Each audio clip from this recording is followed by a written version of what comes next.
is once again among us. Now, I am your stage host, Blaze, and throughout the weekend, for you all at home, I'm making sure you're gonna be having a good time. And for everyone in the venue at Copper Box Arena in beautiful London, we once again get to crown a champion here today. Are you all ready to have a good time? Yeah!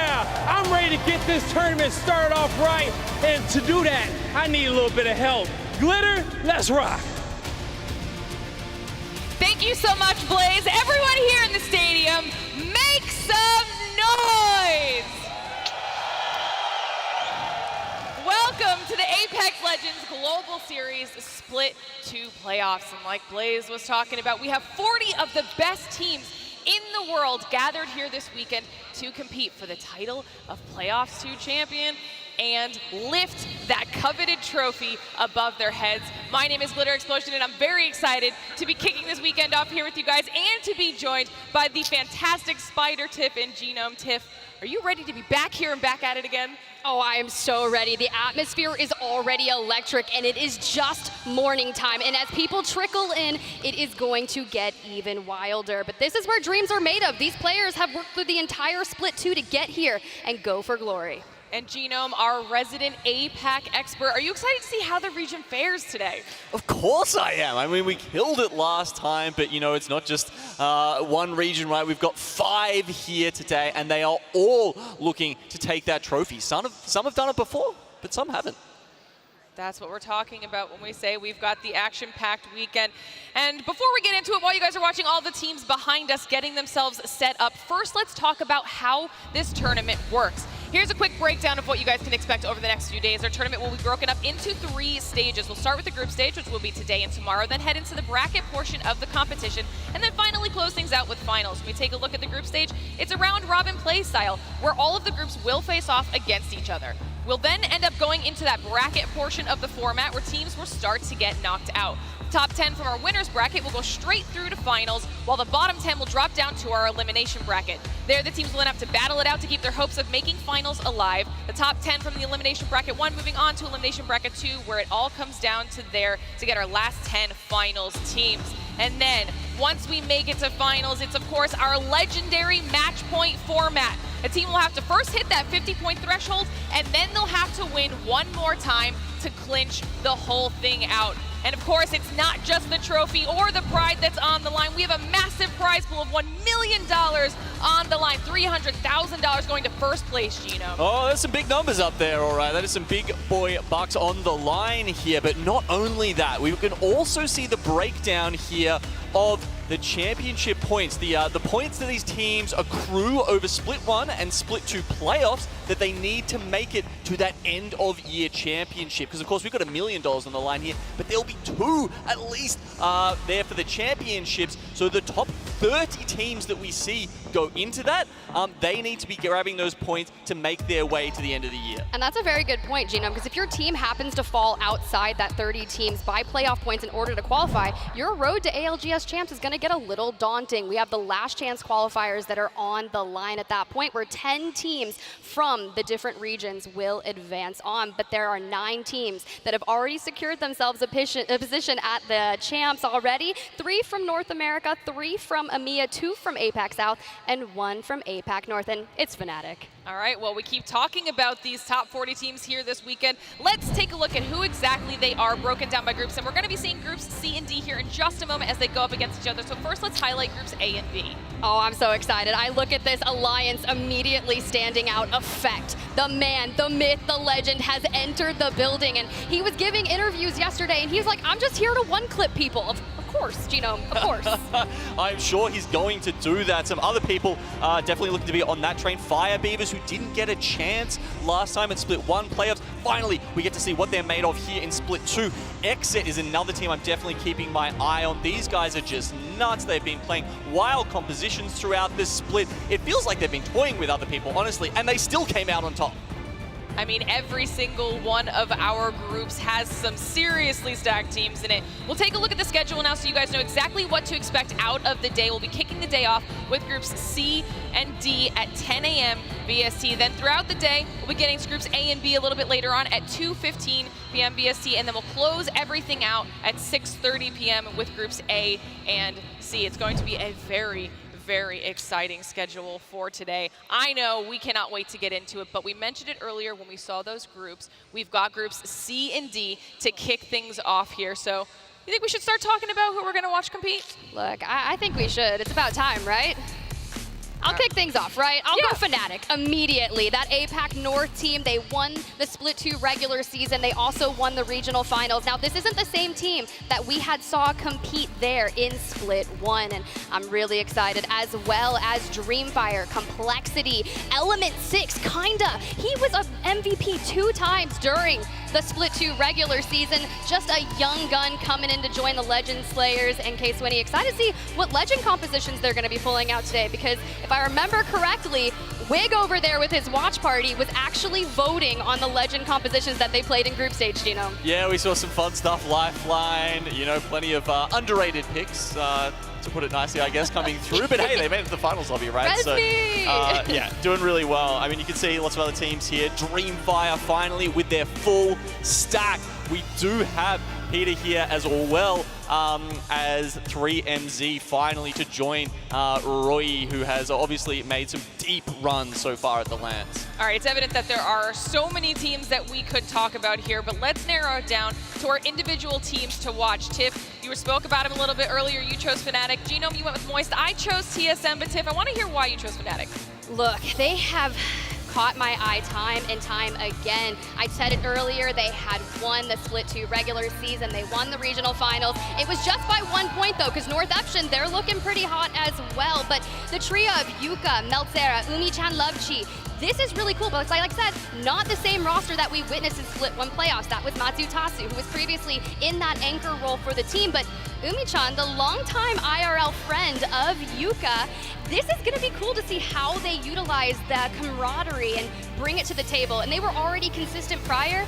Maybe it's time they hoist the trophy, Genome. Well, I'm not saying Matsutasu was a bad player. Obviously, Fnatic did very well last time, but I do believe this is an upgrade, and I'm excited to see, you know, how that works for Fnatic. Can they go even further? Yes.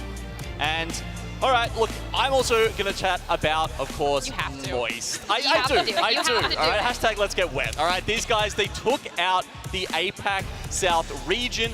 Last time they actually came second, right? They had back-to-back-to-back victories to take down the Split 1 regional finals, but this time they did it all, grabbing, you know, the championship. Well, sorry, not the championship. The, you know, the regional part of the ALGS for themselves this time. And I honestly think they're looking better than ever. I mean, all three of these guys, absolutely nuts. Pricey and Waltzy, the massive fraggers, the big brain from MT. And I think the thing that's making me believe these guys, their stocks are higher than ever, is honestly the communication, the way they're gelling as a team. If you listen to their comms, all three of them are contributing on a level that I think happens, honestly, with very few teams, even here in the finals. I mean, obviously fantastic choices so far. I had to pick TSM. It's a squad that needs absolutely no introduction, but also we can't not talk about them when it comes to playoffs. Champions, all right? Obviously Split 1 playoffs champs, and a phenomenal performance with that fight that we have now seen time and time again between them and Ascend. And Ascend was another team that I would have easily picked as well. As we can see Raven chilling in the background there. Full suit. Full suit. It's a job today. He's here for business. I love everything about that, but they were a team that we actually saw struggle a little bit in the first half of Split 2, and then they brought it back. They just thrive under that pressure, and now they have that added pressure trying to go for the back-to-back playoffs champs yet again. I am very excited to see what they bring to the table, how they even just start off the entire weekend. Will they have a slower start, or will they come out of the gate super hot? So excited to see what TSM can do for themselves, but I feel like we've got some great options here across the board. Everyone at home, we'd like to know who you guys are keeping your eyes on as well. Maybe we ask the audience who they're keeping their eyes on as well. Do we have any fandoms already hanging out here with us in the stands? Who are you guys cheering for? Show me those signs.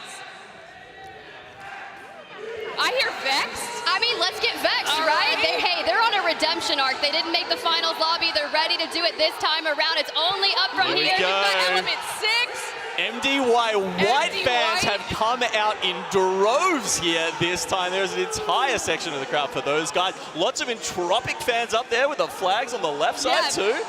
Everything. I love this. And this is just day one. The audience is here. Look at those Dreamfire signs. Damn. All right, guys, you're bringing the heat just on day number one. But if you at home have other teams that you want to be keeping your eyes on or other squads that you want to be focusing at the same time, well, our award-winning multi-view is here for Split 2 playoffs of the ALGS. You can go to the command center down below on your page right now and choose which perspectives you want to see, which in-game comms you want to hear, or which storylines you want to follow so that you can watch ALGS your way. Multi-view, make sure to check it out. On top of that, everybody at home, we have even more stuff available for you here for this event. All right, we have Twitch drops that will be active all 4 days of the Split 2 playoffs, with a chance to get all of those drops during finals, just in case you missed the drops from any of the 3 previous days of play. All you have to do is watch for 60 minutes each day to claim these skins. All right, we've got some really cool options here too as we take a look at those, because on day number 1 you'll be able to claim the R99 skin Charbroiled, then the Wraith skin Fiery Fractals, the Hollow Spray Ratting, which might be my favorite, and then the Gun Charm Predator. And like I said, if you're here on Sunday, you'll be able to get that bundle of all of them at once. I mean, we got to talk about the Ratting Hollow Spray.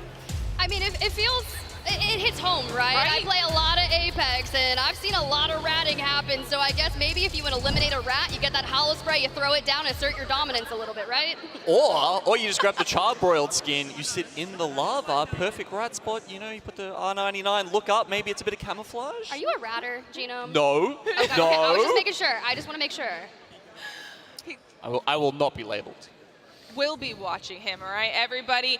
It's officially time for us to kick off the ALGS Split 2 playoffs, which means it's also time for me to send it up top to 2 of the best in the biz, Rain Day, and for his ALGS LAN debut, Dia. What is up, London? Everybody in the crowd, I know you've been asked several times, but make some noise here for my man Dia coming through on his very first cast. Man, I am so excited to have you here in the ALGS with us, Dia, in person. We've been doing it online for Split 2, but it's different having the long locks, the beautiful locks here with me. It is. I can't just tie it back, and like when I'm having a bad hair day, it's got to be out there. You can't hide it in the beanie like you like to do. Exactly. My name is Randy, ladies and gentlemen. It's exciting here, usually on the desk where Lauren is doing such a fantastic job alongside Genome and Tiff. But today we kick things off in a big way for the cast. We set the stage for what Split 2 playoffs means before we head into championships to culminate the year. Dia, for you, big themes heading into this as we pan over our players. What stands out the most? I mean, the format of this year is the biggest difference maker from international competitions past. The fact that we have this group stage where you're really just sorting yourself into brackets gives teams the opportunity, where they may not have had it in scrims, to really sort out their game plan in a 0 or close to 0 latency environment. And I think that's going to give, as you see, a lot of time for teams to adjust. But there's less time than you think, because we start quickly, and these games set the tone of not only the meta, but what teams are going to do to figure out if they need to make a different plan very soon. Stormpoint as well coming up on your map selection. We're going to get an eye overview over where teams are going to be landing, Dia, but it's a very important start to get some points early and make sure you come into it with some confidence. And especially when you say set the tone, the fact that we're starting on Stormpoint is really big, because it means that those teams that do have stronger game plans, that have had better practice coming into the day, are going to be able to execute on a map that punishes indecision. If you don't know where you're playing on Stormpoint, you are going to die in the open. And so teams that have had the better practice on rotations, that have put in the extra hours, are going to shine in these first 3 games, and they can get off to an explosive start. Back in the day when Apex was first coming into its own as an esport as well, and I think there's still growing happening in the sport. It's seeing these fans here in person, it's unbelievable. World's Edge was where teams got their comfort. They found themselves on that map. Then they transitioned to Stormpoint. Now it's a little bit of the opposite, where Stormpoint is where we send them out first. And they've got to kind of finesse their way through what can be a very difficult map when you do not get the zone. Whether you're traveling north and you're going up high, or whether you're traveling south, you can see Complexity feeling pretty good there. Monsoon showing us his moves. You should have seen the moves he was putting on yesterday. Is this how we explain the game plan? Like he's drawing maps in the air, he's singing them a song? That's actually how you IGL. Yeah, that's it. It's the rhythm of the game. Most people don't get it, but there's a lot of hand movements involved as well. No, Monsoon, very musical guy, very sweet guy. He joined us on the desk. Split 1, what a story for him to be back here in Split 2 playing, having earned that spot at LAN. Yeah, I mean, this is a really big moment for the entire team. I know that Kimchi yesterday, he's their coach, and we were talking about what it's meant to be able to get this squad together and actually show up in a time where it's difficult for Complexity to make their time and find opportunities to scrim against other teams. It was something that we mentioned earlier, but even for them, they have, whether there be scrims or no, set aside time for practice every single day because Kimchi does not want to miss out on the finals. It doesn't want to miss out for the chance at championships that is on the table for Complexity with even a standard performance for them. Kimchi Lee looking like he hit the gym, did not miss leg day or bicep day as well. He told me he goes to the gym to get a pump before he gets on camera. Yeah. Well, I'm not going to refute that one after having seen him on camera here. Dedicated man. Right now, Luda and Cody trying to make sure. You see a little KCP, a little Vexed, of course, down below. We mentioned them TSM right next to Start a Fight. Or Latin American representatives and South American representatives. Pulverex as well. FGN doing it with 3. He's done it with less than that, which is surprising in this, but even Optic Gaming as well. Let's take a look at Start a Fight Dia. This is a team that has a lot to prove here. They certainly do. I'm very excited to be covering Start a Fight in their first games of the day and of the tournament because South America has a lot to prove in Split 2 playoffs. Split 1, bit of a weaker performance for the region, and it's a region that I think a lot of people typically come in expecting to underperform. Who has more to prove in your eyes? Obviously, South America trying to get onto the board, kind of make themselves a firm fixture in the top 10 in these major tournaments. But you could equally argue that EMEA has a lot to prove here as well, hosting 3 of our 4 major events and not being able to take that trophy at the end of the day. Do you see that changing here possibly in this event? Oh, in this event, absolutely. A big thing has just been the ability for players to actually get to the event, and the fact that we have some of the top teams in EMEA actually able to play as a 3-man is big, but I'd postulate, Rande, that they have less to prove and more to actually accomplish, because when looking at the rest of the world, people recognize that EMEA is a monster region to contend with. A lot of pressure for everyone playing, no doubt about it. Here is where we will see our teams drop a beautiful graphic to give you a eagle eye view of Storm Point. Dreamfire and Pioneers getting a little shifty at Mill. MDY White, Ganbare Otosan, we saw them as well. Who stands out in terms of the interesting fights? We just mentioned Mill, Dia. Is that what you have your eyes on? Absolutely. I mean, Mill is, if you've been around Apex for a while, old and gold as a contest. From the very first moment this was introduced, Mill was a place of contest, and Pioneers and Dreamfire were scrimming things out, trying to get as much practice in for this POI as possible. Dreamfire have already declared they're absolutely not leaving, and it's KCP who actually have a bit of wiggle room in these early matches. Pulverex and Antenna. I don't know what it is about that place. I do not like playing it myself. Yeah. You see a little bit of the crowd. This crowd deserves your love. If you're watching online, we love you too. Good to see you all, but this is the crew that got here. They woke up at least 8 a.m. and decided to make their way over here, which, you know, for gamers at times, that can be a hard thing to do. It can, especially with the jet lag. I mean, we got a lot of folks coming out, and yes, Dreamfire, they've been dealing with a lot of it as well, but finally having made it to LAN with a full squad. Our desk touched on it. This is a team that I'm very excited to see play finally together. We've seen pieces of them at international events, but now we actually get to find out what is Dreamfire like on the international stage when they're actually all here. A lot of fun moments talking to Restia FPS, who actually is our representative from Taiwan and covering the APAC region as a whole as a watch party. He was given some great information on Dreamfire and what they mean. Also, Roy's journey here. Oh, yeah. From the hearts to the hearts of the fans. He has made it such a special time, and that's why front row, you see the Dreamfire fans, but with MZ, as he was jokingly saying, #1 predator of holding his knockdown shield, as well as PETA. They've got not only a lot of talent, but finally a chance to do it here. As you can see, a little bit of a salute to the fans who are in the front row. Dreamfire trying to play with that fire today. Let's take a step back, though, for those just joining us, watching, catching up with the ALGS as well.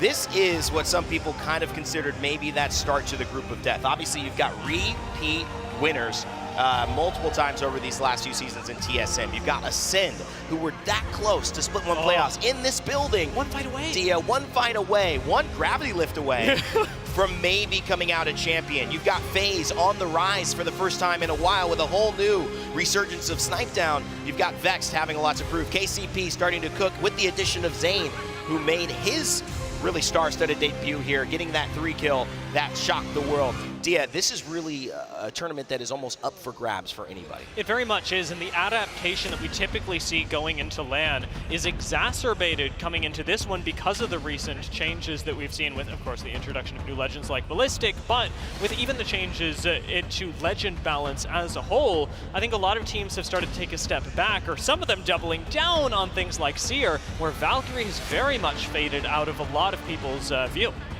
Yeah, and that's partially the evac towers, right? We're gonna talk about that, the new item added into the ALGS. Many of our longtime viewers know all about the intricacies of each patch, but a lot of people catch up in between the big events. And so there is a new ability that you can use as an item that essentially gives you that late game rotation, but it couples itself with a threat. It takes about 1,200 or so damage before that can be destroyed, and it can be destroyed quickly, so you can't count on it in those late game circles. How do teams play around that? You had just seen Optic Gaming right there. Skittle Cake's one of the best in the business of knowing those in-game zones. You can expect them to use that item, but also just position themselves well. They are a threat as well in this tournament. One of the biggest things about evac towers is that it's a lot of teams actually willing to experiment with Loba a little bit more in order to be able to get more evac towers, rotate even faster. And we've seen that sort of tumble itself into more teams willing to try Newcastle, because once you try Loba, you're like, wow, this support legend stuff is actually really awesome. Being able to go away, craft a banner, especially in a game where you are dealing with variants like a battle royale as we are here in Apex. It's one of those things where I'm on one side of the fence on that, which is I feel like when the class system revamped Apex in season 15, the supports kind of got the worst end of the stick. I think there was maybe some skirmisher lackluster, but those characters are good in general. And I think the supports, they didn't find a way to put them into the hierarchy of the top performing class specs, unlike some of the ring consoles and some of the survey beacons that traditionally matter for seeing the in-game zone. Now I feel like supports are in a better position. They got that recent buff, being able to craft the banners anywhere and having the ability to do that. Dia, is it one of those passives that because you have to have something go wrong to use it, is always going to be less than some of the others, or do you now think it's viable and should be picked? I think alone it's definitely a problem, or perhaps one that does feel like a lose less pick rather than a win more pick. The fact that they can also get you additional meds, however, serves to supplement that, much like being able to have a lifeline and just drop you meds anywhere, right? Makes her feel a little bit better. The fact that you can get into the late game, or even if you're rotating early to zone with a little bit more meds, makes these support characters not only able to pick you up if something does go wrong, but prevent things from going wrong in the first place. Yeah, a lot of people forget that you have the extended loot bins Look for blue bins, support. folks. The blue bins, they do matter. Get those shield batteries, those med kits, they come in handy. Especially in a lobby with those three that you just saw on camera. TSM, Reps, Imperial Hal, and Verholst. And LG, now LG Chivas. It's a big brand. Absolutely massive. As a football, soccer fan, player myself, Chivas joining the ranks of LG. Super exciting to see them. Castillo as the coach, Jaguares, Diazul, Yanya. We know they're threatening, Dia. My question is, I'm not sure they've had the capabilities of doing it at LAN when it's mattered most. My challenge for them is show us what you've got, what your potential is every game and every bracket this tournament. And if so, I think LG is definitely a team that can do damage. I've got a gift for you, Rende. LG are contesting on Storm Point. Okay. So if they're going to start cooking, they're going to start cooking from minute 0 as they're dropping right next to Noctem. Listen, we know the person who's cooking. He mentioned it every time I interviewed him, every time he lost an early engagement. I joke, but it's true. Nasky is always the one cooking when it comes to Apex Legends. We don't know if it's good. Yeah, but now he's got a Dream Fire, so a little bit of heat. Yeah, he might have burned it last time. Jokingly as well, as we like to go back and forth with Nasky. But this time, it's a new team. They've given up on the idea of Max Strafey being able to join them here in London.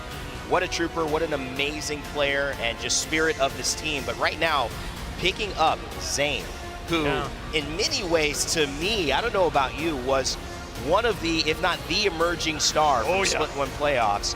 That bodes well for the chances of KCP making a deep run in this Split 2. I'm expecting them to. As you said, Zane's pickup is really big, and coming back to it, Nasky has been traditionally one of the great IGLs of the esport.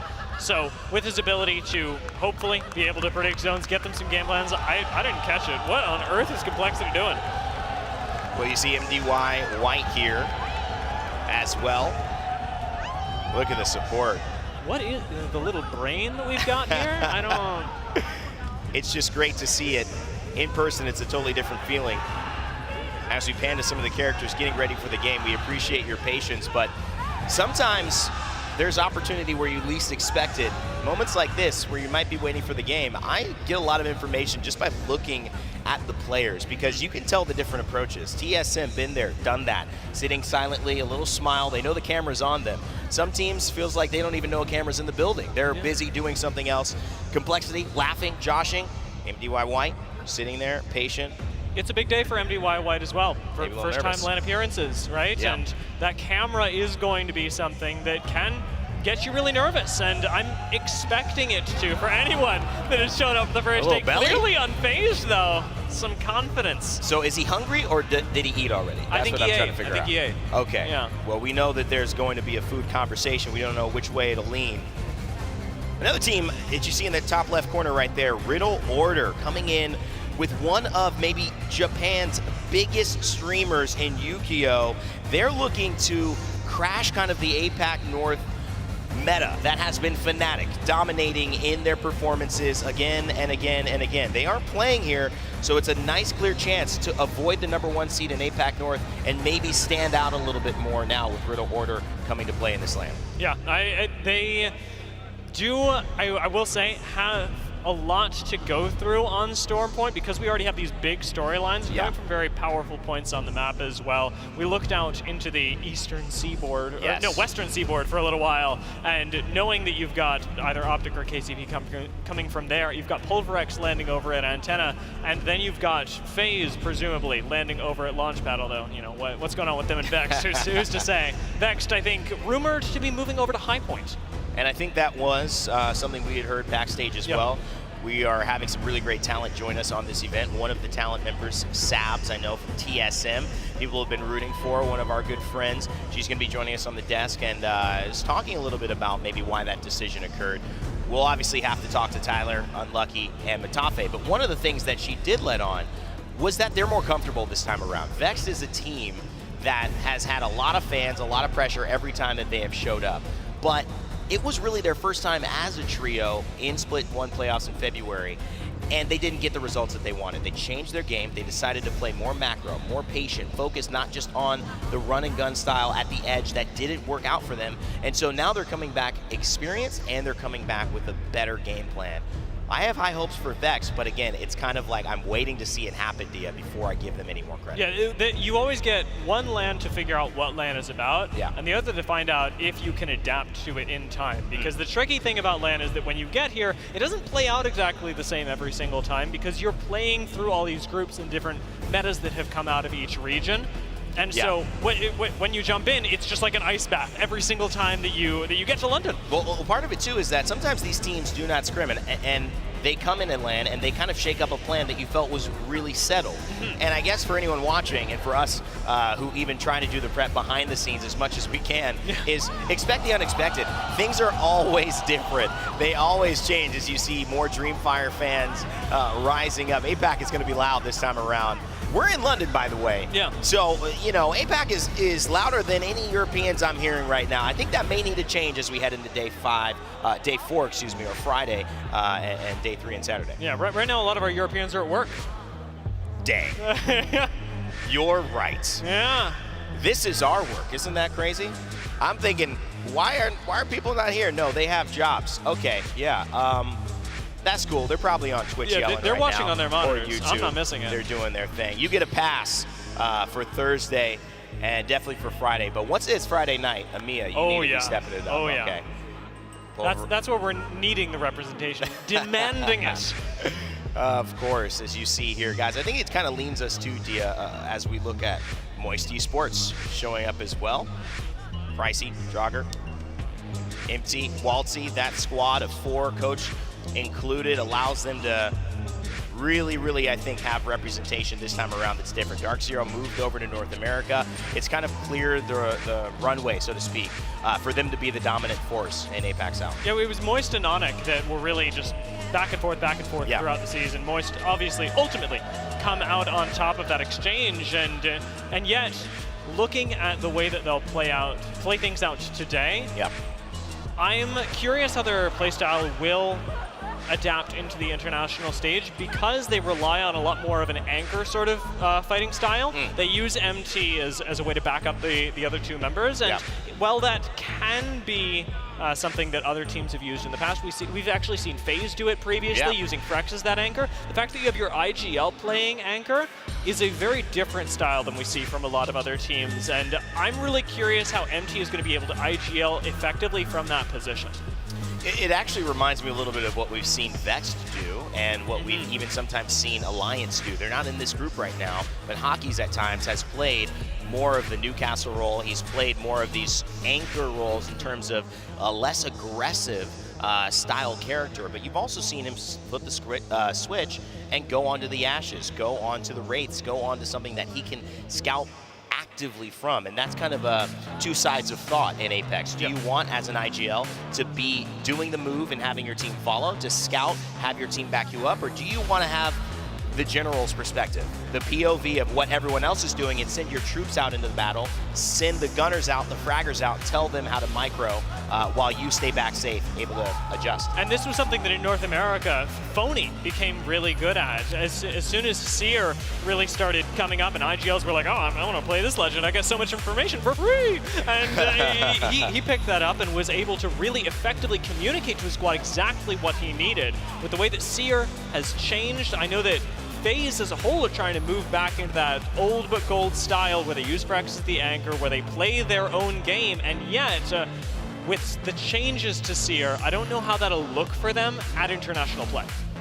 Seer, for those who do not know, still a big part of Apex Legends competitive, but not in the same way. His kit has changed. They've had a recent adjustment, and Seer no longer cancels shield batteries and heals. It no longer cancels revives. You can still get those off now. What it will do is silence you, and not just for 5 seconds, not for 7, not for 9, for 10 seconds. You will be silenced and you will be slowed for about 2.5 seconds as well, meaning that your kit is gone. So what used to be a waiting game, Dia, in terms of I'll let that enemy Seer throw their exhibit down, use their focus of attention, then I'll use mine and my information will last longer. Now it's a race. Yep. Now if you can get that focus of attention off, that Seer now loses 2 abilities and your team can push quickly, so it's really changed the pace of these in-game fights. And especially because the pace of the Seer tactical has picked up, you can hit more people more easily. You can take one Seer out and say, okay, you don't have 2 abilities on your team to use, that's, you know, maybe it's doable. You hit 2 people, that fight is over, especially with the slow that comes alongside that. Seer is much more of a, I've hit you, now I swing and kill you button than they were previously. Always a dangerous thing as well. Again, those watching at home, those watching in the stands, we appreciate your patience. We're getting the server back and forth. A lot of people, you know, thought maybe we just paused the game here and just wanted to talk a little bit. I mean, I love talking to you, so. Shoot, I mean, you got us, guys. Are we not doing this till 10 p.m.? I thought T and I were just doing a 2-man show up here. No, the players will be getting involved. Do not worry. There's a great team getting this sorted, as well as these players getting ready to go. We want the optimal situations for them to compete. This LAN is important. In many ways, Dia, I know you've got something to say quickly. This is a LAN that, for the first time, in terms of everyone representing, when it comes to Alliance finally having effect, when it comes to Aurora having their squad here, except, whoa, changes, Mollywan instead of Sunset. We'll talk about that. Maybe not the squad they expected. Not the squad they expected, maybe the squad they need. Ooh, no, ooh, watch out for that. Fire Beavers here, the 2 top teams from Europe in Split 1 that couldn't make it. It feels like now, if you win this LAN, you can say we are the best in the world in Apex, undoubtedly. Yes, absolutely. And that's the nice thing with the bookmarks on international play, is being able to mark yourself as at this moment, we are the greatest team. And now is when teams get to perhaps find out what it's going to take to get there.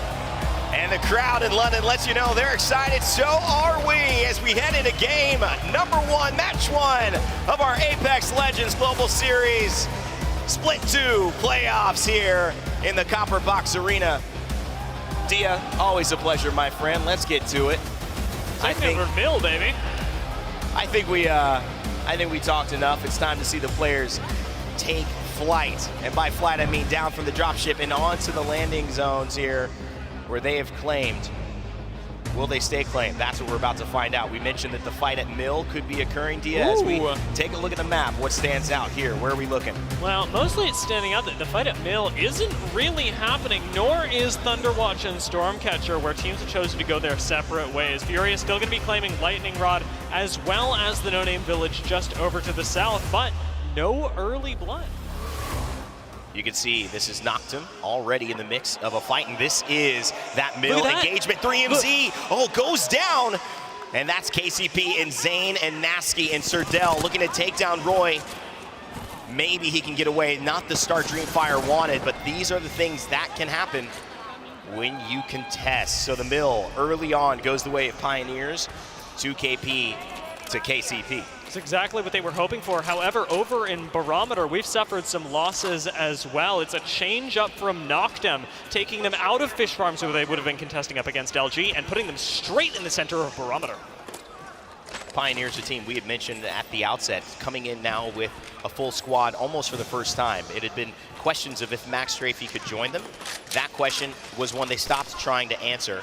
And when they found Zane, it felt like it was the piece they had finally been waiting for at LAN. I know Nasky feels this is his time. We'll see if he can put the pieces together, though, in the right order. Sometimes an early start like this gives you that momentum, Dia, that you're looking for, especially with a squad showing up for the first time at LAN. It does, and having the first point on the board is going to be really important. It's nice to note that Mill also comes with a crafter and a ring console, but in this composition, you'll notice that Pioneers have actually given up the opportunity to scan for the next ring, something that we weren't seeing in Split 2. They've foregone the Catalyst and opted into the Bangalore for that aggressive play and that contest off drop. We are seeing that a little bit more. Stormpoint has always been the map that Bangalore, like you mentioned, can come in and do very, very well. We've seen that experimented on in previous years. In this split, and in this year specifically for the ALGS, it's been a mainstay. And so is this weapon right now, the Prowler, the SMG that you will see in the hands of most pros, Dia. It has been so effective in range. 5 full 5 burst rounds at base. And of course, every mag that you upgrade from Blue to Epic, you will add another shot of that 5 burst. So ultimately 35 bullets in there. It will be pretty good. We're going to come back for just a moment as we get set. We apologize, but there is going to be another reset right now. And again, as much as it can feel like you do not want it, the boos come through in London. No. I think Dreamfire fans are cheering. They get another shot. There was a boo and a cheer. Oh yeah, I bet. Dia's hearing from one side of his ears, and that's okay. I'm sure Dreamfire is as well. They're hearing the good news. KCP, on the other hand, hearing the bad news. And that's kind of the, I wouldn't say the drama, but I would say it is one of the stories of this where if we go again, what happens? Yeah. If KCP loses that, how do they start to look at their start? And this is a big shift for teams like Noctem, where the camera wasn't on them early, but the fact that they managed to drop in Barometer, take 2 out of Entropic, formerly known as 2R1C, means that now they've lost that element of surprise. Entropic know that they're contesting dropping into this map, and we gotta run this all again. Listen, Dia, coming from a competitive background myself, and you probably watching as much or more Apex than any human on the planet, you know, like we said earlier, expect the unexpected. Going into a battle royale is one thing, but going into a LAN, it's another thing. Things happen, and you have to be able to adjust.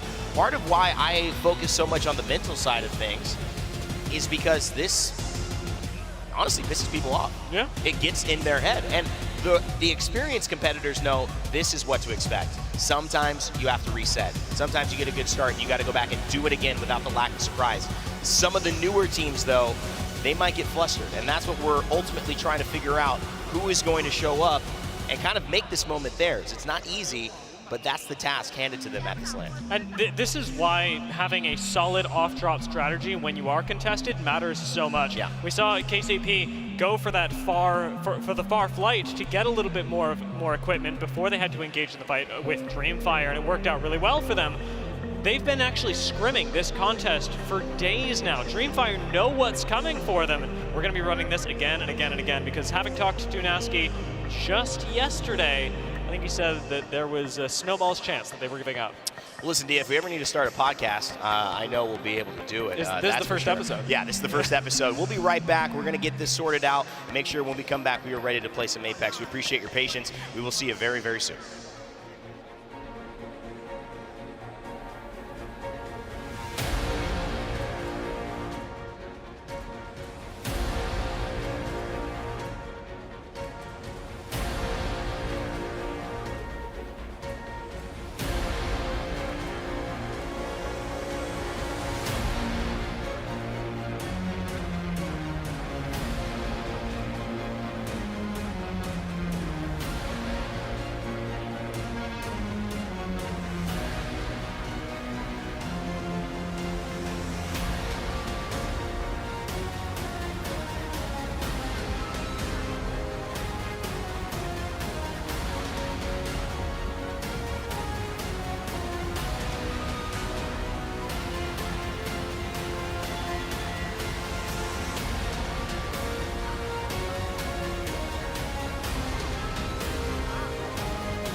Welcome back, everybody, to the Apex Legends Global Series Split 2 playoffs. We are moments away from getting into our first match of the day, just getting a few last-minute things figured out. So we decided we would bring Blaze up onto the desk to hang out. That's because we didn't get a chance to talk to you after your phenomenal opening of the show. Yeah, thank you so much. And I'm happy to be up here on the desk with all you amazing talent up here. Okay, it's been a while. High five to you. Yep. But when it came down to kicking off this show, shout out to the crowd out here, all right? Because there were so many awesome fans who came into the venue early with their signs, ready to have a good time. Okay, so I'm ecstatic. The venue's atmosphere is there, and once we get into these games, we're gonna be just rolling all weekend. I mean, people have electronic signs that we saw before.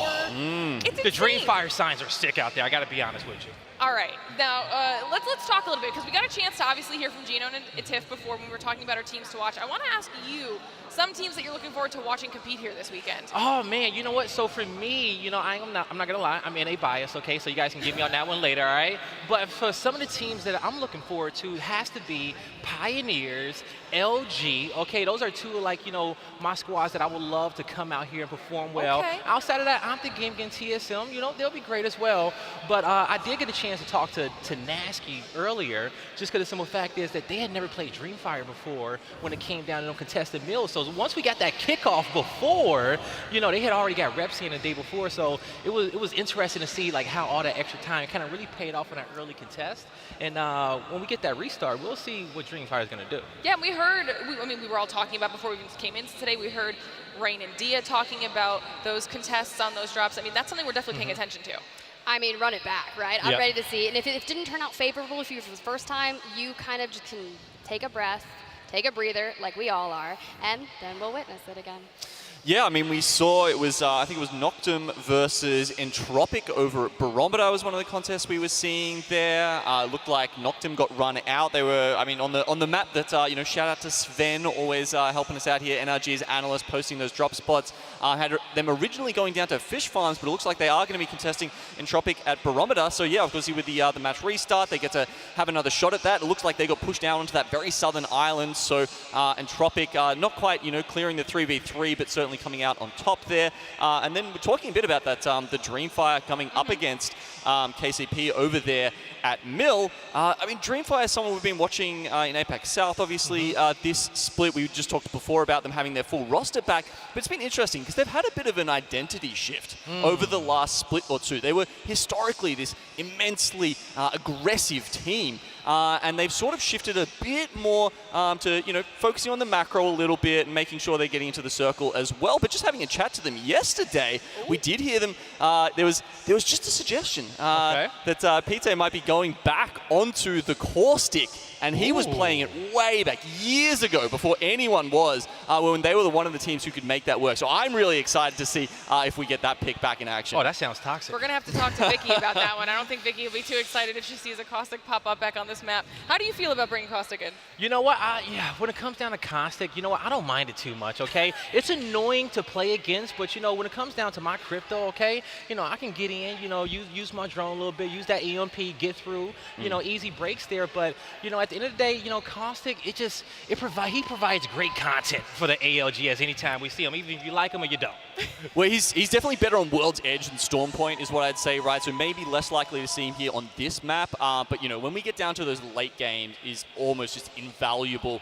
You know, those really small circles at the end, a caustic a gas grenade will pretty much fill up that entire space. Now, when we're looking at these groups that we're going to be seeing competing here, as our first match of the day will be groups C versus D. Talk to me about some of these other teams that we're really looking forward to when it comes to their performance, because there were so many squads that we saw on the list, we didn't even have a time to fully break all of them down. Oh, well, there's plenty we could talk about. Look, I've been watching so much Apex the past couple months and even then some, but Gombre Otosan, and hey, for you those at home, I worked on my pronunciation, as did all of us, so don't come at me with that. This team, I cannot believe they're still orgless. They should have gotten signed after Split 1 playoffs if I have anything to say about it. Do you remember their gold knockdown play in Split 1 when they had the Newcastle and they were working their way through Storm Point? It was beyond impressive, but this trio, second overall for most kills, by the way, coming out of APAC North with 188, very consistent, and someone sign them, please. I mean, you got to. They have to.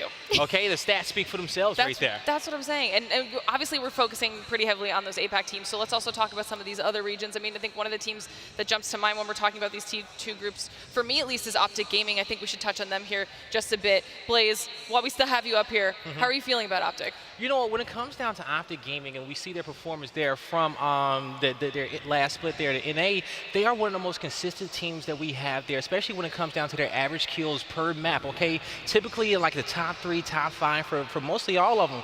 But when it comes down to Optic Gaming, and especially the match point format on Sunday, they just got to stay focused, locked in, and close it out, okay? They're across the pond. We're not going to hear too many Optic Gaming chants here, but we probably still will. But nonetheless, they got a lock.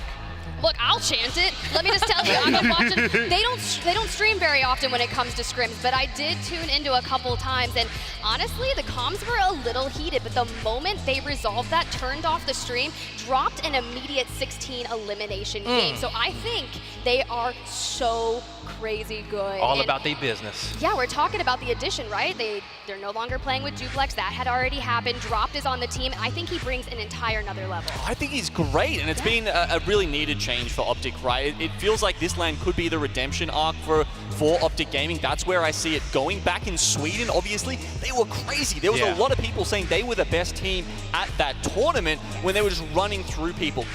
Had a couple of lands since then. They didn't quite reach that same height. And now I think they've finally worked some stuff out, and it really feels like we might get to see that peak Optic again.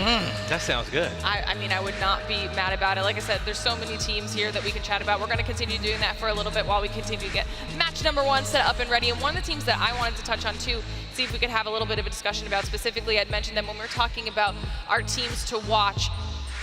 Ascent, going up against TSM in that final play for our Split 1 playoffs. I mean, they are someone that I think it was me and maybe Gaskin who would pick them to potentially win the entire thing, and they were this close in that fight. How do we feel like they're going to fare this time around? Tiff, I'll send this one to you first. Well, we all know Kashera is here on business. That man has been in the gym day in, day out, working on the mentals, the physical, the apex, and just watching that team play. And, you know, post-kill, incredibly talented. Him and Kashera go way back. But Lufka, who had recently been added prior to Split 1 playoffs, has just been an immense fragger for them. And if you listen to their comms and the way that they approach the fights, when Lufka comes in really clutch and can hang in there and stay tough, deal enough damage on that entryway, they've got this. Yeah, it's been a bit of a change up this split, or sorry, maybe even just going from Split 2 into the playoffs, right? Because there has been a big meta shift with some of those changes we saw to Seer, especially really shook things up, and the interactions with Catalyst's wall as well.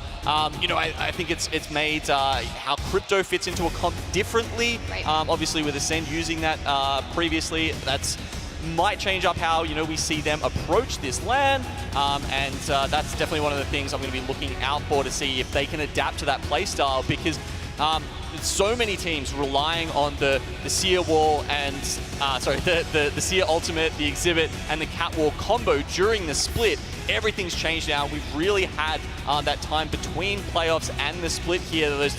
These teams have to work out that new patch. Can Ascend do that? That's the question in my mind.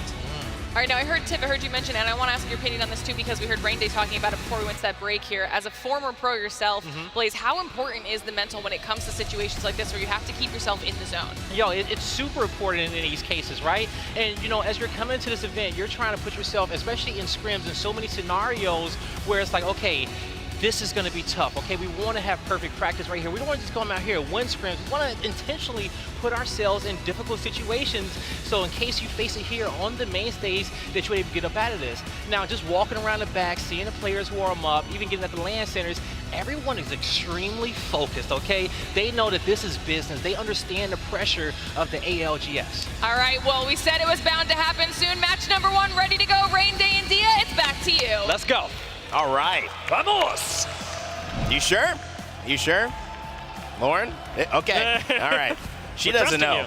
I trust her, though. We've done a lot of events together. Dia, I'm excited to get back here as well, man. Podcast already got a bunch of offers. We're going to work on that a little bit later, though. The game, the casting, the commentary, why we're here, the ALGS Global Series, Split 2 playoffs. Now we begin. And look at the change. LG end up contesting this time as Noctem swap things up. We haven't got landings over at Mill just yet, but you know, Dreamfire and KCP, will just barely not touch the ground. Mill deuce. Well, I said it before. Should I say it? Should I keep saying expect the unexpected? Expect the unexpected. Expect the unexpected. Yeah, you know, and ladies and gentlemen, this is it. This is what happens. You got to be ready to roll with the punches. And, you know, at least you can look good and dance while the punches are coming, okay? Because that's all we can hope for. Seriously, Dia, this is going to test a lot of players. It is. We can see the chat. We can see the chat right now. This is going to test some players. It is. But I am like, so I know that we haven't even gotten the chance to look at the actual contest yet, or whatever is happening, but I am on like mini-map gaming right now. Yes. Like just the first drops are so dramatic. well, one day they'll stick. And again, you start to second guess yourself in terms of how do we approach this, because you could see that Dreamfire and KCP were going right back to Mill. And I think this goes back to one of the bigger conversations that, yes, we want to see the gameplay, but so many people are just excited to see Apex in this format, not really sure all of the work that goes behind the scenes to establish why they're dropping in these places. Yeah. Why on earth would two solid teams be looting the exact same place and going 50-50, or maybe one or the other in terms of getting out? These things all happen well before, and it's pretty much, I mean, how would you put it, Dia? I feel like it's kind of, you know, a big dog trying to bark for their space and claim their territory. It is, and a big part of this also comes down to teams establishing their playstyle off of a POI. Yeah. As an example that I'll pull us over the World's Edge, even though we're not there, it's difficult to play zone from Dome. Just thinking about it that way.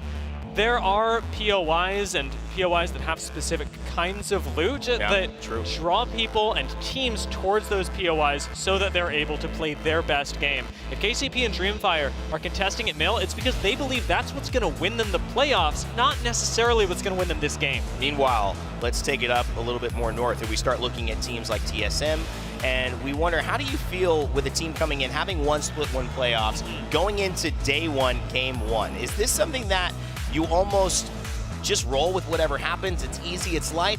Or do you want to step into this cementing kind of this air of being a champion, kind of claiming that this is not going to go lightly if you are in the lobby? You are coming to return and defend your throne, and there's no second guessing that. I think there's room for second guessing, but I also think that that's what the TSM plot armor has taught us. Okay. They wouldn't have plot armor if they needed to defend themselves from nothing. That's true. And yeah, they'll.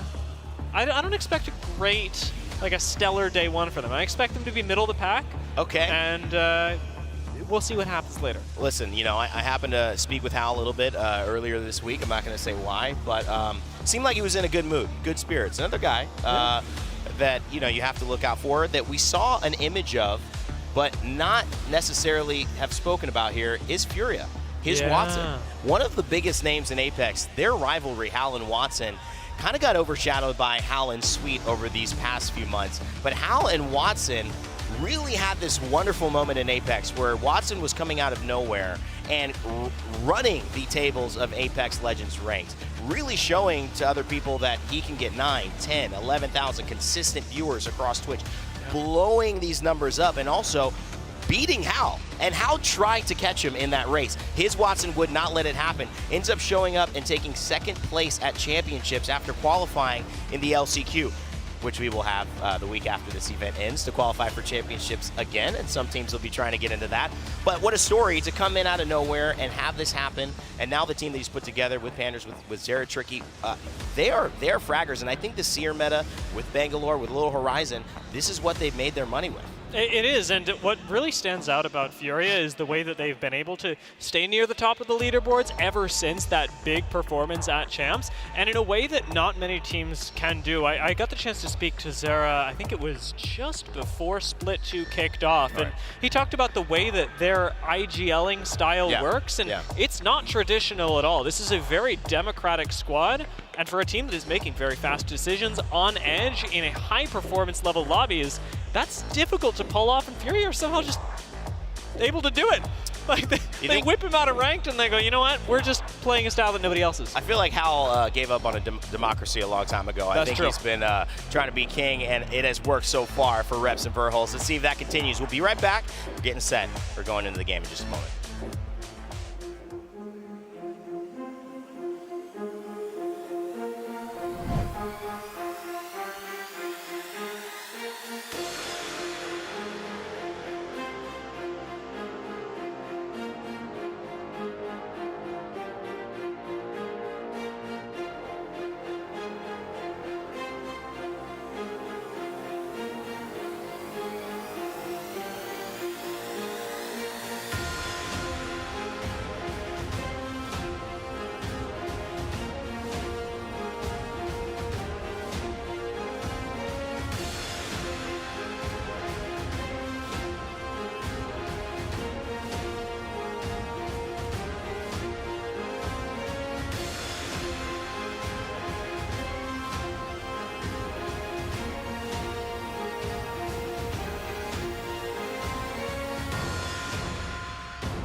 Welcome back, ladies and gentlemen. I know it is a little late, but we have some action here over at Mill. Dia, break this down. It's not Dreamfire, and KCP Noctum has gotten in the mix. Noctum, baby! What? Haven't made their way over to Mill. They couldn't decide where they wanted to land, but they picked the most deadly spot on the map. And now we've got Noctum. We've got Zane, Dell, and Nasky. They look pretty healthy there as well. And we've also got Dreamfire, who has been displaced. What a wild ride. Everyone as well, welcome back. We are excited to be here. Finally, these games have gone on, and it seems like this one's going to continue, fingers crossed. But we are here nonetheless to watch this action at Mill that has caught our attention at the beginning. And this is going to be something we see most likely for the next 3 games, Dia. It is, and honestly, there's no way to predict what's going to happen for Pioneers here for Noctum as this fight continues, but we know that Dreamfire, having moved up to the north, are going to be facing off against Optic, so we may get 2 fights for the price of 1. Noctum holding high ground, Nelas on the horizon as well, so he's got the flexibility to go up and come down if need be, but these angles are so tough to get aggressive on. It's better to usually just hold. KCP actually maybe trying to get aggressive there. Seer thought about it, focus of attention lined up, not going to use it just yet. Some nice patience from them. That is so good, though. A 10-second silence onto triple members, but Worst still goes down. Dell is a monster, and Nelas is left holding against 3. You cannot stand against KCP. Noctum eliminated just like that. Dell with the pickup, and Noctum gets punished for stepping where it was off limits. This is Dreamfire and KCP's town, and there's not room to go around. The triple swing looked good. That silence was excellent for Noctum, but Pioneers with a bit of a shield dip, a bit of a gameplay dip at the end, were able to use the head peek to their advantage. They've got Mill, and taking a look at the map, they've got a clear path forward into zone. Village is currently occupied, and the last remaining member of Dreamfire is trying to hold it down by Spider Caves. Dreamfire now next to Riddle Order. That's tough. A lot to break down, too, because that sets up the tone for, you're right, the rotation that KCP is going to have. Relatively free. I say relatively because they've still got Optic above them. And that is a team that we have, I kind of been remiss not to speak as much about as we could have. Skittlecakes, Nox, adding dropped after the collapse of SSG. This is not just helped their team. This has made their team almost another level of good. A level of good that in the previous championships, when we thought Optic could be a contender to win it all, this is going back to that style of Optic play. I have high hopes for them coming in as well. A team up on north at Down Beast, taking their time to rotate, but obviously a lot of skill. And when we talk about taking your time, I want to bring up exactly how much this has impacted the game, because KCP's rotations during the regular season had them leaving almost 2 minutes ago. They would have been out of Mill. It's a very delayed game plan, a big change up from the regular season. FaZe have started to move over towards Antenna, however, where we have Pulverex dropping. Phony following up on the Dark Veil from Frex. Focus of attention. Doesn't look like he hits one there. The silence would have been good because they're getting aggressive. They have this building to hold though. Sniped down. Back in Apex Legends competitive at the highest of high levels. He has waited for this moment for quite a while. He was with us on desk in Split 1 playoffs. Now playing, holding angles is Bangalore. Now, the difficult part about an Antenna zone like this is that zone doesn't actually end Antenna. So when we're looking towards the end of the game, FaZe have picked themselves a temporary position. They're going to have a little bit of safety with things like the Catalyst to be able to hold this building effectively. But when they actually have to move, it's all going to come down to whether that wall is picture perfect or not. Teams looking to play different styles of it as well. Yes, the early game, a big part of setting it up. But for those jumping in, obviously you're looking to find that place that you're going to end up, not just set up. That's why we don't have the map up on, but all these teams have crammed into the south side of Storm Point and are picking their spots carefully. Only a few. KCP still. We've got Fnatic out on the northern side as well. Vexed, we mentioned Tyler FPS, Unlucky, and Matafe. We'll see what they have to do, and maybe most notably TSM. Below them, quite a distance, but in the next zone. Still looting up off of these Prowlers. Imperial Hal reps and Verhulst. Verhulst taking on that Catalyst, which has been a big adjustment for him, but also has proven to be a big deal for TSM, having a lot more success recently in international scrims. And it's interesting to see how TSM have continued to adapt to the Catalyst because, as you said, it may not have started really well for them. Yeah. And the fact that Verhulst is playing it would come as a surprise to a lot of people. You told me that at the start of the split, and I call you a liar. They've changed how they play the game to include Catalyst, but to include Catalyst in a very different way than other teams will be. I mean, tell you that and call it a split and call you a liar. Raven told them that at the start of the split. They called him a jerk. They said, we're not playing Catalyst like this. And there was a huge argument. I covered it as well personally, but it was something that kind of led to the inadequacy of what the normal TSM points looked like heading into the beginning of split LG. 2. LG here already running the table. MDY White's gonna hurt some of the fans here in the building, but LG Chivas off to a very nice start. All three stay alive, and Yanya, boy oh boy Yanya, one of the best players individually in this tournament, is going to get off to a great start. Welcome to land, MDY White. There is no opportunity to step even a bit too far forward. Ascend, rain down fire on TSM, who've chosen to take the low ground in Antenna. This was not their first choice, of that I am sure, but now that they're forced to play out of it, they haven't got a whole lot of defensive legends, and they are in one of the worst spots to play out this game. Because as I said, zone doesn't end Antenna. If they survive these next few minutes, great. They're not surviving the exit. That is one of the issues with Antenna in general. But maybe one of the bigger issues is just the difference in terms of who is above them. This is a team that has a personal vendetta against TSM, because it wasn't post skill from the heavens, it was Hal earlier on at the very last game before we played again here in London that finished them off with the Horizon to claim the Split 1 playoffs trophy. Ascend has a chance to grief them here, but a nice response. Ooh. Oh my goodness. Draugr coming in as well, helping to finish off post skill. Dell also taking down Yuka in the kill feed, but this has put a bit of pressure on Ascend. It really has. I fortunately see them able to recover. Newcastle Watson, of course, will improve their economy, so they won't lose as many meds for this engagement as many other squads will, but still having to play things again out of a center building in Antenna means that we're not in a sum-0 game. If anything, we're in a sort of a sum-1 game. Not a lot of these teams are feeling particularly good about their spot. Even Moist have got to be worried about their exit. Antenna, not a fun place to be. 18 squads left as we head into the back half of ring number 2. Minute 16 before that starts to push in. Moist earning that KP as they need to. Sometimes these points end up really mattering, especially when you're in a top 18, not in a great spot.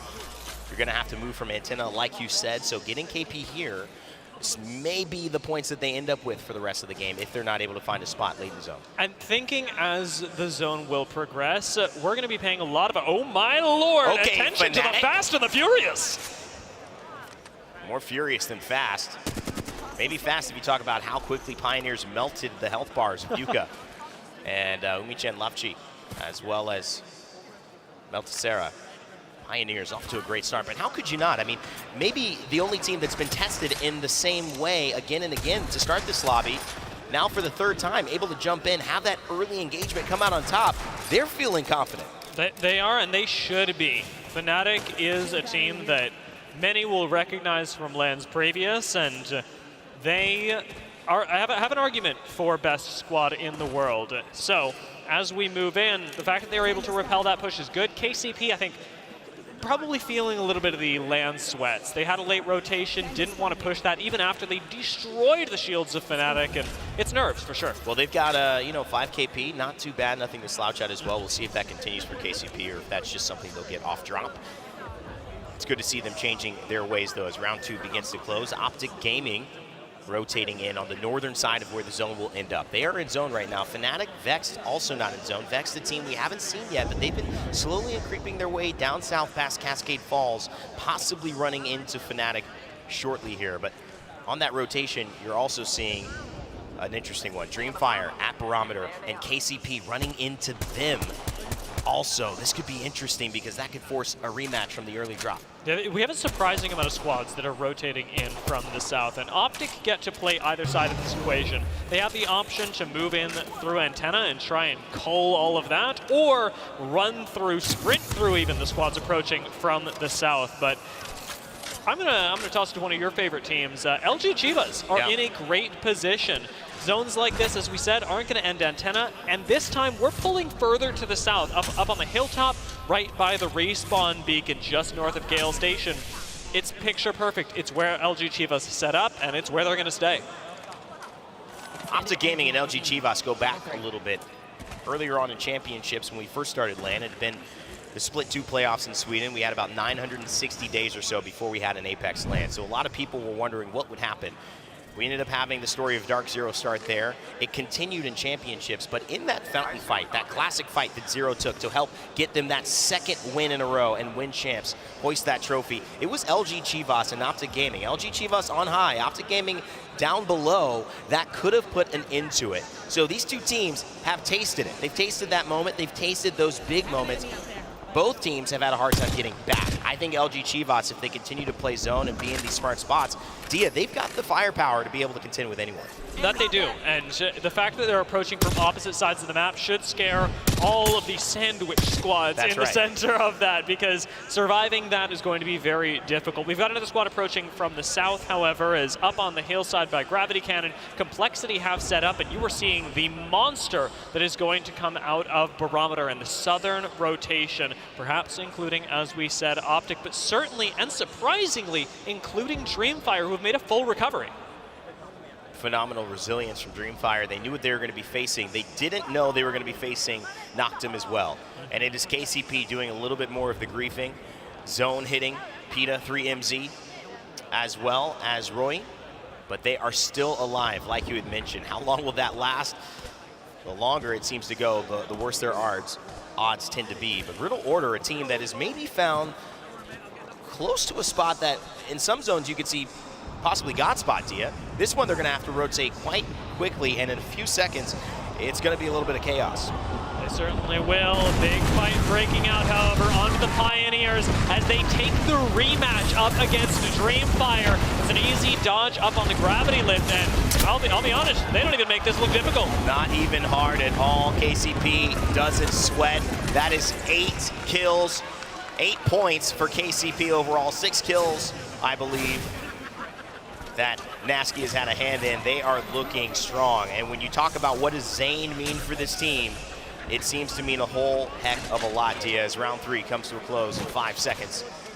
And KCP clears out their backside once again. Now they've got to focus on the rotation up, however, and remember, we've got other squads rotating in as well. Furia, one of them, approaching from the north of Antenna, having to fight their way through all of this. Have already lost 2, and Watson whips out the shield swap, but in a 1v1 up against Snipe down, might still fall. R99, but the peek through the knockdown shield takes him out, and his Watson claims another victim. Third party should be the end of this squad, and Furia bite the dust. Big time shift up, though. At least Watson gets one, knocks down another team. No placement points outside of the top 15 as well, but this is the fight that we were just seeing. KCP was running into Complexity, and it was Pioneers eliminated by Monsoon, Luda, and Cody. They get the kills. They shut down KCP's rotation, and now they claim that entire western, southwestern side to be able to rotate into zone. There's the power of a good position. Holding Gravity Cannon from that early on was the difference maker. KCP knew that they only had one way to go and weren't able to make it. Optic now unable to make it as well. This ring is going to take them down. Skittlecake's still somehow alive, but it is temporary at best. And Tropic go down, and Optic Gaming soon to follow as Noct has nowhere to be. Ascend still alive, TSM still alive as well. Vexed falls though, as well as in Tropic, so be careful. Antenna's getting a little crazy right now. Complexity still on the side. Rex firing back with the G7. Gambareoto-san taken down. TSM with 7 underneath Antenna. I may have underestimated TSM. I said some doubtful things earlier on about whether their performance would be good. When they put themselves on the low ground, I was a doomer, and yet here they are, having picked up some kills, and that's as a duo. But you're not wrong, Dia. They will have to move. Yes, they're doing well now. There's a lot of room to travel south, and getting out from the bottom, either climbing that zip line or walking it up without a Valkyrie anymore is going to be tough. They don't even have the movement of Hal on horizon. So this is a challenge for TSM. If there's any team that does well in tight situations and challenges, though, it might be TSM. So we will keep an eye on them for sure. Never count them out, especially since they are the defending champions here in London. Now, Moist on the high ground are going to be going up against them, as will many. Element 6 still having to rotate out and into this mess, where LG have been holding just the rock by Gale Station to make sure they don't get ooped. This is an important play. Well, it's nice to take space. LG are playing the conservative game. LG probably have the best position here. The only thing that could happen is somebody gets greedy. Somebody says, we've got to move somewhere, and we're going to go backside rock, and we don't care who we're fighting. LG maybe not planning for that, but expecting that things could not go as swimmingly as it looks right now, as round 4 is about to close. Maybe 6, 7 teams, including Fnatic, TSM, Moist, Ascend, Riddle Order, as well as Element 6 outside of this zone in Antenna. They've all got to move right now. As the ring starts to close, we've got plenty to look forward to. The few buildings that populate the north side of the zone are going to be contested. Start a fight, holding one of them as Ascend fly right over, and Moist watch it all happen. Oh, Ascend! This is where we're going to have picture-perfect walls. Ascend stick the landing in the center of Complexity and LG, forcing both squads to move up, and Moist make a move of their own. They're just walking it. Moist trying to do it the old-fashioned way and use their feet. Pricey, he goes inside the building. They know there's fighting there. Great grenade. It's going to isolate the player downstairs. They'll find one. Moist Esports looking to find another. The Bolt gets enough damage there for Pricey, and they become the new kill leaders. The Sin goes down, and Moist still alive on the bottom in the chaos. The fact that they were able to take this building so easily against a team with a Rampart, I mean, that is not expected. No. Not what you pick Rampart for. There's still plenty of action, however, as in this building we've got multiple squads coexisting, in the real fight, Rain Day, is going to happen again when we pull over towards the south, and everybody's got to uproot themselves again. The difficulty of working on Storm Point. You don't have to just play placements, play buildings, play POIs. You have to play high ground and low ground yet again. It can be so exhausting, but for a team like Moist Esports, it feels like they're just finding their second win.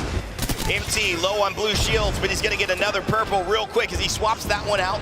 8 squads left, and Moist still, with some momentum, have a chance to pull it off, but they're gonna have to get through Riddle Order, who are in their own engagement here. My Lord. Up and down from Mia K, finds one, looking to find 2, and get the collapse. That's another one, Element 6 down. Riddle Order takes the kill. That's the player that saved Riddle the series, that saved them the game, and now with Complexity and fighting up against LG, we're fighting for the winning squad. Whoever holds on to this spot should take it all, and LG Chivas, again, don't even do them the decency of making it look hard. That was so simple for LG Chivas. It looked like they weren't even trying. That was the fight at the high ground where the circle will end. Complexity just got tired of waiting. They said, let's go for it, and they did. Unfortunately, it is LG who remains king of the zone. It's certainly looking like a win for them, but there's an evac tower. What, a little bit of a distraction? A little bit of a backup plan? Verhol's still alive? Plenty of squads trying to make it in right now. Start a fight, I believe, technically in zone and with quite a bit of cover. LG Chivas have to focus their attention towards the north, allowing Start a Fight to claim a few more placement points. You certainly wouldn't say the Spitfire is meta, but in the hands of Yanya, anything should work, especially with a Prowler to switch over to. Running a bit late. Running out of ammo. That was what hurt them in terms of stopping Dark Zero from winning. They ran out of ammo. They've been in this position forever. Will the same thing happen yet again to an APAC South team in Pricey and Jogger? It doesn't look like it. It's Start a Fight Esports who take down the rotation of Moist, and now it looks like it's setting up for a Start a Fight Esports LG Chivas finish. And look at the composition coming out of South America. We knew they had a lot to offer coming into this land. 3 squads left, Rampart, Crypto, Gibraltar. They are breaking the game. What is this squad? What are they doing? Whatever it is.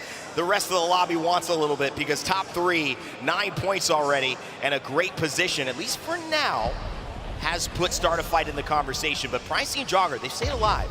This could get a little wonky. Lusquin, Jinx, Zipola, they could try to rotate. Obviously, Pricey trying to stay alive. I think everyone says, let's get rid of this team, and then we'll fight it out as 3v3s. But you never know. If they can't finish them quickly, Yanya could be exposing himself here, and it could leave something open for start a fight. Moist can't commit to the low ground. LG can't commit to the low ground. Whatever team actually tries to take out start a fight is relegating themselves to second, and it puts us in this harassment battle. Now, the next ring is going to determine who ultimately has to move first, but I suspect that we'll find out much before that. Draugr actually gets back up, but remember, we've still got Gibraltar Ultimate, Crypto Ultimate, and Rampart set up for start a fight. They should not go down fast. Yanya looks to just try to move. They destroy, I believe, the Horizon black hole, and that's still Pricey alive. 3 squads left. Yanya's like, get this Apex South man out of here. I am not dealing with. He's even got Draugr back up as well. And Lusquin, Jinx, they're not having any of it. Crypto in the zone of Gibraltar. They're going to EMP on top of this and get Moist out of here if they can, but Moist takes to the skies. Still alive for now, but it is a temporary lifeline to start a fight, commit for the second place in the face of LG Chivas. They rush Moist, and they pick up a singular knock. Moist Esports go down, a collaboration of them and Luminosity, and in the 3v3 now, Luminosity have to clutch up, start a fight with the Gibby, crack Yanya, almost take him down, and Jinx pops over on the Rampart, getting him melted by Deathwind. LG Chivas take game 1. And just like that, we question whether they could do it all. Well, they just did it all and then some. LG Chivas take game 1 here in London in your Split 2 playoffs with a smile on everybody. A Mexican squad up against a Brazilian squad. Now, LG Chivas may be playing in North America, but South America as a whole looked good. Buenos dias versus Bon Dia. Yeah. I'm sure there's a lot of fans right now in our Twitch, YouTube chats, and all over the world celebrating this win and that final 2. But it didn't seem so simple at the start. I mean, they had to do a lot of work to get Moist Esports out of there, and credit to Pricey and Draugr, who made it difficult to do so with a lesser position. They did, and it was the difficulty of coming out of Antenna. Moist committed to that early, and credit to them, made it work up until their exit. Got a lot of placement points.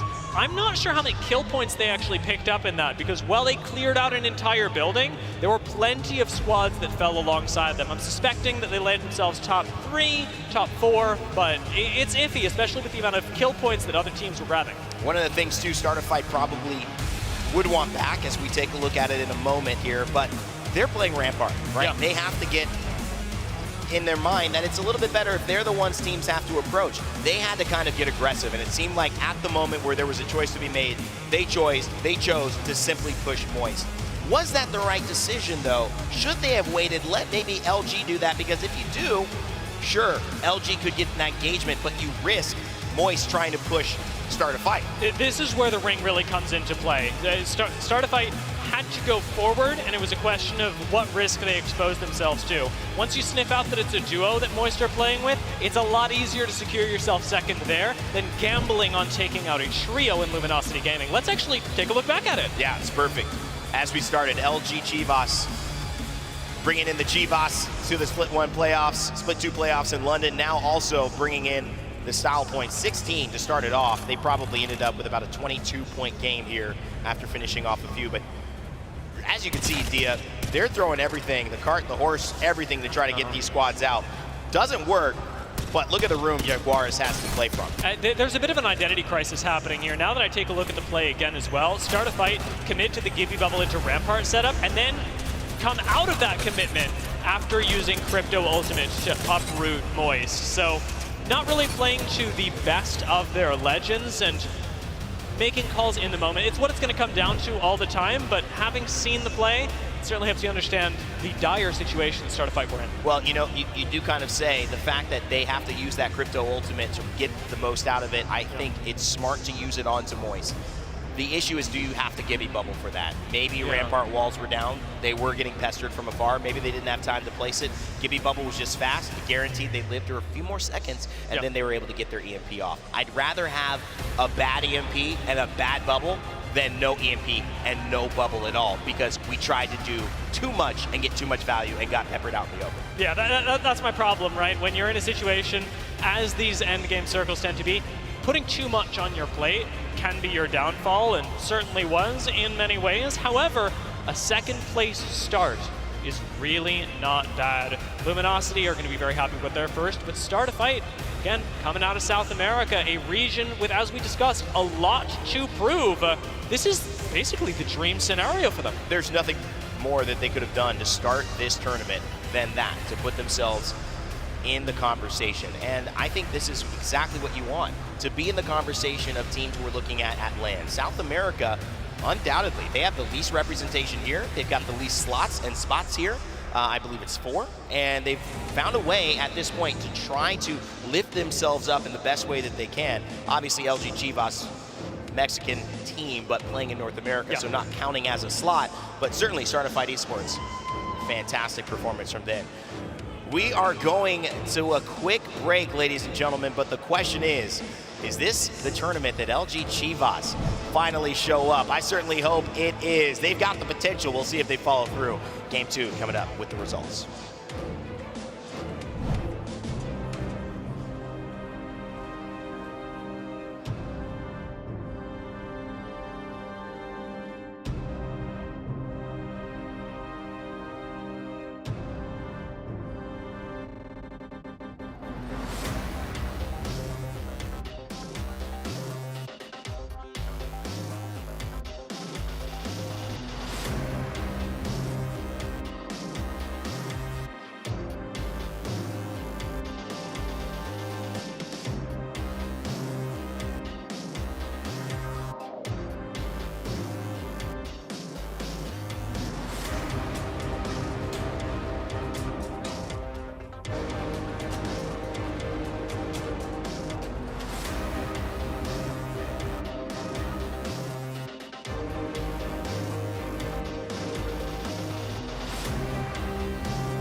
WD Black, the official storage partner of the Apex Legends Global Series. Welcome back to London in the Copper Box Arena. The Split 1 playoffs ended in such a Fnatic fashion. Not with Fnatic, no, TSM claiming the win. Can they do it again? They're playing right now in our Split 2 playoffs as we welcome you back. Our crowd live in the house. And they've had a busy morning, but, you know, got here early, decided to brave the London traffic. Boy, oh boy, Dia, that London traffic, it is something. Don't get me started. I'm from LA, and even I think it's bad. Rene and Dia up here in the box, in the Copper Box. Dia, we just saw a fantastic performance from two teams you know very, very well, LG Chivas and Startify. Yeah, and having talked to them beforehand, LG Chivas, in fact, I ran into them while they were scrimming the other day. Had a quick chat with them about what they were thinking moving into today's games, and from their perspective, scrims had gone swimmingly. There's no reason why the tournament shouldn't. So this is, I think, as expected from their perspective, and yet for a lot of teams, they didn't have it as easy as LG Chivas, because make no mistake, LG Chivas played well, but they also had an incredible zone pull for them, being the only team to land over at Fish Farms and then make their way over through Gale Station. In another ring, I don't know if we get a performance exactly the caliber of this one where they had utter control over the lobby. And when you consider the fact that this lobby had a lot of teams we were counting on earlier on with KCP, with Dreamfire, not make it. Dreamfire, most likely because of the troubles they faced with KCP along the way. Complexity, taking down KCP after having 8 already. The excitement there is what they felt like wearing that brand new Nessie hoodie, which they're selling, which I need, by the way. But it all led to, you're right, an easier side, an easier group, a lesser, I think, level of, I don't want to say competition, but there certainly weren't every team that was in that final antenna zone, in the zone that LG had to fight. So we'll see if they can do it with adversity. That's going to be the real test for them as we head into game 2, if they don't get a zone that pulls as favorably. It will, and what the teams, of course, that I'm looking at going into this next game are the ones that we saw coaches getting involved in right at the end of last. As soon as the last match finished, Kimchi was all up in Complexity's face, helping them out, hopefully, with how to defend against their push over by Gravity Cannon. This team FaZe, we just switched from them to start a fight, but to talk about FaZe a little bit, I didn't think Snipedown was happy losing that 1v1 to his Watson. That is, you know, 2 icons in the scene, 2 controller player icons as well. And Snipe, you could tell by his face, locked in. He wants to go next. Phony, to me, he's the challenge. I've issued the challenge to him. He has to step up. If FaZe is going to do well, they've got the pieces, but Phony has to transition from being a great player to an iconic player. He's got to step into the shoes of the Sweet Dreams, of the Imperial Howl, and lead this team to victory. I think he can do it. The man had the marriage buff in February. He got married a week later, and he's a stylish dude. He bowled next to us, Dia, when he beat me in a bowling game. I can't believe it. He's a better Apex Legends player, though. But let's just say he's a better Apex Legends player. We're not going to say he's bad at bowling. We're just going to say he's a much better Apex Legends player. A lot of hope for FaZe. We'll see as that continues. But a lot of teams in a similar situation like that, Tia. I tend to agree. It's time for the good to become the great, right? And the great, as Phony has been, to become the excellent. I'm actually thinking back to before he really embraced this sort of Seer IGL style. I liked things like the Newcastle that he was playing with, being able to use that as anchor for the squad, and I think that the discrepancy that FaZe are facing up against now that we're moving into playoffs here, trying to redefine their play style, is that you're trying to reconcile this heavy IGL style from Phony with Frex being this incredible anchor, where both of them have had success in that role, and you can't both be anchoring Snipe. If you do, you certainly can't be the first 2 down, ideally, which is what happened there. Snipe was the last man standing against that fight with Furia, but you don't want to get in the fight with Furia either while you're rotating in zone. That plays to Furia's strengths. What will be FaZe's strengths? One of the things in day 1 and 2 which shot FaZe out was their ability to get these zones and do well with them. LG Chivas has proved that they can do this in this environment. Optic Gaming, relatively quiet as we take a look at Dropped. Skittle Cakes to his left, Knock to his right.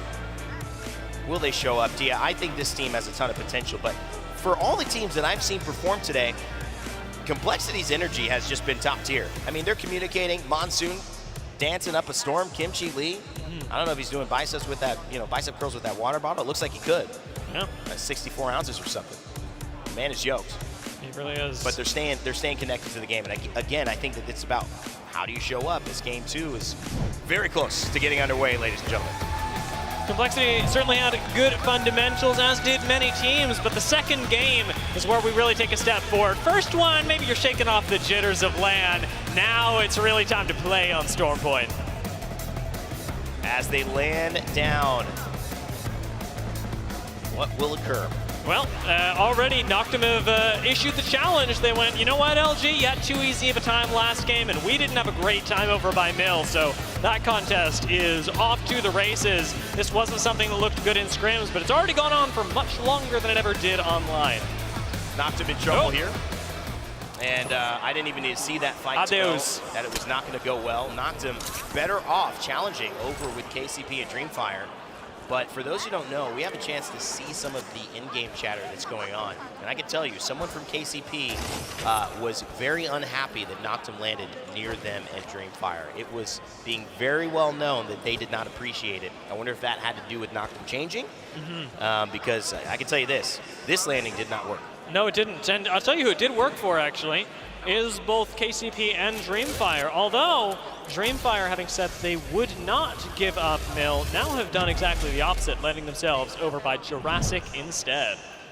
As you can see just there on your screen, we didn't go into the overall series results, but LG is your #1 team with 29 points after that 3 KP that occurred, and obviously well-deserved from them. Moist Esports right behind them with 19, and TSM with 14. A surprisingly sneaky 14 for TSM, I would say, Tia, as you know, that is for a game that they didn't top 5, a very good score.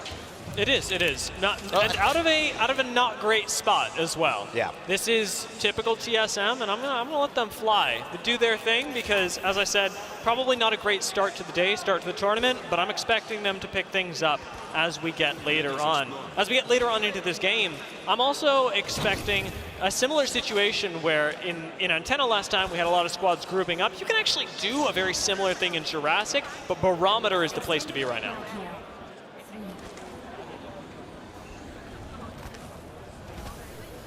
5 seconds left before round 1 starts to close up as we see KCP. Much easier time at Mill today. Riddle Order staying just south of them. Riddle Order was around for most of that. We mentioned Yukio coming in, such a presence in APAC North as a streamer. It's really hard to put into words if you're not familiar with that region, if you maybe only watch North America or you maybe only watch EMEA, but I'm telling you, it is massive, the presence that he has. And also the style that Riddle Order has. They have some custom Air Forces as well. The Smirk on one side, the Riddle, and then the Order on the other shoe. Very, very cool. I'm excited to see this team continue to perform. But a zone is going to be a central zone here. As you mentioned, Barometer, the place to be. Teams already moving that way, Dia, and in fast fashion. Yeah, there's a bit of flexibility in spots like this. It's likely to go towards the north of Barometer, but there is always the opportunity for us to pull out into the western side of Jurassic. So, in a position like this, we've got Element 6, who are going to be plenty happy, especially with a early rotate off of a Watson Catalyst, to just bunker down and hold on. But a composition like this does come with downsides. When you pick up Watson Catalyst, you need ring scan, and looking at their position, that's not something they're going to get. Yeah, and again, late game rotation, not as ideal. However, the Catalyst does make up for that. That is one of the biggest things Darkveil does. It's the rotation in these zones where you do get in trouble, you do have to cross open water, open land. That can give you and buy that time so that you can go ahead and put a Watson gen, set up some Vinces on the other side, and feel comfortable. Certified Esports inside as well. 11 points. I mean, this is group stage. Remember, there's so much Apex Legends to play over these next 4 days, Dia, that I think teams too, once you have a decent start, you get a top 2, you start saying, okay, let's just keep this up. Let's not mess this up and get too aggressive too early, because this is really shaping up for the way we want to consistently perform. It is, and as we continue moving through the day, teams have the opportunity to get more conservative, and conservative in smarter ways. Right now, people are playing safe because they don't know what's around them, as opposed to later, where you can temper the aggression. We got a crypto going off on the floor, however, as Gambare Otosan start showing up in Barometer, claiming the roof, and actually, with a Newcastle, you can play this area. You really can. It takes about 800 damage to throw one of these Newcastle walls out, but they will be permanent. But when you add a Watson gen, you add Newcastle's mobile shield next to it, you kind of got yourself a nice little campsite there on the top of the hill. That was a pretty fast RV setup. And Gambare Otosan happy to just post up and chill. Also not trading too much in those sniper battles with the triple take, as the gen is going to just heal that passive shield up slowly over time. Ooh, lordy, lordy, lordy. Who thought Entropic was taking down FaZe in this first game before round 1 even finishes closing? I bet FaZe didn't have that in their books, but this is a big show for Entropic, who had their own really fascinating path here during the course of this split. They've actually changed up from when we used to see Hiarka and Uchako on AYM during the last LAN, and they've actually completely swapped up how they play the game. Hiarka is now the shot caller where he used to be the anchor, now playing IGL for the team, has unleashed Uchako to be that much more aggressive, and it is clearly showing up well for them. And sometimes that's the one switch that you need to put you into the next level. Pulverex, a lot of times we jokingly say it, sometimes the switch they needed to go to the next level was just another player. They've got 3 this time around. Fchion is become famous in the Apex Legends community for not only his biceps, but his ability to play tactically well, to make top 5s, even in difficult situations. With this bridge spot, they've got a lot of flexibility, Dia, and playing the Rampart and Crypto with the Bangalore. Unusual, but they're making it work. It's like a budget Gibraltar in this situation, or perhaps a more aggressive one, right? You have a little bit more cover, and you get to gamble with now what You know Bangalore gives you the ability to close gaps, play, as you said, a little bit more aggressive, but in terms of the larger game plan for Pulverex, they are using flexibility as a way to make up for the fact that they don't do one thing especially well as this composition. One of the things, though, that Pulverex knows is that this is, in some ways, an uphill battle. APAC has had success, but they haven't reached the pinnacle of the success that they've been hoping for, especially in this region. That's been all Fnatic, who have top 5, who have topped 8 in their last events. What I think they're looking to do, too, is Crypto is such an effective legend in these tough situations where maybe you lose someone down on a rotation. Maybe you're a little nervous in game 1 or 2 trying to figure it out.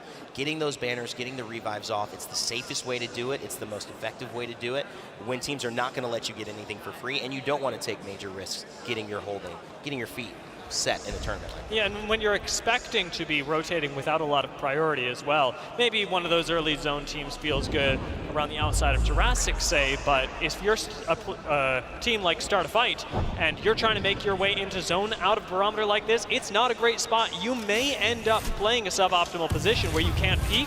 Crypto lets you get all that information for free. AT squads left now. 2 have gone down, FaZe being one of them. Phony, Snipe. They're going to have to go down to the drawing board with Vex for game 3. Only one more game after this on Storm Point. Still plenty to play here, though. As Ganbare Otosan, we saw them set up on high. They've now dropped down below under the bridge. And to me, this is a much better spot for a Watson to hold. Generator is a little bit more effective here, but they're still on the move. They're not happy with it. Very playable from really any spot that they choose to take here. On the low ground, they have safety, but at the cost of autonomy in the game. And what it looks like they're trying to do now is reclaim a bit of that autonomy by taking high ground in air quotes for your ability to then take fights on everyone else. And Tropic, who slew FaZe earlier in the day, now hold the very top of Barometer, and fortunately enough for them, got a scan. And we're not sure if this was FaZe who actually maybe flew into Entropic already in this position, maybe trying to set up for an end game, didn't expect to have a fight, and they ended up meeting their match. We know that Hyarka, Chaco, and Thorfinn are no strangers to being able to 1v1, 2v2, or even 3v3 with the best of them. Qualifying in the EMEA region, I believe in around 9th, 8th position heading into this. Now, we've still got a lot of teams that need to appear on screen. Teams that haven't made their way into the ring yet, teams that aren't playing zone for Barometer, and they're all pretty darn terrifying. We've still got teams like TSM and Vexed outside of the ring. We have not seen Furia yet this game, and even Fnatic has been pretty quiet. Well, Dia, I only cut you off because Fury's about to run into TSM. I mean, they're making their way right down, right now on the map to fight TSM. This is not going to go without a fight. Watson, Pander, Zeratricky about to run into our reigning defending champions here in London. And that's a nice start, 51 already. Focus of attention, this should be a push. No knuckle cluster on Watson for 10 seconds after that. The silence on Diffuse, very, very effective in this particular matchup, and a bit unlucky. Really surprised they don't go after that. That's 10 seconds, no abilities. Now Reps gets hit. I wonder if the reverse is going to be true, and as Watson, Zeratricky, and Panders decided this is the time to get aggressive. It's only one, though.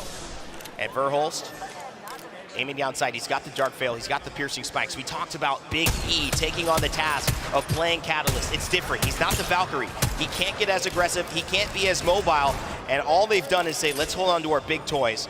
We'll just show a little bit of force, and they will turn the other way. And Furia has done exactly that. They've decided to run Dia away instead of challenge TSM. Understandably as well, they've got time to make this rotation work. I will say, however, having expended the Catalyst wall, moving even further past that is ridiculously risky. A 30-30 can down you extraordinarily quickly, and there's just not that much space in the next zone. So Furia are playing a lot more carefully than I would have expected them to, honestly, given their brand. TSM holding a great spot. They've fought off Furia. But will they approach Fnatic as they make their way closer to the center of the zone? Let's go ahead into a listen in sponsored by WD Black. I'm going to go inside Jurassic. What's our med count? I'm 11-6. 11-6. 4-5. I can hold 3 cells. Can drop. Drop T2. He can drop you.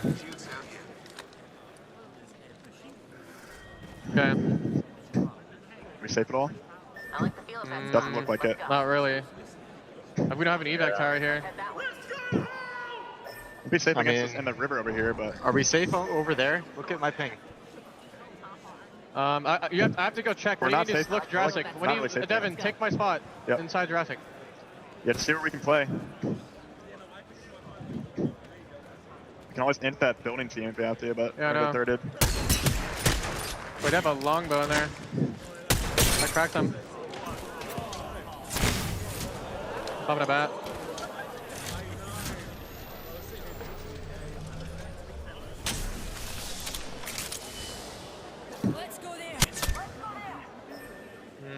I hear some walking up on me. Walking up on me. Walking Coming, up on me. coming. Okay, double boom, flat armor! Yeah. Give me the right guys here. One on the Yeah, right, sit one, down. one on there. forward. I'm gonna walk up maybe on Yeah. that. Right side rock, right side rock. Hide the bat, hide the bat. I'm up the horizon open, okay? Yeah, okay. I'm walking, I'm horizon You need open, horizon? they're all here on my ping. Horizon rocks, horizon rocks. I'm swinging left side. That was one. Swinging left side. Sears cracked. Last guy's Zero here. dead. Last guy's here. Got him. Get the res right away. Drop armor, I'm please. dropping. I dropped an armor.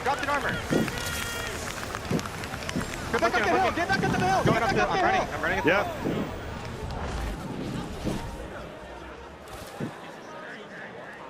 Good stuff. There's a team here. There's Yeah, back up. Get back Yeah. down the hill. Get back here. Yeah. Hold frame, hold frame, Hide the hold bat, frame. I'm good here.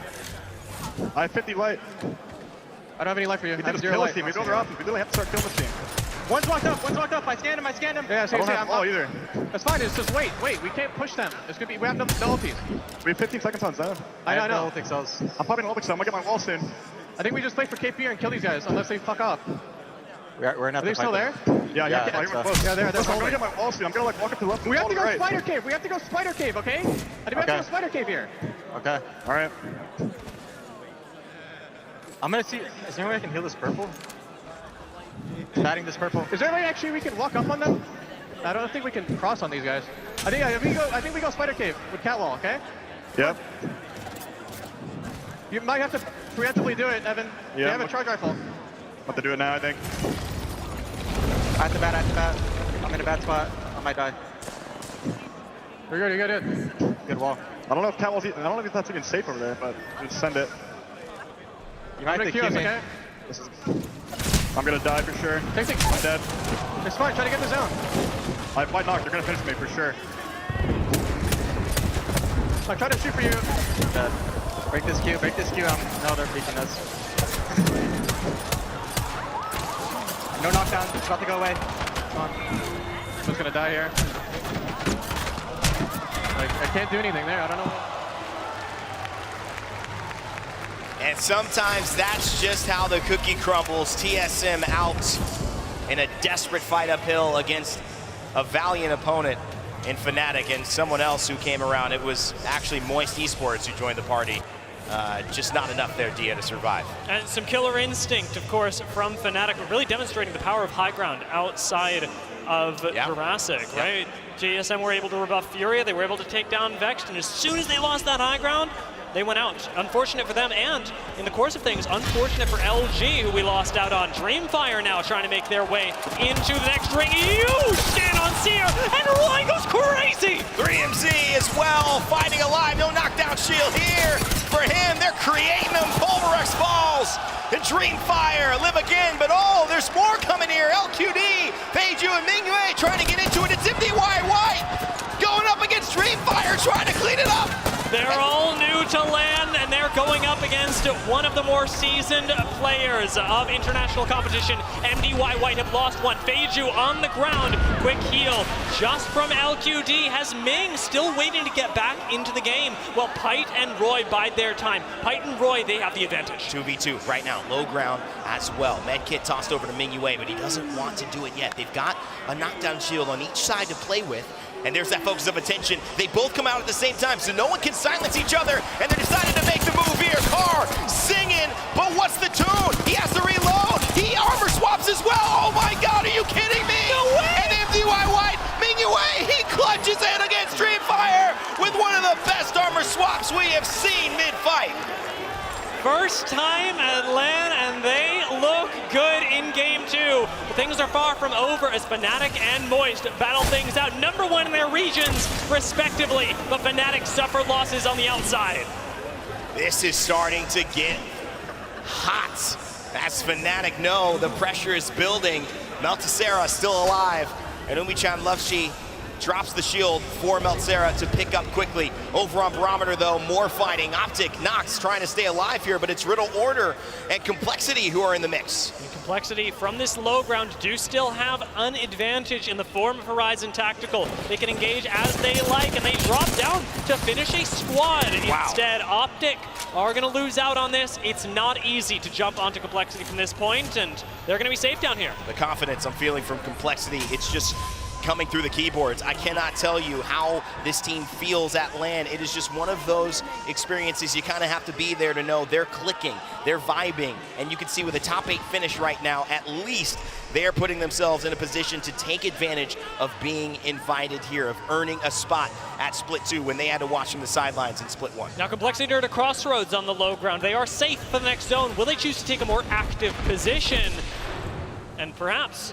participate in taking out a squad like Fnatic, who is going to have to move? MDY White now gone. Complexity still playing off of the low ground. And I tell you who's still in zone. I tell you who is dead center. We've still got Start a Fight just from last game out of South America. Once again, having made it into the top 10, and Entropic sharing space with them. They were rinsing. They put a down payment on that place. They have been here the entire game, sitting in these buildings, content to wait, watch, and ironically not start a fight until maybe top 5. But if they get another top 5 in a row, big start for South America. But could it be APAC's game? Gambare Otosan, we've seen MDY White perform extremely well also. Boy, oh boy, these positions are starting to get fun. Just barely in the ring.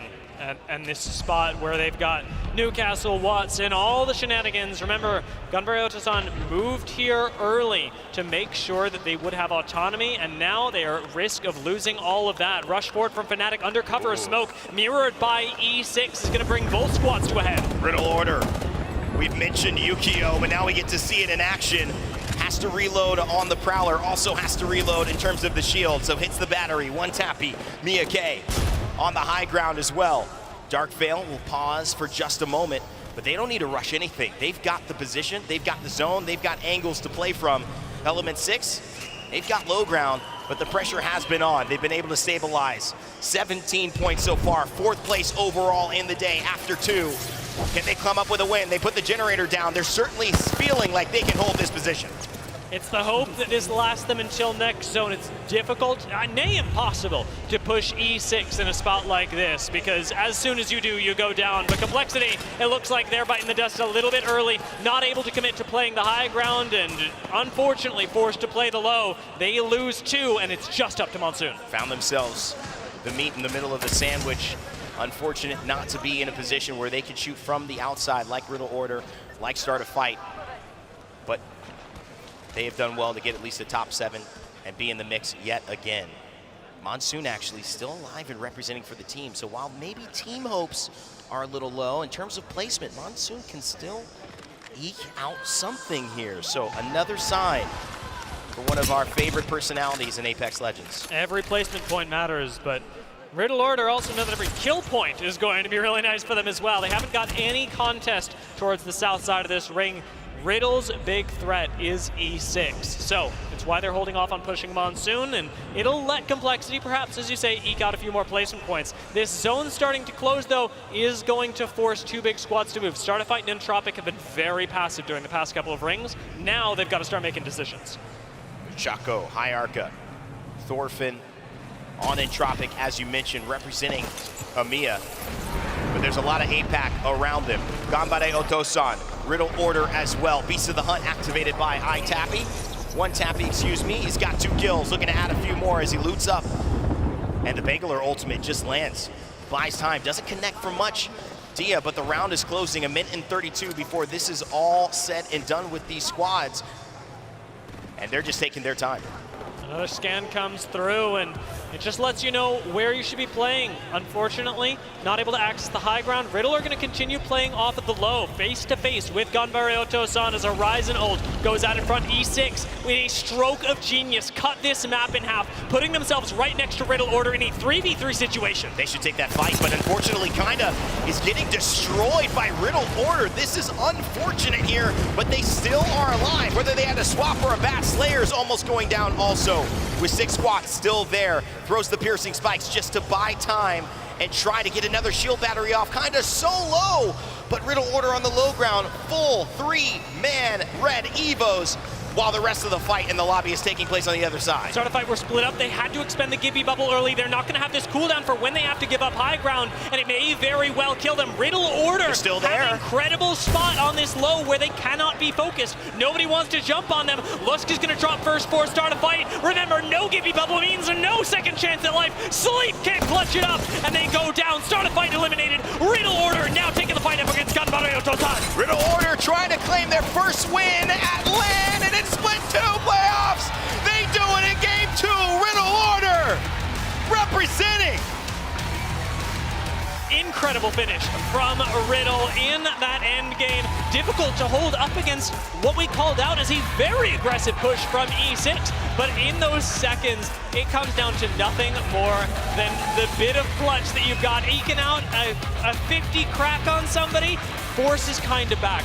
Lets Riddle reset against E6, take the fight and make it too dangerous. They own the low ground. One of the biggest presences in all of Japan streaming.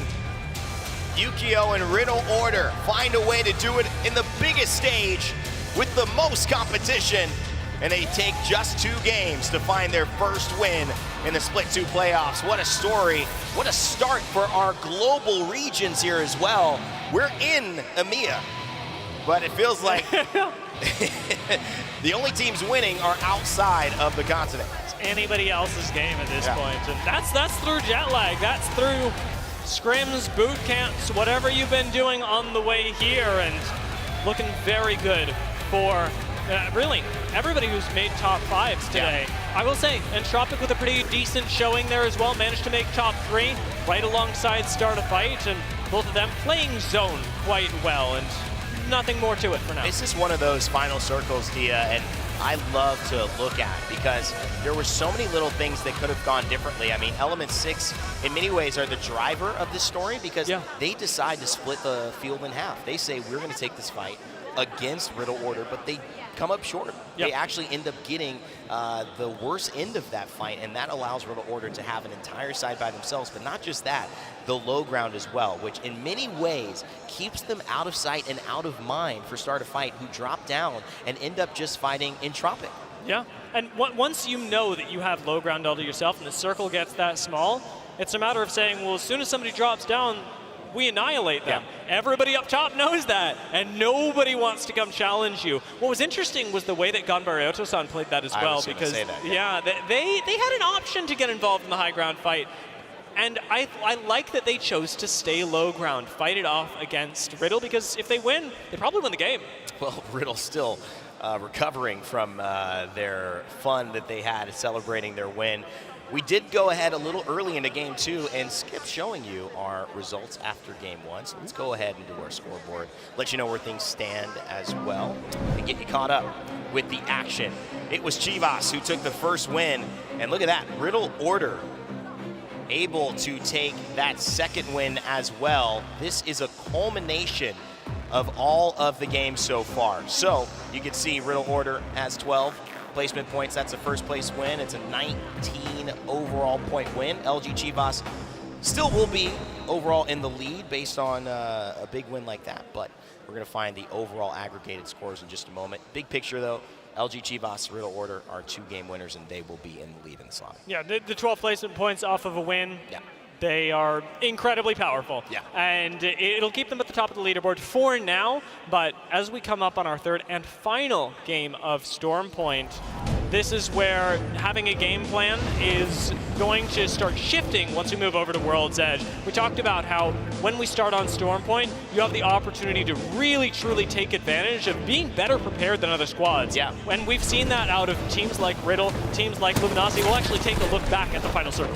Yeah, and this is Riddle Order's perspective. So they're in this low ground, and Element 6, Entropic and E6, yes, they're in a pretty tough situation. They don't want to drop down because there's going to be that stagger time where they will give Riddle Order the first shot. And so both these teams don't want to climb up or drop down here and are just trying to poke at each other. Riddle Order get the better end of this. Not only that, they're fighting on 3 red Evos, which is 75 more armor than most of these teams had in aggregate, because a lot of purples, as you're seeing, they end up fighting. But it's not just that, it's the aggression, it's sending 1 and 2 ahead of time, allowing one Tappy to follow up, and just the effectiveness with which they slow played that circle. Sometimes being the biggest and brightest star is not the best thing. It really pays off well for them as well. We could have figured this out on our own, I think. Riddle Order topped the leaderboards there, but Entropic are going to be feeling mighty good about themselves and start a fight with another excellent game. Not placing too high in the kills, but you're seeing that fundamental gameplay and the ability to call zones and play those to completion work really well for them. I mean, if you looked at this coming out, a lot of the teams we saw, Riddle Order, Ganbare Otosan, Entropic, Start a Fight Esports, and Element 6. Would you have expected that top 5? Would not have had them in that order. Almost in any of those games. These teams we talked about, Furia, FaZe, Ascend, Vexed, LG Chivas, TSM, Dreamfire, KCP, all in the back half in Game 2. So Dia, what does this say? Yeah, would you have had them in the bottom 10? And I will say that first day at LAN, this is still setting the stage. It's the time for, of course, these teams that perhaps didn't have as many international fans behind them to really jump forward. So in terms of the matches, we know Riddle Order has 19 points, a little bit more than we're seeing on here. But obviously just giving you a big showcase of the teams. I want to quickly jump in as well, and while we're sorting out the scores, talk about Riddle Order and the way that they finished off that game, because something that went underappreciated was the timing with which they swung around onto Ganbare Otosan. There is very little space left that the ring gives Ganbare, and they push Ganbare as Ganbare is forced onto the high ground to take a multi-angle fight. It's a genius move from Riddle, and that's where timing is so important. It's not just the decisions, it's the split seconds in which they're made.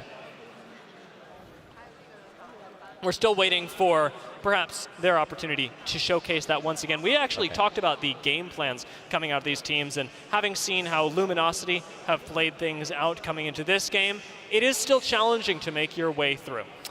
Well, we've got one of my favorite people here and one of the best stage hosts in the business place standing by with one of the best watch partiers. I guess that's how you call it. Wig, Greek, what do you guys think? I guess we can go watch partiers, but nonetheless, you said it, one of the best watch parties out there. We're hanging out with Nice Wig and Greek down on the floor as they are in London. London, show them some love one time over here.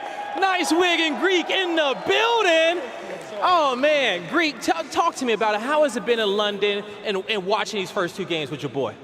Man, I'll tell you, it's been great. You know, me and Wig, we love what we do, and we're having a great time. And being in the arena this time around, man, the energy is just phenomenal. It just pushes us to just keep doing it, man. We never get tired. We never get tired. You know, one of the best esports in the world with the best fans in the world and some of the best creators in the world as well. And it's electric in here. Wig, talk to me about it. We saw LG Chivas won. We saw Riddle Order and also some insane in-games right there. How has it been for you so far? It's been a good time, dude. I'm having a great time watching, as always. I'm happy to be in the arena to experience all of this. I absolutely love seeing Riddle take a W. I think they're a dark horse and an underdog story here going in. And LG, man, you love those guys. You gotta love those guys, okay? And you know what, when it comes down to watching your streams and watching your watch parties, you know, a lot of people come through and they learn so much about the game from a different aspect from you, okay? So you're out there teaching everybody how to play Apex Legends. The knowledge is there. Now, you talked about Chivas kind of being a dark horse or Riddle Order. Who do you think is gonna take this group? Oh man, I still think Optic can come back and definitely take the W. You know, I think they are a fan favorite. I think they're a me and Greek favorite as well to take the wins here for the whole tournament. I can definitely expect them just coming back these next 4 games. I think you're right on that one. We've seen what they could do before, but you know what? That's enough from us down here. We're vibing. If you guys want to see some more Wig, head on over to twitch.tv/NiceWig and check out the watch party. But that's going to do it for us. Let's get back into the action. Appreciate you, man. All right, look at that. And I want a watch party. It's just not the same. Every time that I look at Wig, I'm just captivated by his hair. I was going to say it had to be a hair nice thing. hair. Yeah, God, if only I could look at someone who had such nice hair. The way Greek gets to look at someone who has such nice hair. Obviously, you know, you're being modest and bashful. You got some hair compliments and makeup today earlier. Well, he's acting surprised. You know you got the compliments. I'm working on it. I'm working on it. Yeah, very, very kind man. Got a few hairstyles lined up. You do. He has a few. Okay, so we're going to be surprised throughout it. I only get to cast with him for a couple of days. He's going to keep mixing it and mashing it, and it's going to be great whenever you're on, brother. I'm excited to see you continue to kill it. I will start hosting a little bit more towards the end of the day and as this tournament goes on. But having fun on Storm Point with you to open the show, and also Match 3 now closing Storm Point as well. There's been a bit of a story to Storm Point and the way this map has gone to relatively south zones in terms of the way that we can see Storm Point play, especially with those really north zones like Lightning Rod that can be very, very different. Yeah, hasn't been favoring, say, teams like Vex that might like to move a little bit further north. I don't think that when you're landing over at things like Lightning Rod and High Point that your ideal zone is pulling up to you. But if it's landing somewhere more central in the map, I think it'll feel a lot better for them. If we're going by Cascade, for example, even by Wall, teams like Fury and Vex can feel a lot better because we saw what not having high ground did to Vex. They're used to approaching from the north, and as soon as they're placed on low ground up against TSM, they fell apart. You know, it's interesting, too, when you really can see it, is we get some fan shots as well, some content creators in the house, and we go back to KCP. Nasky got a little haircut, apparently. Usually he can hear us while we're on this mic, or at least he tries to. He's got that sixth sense. Yeah, he knows. He knows when the cameras. He knows when the cameras are on. When you take a look at, I think, the way these teams are playing it, you mentioned Vex. You've also mentioned some of these teams who are kind of trying to play on the outskirts of those northern sides and come down. Optic is one of them who seems to be transitioning south. It hasn't worked well for them. We've seen a Western team win, Ganbare Otosan, who kind of came, from that left side with Riddle Order, and Riddle Order ended up taking that win in this last game. We've also seen a Southern team in LG Chivas rotate and win and take that in game 1. So these zones, will they continue that way? We don't know, but it has kind of boded better for teams who are actually starting on the Western or the Southern side than some of those northern location teams. And sometimes, that's just the way things go. Yeah, it's the reality of being in a battle royale, and it's why we're playing 6 games today. Yeah. If everything were consistent, we might just play 1. But because we've got variation, I think that would go well. Just one game, decide the champion, fly back home. Yeah. But because we have that variation in between games, in between rings, your ability to, even as a North team, be able to place in a position that gets you, I think the points that we were looking at were, say, like 6-7 points around, something like that, is what you're hoping for to have a still good day, even if your zones aren't going for you. Listen, if you can get 5 points even, I think 6 and 7 is overperforming, but if you can be in that 4 to 6 range, you're in the mix, especially when you're a team that has a high caliber potential, like a TSM, like an Optic. You can win in those 26-point games.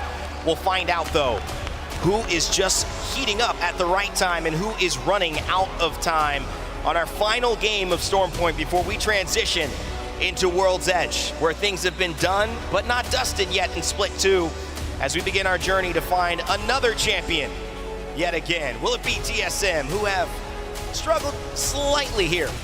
Will it be someone else? If anything, these 2 games have given us an indication, Dia, that we could very well see a different champion if it continues this way. I'm not going to make any predictions about it, but I have to say, Rain Day, that I'm excited about the journey that we'll take to get there, because already, start of the day, as you said, things have changed up big time for even international standings. We've seen with Riddle picking up a win and with Startify picking up their 2nd place in the first game, two regions that are typically underestimated really come out swinging, and I don't expect that to stop, especially when we're on Storm Point. World's Edge is going to change everything, but the preparation these teams have put in, the perhaps unorthodox comps with Bloodhound, with Gibraltar, with Rampart and Crypto, that's changing everything. The time to prove yourself is now. 5 months separate Split 1 from Split 2. The playoffs are where you write your name in history. Where will yours be etched on the 40 teams from around the world who have joined us for the ALGS Split 2 playoffs? We will find out at the dropship. Let's 20 of them go. Keeping an eye on our early game contenders, we've got another mixed up drop from Noctum and the squad. Keep your eye on Kings, center of the map at the moment. With Gunbaroto-san finding their loot up over in Thunderwatch. We've still got plenty of ways that this match can play out.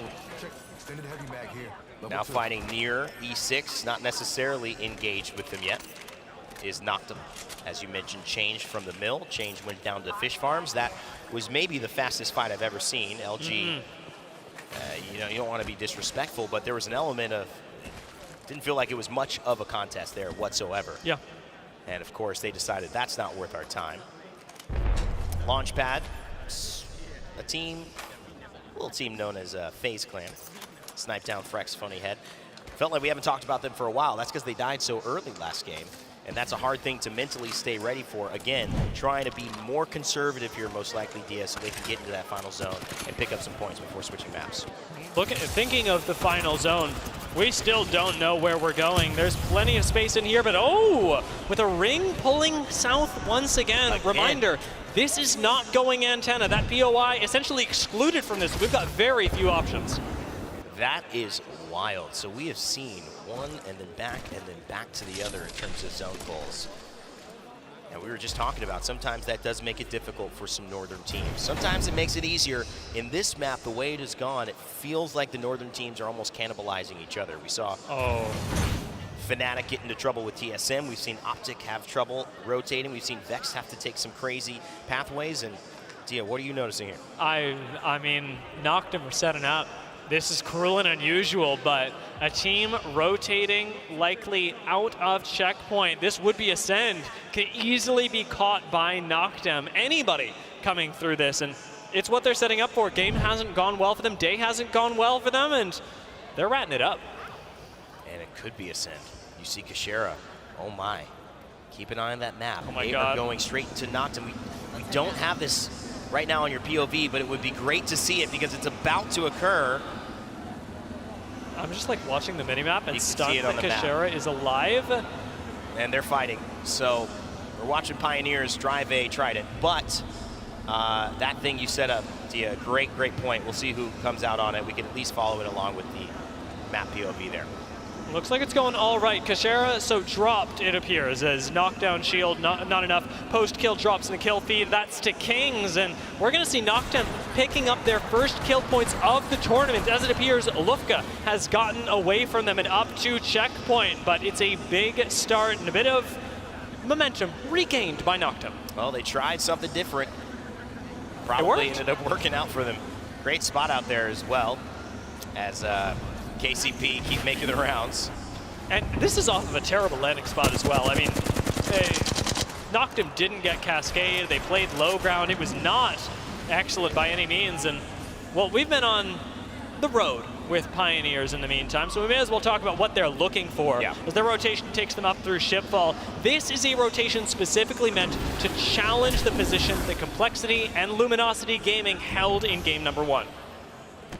And what's great is that when you have a map like Stormpoint with Tridents, you can make these types of rotations early enough to where they're viable. Over the next minute and a half, I would say, these spots start to get taken and you don't have that access. And so most of the time the question is, yes, we could do it, but is it worth it?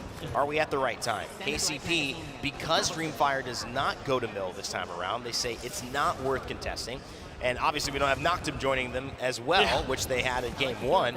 They have the chance to rotate early enough to get that southern side and pull here. So all those little things that you may not be paying attention to, maybe as a viewer at home, impacting the greater meta of how this circle is going to be with KCP now fully cemented in the southern side as a threat. Yeah, it's funny because especially when we get to end zones, it's very easy to look at Apex Legends go, it's a game of split seconds. Yeah. Because that's what it comes down to so fabulously in final rings. Right. But even in early game, it's also the case because of the rotations that you talked about, this opportunity that's opened up for KCP to take to the south side of the map instead of having to play things out from the western side. Now they have still been challenged. Optic Gaming currently hold the high ground, and with a position like this, they can play Gravity Cannon in the nearby area rather confidently, and it looks like they're trying to set up for a bit more of a conservative approach, not trying to overextend under Gravity Cannon as Complexity did last game, but instead saying, if you want Gravity Cannon, take it. We're going to shoot you. A big initial rotation from Imperial Hal and TSM for Hulse reps following along. It's FaZe who smell this one, though, coming a mile away. They see, is it worth trying to contest? Frex definitely wants something. Not sure if they know who they're going to be going up against here, though, because now, even though they are looking to hit 78, with the charge rifle, good amount of damage from Frex, it's still a far way to push off that damage if they do want to try to finish this fight. It's funny that TSM, like right over their heads, take a different rotation from game 1, and FaZe go, no, we're running that back. we're going to try that one more time. They're literally trying to push the exact same building with this Catalyst wall, and it takes one good beat from Frex. They haven't got any shield breaks yet. Wow. They are just raw taking this fight. I wonder if this is a FaZe that's frustrated and knows that they've got to do something big, or else try to make it up on World's Edge. They have now gotten scanned. Slow out in the open. Possibly just looking for an opening, but you're right, Tia. Nothing has really given them the go-ahead to really push past this. These boxes are the final place they can hold before getting a little bit too aggressive for their own good. Frex now taking the ire of somebody else's rifle from the side and almost there. Hits the barricade with the Catalyst passive, but goes down to Verhulst, who might have been on high there, actually around the corner, who cleans up one. Of course it was Verhulst to open things up for TSM. Through the wall, he opens up with a punch and cleans up with the R99. Hal takes the 1v1. Verhulst still clutches it up as ever. That's why you pick him up. That's why Big E stays. Hal misses kind of a lot there. Reps does a good amount of damage, but this is what has happened to TSM twice now. Verhulst, please! And now Hal has to make it up. He got revived. That is fine. But he has to do a little bit more damage in this fight. He certainly has. He's gotten one, he's gotten two. No they way. tried it for Big E. Looking to finish it off. They have certainly survived. Maybe not getting the kills, but they've done what they need to for TSM to stay back in it. Verhulst clutches things up for TSM, not to the tune of them just staying alive, to the tune of 3 KP. Good Lord. And I mean, that's just talking about Evan's development as a player, as an anchor. I mean, this has obviously been his role, but having to do something like that when you have the mobility of a Valkyrie usually that you're used to, relearn a character, almost retrain bad habits, because Valkyrie let you do things that you shouldn't normally be able to do on characters who don't have jetpacks, right?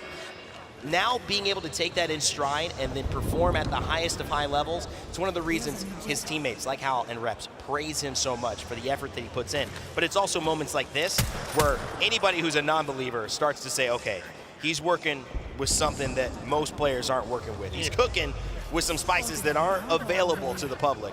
And that's just what Verhulst does for this team. As you said, on a mobile character, just absolutely ludicrous. Really heads up play, much like actually Frex had for FaZe as well. Just to wall off with the Pharaoh fluid, create another door, make sure that there was another angle of entry that was sealed off to keep TSM safe. It's that presence of mind combined with the fragging ability that makes Verhulst so great. And I'm sure we'll get the chance to talk about him a little bit later. It's been a couple minutes, so let's talk a little bit about Ascend as they make their rotation in. A late one, to be sure. The team that had a chance to change history, to give EMEA its first championship in quite a while in Apex, and maybe even their first in this modern era of the ALGS, certainly would be. And obviously a lot of contenders. Case winning in Element 6 looking to do that. Ascend trying to find their form that they were in heading into Split 1. They've slowed down a bit, but they still have all the pieces. They play the game differently. They play it slower. They play it more methodically. They play zone. They don't run and gun, but they take some of the best fights and they make sure they are involved in some of these final lobbies. And they're always dangerous. Furia here, though, is Watson on the fuse. That's something that we didn't see before. And wow, certainly a different choice for this meta. Yeah, I want to see how it plays out because over the course of the past 2 games, Fuse has done more or less nothing for Furia. They've had a few awkward fights. They've gone down, again, awkwardly, and the swap up to the Fuse hasn't provided them the extra pressure because Fuse does so well from a power position already. Yes. When Furia are rotating in late, when these southern zones are happening, Fuse loses value like nothing else. What's interesting is that Watson's on the fuse because that used to be the job of Zeratricky and Panders, who would rotate off of the horizon, fuse, and of course be able to play the Bangalore. Zeratricky now able to still keep on the Bangalore, but they've opted in towards the Catalyst. Is this just a sign of how strong, you know, really the newest character in competitive is? We change a couple of POVs here. I'd argue so. Oh no. Furia stuck around the outside. As the zone continues to pull towards the south, LG were still the ones playing in the exact same position as previously, and KCP still also playing conservatively out of the low ground by Shipfall. Well, that game, probably not going to need to analyze that one anymore. Fair enough. We will obviously I didn't know. information as that goes. No, it was great. I mean, it's fantastic. I don't think we're going to need to know that one for this one. However, I do think a lot of the themes that we were seeing are important. We mentioned 3 teams that were interesting to me. And as we get some good information here, we will continue on into this game. That was on this side, so yes, the panic has been averted. We can settle back into where we were. I know a lot of players and a lot of viewers holding their breath on that one. I was myself, but we are back in. So Dia, I stand corrected. Go back to a little bit of that commentary because we are still alive. KCP are like, whew, we get to hang on to this position because it is a really good one. Yeah. If anybody else had been playing through this south side in game 1, they would have had a really strong argument for making it into the top 3. And a large part of this is because of the rock cover that you have as you move up the high ground. And look at this. I mean, if you have a chance to bring up the map, we can kind of show you the situation as it is. This is also getting very interesting too, so we may want to stay on this and do map in a second. But I'll just allude to what I was saying. Yanya, Niazul, and Jaguares, same position that they won on LG Chivas beforehand. They are there, except now instead of complexity, it is KCP in the middle of complexity where they were. So it's going to be very interesting. Right now, though, TSM versus Furia. Oh, boy, this is a fight of juggernauts here. Hal goes down early to the Prowler and Zeratricky. Just keep getting pushed, and TSM unable to hang on to the building, lose Imperial Hal to the full thirst. Panders opens things up. The controller Demon taking a wide swing with Zera. A wall will save you briefly, but not for long, as TSM have just 1 member left standing, and Furia are going to let them go for now, taking a reset before the next minute. And this is Verholz's job, right? When things go bad, even though you're not in that Valkyrie, get out of there, stay alive, try to salvage something. But Furia, man, reminding me of days of old. 3 red shields running at you like there is nothing that you can do to stop their pace. And the fact that you just saw them decimate TSM after TSM had done that to another team shows you exactly how good that they are.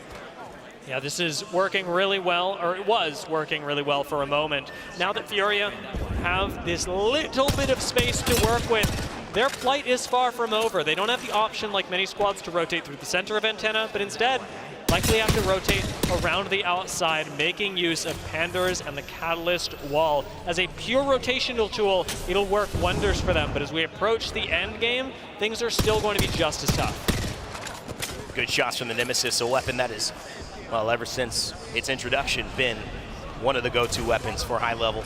And of course, casual fans who love doing things like that. TSM finally goes down. They won't get an extra placement point. It was just a matter of extending the time alive as Verholz finally falls to his Watson, Zeratricky, and Panders on Furia, who, yes, albeit not having a great start, but with this game, have a chance to kind of turn the tides and get back into winning ways heading into World's Edge. Then because you've got both the Catalyst and Bangalore, they do have a better chance of making it out of the low ground that TSM did in game 1, but it's still going to be pretty rough. Complexity, interestingly enough, holding a very similar position as well. Do have to go up against Optic this time and are forced to hug this south side rock instead. Their backs now exposed to KCP.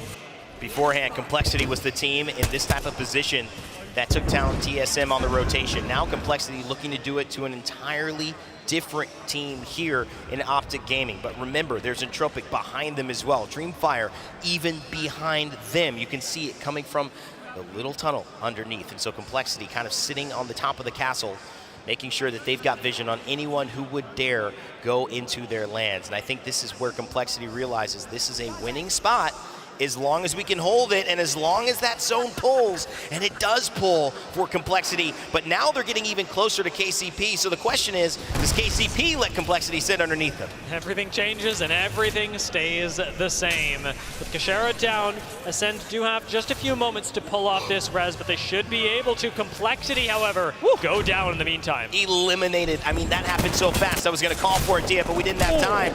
Right now, Postkill's got to do something fantastic. Watson fences, might get a little damage. Not enough. That's it, Ascend out of there. Riddle Order, yet again, first place in this lobby with 36 points. Winners of game 2 and looking to keep it going. And Tappy is playing really well on Bloodhound, a pick that not a whole lot of teams are finding stock in. Has actually made some waves with the ability to collect information on these fights and now open things up with his ultimate. Panders continues to farm, taking down Yukio. 12 squads left, and Furia, as ever, take down one and go, all right, we'll take some more. It's so hard to fight a team that loves to fight because they're never surprised and they're always ready to go just as hard in terms of the aggression. Furia, again, more red shields, more knuckle clusters, more mother loads. It has been such an aggro comp, but it has worked for them. And I continue to spot out the fact that Furia has played this game when they've been successful differently than the rest of the teams in this lobby. They've decided we do not necessarily care about being first place, but we will have more kills than you, and we will be in the mix so that we will ultimately be in contention for the overall points leaders on the day. Now Furia strictly don't have to and shouldn't push this. Even with Yukio low, their Riddle Order have bigger problems in the form of the ring. Furia just need to keep them at bay and think about the rotation that will take them further to the south. With the tower going down by them, evac won't be the way, but instead, options for the Catalyst wall do arise as Furia need to make their way forward. What is Watson cooking with? Benefits of having that passive. Fuse able to launch arc stars, grenades, any ordinances farther and with more accuracy. And he also has those knuckle clusters that can stay as damage over time ticks to avoid areas or clear areas out for him and his team. It has been a tough run. They've probably taken down Riddle Order, but have they sacrificed themselves? The only thing is the Dark Veil may be buying time for Panders, but that's most of Furia in trouble. Watson crawling, he's probably gonna get down to the zone, but can Zera Tricky make it? I think he can. Yeah, Zera unfortunately goes down, but Furia can still play this one out as a duo. Up on the high ground, and Tropic have just Nasky, evidently, ahead of them as KCP have fallen apart a little bit. As the Dark Veil drops, we're gonna be saying goodbye to yet another squad. Furia going down, and KCP for the moment alive, but it's a formality. And you won't believe it, 9 squads left. It feels like at the same time, there's only a few that matter. And if you had seen the map, you would know, because it is LG Chivas, Yanya, Jaguares, and Niazul in the exact same position with no competition for that spot where they won game 1 with 26 points. Can they do it again? It certainly feels that way, Dia. It does. The big change here is that there's another contender. We've got Pulverex on an early rotation playing the spot that previously was held by Startify. It is Vexed. Struggle for their lives. Around the outside should be all right for now, but as the timer ticks down, it's going to be the ring that really kills Vexed here. Round the outside, round the outside. It almost had me dancing to Eminem up in here. Now, though, trying to figure out if they could put the pieces together on top, because you're right. Yes, there is this engagement going uphill, but some of this KP could be extremely pivotal for these teams, and just those little placements heading into World's Edge and also to end this first group stage and just make it that much easier to qualifying for our winners brackets. Ganbare Otosan having a big climb, but they've got the mobile shield escorting them like VIP security. Jung-hee's gonna take a little bit of damage. Castle wall comes down. They've got the high ground here as well. Jung-hee trying to play off it as best he can. Ganbare Otosan are crushing from the high ground, and Jung-hee's new castle is pivotal. He's able to slide down PK shot to the mouth, and Moist go down. Start a fight, go down. Ganbare Otosan run the hillside, but now they've gotten dropped on. Vex fall as well as a duo. Can Ganbare Otosan come over this hill? F-John, he's still alive. He's going at the #1 seed in APAC North, and Fnatic trying to say, we are here to play. Meltzera getting melted, but he drops back. It's just too good for Fnatic, and Umi-chan Lufchi has just too much health, but guess what? It is the LG Chivas boys who are here to spoil the party of APAC North. They're trying to go for not just their first, but their second win.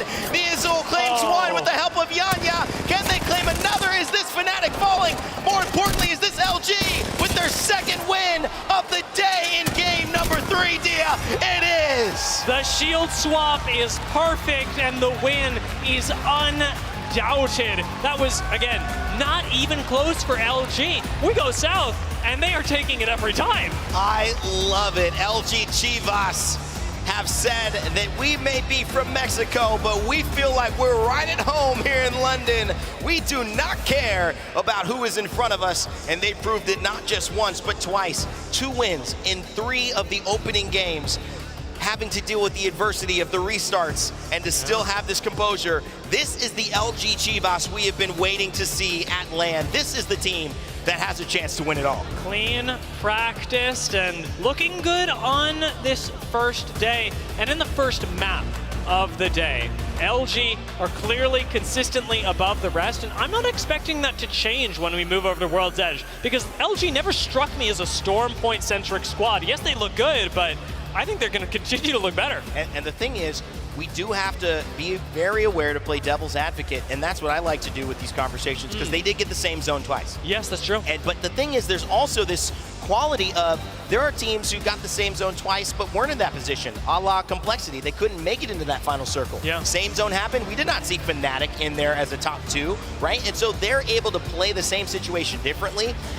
It's a testament to both those teams who can make adjustments. It's also a testament to a team that gets delivered something that they should close on, and they actually close on it, not once, but twice. Yeah, I really liked even seeing Pulverex be able to take a power position in Ring 5, not 6, as they did get a little bit antsy. They saw Fnatic and went, that looks real juicy, and the juice was tainted. You know, F-Chan said, let me do my thing, and I appreciate it.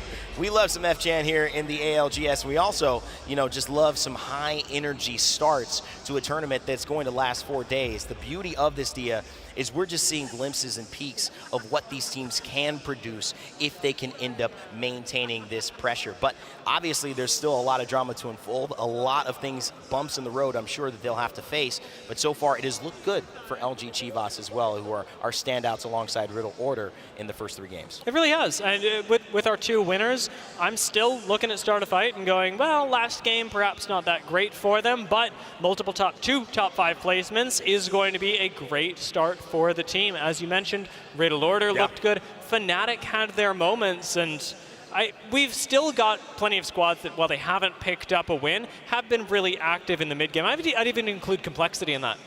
Well, Dia, it's been fun, man. We're going to take a little bit of a break. We'll have some new casters up here in a moment, but not some new desk. Well, maybe a new member of the desk as we throw it back down to Glitter Explosion. Lauren to kick us off with our little halftime report. Lauren? Rain Day, Dia, fantastic job kicking off our playoffs here. You're right, we've got a new addition to the desk. All right, we've brought RKN, IGL for Sentinels, up here to hang out with us, be one of our expert analysts for the entire weekend. First of all, are you excited to be here, and what are your impressions on the competition so far? Of course. I mean, honestly, I'm just honored to be here. I'm honored to have the invite and get a chance to represent some of like North American intel as far as the game goes.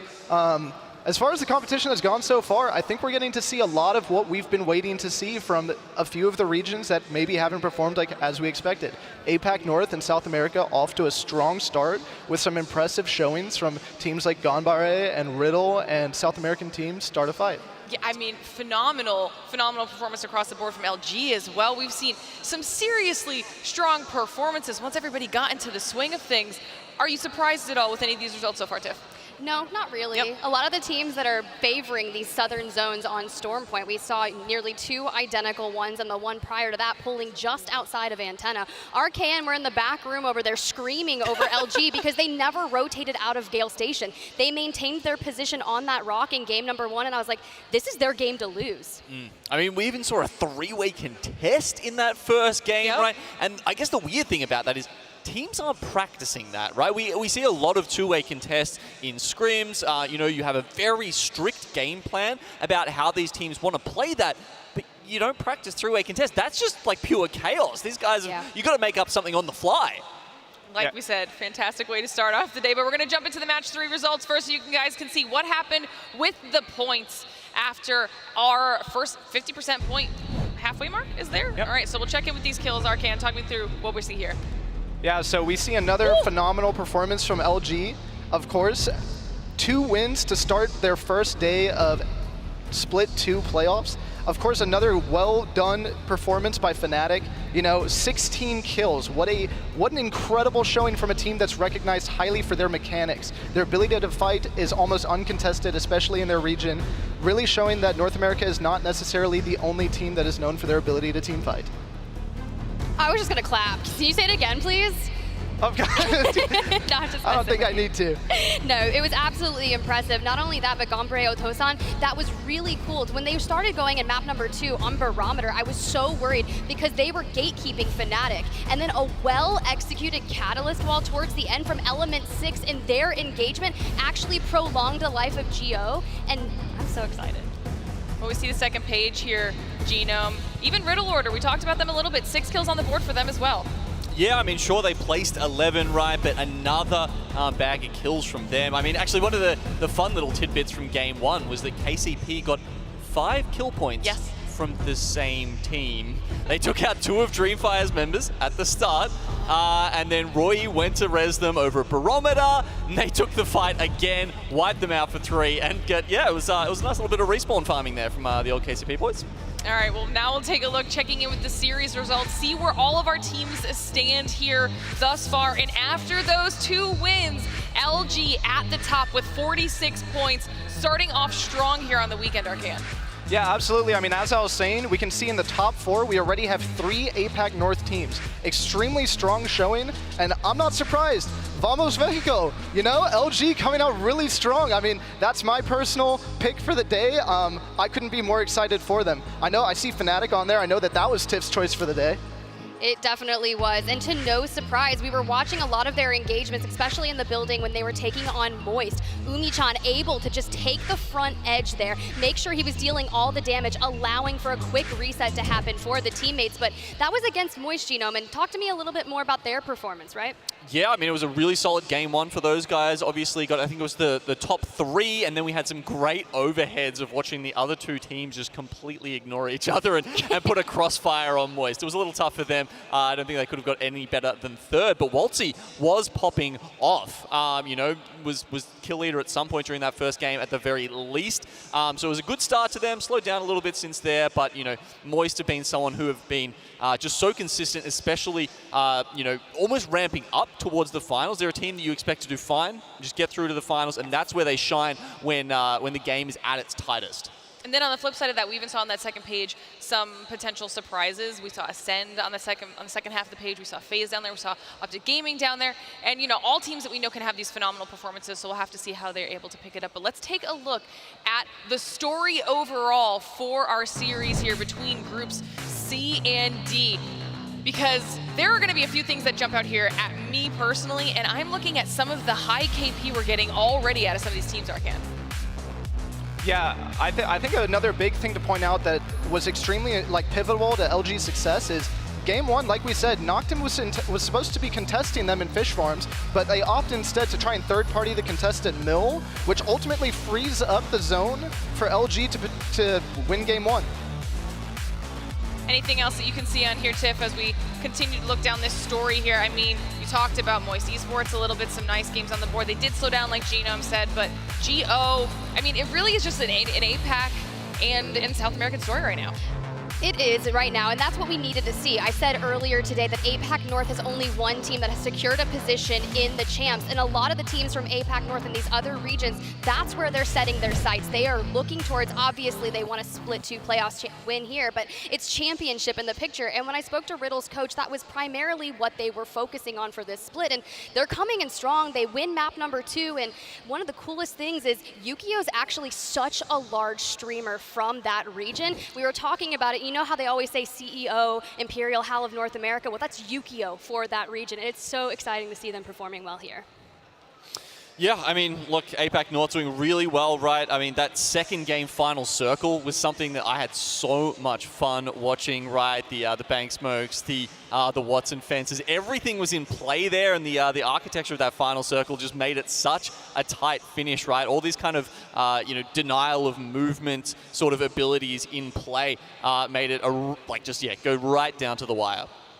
All right, well, we've only got you up here for a little bit of time, Arcane. Obviously, want to get a little bit more of your thoughts specifically on LG. Starting off the entire weekend, 3 games in, 2 of them being wins going in their favor. How does that make you feel about them overall for this weekend? I think like with any teams, and especially in a game like Apex, your first game, your first day in general, the showing that you bring out is what sets up the momentum for your whole tournament. Like here we have game 1, them taking a pivotal fight against Complexity, which ultimately secures them God spot, and ultimately what that leads to is they have a cleanup just to win game 1. And that's ultimately off the back of the fact that Noctum didn't contest them. Yeah, especially when Startified Esports puts all of their attention directly on the duo of Moist. They decide, hey, this is our time to shine. Let's pick up these 2 eliminations, and then we'll have a quick reset and turn our sights to the fight for the win.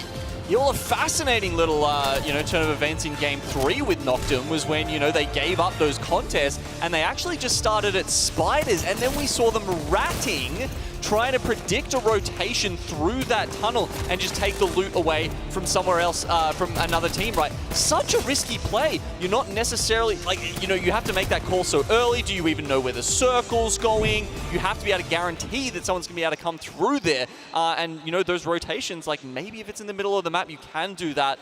There's always going to be someone going through there. But, it's honestly a really risky play. I kind of like it, but we don't see that at LAN very often. I mean, a lot of prep and time goes into getting ready for these events on behalf of our teams, but a lot of prep goes into what we have to do as casters in order to make sure we're ready for these events as well. So we wanted to give you a little bit of a peek behind the curtain and see what happens in our Apex classroom.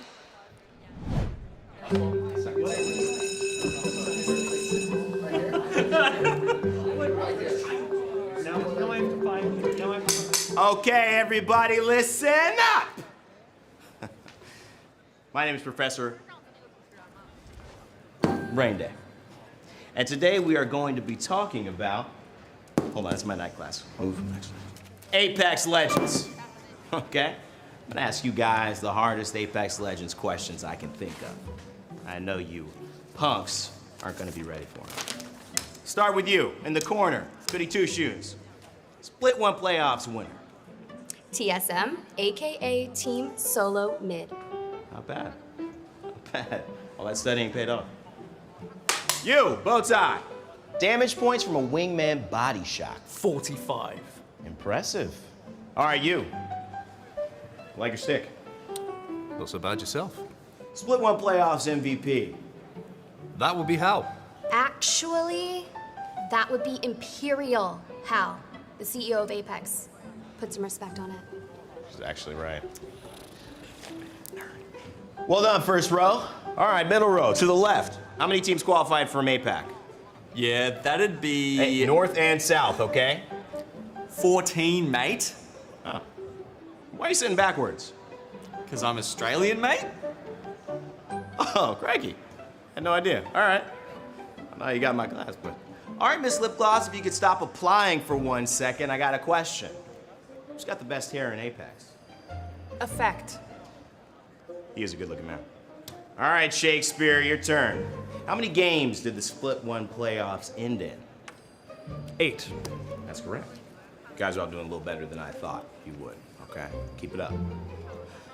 Back row, preppy look. Who's got the best trash talk in Apex? That would have to be the not-so-sweet dreams. Shots fired. Okay. All right, you in the back. Who's the best professor in Apex? Professor Rende? Damn right. And look who decided to show up on time today. Finally. All right, one question for you. Who's the only European to win a LAN event in Apex? GMW on Reignite. No, you can have bubblegum in the class, but you're correct. Yeah, let's go! Let's go! Let's go!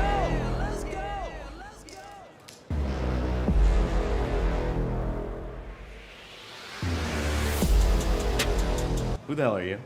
I'm your new stage host, Blaze. But enough about that. You should have saw the 1v3 that I got outside. Collat with the Kraber and to the shotty to the body. So good! In that case, welcome to the team. Good to have you. Yo, happy to be here, but why are y'all dressed like that? We don't even have a cricket team. It's because we're out here playing some Apex, maybe onset playing some cricket. What is good, everybody out here in the Copper Box Arena? I'm Vicky Kitty, and I'm joined with the one and only Genome. This duo coming through for the first time. And Genome, after those first 3 games, you broke it down with the action perfectly with the rest of the desk. Come on, we are out here looking at APAC North really popping off. LG coming through, the LG Chivas, by the way. Love seeing this team also find that success.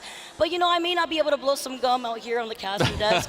Could do it when Rain Day is teaching some things every so often. Sometimes he gets upset, sometimes he's cool with it. I mean, look, you mentioned the cricket, man. I mean, I've got to apologize for the Aussies for that one. I can tell you it was written by someone, you know, who's down 2-1 in the Ashes right now. Might have been an Englishman. Just saying, just saying. Wasn't my script. Anyway, look, it was a good little bit of fun there, but we are going to get onto some more, of course, in the second half of this series, Vicky. As you said, you know, Riddle Order coming out with the middle win there. LG with 2. I mean, now LG is a team we've seen do so well in group stages before, and I'm kind of expecting them to do really well here, but that's the question that's always in my mind. Can that translate to a finals lobby, right? We're always looking ahead. Is LG the same team at the start of the weekend as they are at the end?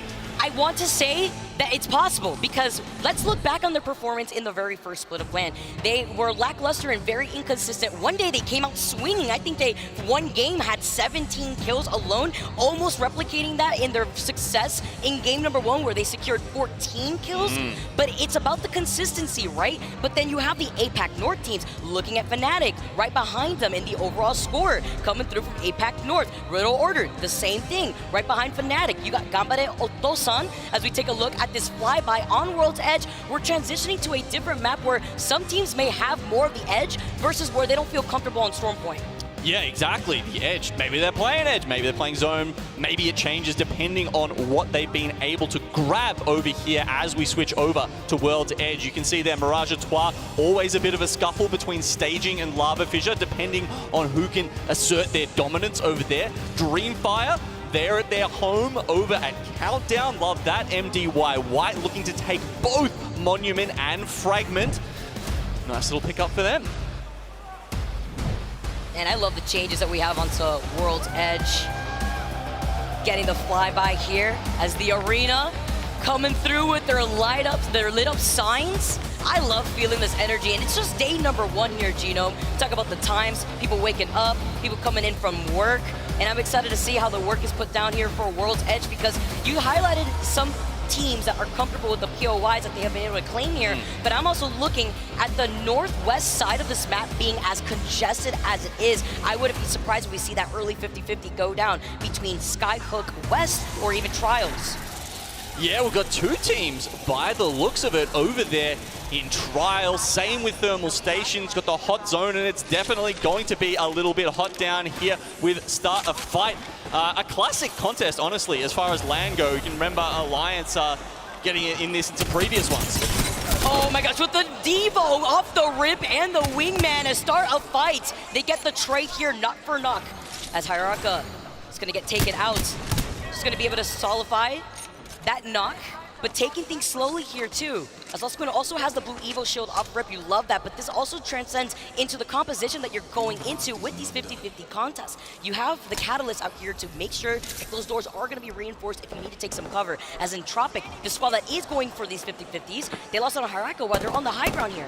Yeah, look, interesting decision here though, right? Like, they let them get the res off. They are up in the 2v3. They don't want to give up the high ground, but have they given them just a little bit too much space as they pull down with the res off? The man advantage is enough for them to get over the top. Well done to start a fight.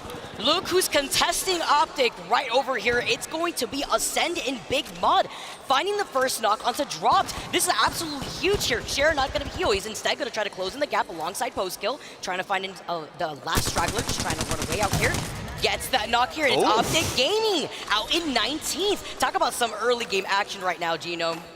Damn, yeah, look, I was talking them up at the start of today. Not a great start to their World's Edge. Only caught the last end of that fight, so hard to say, some of the factors that went into that, but certainly we'll have to keep an eye on that for the future games as well. But look, I guess if we think back to the first half of this series, Vicky, the first game on Stormpoint, tons of contests. They did filter out as the games went on, and teams decided that, maybe Game 2, Game 3, they're going to change it up, play a little bit safer, take one of those less desirable POIs. So we'll have to see if Optic has, the ego or the humility.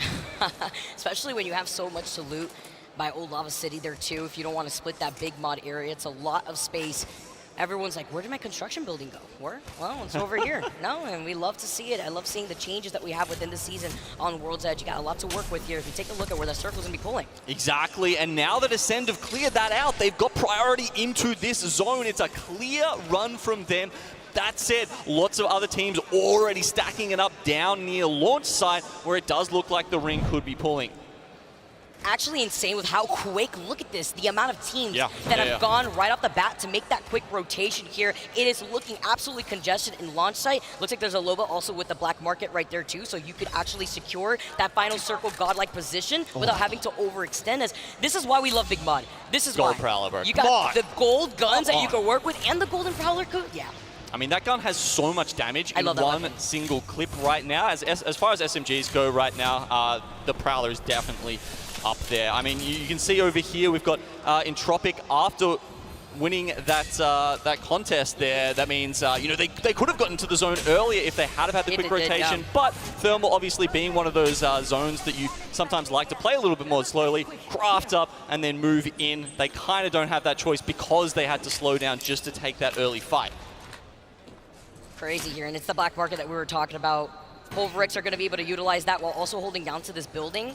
And with the Rampart too, you have those amp barriers to put down even more damage on top of that. Again, it's about not having to overextend when you are already in a great position. Sometimes we do see these circles pull towards that southern building, so we have to see if that is going to end up happening, especially if there is a ring beacon in that area. FaZe also taking their time to rotate away from Tree. But it's more of these teams like KCP who land in Mirage Etoile, like you mentioned before, splits that with Lava Fisher before they start playing around the edge, now entering through the staging spot.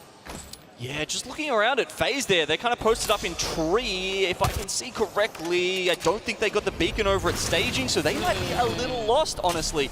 Maybe they took a punt and said it's going to end at Tree. Maybe they are looking to play more of that gatekeep angle, but either way, you can see most of the teams have filtered down towards either launch site or the south end of Siphon. But you know what's even crazier here too, Genome? With Luminosity winning 2 games that we've had so far on Stormpoint, which is the team that lands in launch site? That's the Luminosity's POI, so they have the advantage off the rip to hold on to that southern building in launch site and to wait, especially if there's a ring console right there. They're going to be sitting in a good spot here as Moist Esports take into position right on the south side of Lava Siphon. They're in the line of sight of another team who's taking some shots at them. Yeah, Moist, they've got some happy memories around here, right? Split 1, that's where they took out the victory in that back-to-back-to-back win that put them into contention for the Split 1 playoffs. So just a little bit of, a little bit of rose-tinted glasses for them. They're feeling good. They're feeling happy here. Okay start to this series. We're having a look at Complexity. That great story from Monsoon coming out last night. You love to see it. The man has been desperately trying to get to land for quite some time now. And here we go.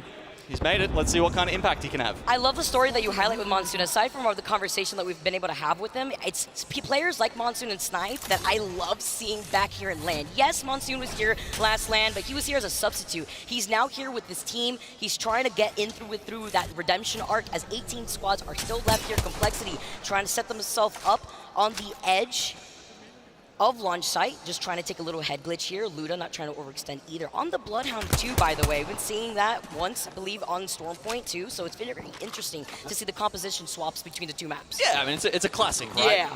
Blood and bang. That's, you know, it was always, basically from the start of the game, was kind of how it was conceptualized, right? You put the smoke down, you scan through it, you have the advantage over the other team. So they're kind of going back to basics with that composition. Oh, no. As we see Tappy not in the best position here. Stun, what was that, an EMP coming through? Maybe it was just an Arc Star. He only took a little bit of damage, but you can see, obviously, Pulverex here in a world of trouble. Sort of order just holding on for their life down there. Pulverex losing out on Shundo.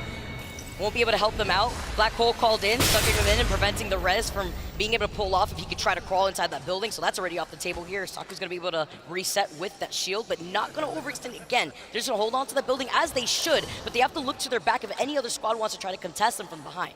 I mean, who knows? They've got the low black market, right? Perhaps a mobile respawn beacon shows up in the black market at some point. Maybe they can just pop that down if they can hold on to that position for long enough. It's very smart, too, to look at that because right now the Moby is not in the weekly rotation of the Crafter. I believe it is the purple helmet and the purple bag. As you see, Hal's got one there. Yeah, he's waiting right there, too. He played extremely patient. You don't have to worry about the ammo, too, with the black market as more teams make their rotation over to the south side of launch site. Yeah, I mean, obviously it was a rough position that Shumi was in without that crypto drone. I doubt they would have been able to get the banner either. So Pulverex looking for that reset, but I mean, they're in prime position, but as far as defensive characters go, Crypto's okay, but you'd rather have a Caustic, a Watson, a Newcastle, something like that to hold this building that they're in. Cat would be perfect. Yeah. Could you see Pulverex here as we see Rory popping off in the feed? 18 squads still left here and counting.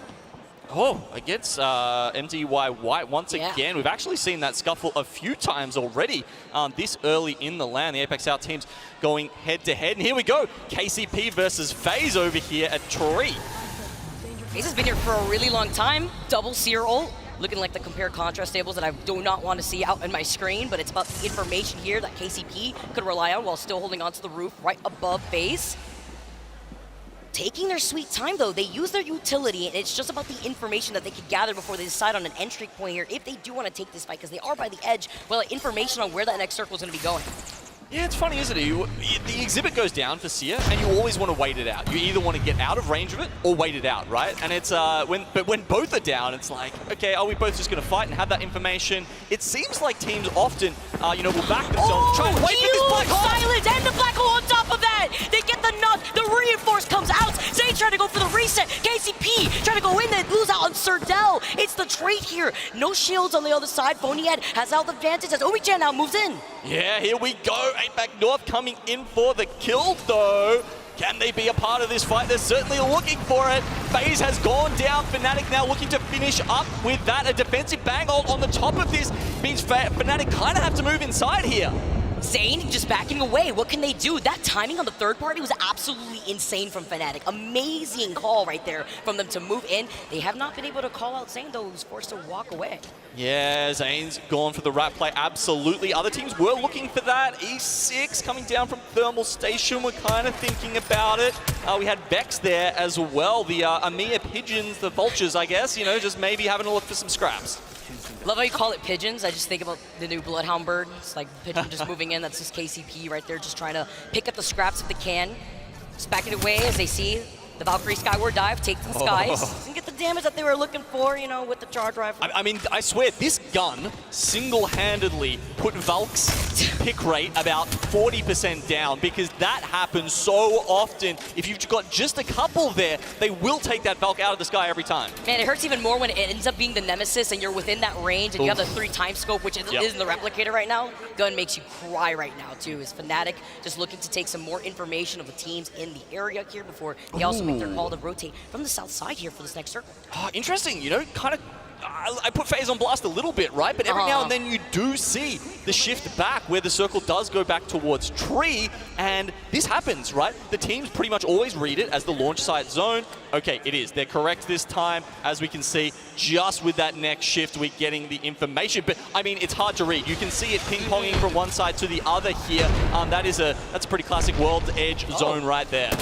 Nice nades and the beamage with the Prowler. Going to be able to take the last one alive from KCP. Zane not going to be able to get anywhere there. And even if Zane were to take the high ground, we already know that there's two teams taking the real estate inside both buildings, so he would have been inevitably sandwiched. Okay, so Fnatic, they take that spot, but now they have to make a move. If we're looking who's in God spot right now, Vicky, it is actually Moist and TSM. Moist posted up in that building out the front of launch site, and TSM in the main building to the north of launch. So those guys are going to be pretty happy with this. E6 kind of a bit on the lower ground, but then with Fnatic here, we are trying to see how they're going to make their way into the south side. They've got a zone or two to work that out, but they may have to go through some of their compatriots down there. I'm just trying to see. I don't think they managed to get that res off just yet, so perhaps no Moby's dropped. Also thinking here, you talked about the positioning over at iTree, that ring console right there allowing the teams that could get the scan to be able to maybe take a 50-50 rotational approach, of course, like we saw TSM waiting in that building in by launch site, so that way just in case if it continues does to pull north, south of Lava Siphon, they still have some time as Fnatic again taking some more information to see the Seer ult, the exhibit being called in for that fight. No, that's a fantastic point. I mean, yeah, you know, the ring console is in the zone right now, but that's what Crypto brings you. That's his value as a legend. So, you know, yeah, Fnatic, they play it slow, just getting all the info before they make that next decision. Furia, they're kind of by themselves in the north here over at Lava Siphon. No one else really within throwing distance. Well, I say that, they've got a fuse. That guy has a little bit of help throwing his nades. You know, Sea Lion, I don't know what he's cooking in the kitchen, but it's got to be spicy out here, because they're also on the Mad Maggie in World Edge assault here too. I mean, the Cuzzies really got to come in together. I also call Mad Maggie the warden out here because she's looking to come and protect with that record ball. But it's always so scary because this team likes to play by the edge right now, as you can see, playing outside the circle and looking to see what they could do next. I mean, I'm an absolute goblin for assault bins, right? Like, I am like screaming at my teammates like, I want that Digi-Thread out of there. I want the attachment. Furia likes them so much that they've got 3 legends just in case they ever come across one to make sure they get everything and juice themselves out of that. But they're still not in the zone. With Panders taking a lot of damage, though, let's jump into a listening with Furia to see what their next move is with round 3 closing. Can I get one up? I'm gonna walk up a little bit. Spoken 12, spoken 12. If you move up, you're good. You're moving. Spoken 12, I know. You have to play like Watson side though. Yeah, do not play the right side. You're gonna get fucked. I'm pretty sure there's like a, if you like sit where I am, you're like full safe. There's a dead zone spot.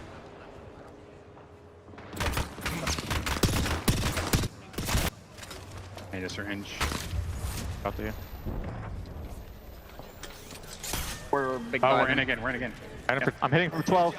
We might have to, we're gonna third party whatever happens over here. Yeah, balloon down. Is this playable up here? No, you're gonna get shot, I think. You could try it, but... I can smoke you. I'm good. I need to smoke. On roof, someone's on roof. I just saw someone on roof for sure. Okay, well, team might try to place. If they do, I'm gonna ult them.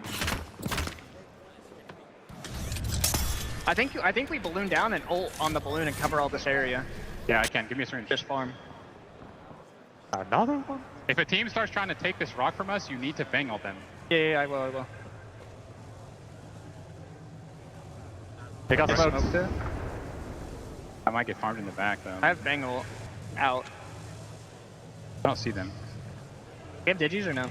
No. I'm 4-5 right now. Yeah, I don't know what that smoke was. I'm down to third party that. If I think our spot's better. Because like we're gonna get shot from all these teams trying to cross into that. But I'm down to go. Well, I think we'll see. We'll defend. It depends. We might do it. I'm 4-4 now. I'm 5. I'm 4-8. Wait, how many cells do you have here? Can you hold the? Here, I'll drop you back.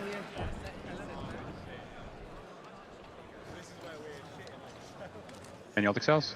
No. I think as zone's closing, I'm throwing my balloon down for you. Okay, you can. Yeah, it's not worth it, bro. They smoked it again.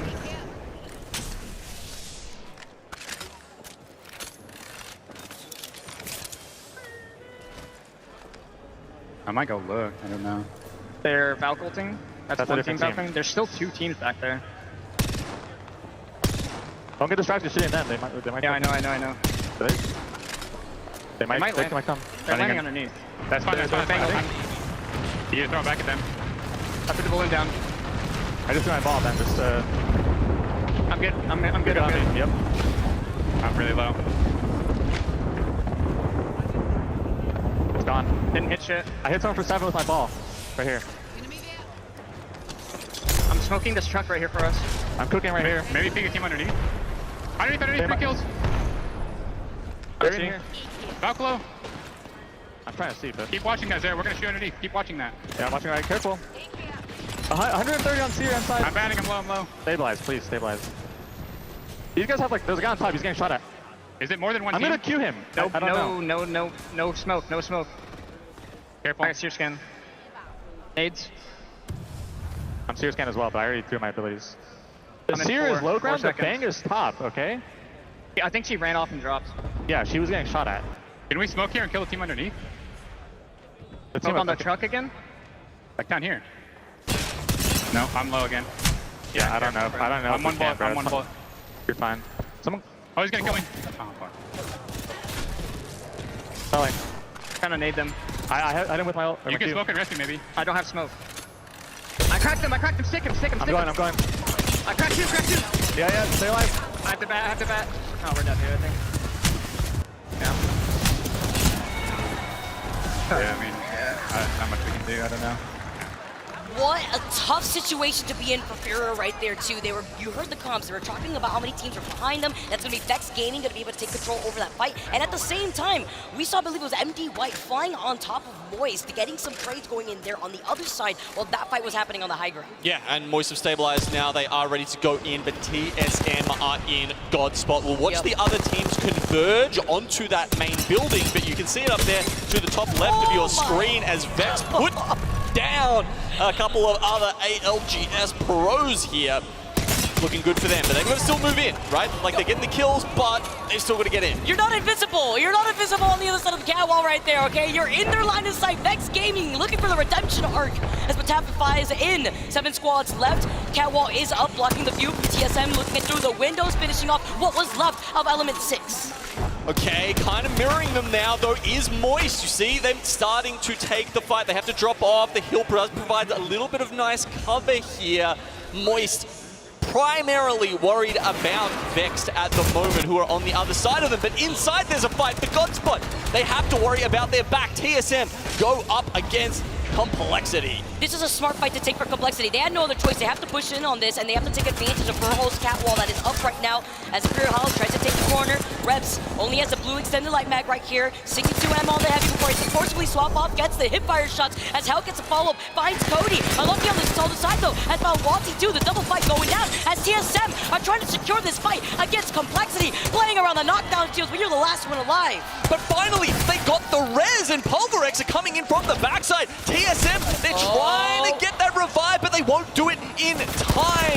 We see Pulverex pull the trigger at exactly the right time. They are going to eliminate TSM, I believe. But can they do it fast enough? There's no way TSM come back. This is Reps, and he's got the double knockdown shield. He's playing behind both of them, but he can't get the shield up with the death box in front of him. It may have already been taken as Vex Gaming with the opportunity, the timing to game number 1 on World's Edge, our game 4 in this group. And I've got to give it to Vex there, Vicky. That was an impressive win. I mean, they won the 3v3 against Moist. That was clean. It was even. It was, no one else was really getting involved in that. But the time from a reset to going forward there and making sure they picked up that opportunity when it presented itself was impressive.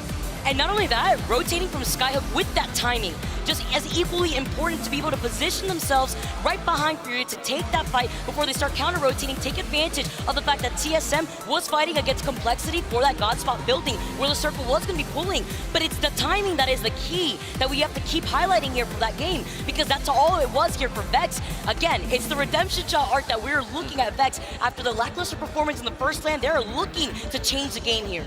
Yeah, I mean, it was a better finish for them this split, I believe, in Amir. Yeah. And now coming off the back of that, they've, hopefully shaken off any kind of nerves, any kind of issues that were plaguing them in split 1 here, with a really good mix of both decision-making from the IGL, the timing, but also their team-fighting ability. They needed the whole kit and caboodle there to take out that game. The dub with the 9 kills right on top of it here. Looking at the other players, just trying to talk about what they could have done differently. Just kind of shake through Vexed and Monsoon, the rest of Complexity.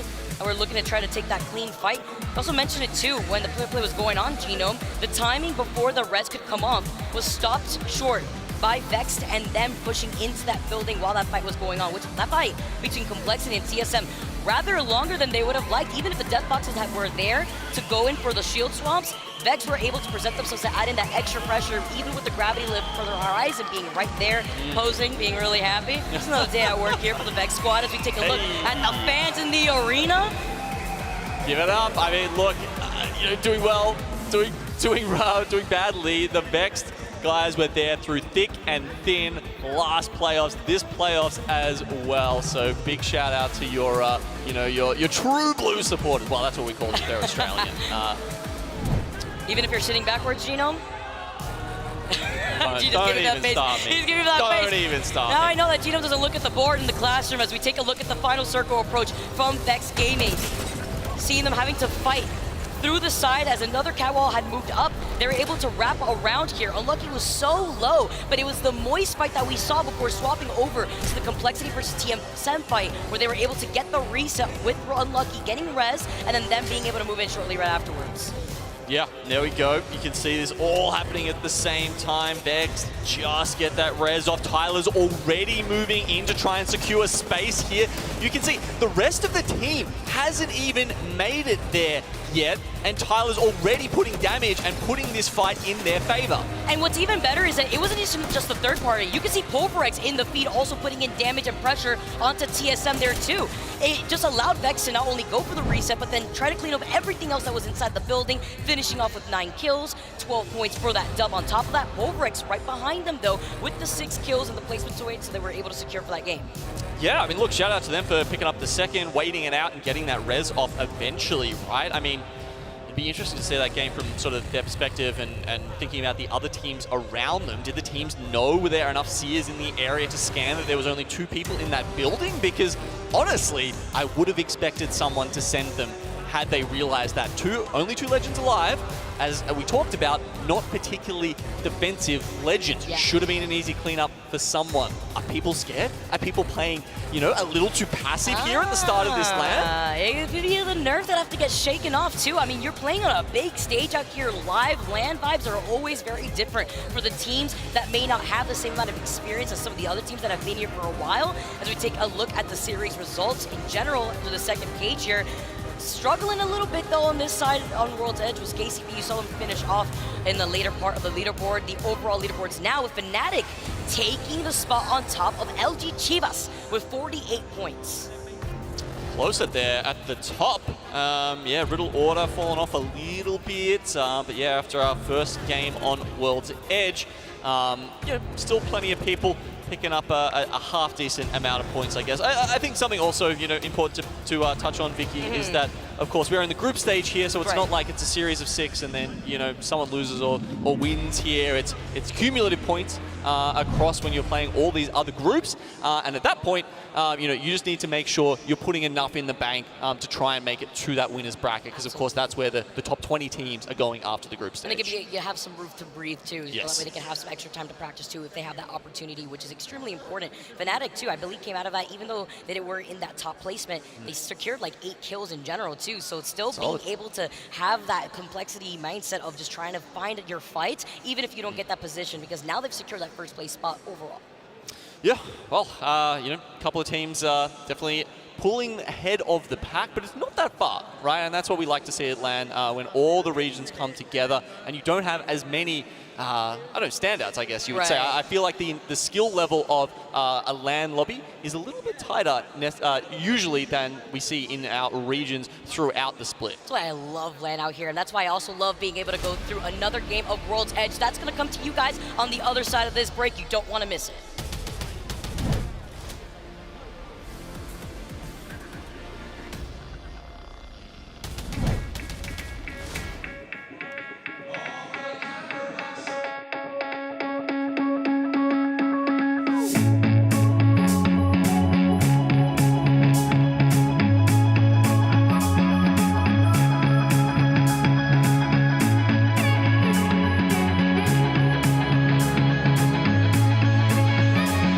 Make sure everyone makes it home. We're a team. We look out for each other. I won't let you down. Let's go. That was a sick game, dude.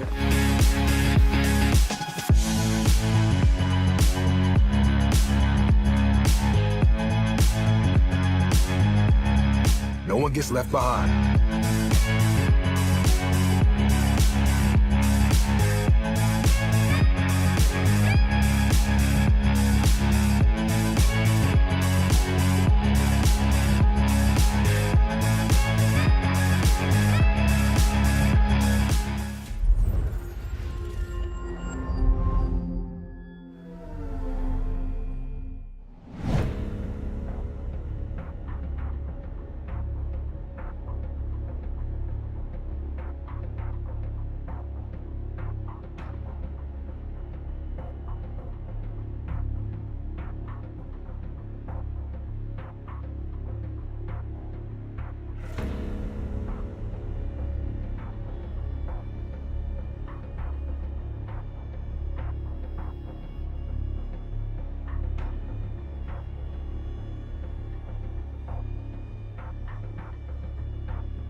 Monster Energy, the official energy drink of the Apex Legends Global Series.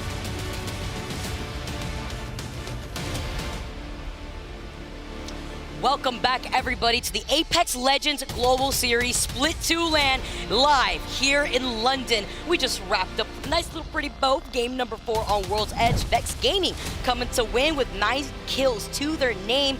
Also saw some funny shenanigans go down on the south side of the map right there too. I believe we saw Tabby survive out there for the longest time for the Riddle order to maintain that spot in the overall standings that we got to see earlier before going into break. But the consistency is alive for the APAC North teams, such as Fnatic out here as well. Yeah, Polarex coming in second there. Yeah, a couple of APAC North teams doing really well to start here, which honestly, we want to see. It's been a couple of LANs now. I think that APAC North have kind of fallen behind a little bit. If you look at their top finishes, it's actually trended down over time. So despite Fnatic, putting in some solid work and continuing their good performances, it has slipped behind a little bit of by some of the other regions compared to, say, NA or Apex South. We'll talk about the training chamber that they have stuck themselves in out here, because they are really coming through so far within this first group, Genome. Now taking a look at the drop stats, we had a lot of 50-50s go down. Exactly. Last time it was Entropic versus Starter fight over at Thermal, and we also saw that early fight with Optic, but this time it's not happening. Looks like looks like they've got it all to themselves. That is an interesting development, considering that they lost that early fight last time. Oh, either way, look, let's go down to Entropic once again, going at it with starter fight. What is sending a message, honestly, because Essentially could just take that geyser and go over there if they can, and Tropic taking this early 50-50 once again in Thermal Station. Looking to see if they can get the loot that they need. I mean, with Hierarch already finding the purple weave, we absolutely take that as the 50-50 in trials that we actually did see go down earlier in that last game did happen this time around. Now again, E6, K-Swinny staying alive. Yep, they're up against Noctum right now. So obviously the fight over Thermal Station taking a little bit longer to kick off. So we'll have a look at this one. And Element 6, well, they get the Prowlers all to themselves, adding a little bit of PvP into the PvE. Noctum, honestly, with these 50-50s, been Travas and Tropic coming out, taking out Starter Fight right at the very end. It's just Uchaka with that longbow. You don't need anything else here, Uchaka, and they are going to be able to get the reset too. Yeah, 300 damage to his name as well as 3 kills. So in Tropic, I believe that is 1-1 between those teams, which you like to see, because that means we get the contest again, most likely next time. Come on. You gotta know where you're from. Show him where you're from. The Hammy Stew off, man. What a thing to pick up off the rip with the purple Evo. He's on the RE45. You love to see it.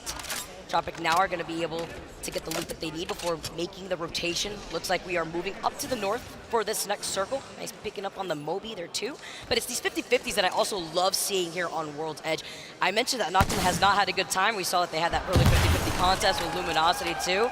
All right, everyone look away. It's okay. He didn't get the gold ball knocked down, but you know what? Sometimes you gotta expose yourself at land every so often. Man, I'm not sure how much you can hear of the crowd sound if you're at home, but I can tell you they were not happy with that response.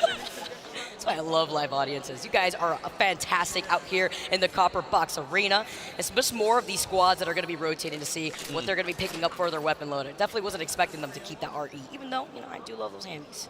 Yeah, the circle's going very much north here. We're seeing Survey Camp, maybe even one of those circles that goes north of Survey Camp to the tracks up the back. That's where our hyper-rotate teams are going already. Moist posted up in Survey Camp. Then you've got Vexed up there as well. We've got Complexity, Dreamfire have made their way into the tunnel. They might actually be meeting Vexed very soon. Oh, that would be actually insane. So many squads already in that north side by Survey Camp, now tuning into Dreamfire, engaging in that fight themselves. See, the Pita also being on the Caustic could clear out so much space for them from behind if he does have those barrels available to him. But it's about playing the patient game here with so many other teams like Complexity, like you mentioned, that lands in Survey to be rotating by the tunnel. Yes, and here it is. Pita is on the Caustic. We get it back. This man is a monster on this legend. And as you can see, Vexed are falling at their hands already. Trying to X out whatever success they had in the last game. Now he tries to gas them out from the corners, forcing them to back away. See the black hole being called in from Vex as the Hail Mary. Perfect. They are getting beat from behind though. They gotta watch out as they try to take this fight as quickly as possible. Moving in, trying to take advantage, get the beam with the full, backing away is 3MZ. Welcome Dreamfire as the full squad as they eliminate Vex Gaming. The crowd goes wild. So many Dreamfire fans in our audience right now. They do get the reset. No one is coming in fast enough. We've got Gambare Otto-san over there in the tunnels. They won't make it in time. Complexity also on their eastern side, but they are not willing to give up such a fantastic spot to try and third party this fight. Dreamfire have done it. They're safe. They're in this respawn beacon where, you know, occasionally this could be where the ring pulls. Perhaps they just won the fight for Godspot. Sometimes it pulls here, and then sometimes it pulls a little bit right across the tracks from where they are, where we see some other squads try to hold on. We've seen Energy before, and Complexity where they are on the other side.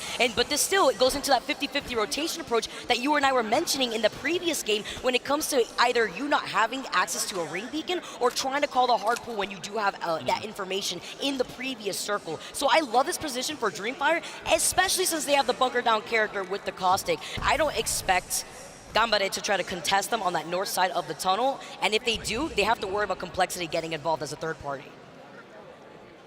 Having a look at some of the teams posted up in Survey Camp now. MDY White there, you can see Fnatic as well as Moist taking position up in those buildings. Pulverex now will be soon to rotate in. They could have taken Grandma's house on the hill there, but they don't have a recon character, so can't make use of the player scan towards that end of things. Oh, okay, we're seeing Fnatic actually maybe trying to get the respawn here, maybe just scouting.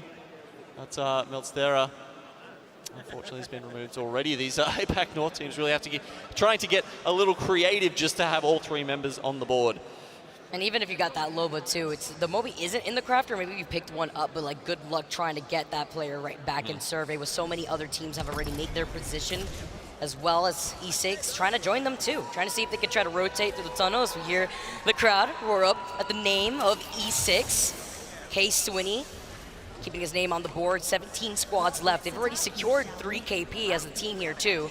And I like the call-outs that we're seeing here with the pings from E6 while they get on top of the sniper tower, just trying to see whether they want to gatekeep the squad from behind them before trying to move forward where they could play by the edge. But that could be risky, because with this team behind them, they could get sandwiched and pinched if there's another team waiting for them on the other side from the rocks. Yeah, it's a very fair point. Vicky there, as we have a look at some of those teams, most of them sort of in that central corridor here, but then you've got teams like TSM coming up from Lava Siphon who have decided, if they're going to take full advantage of the goodies available to them there, to play more of an edge style here in Game 5. While the hyper-rotate teams, of course, they've read it correctly, certainly. I'd say there's almost a 0% chance. No, I can't do that to myself, or it's definitely going to pull there, right? But it should be pulling to the right side here, either survey camp or that sort of north side, as we talked about earlier. Because if you call it out, then it's going to just say absolutely not, and just go in the opposite direction. But I middle can see finger it. straight to Genome. It Yep. says, nope, not today, Genome. You thought and you guessed, and it was wrong. But I do think that it is going to continuously pull towards the north side here. Thinking, though, as E6 does take their time for the squad behind them, yes, they were maybe thinking about rotating on the other side where the 2 squads were sharing that tunnel area, but there is also that slight high ground that these squads could try to take control of and try to put in more pressure onto the squads like KCP and E6 that are going to be rotating from the slight low ground of the east side of Skyhook. Yes, look, Pioneers just doing a little bit of crafting over here. They've got sort of no better option, really. All the good spots are being taken at this point, so it's going to be a fight for them later on. But I really think we're going to see this probably a more northern circle, and that's when that train track, it becomes this dividing line, Vicky. And you see teams, because there's safe spots north of it, there's safe spots south. Unless it's a weird ring pull sometimes, then maybe you can get in one of the train cars and fortify a position, depends on your legends as well. But it's almost this, sort of line that, people have to choose one side or the other. And we'll see some big scuffles there. Yeah, you got like that backside that could lead you into survey, but then you're leaving yourself open. Even though you're coming in from the high ground, you got those bins over to your side for some extra little cover. You're still leaving yourself open to the squads that have clear shot of you while they're inside of the building. The safety of the building's in survey. So it could be a tricky rotation depending on where those circles are going to be pulling for that next one. It's KCP also looking to see if they can clear the rotation zone for the next one. Yeah, so TSM really making their way around. They started over at Climatizer, just doing some crafting. Now they've come all the way down to Epicenter, just really just searching around for someone to be on the receiving end of their wrath here. Pioneers, they're actually getting sent here. I think it's by E6 as they try and pull up an evac tower, also going out. They had all the time to go into the crafter, and now they're trying to engage in this fight, having to be careful, missing out on some of these important PK shots. Trying to jump down is going to be Nasky as he tries to reset. The rest of KCP, though, other than Serdell, looking very scary. Yes, he's alive, he's healthy, but Zayn unfortunately could not go for the reset. Trying to get away, Nasky had to back away because he lost on his shield. He was literally one. He couldn't give that support over to Zayn when he was on the other side of the building. Dell getting rejected there by the piercing spikes on the top of the building. Had to find another way around. Gravity Lift comes back off cooldown and gives E6 the high ground. Nasky now in desperate measures tries to get away. Will throw down the Rolling Thunder, but it's not enough. K-Swinny and co take the fight. There was barely even a trade of shots from KCP there. Those PK shots being missed was crucial, especially in these close quarter fights inside of a building like this. But E6 gonna be happy to walk away with this. Crowd getting excited. 16 squads left as KCP meets themselves back in the lobby currently. See the Loba Black Market out in the distance as we actually see a fight happening on the other side of Epi. You were talking about the rotation approach from TSM there as Optic Gaming also taking their time to rotate. Yeah, going up against Ascend here. All right, we're going to jump into a listening with Optic Gaming after they lost out on Nox. There's a lot of heavy ammo here, Suni. Any bats? Yeah. Yeah. Alright, let's go. Let's go, boys. Fucking go, boys. That's all game. 6 points already. Yes, sir. I don't know. Yeah, he's just speaking over on me. Understood. Look.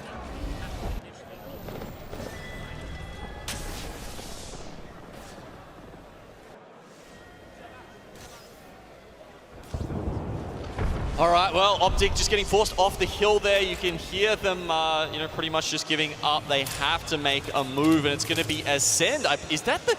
They were the ones who met them at Big Mort last time, Yeah. Stacks, right? So I think that's 2 games in a row, if I'm not mistaken, that Ascend have ended their chances here in this bracket. Walking expensive loot box as well, the big mod loot too. So sad to see as Riddle Order, we're talking about some of our squads that are still maintaining that position in the high end of the overall leaderboards. See the crypto drone flying around here, but they also have to look to the side while trying to get out of the LOS of the squad holding the high ground of Epicenter, if there is one currently right now. You can see Tappy just checking just in case. But holding onto this building right here is going to be so crucial with the Watson fences. You could be comfortable with the information that you could also secure with the crypto. Yeah, let's see if Ascend can win 2 in a row. You know, Skittlecakes is still alive, by the way. It wasn't a full elimination, but definitely a fight win there for Ascend. It's a good build to hold on to, but it's not gonna service them for that much longer. The ring does continue to pull north, and Dreamfire did indeed essentially win God Spot with that early fight. Crazy how something so early and so important, you know, can make its way down the line here. Extremely here, and you're also seeing Fury taking the north side is a really smart approach, because sometimes we talk about where the circle could be pulling towards that corner where the mobile respawn beacon is, but also we've seen it pull on this side if it shifts a little bit to the side. That's where Complexity was trying to predict and why they didn't want to overextend. It's Riddle Order now finally engaging. Getting the first knock into Kashera is crucial here too. Wonder if the EMP even ever was released at some point here, if he did have it available to him. Yeah, I mean, you could just see them. They get the first 2 knocks here. Skittle actually tries to get involved in this with a full kill onto post kill. What a menace. He's just getting, just being the X factor here in this, what I thought was going to be a 3v3, but Riddle do come back. Is that the... No, Lufka has actually made it out as well. So rats galore here over on the eastern side. Looking like my own set of ranked games out here. Skittlecake's now rotating as a solo from Optic Gaming. Staying alive is the name of the game for Skittlecake. As he's going to be able to wrap around, though, he's got to look to his back for the other squads that are also trying to rotate and play by the edge of the circle. Very scary situation to play ring around the Rosie on with these rocks here on the side of Survey, but Riddle Order have a nice position as well. Yes, Nighttime gets finished on Wolfgar, so Ascend full out here.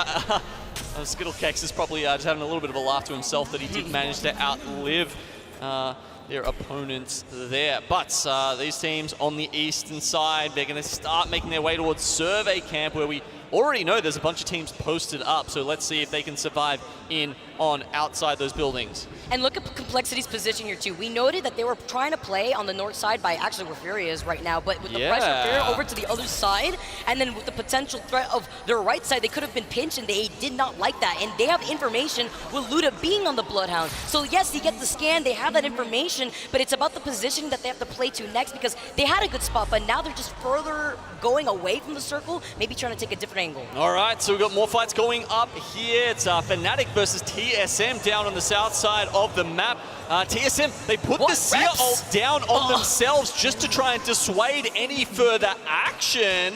But if Fnatic get vision of this, surely they send it. Or are they just happy being set up in that building? There's no way. He was one. He was literally one. This is some real plot armor if TSM get this reset. If literally anybody steals on Reps, I'd say he was gone, but here we go. Yes, he gets the res, but there's no health reset. Reps trying to get the knock. He gets the knock on Tyrocker Thorfinn on the other side as they take care of TSM. But Reps was cooking it. That was really scary. He was the last one alive for a while. Almost being able to clutch it isn't enough here as we finally see the fight between Furrier and Complexity as they take the high ground. Yeah, Complexity not happy with their fantastic spot in the zone getting taken out as Entropic do get cleaned up eventually by E6, who have swung all the way down to the south side there. Complexity, no! After starting off in such a good spot, they get challenged there by Furia, and they come out on top. This means Furia and Dreamfire here are probably the two teams we're really looking forward to at the end of this game. The beginning of that fight looked like Complexity had the health advantage with the trade, but also behind them was some extra pressure with another squad now rolling in for the opportunity as Furia still is able to back away and then get a hard reset with their own health. It's Riddle Order now on the high ground here, overlooking what's going on in Server Camp while still having Furia in their line of sight too. 3x Nemesis from this spot, fantastic. You want a mid-range poke gun from this exact position. You can do so much damage with it. That said, only a couple of clips left in it, so needs to make them count. Tuz Tappy. Oh, the charge rifle, hitting that sweet. Nice 69, a snipe down on the other side, chasing right behind Yukio. He's trying to run for his life right now. Gets back to Ult onto FaZe. Trying to go on the other side. Catwall for Catwall, two going up here as FaZe now moves in for the fight. Zero Tricky, find Yukio finally.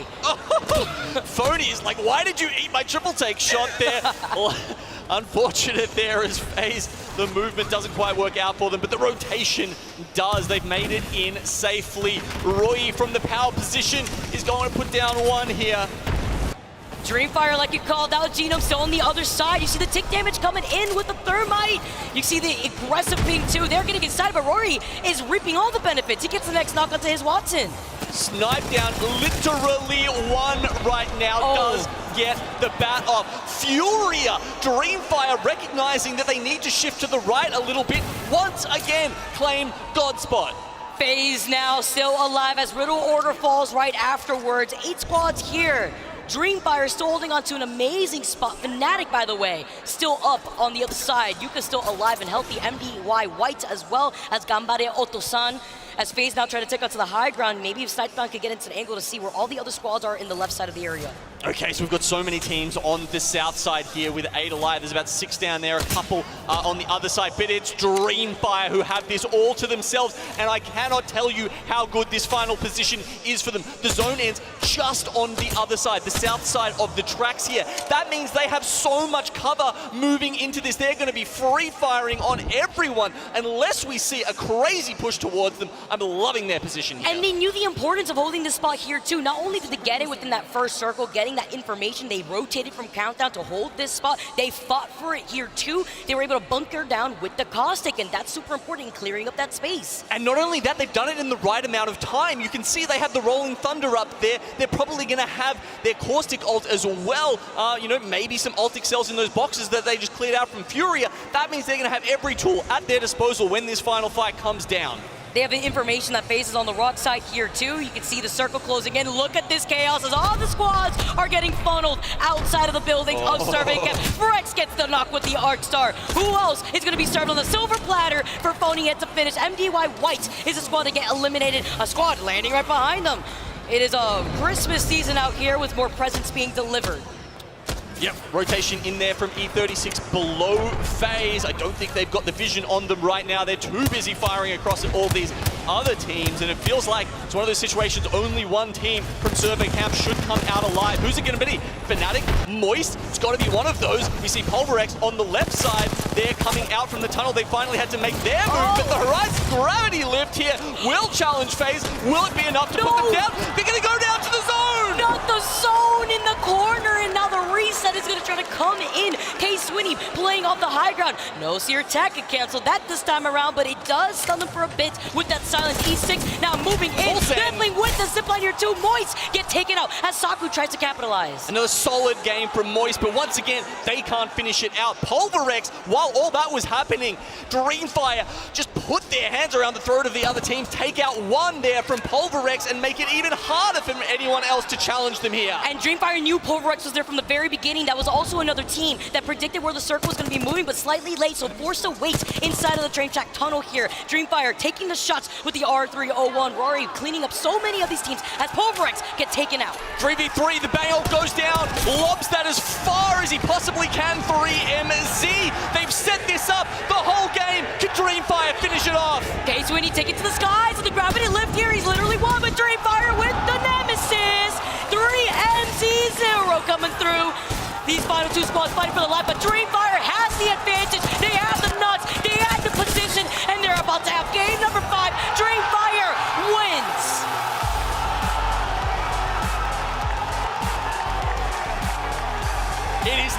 exaggeration here. The crowd goes wild. So much support here for our APAC South Demons. They've qualified for 3 LANs, and yet for Peter and for 3MZ, this is the first time they've left the country. Vicky, and what a reception they've gotten here in London. Finally get to see them at their full force. Look at the flex. Let's see them take a bow, because they are out here taking that game, holding that position. The crowd goes wild. This is what I love too, seeing the redemption of the players that couldn't attend the last night, now being able to come out, taking the dub all together as they deserve, with the consistency that put them here in the first place.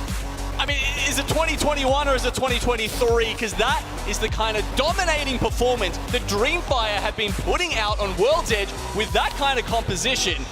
I mean, Sierra wasn't out that back there, but let's ignore that, right? With that kind of composition for the longest time. Man, these games have been insane. APAC, North and South, coming through with the performance of consistency within these first 2 groups. And we got so much more APAC still, Gino. This is actually insane. I can't wait to see more of this. And we still have that one last game on World's Edge to see how this all plays out. Dreamfire was just like a viper in that match, right? Yeah. Every time someone came within striking distance, right, it was just like bang, instantly. They removed them. They got a player down from Pulverec. They took out Furia on their right side. Just every single time they needed to clear out that space, they could. They did it decisively. There was no question about it. What was extra funny too is that even with the enemy cat walls, it's like, okay, well, we see you guys, and then you saw the triple take shots coming in. We saw what the Nemesis could do in the hands of Dreamfire out here too. Rory, we could see him, again, these triple take shots, absolutely insane, but it's not only this position, it's about having the high ground here for this circle that is so important for circles like this. I mean, could you have played it any more perfectly? That was his last triple take bullet, making the most of that buff to the triple take, where the ammo efficiency of that gun was increased greatly. So Dreamfire, as you can see here, it was not too hard of a finish for them, honestly. As we said, they put things in motion so far in advance by hitting Pulverex early, by being ready, having those ultimates. You can see them pushing E36. They want to reset right now. They want to chill, but they can't because there's a bang ult on top of their heads. And to fight for this position is also incredibly crucial, because then you have to think about the loot that they were left over while holding onto that spot the whole time without having a Loba available to them. It's about fighting for that loot without having to starve themselves here while they finish off what was left of this team. Dreamfire, Rory, even though he gets knocked, the rest of his team was up alive and healthy, and they were able to take game number 5 as we get to see the stats, the breakdown. Rory, we saw him in the feed. That's why he didn't have any more ammo for that triple take. He used up all that energy because he was putting down so much damage, 2.2k. The rest of his squad, 3MZ, Pizza, they were able to contest that, get the follow-ups, and also shows the importance of having that bunker down character to prevent teams like Pulverix from trying to force themselves on your spot. 11 kills. Big shout out to Element 6 as well. They made their way all around the map, right? Remember, I believe they were the ones who were starting out with that that contest, right? Up at Trials, so they take out Noctum first. There's a couple in the bag. Work their way down through Skyhook, keep going south. Kind of like TSM did, except a little more successfully this game, and then make it all the way to second place, where unfortunately, Dreamfire were just a little bit too well set up. Looking at the second page here too, a lot of our more consistent squads that we were talking about, Philip and Curson, we were highlighting them in the previous game now. Looking at the second page, it's a complete different story. CKCP in 17th, started fighting 19th. Vex are winners of a previous game now, losing out on 18th. Complexity up there, even though they held that position, even though they land between Survey Camp and Epicenter, were unable to hold that northern spot. It looks like they were getting bullied by Furia at some points there too, when Furia took control over the train tracks. A lot of shifting from these teams that are rotating on the outside of Epi to claim that high ground, slight high ground to north side position that leads you over there. As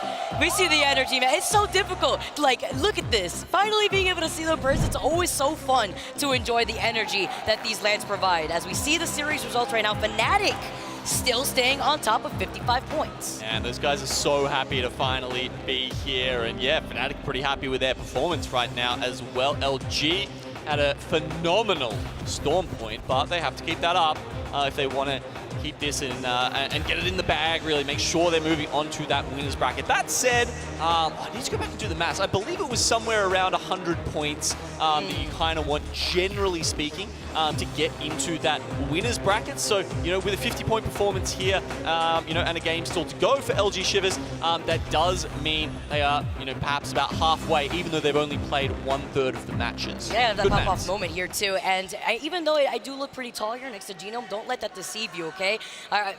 You don't have to imitate how short I actually am, Genome. I do hear that Blaze has a special guest though, so we're gonna toss it over to Blaze to see who he's got right next to him. Thank you so much, Vicky. I have Ambush here from Team Liquid, one of your favorite content creators, as you know her story, coming all the way from Sweden to LA, and now back to London. Ambush, how are you doing? Oh, I'm great. I'm happy to be here. It's so far, so good. The matches have been exciting. Now, we got a chance to see a few teams win. Who are you rooting for this weekend? Who do you want to see have some success today? I am rooting for Alliance and the Pioneers. 100% Pioneers. Pioneers have been popping off. You got a chance to see them playing those earlier matches. How did you feel about that? That was amazing though. The fact that they kind of had a comeback after having the first game, that they got their kills, and then we had the unfortunate crash, and then they came back though with like a 5 kill when we got, that was amazing. They are so consistent up there on the stage. Now, we are in Copper Box Arena here in London, and you know, the crowd has been electric, the matches have been great. What's been your favorite thing about London so far? Oh, this is one of my favorite cities. I've been here about 4 times already, so I kind of just love the city in general and being able to walk everywhere and just, I don't know, it's a beautiful city. And we have had great weather out here in London, so if you didn't make it, you missed a great weekend. But Ambush, any shout outs you want to give out there to the fans, to the teams you support? Anything you want to say to them out there? Oh my God, honestly, just freaking, I can't say it, but kick butt and have a really good time. Yeah, kick butt and have a really good time, and honestly give it all you got. I'm just really excited to root for my friends and have a good time. I love that. Give it everything you got here on the main stage, but that's going to do it for me and Ambush from now. It's time to get back into this game, Vicky.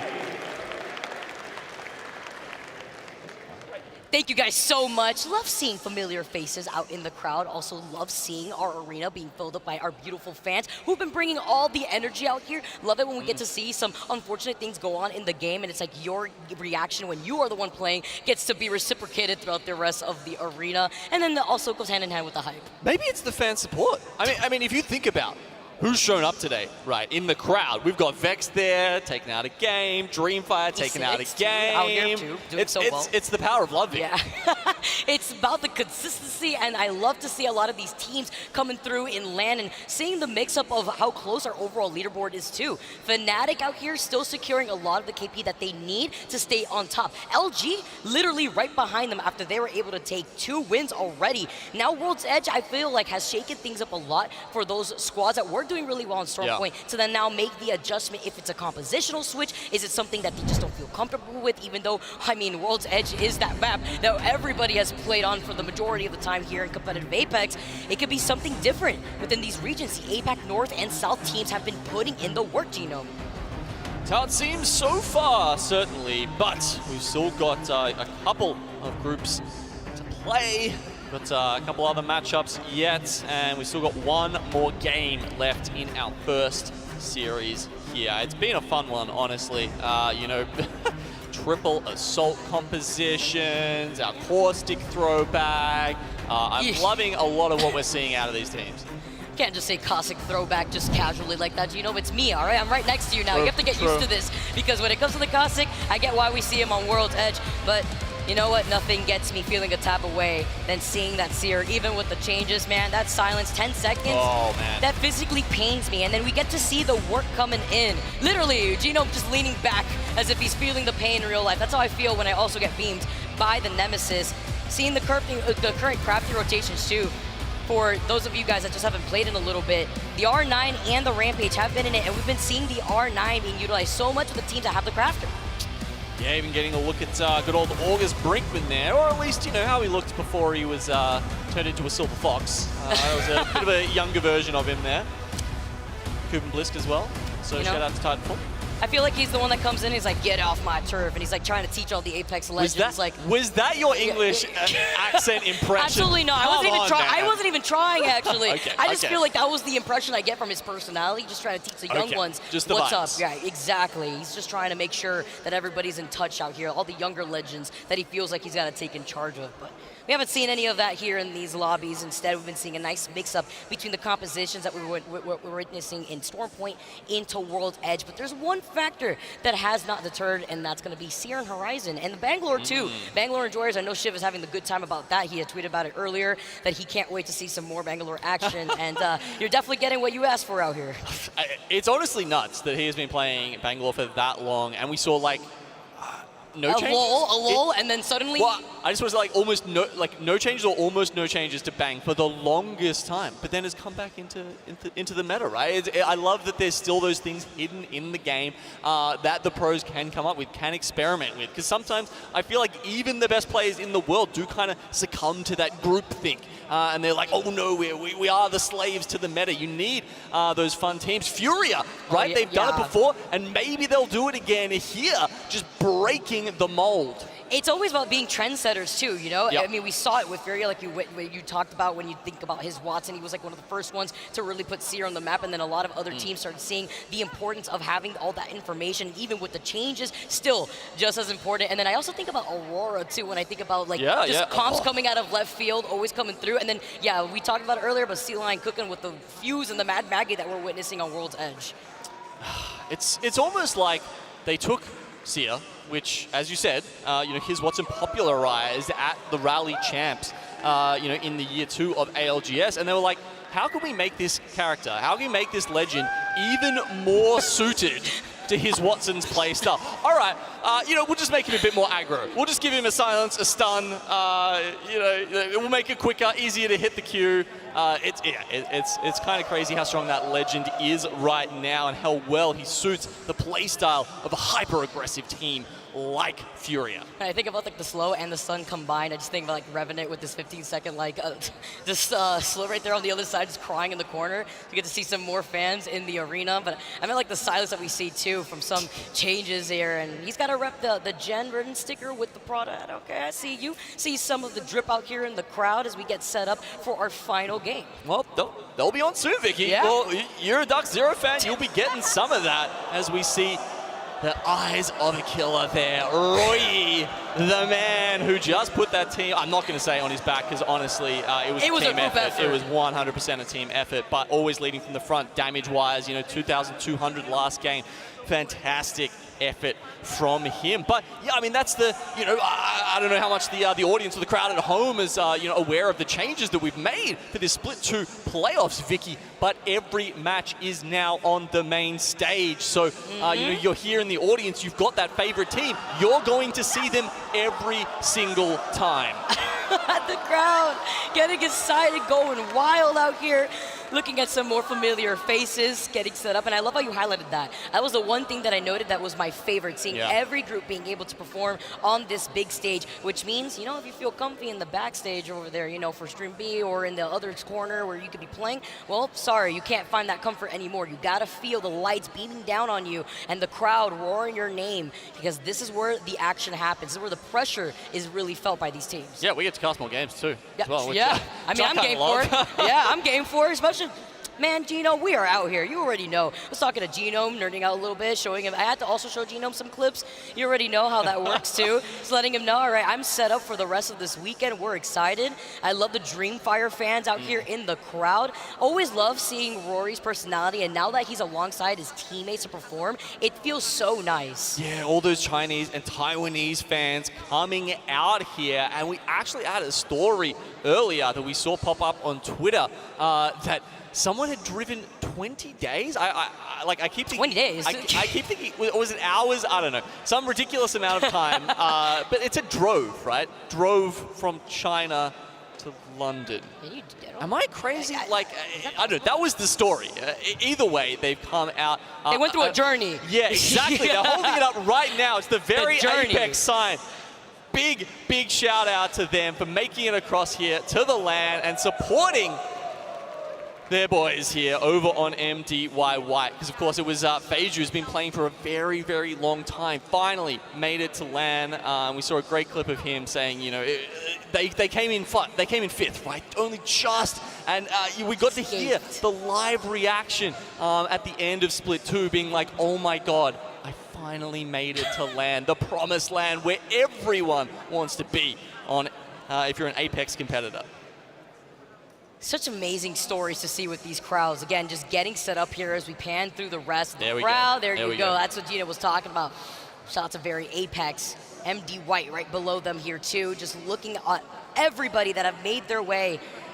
There's a Toad down there too. You know, it's also seeing some very interesting sides, but I'm all for it. Show me some more things out here. I saw some cosplayers as well make their way into the arena. Saw a really nice Watson cosplay sitting down too. Love being able to interact with these fans and these players while they get set up for the next game. No cold hands here though. We are getting loaded up shortly, guys. Once again, thank you so much for your patience getting into this final game. Game number 6 for Group C versus D within World's Edge. Yeah, one more for this series. Did see the leaderboards before to see where some of these teams were shaping up. It's definitely not been a blowout by anyone, that is for sure. Teams trading back and forth.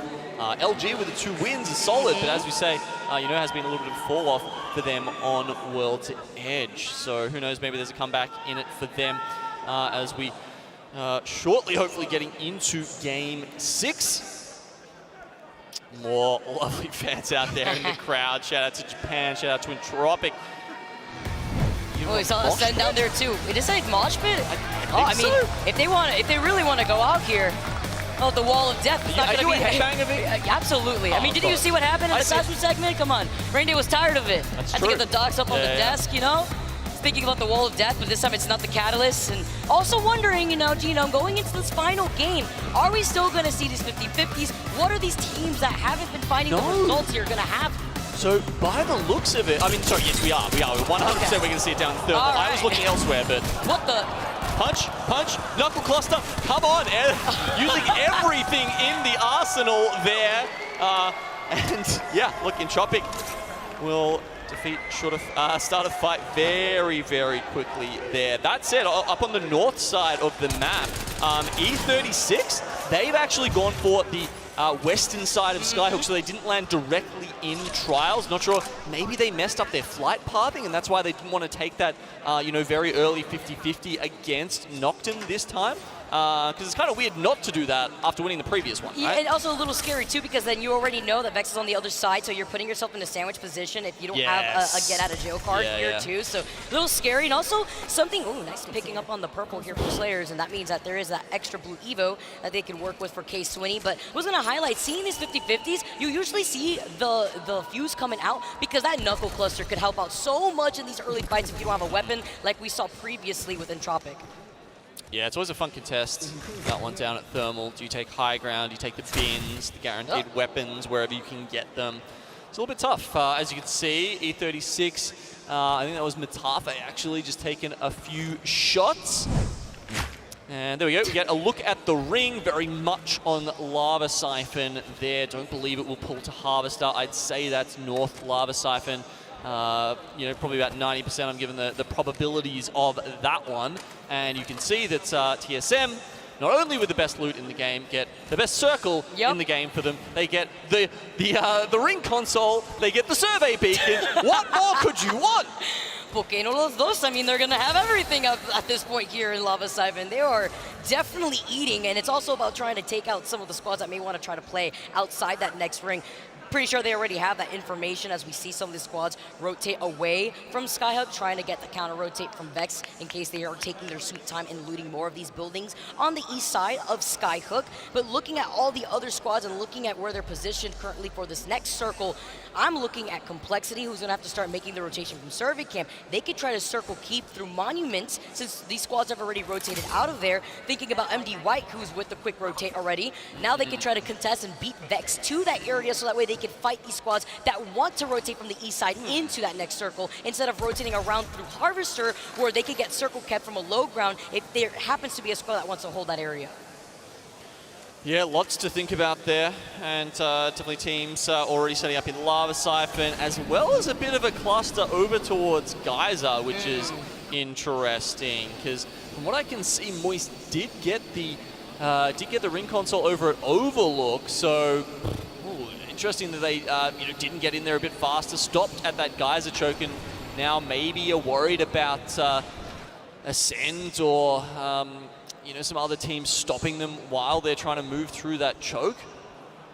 Also Fnatic there too, trying to maintain that position that they have in the overall standings. I mean, if they could clean up these two squads, it would be a really good position for them, especially if they have access to a black market. As we take a look at Entropic, a little staggering out here with the frames, but it's okay. They're playing off that low ground, trying to see if they can get the res. It doesn't look doable here as the other side now trying to play off of that lip by the fence line. It's going to be KCP taking that fight after rotating through staging from their POI of Lava Fisher and Mirage Etoile. Yeah, it feels like this has really caught them off guard, right? KCP have pretty much eliminated them at this point. They get up the top, but I think it's only a matter of time. Once Zayn can pop that gravity lift again, I would say it's kind of done for them.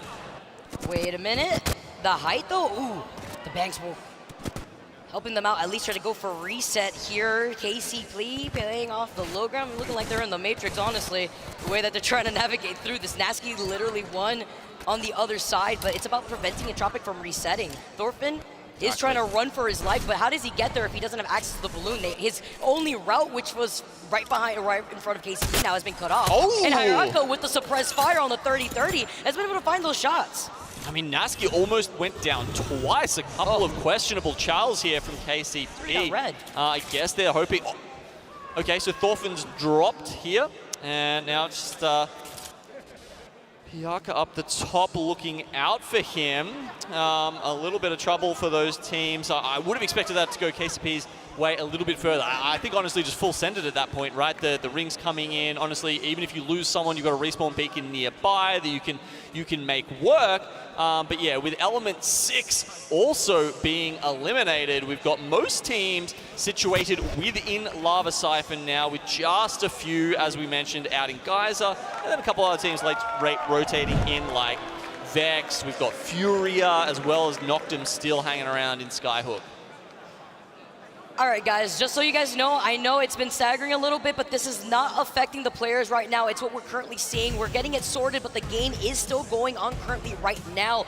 Genome and I do have the information of the map just to let you guys know what's happening here. A lot of the squads have already made their way to Lava Siphon, like you mentioned earlier, Genome, and there is still those 3 squads that are congested together by Geyser. Nobody wanting to take more of that aggressive approaches. We now move back in. It's Entropic. I believe right before we moved out, I believe we did see E6 struggle on trying to come back, so they are out of this lobby. E6 and Certified, the first call we saw earlier, 2 teams that are out of this final lobby. Somehow Entropic get themselves out of that sticky situation, very much still in the zone.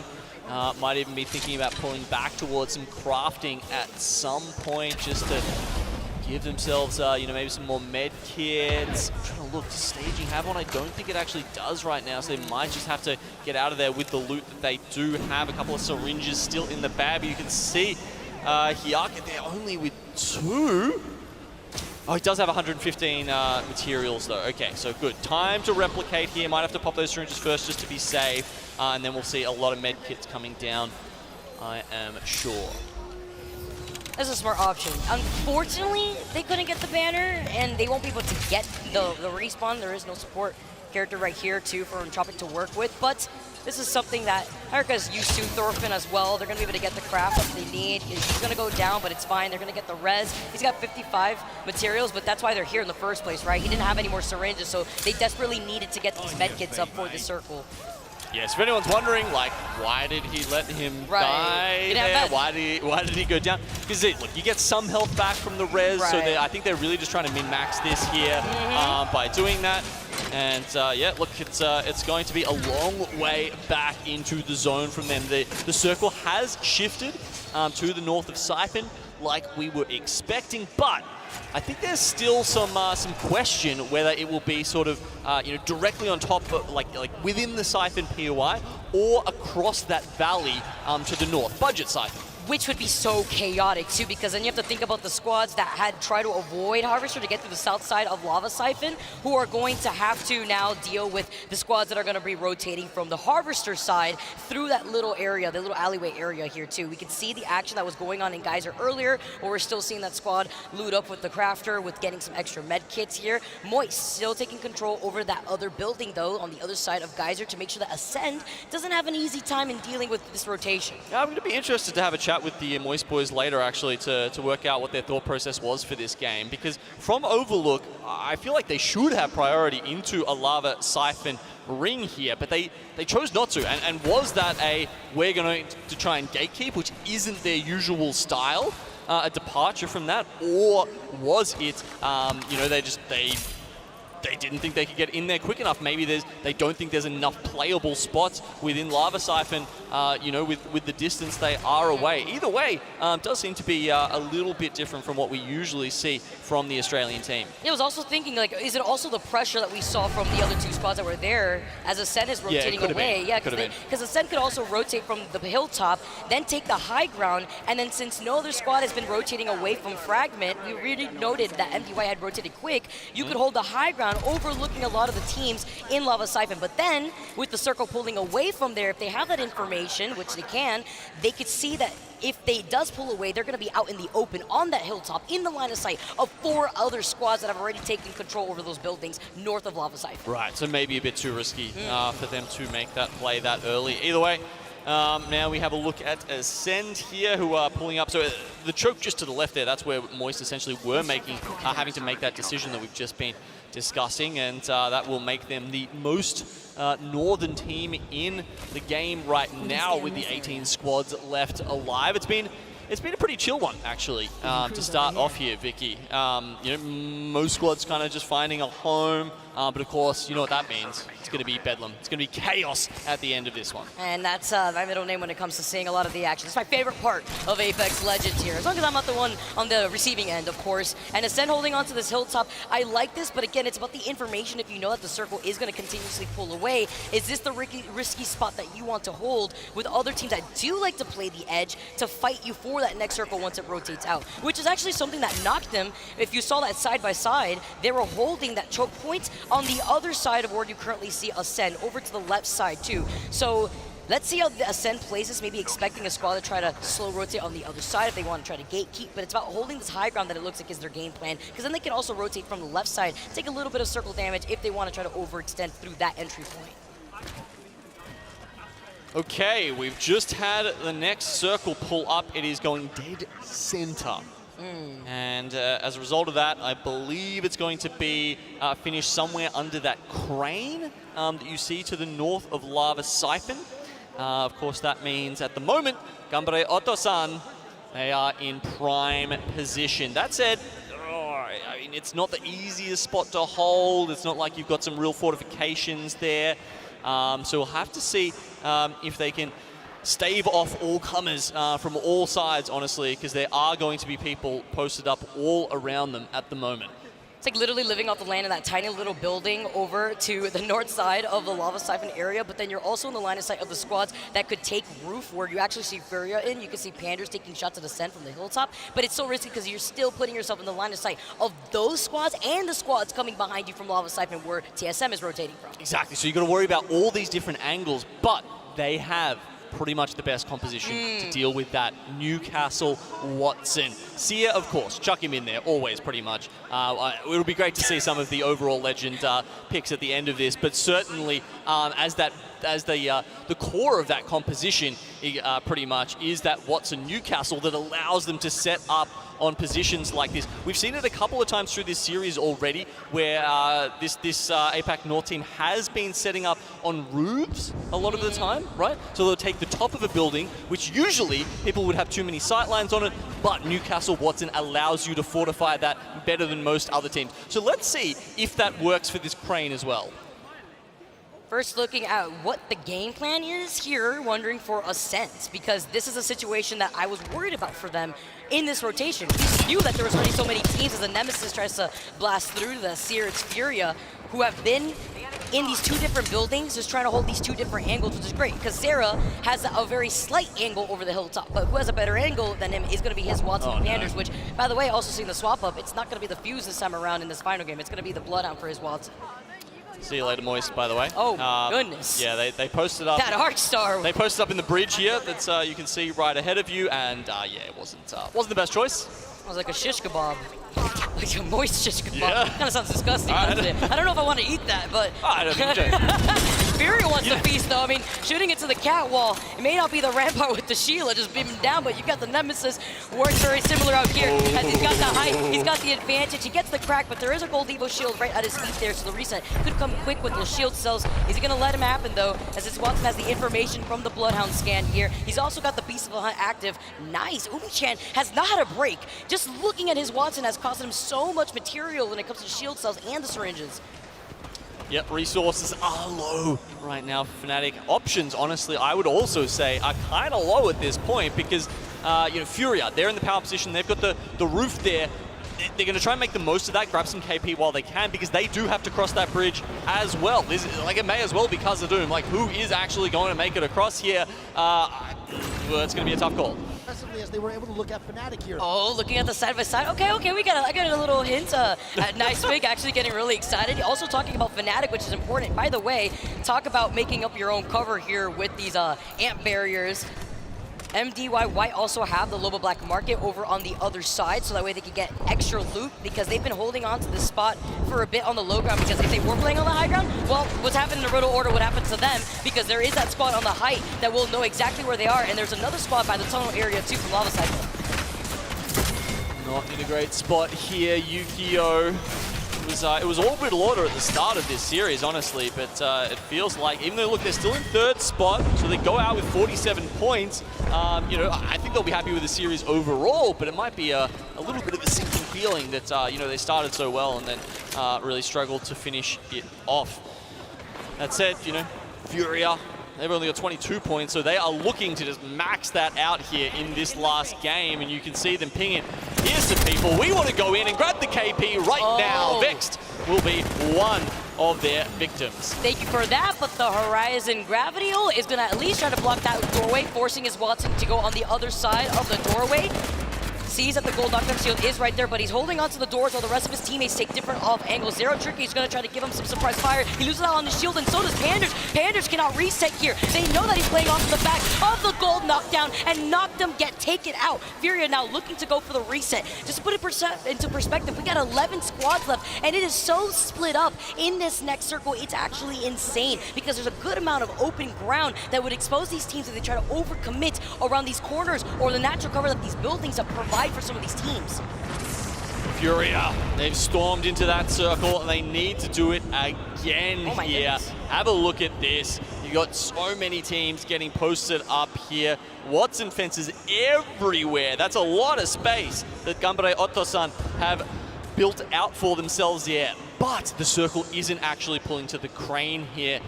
Throw out all that stuff I said earlier. It's going a little bit more south to that. It'll be one of those ones that finishes just to the north of the command building, and that means teams like LG below that could have a good finish to this. We've got Lobas everywhere, by the way, compounding issues in this final circle and phase. Fury get eliminated in the feed, as you can see right there, rotating away from the entry point where you would see from Harvester was getting called out by KCP, but now KCP is stuck on the other side. Optic Gaming, by the way, actually flying up all the way over here when they have the opportunity, are looking to get the reset. Let's not forget that they rotate away from Big Mod, just trying to go in for that reset as the Newcastle says, get down, Mr. President, hangs on with his ult from the high ground, but you just gave that over to Optic Gaming to work with once that stun goes away. Does manage to get the reset. All right, this is prime position here. Need to be watching these teams and working out how they can take, maintain control of this space here. LG on one side, outside a little bit more exposed than FaZe on the inside. They will have the slow walk out at the end. Another couple of teams in here. MD White going to go down, and then most of the other teams just have to kind of make it in from the north. It looks like KCP are going to make a late push for it up there, but you've also got Pulverex in a really solid position with Rampart by the looks of it, sort of in the middle.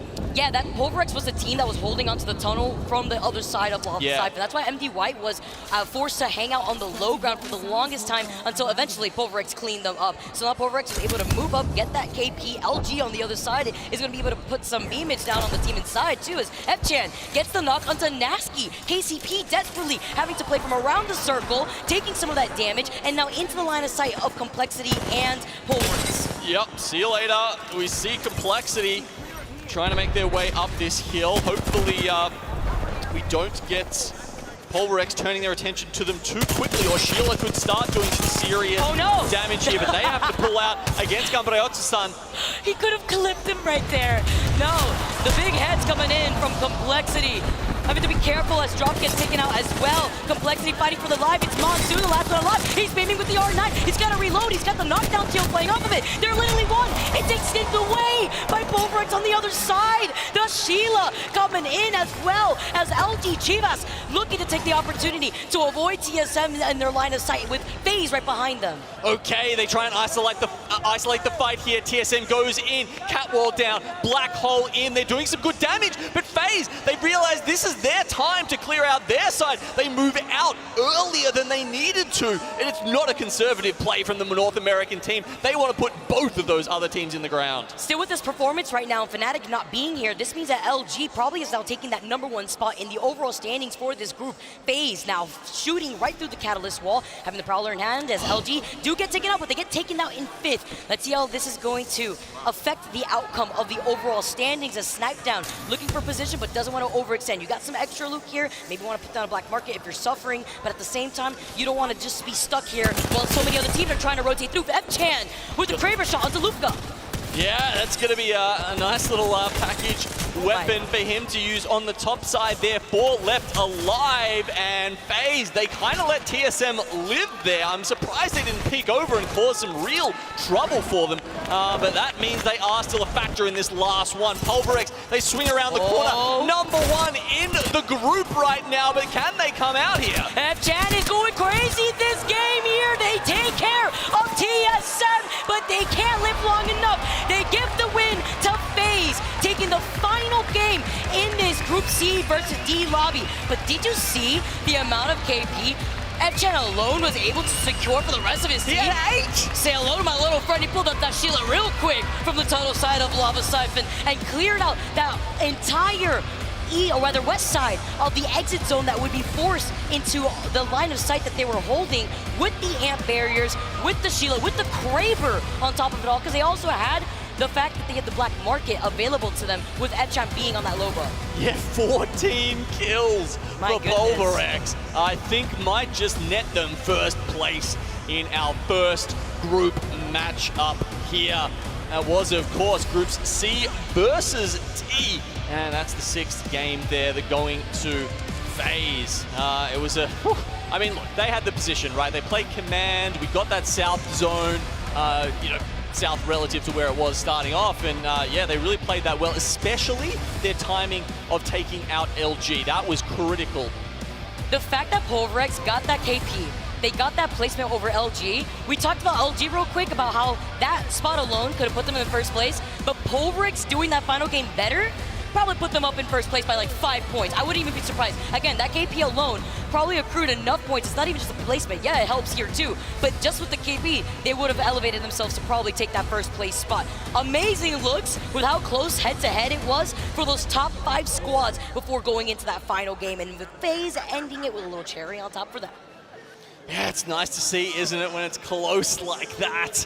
And wow, that's a fantastic way to start off this LAN tournament. I love it. And FaZe needed that too. I believe right before that game, they were struggling a lot. And then after that win, they've secured themselves, I think, 16th place in the overall lobby for Group C versus D. We're going to have to check after we see the score in general. But that was so exciting. I mean, really, that's our first group sets already? Like, are you kidding me? So much good Apex out here in LAN. That's why I love being able able to see these players in person, feel that energy, see how they are affected by the crowd hype too, because you're under some of these heavy lights, but you know what? You got some more action. I'm going to throw it over to the desk. That's going to be it for Genome and I, and we still got some more Apex action for you guys. All right, great job, Vicky and Genome. Thank you so much for closing out this first group of matches. We got to talk about what we saw in match number 6, because storylines, they're starting to form. Specifically, we talked about it when we were off to the side there. Pulverex really passive at the beginning half of the day, only going for those placement points. Now, coming up huge. Yeah, absolutely. I mean, another thing to point out is after a long day for FaZe, really struggling throughout the whole series, what a way to finish, you know?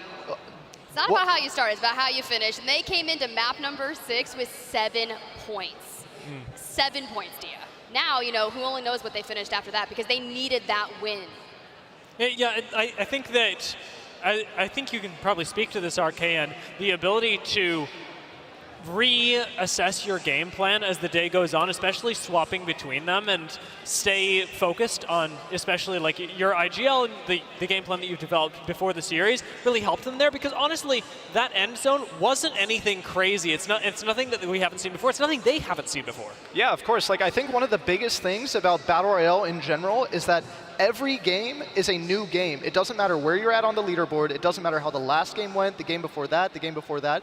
Every game is a fresh start, and they really took to that and proved that they could come out on top game 6 and recover their ability on the scoreboard. All right, well, you guys are talking about those final moments, a huge comeback for FaZe, even a comeback there for Pulverex when it comes to that aggression. Let's take a look back at the final circle, break it down a little bit for us here, RKM, because there's a lot for us to talk about.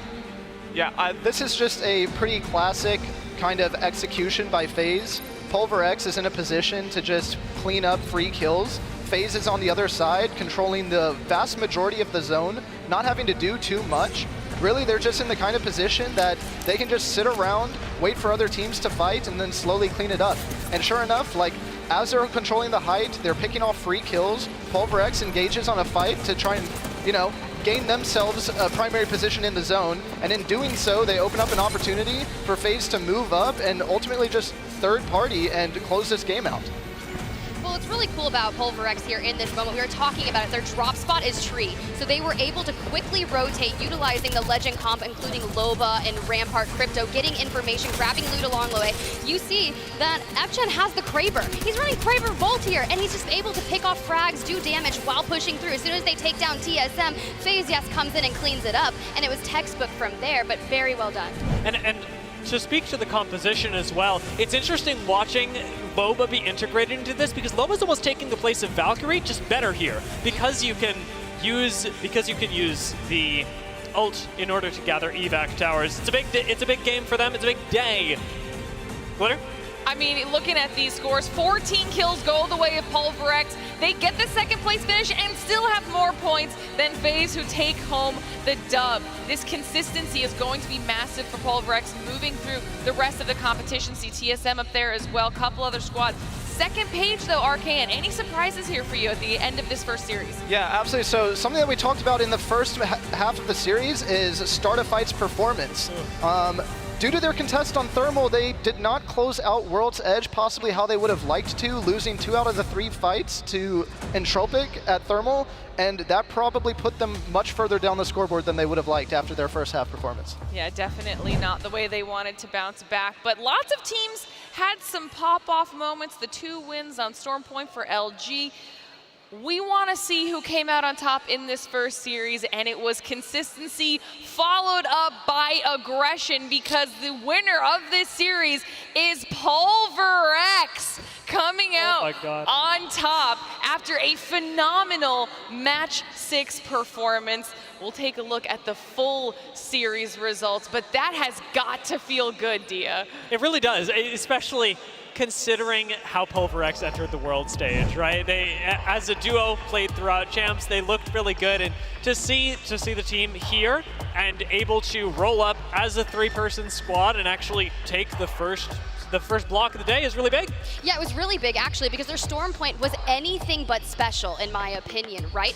And that's uncharacteristic for them because if you think back to their APAC North and the Split 2 regular season, they averaged 9.7 points per game, and that was far above average compared to how they performed here on Group C versus D. But the tides turned as soon as they went to World's Edge. That's where things started to pick up for them. They had it was top three finishes, then they doubled down, get double-digit eliminations, and if you think back to the regular season, 6 points per game on World's Edge. I mean, can you kind of allude to talk about that? I know you're a heavy-hitting rotation team when you typically land landslide, but rotating out a tree, talk to me about that.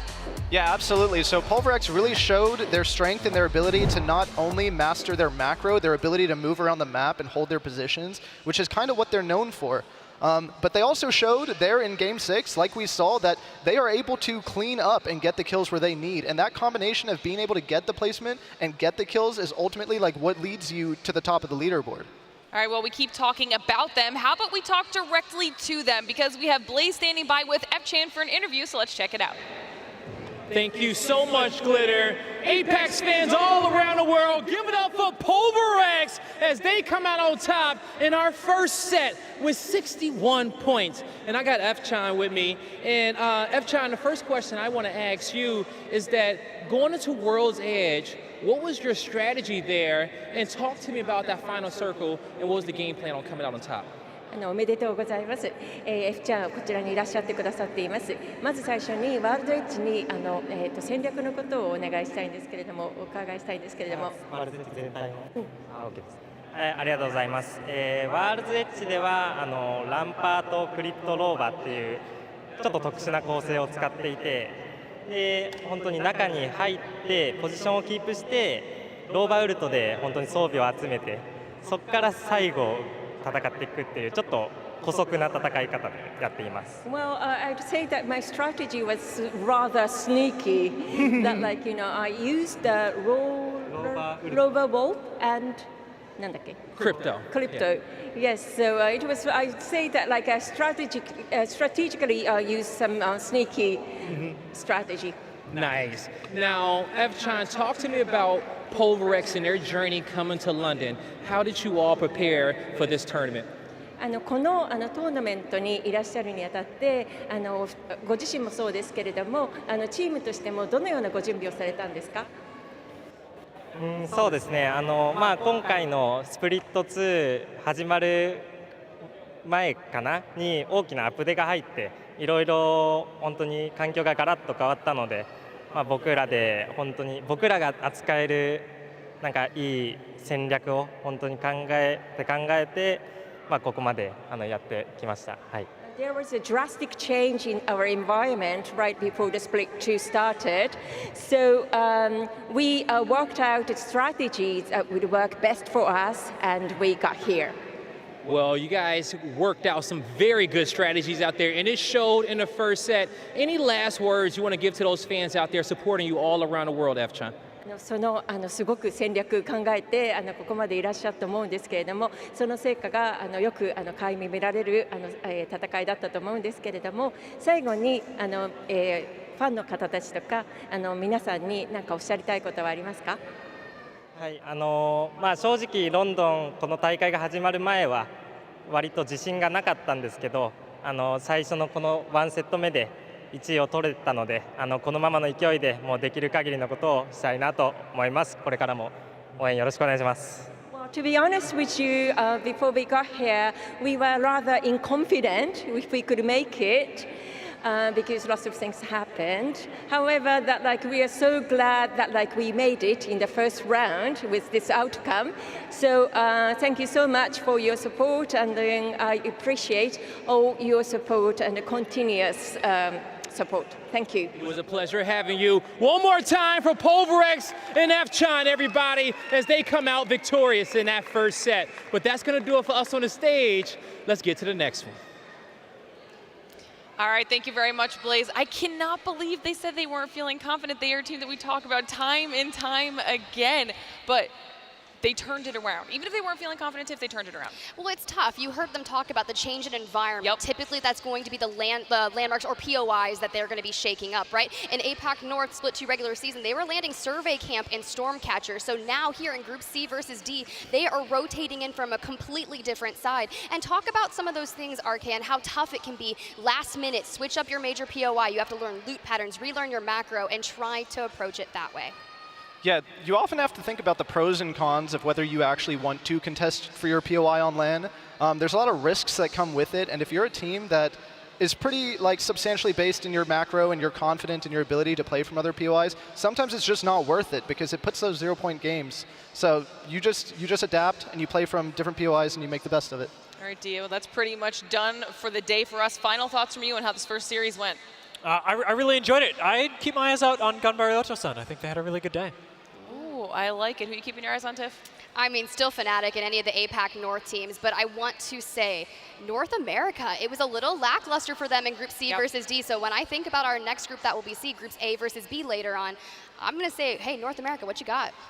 Arcan? Yeah, this was definitely not a strong performance for NA. I'm personally just going to rely on Luminosity. Those are my boys. All right, I love it. I am here for it. All right, well, if you guys missed any of the action or you need to keep up with all of the action at home, obviously head on over to @PlayApex Esports so that you can see every single fight, the results, whatever you need to make sure you're staying on top of. It's going to be there. It's time for us to send it to a short break. Obviously, like Tiff said, we've got more groups coming up right around the corner. A versus B will be coming up next. 6 more matches on the line for these teams when we return. And while we're gone, make sure you guys are checking out some of the best moments from Nice Wig Stream. We'll be back in just a short while.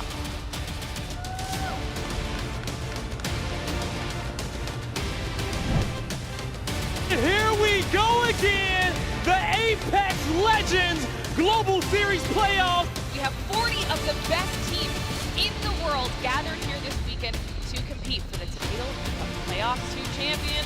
We head into game number 1, match 1. Nell is a monster, and Nalos is left holding against 3. You cannot stand against KCP. Crack Yanya almost take him down, and Jinx pops over on the rampart, getting melted back and play. LG Chivas take game 1. He has to reload. He armor swaps as well. Oh my god, are you kidding me? No way! And MDY White, Mingyue, he clutches in against Dreamfire. Riddle Order trying to claim their first win at LAN, and it's Split 2 playoffs. They do it in game 2. Riddle Order representing. Is this LG with their second win of the day in game number 3, Dia? It is. Next Gaming with the opportunity, the timing, take game number 1 on World's Edge, our game 4. Dreamfire has the advantage, they have the nuts, they have the position, and they're about to have game number 5. Dreamfire wins. Chan is going crazy this game here. They take care of TSM, but they can't live long enough. They give the win to FaZe, taking the final game in this Group C versus D lobby. The winner of this series is Pulverex coming out on top.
My name's Wig, also known as Loser, and if you ask people in high school, probably a lot of other really mean names.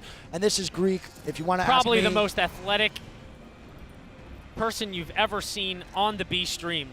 Never mind, we had Grayson Allen on here. I take that back. We had Grayson Allen on here who plays professional basketball.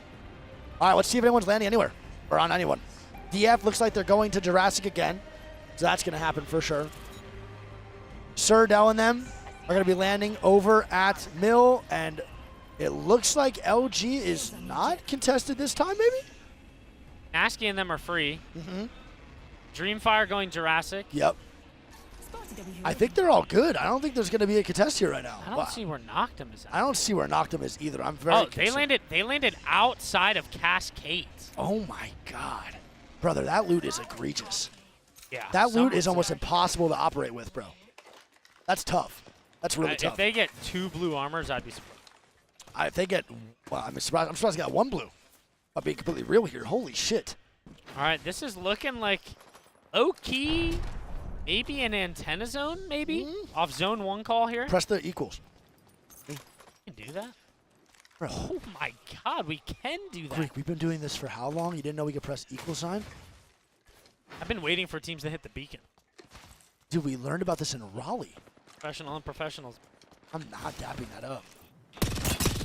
Oh, ew, hello? Wait, where's someone's going down here? Who is it? Is that K Swinney? Yeah. Oh, it's going to be E6 now, getting aggressive onto the boys. Knocked him here, and I think K Swinney's probably pissed. Yeah, you know he's not happy about some of his loot getting taken away from him there. No, not at all. But smart choice. You know, I will say it does hurt. It does hurt because they have no crafter in Cascades. They are on double white armor. They just lost even more meds. And now they got to rotate early with even less resources. Yeah, I mean, somehow he has a gold mag on his Nemesis. I don't even find those in the 37 ranked games I play. He lands outside of Cascades and finds a gold mag. RNG is crazy. Looks like they're ratting this, by the way. They might be ratting the boys over at Ascend. That's not. And I will let you know, if Noctum does indeed rat successfully onto Kashera, we might see a monitor thrown across this venue. We might actually see just a full-on meltdown. You might see Lufka just fly across this venue from the boy Kashera picking him up and throwing him. Yeah, so it does look like a back antenna zone maybe, but there is a potential for a front shift. It's happening. They're coming. Oh, my God. Ascend with no seer. They might get ratted here by Noctum. Kashira the first to go by, and he gets ratted and instant kill by Noctum. Noctum now with a man advantage, and they're looking to close out this fight. Oh, my goodness. It is indeed successful so far. Post-kill is going to probably go down here, too. They can get banners. Lufka just has to get away. If Lufka gets out, they can get the banner reset because of the Newcastle. And tragedy strikes for the boys over at Ascend, man. You hate to see it. And I respect Noctum not hitting the finisher on Kashera there. They do just get the full kill. They get all of the loot from Ascend. I'm not going to lie, man.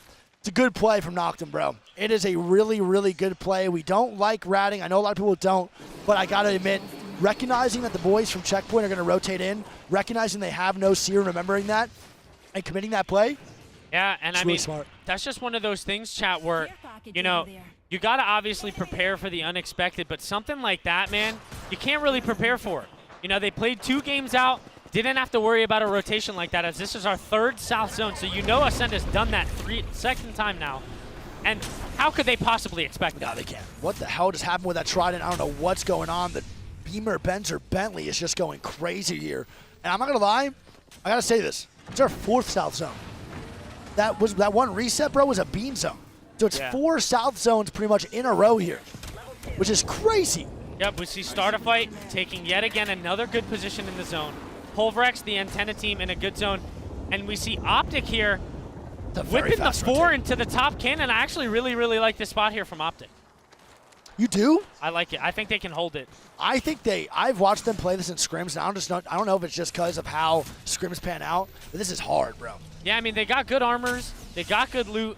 Drop's got 3 bats. But look at this already, bro. KCP's already going to start causing problems for the boys over at Optic. I just think that spot is way too open. The one spot that you can play that safe is behind a rock and you just get grenade spammed out of there. I don't know. I'll be surprised, bro, if they can survive that. Yeah, maybe. Looks like Optic's going to throw that bang ulti to keep KCP away. And now they're already using resources to keep him out. If this does push the boys over to KCP down, though, into Shipfall and make them stay there, that was a very, very, very worth bang ulti. Yeah, I think the catalyst here for this hold for Optic is I don't think they can 3-man sit in this corner. I feel like they have to take a little bit more space. Yep. This is not that cozy now. They gave up a lot of space here. Yeah, I and don't know. KCP's free to walk right back up if they want to. Yeah, and now not Luminosity. Complexity's now walking up. They're getting shot in the back from the boys at DF and Entropic. Entropic and DF are just vibing over in the barometer side. Not really too sure why they're not moving in, but it looks like they're pretty content with where they're at. Imperial Howl now flying over FaZe. So FaZe is going to be walking in from Launchpad. And we need to keep a lookout for FaZe here, Greek. And chat, you do too. 2 bad games in a row, bro. Going into World's Edge, I think they're a better Storm Point team than World's Edge too. So they have another bad game here, man. It might be detrimental to their overall score in Block 1. Yeah, and I mean, FaZe is another one of those teams, man, where, like, if you would have told me there was going to be 3 South zones here, I would have told you FaZe would have 3 banger games. Yeah. But once again, man, it looks like they're having, yet again, another slow rotation. It's weird, though, right? Well, last rotation was really fast, and then they died. And now FaZe is trying to get into that exact same spot they got into that first game. And they're taking another fight. And they're going to be fighting this, bro. I'm very, very surprised here. There's going to be a TSM versus FaZe fight. This is a big-time fight for FaZe and a big-time fight for TSM. At least TSM does have some points here. FaZe pretty much non-existent in the leaderboard. They want this, too. 100% they're taking Yeah, this man, fight. I don't think they can back up now. Oh, man, I don't really know if Verholt's taking a really good angle here on the roof. He might be able to get some really, really good entry. Nading out the guy behind the boxes. Nice shots here, dude, from Hal as well. Good ulti. Yeah, FaZe is in trouble here. This is really bad. I like how Evan is on the roof. And Verholtz drops down, gets the first knock here on Defrex. It's going to be TSM in a 3v2. Yeah, this is not looking good for FaZe. Back against the wall here. Hal and them playing every angle possible. I think we're about to see Snipe And Reps down. goes down. It's going to be a 2v2 here. Verholtz with a really, really good angle. Oh, as Hal goes down and FaZe gets eliminated. Verholtz wins the fight here for TSM. Damn, so that's a really good job by Verhost there, bro. Without Verhost getting those angles and making sure FaZe dies. And here comes a third party. Oh my god, Verhost. MDY, and Hal picks up 2. Wait, what the hell? Hal just went absolutely nuclear there. Great job picking up 2 on MDY White. They had white armors, Greek, and they decided to push this off the third. The Trident now going away. TSM holding off the third party, and Hal going absolutely nuclear as MDY is eliminated. MDY White goes down. It's going to be TSM taking down FaZe and then holding off the third party for the boys at MDY White. And then MDY White backs up, takes the Trident. They go down. Hal, though, and Verholst. Honestly, man, it was a great Syracuse by Reps, but the damage they just shitted and farted out was the game changer for TSM, and now they're going to have 5 KP heading into round 2, closing in 2 minutes with 18 squads still alive. Look at this. And I'll tell you what, chat, you know, obviously you guys might not be in the arena to feel it, but when TSM gets into a fight, you can literally feel the energy in the crowd. It gets silent, and the second they start unloading big damage, they get a knock, or they win a fight, you just feel the energy in the crowd.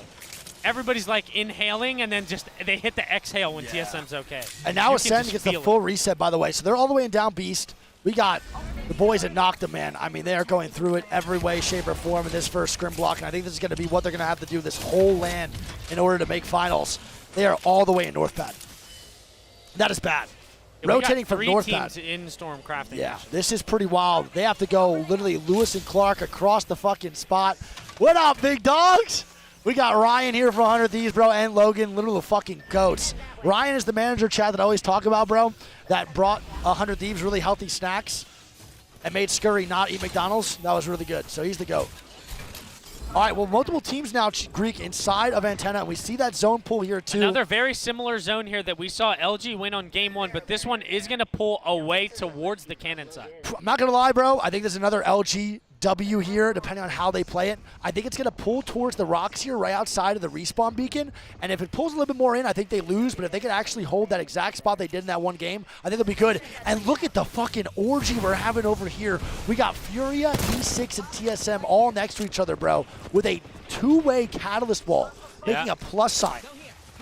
I gotta say that's one of my favorite additions to Comp Man has been the addition of Catalyst. Yeah. I think it is such a cool character, and the just triple wall, quad walls and shit on the end game is Spectacular. It's literally spectacular to watch. It's so much fun to watch. I don't lie. It sucks because for a long time people were hating Catalyst because of Seer. Seer was the problem with Catalyst. Catalyst was never a problem. I think that character is actually super fun. It brings like a Valorant / like kind of strategic game style to Apex that I don't think many characters do. And I overall enjoy Catalyst gameplay so much when Seer's not involved. Absolutely. I hated Seer for a very One long team time. that's in a really good spot, too, that we haven't really talked about is KCP, man. They have the entire south side of the zone to themselves, and I think they're going to be in for quite a bit of time. I think so too. As long as this fence line doesn't get pressured too hard or doesn't get like put out just a little bit more of the zone, they'll be fine. They do have a beacon hit too, which is great. So now they know that the zone's pulling down just a little bit more. So they have the recon that we do, which having that extra circle, bro, is big time. And here we go. I don't know who's fighting, bro, but the crowd is going crazy. I don't know what is going on. It doesn't even look like anything's happening. TSM. They're just screaming right now. There's nothing even on the screens right now. So I don't know what the fuck they're yelling about, bro. Ascend does get that revive though, so they're going to be good. Iarka and Entropic are still over in Barometer. They're still in Barometer. These guys just don't even rotate, bro. They don't double move. gold, though. No, not at all. Yeah, they literally don't move. Who just picked up a kill in the Lusquin getting a knock onto the boys at Pulverex? Yeah, that is. the two teams in Antenna in the building. Yeah, and they're not pushing, though. And I have to give a huge shout out, bro. We're certified. Yeah, I mean, their zone calls so far have been nothing but immaculate. Yeah. They've been setting up in really, really good spots. Haven't been inting, playing very smart, and they're getting the placement points. I mean, one thing I got to say, too, is that the South American region really have a lot to prove going to the Slam. They have a lot to prove. So if there's a couple teams that can really make finals, bro, and make a statement for the boys over in South America, I think this is going to be absolutely huge for the region. I'm excited to see what they do. I think they're a little bit more of a toss-up than ever before because a lot of new teams, a lot of new players now making LAN are going to be involved. So I'm excited about that one, too. This man, dude, Greek, you're too funny, bro. I don't want to expose you right now, but I want to so bad. What? That man, we're getting pictures taken of us right now, and instead of having the mic right to his mouth, that man Greek moved it down here, bro, so the pictures look better. So you can see the mustache, bro. What you mean? I'll admit that 10 times out of 10. Of course I did. I knew that shit, bro. Do the lip bite. All right, here we go. Fury gonna take a fight on the TSM here, man. Here we go, baby. Nice, good shots coming out from Panders. A 109. How? And Tricky picking up the knock on to Hal. TSM down to a duo now. Can they bring it back? Good job, Hal getting full killed here too. They have another team on their ass though, bro. They need to fight this tactfully. They cannot get knocked here. They have to stay up for this 2v3. And this is tough for TSM as Rep's going down. Oh my God, E6 eliminated by Fnatic. And those boys at TSM just got ran over. Great opening damage from Furia. Great job from Panders. That man's R9 hits different. Do not forget, Furia is one of the only teams that has the luxury to craft R99s on Storm Point. They are always crafting R99s, bro. Yeah, and we see it again for Holst. The lone solo in Antenna. Yep. And Noctum's going to start to make the move up to Riddle here, man. Riddle needs to get these kills in order to rotate in. Noctum's going to back up here a little bit. They're getting shot from Lufka and Ascend. Bro, I think Ascend dies to Storm. Yeah, I mean, it's going to be pretty close here. I think they die to Storm even with a Valk ulti. Where are they? They're all the way in the backside of Jurassic. Yeah. I think they're dead.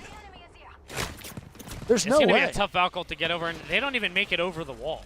I don't know. Yeah, let's watch this. Let's see. This is interesting, to say the least. Yeah, and I mean, remember, chat, Ascend did get ratted in the very beginning of the game, so their rotation off rip was chalked as Verholst goes down, TSM getting a 17th. And Watson picks the KP up, too, on Verholst, so Furia gets the full 3 KP onto TSM. It's crazy. Yep, and here we go, Zone 3 close. We do have the info on the next zone, and it does shift a little bit more towards LG. Yeah, it's going to pull a little bit more down towards the boys at LG. Like I said, I think it's going to keep going to that right side of the beacon. LG is going to be in a great spot. They're not really a team to watch right now because they have no action to really be played. Nothing to really do here other than just stay alive. We're going to see the boys at Ascend now trying to rotate in as Noctum, and then we're going to start to move towards Riddle. Here we go, man. Noctum.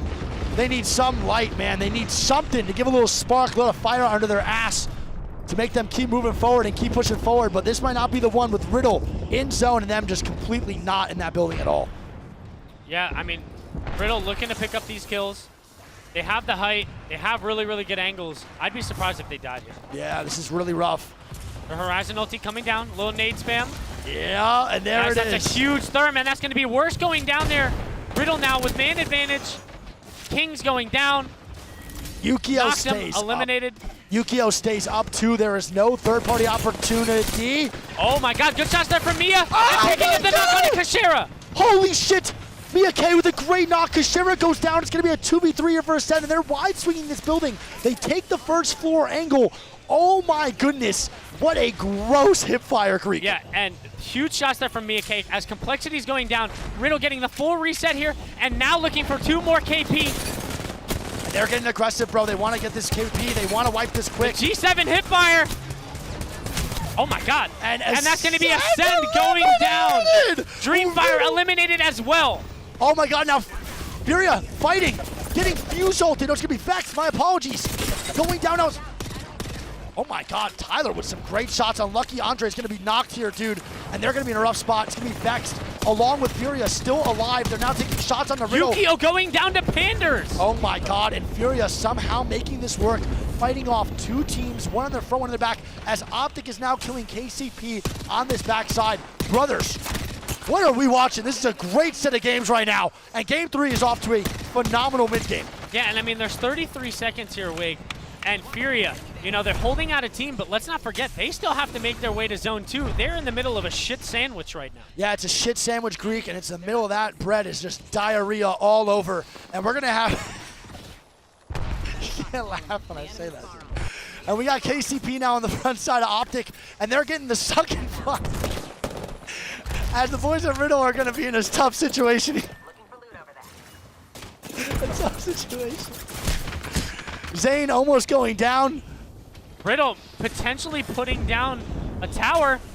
Dell getting knocked here, Greek, and they're dying to LG and Optic at the same time. Skittle goes down as well. This is really rough, and they're getting sent on by Entropic, I believe. Oh my god, Riddle going down on the tower. Optic eliminated as well. We're down to 10 squads alive here. Optic dead, Riddle dead, and it's going to be the boys at KCP trying to get this reset on Adele as they're getting pushed from the right side by Entropic and shot from the left by LG. Yeah, I mean, great job there from KCP. They take the spot from Optic. And I'll say I was wrong. I thought that was a decent spot and a decent hold from Optic, but I was wrong. Yeah, we know, man. It's how it usually goes, to be honest, man. We're both washed and retired. That's just how it goes. Panders almost going down to zone, bro. That was tough. Grenades coming out. How are they alive? They're not. That's the coming down. curse. Zarek Dickey going down as well. Panders getting a bat off here. I don't know if this team in the building would just start a fight. I don't know if they know he's there. And look at this, bro. Fnatic and the boys are getting aggressive on the KCP up top. They're picking up a lot of KP, also taking down by Entropic, and they're going to move back down to their house. I don't know if I like this play from Fnatic. I think they should have got a little more aggressive here, and that's going to be Furia. Eliminated.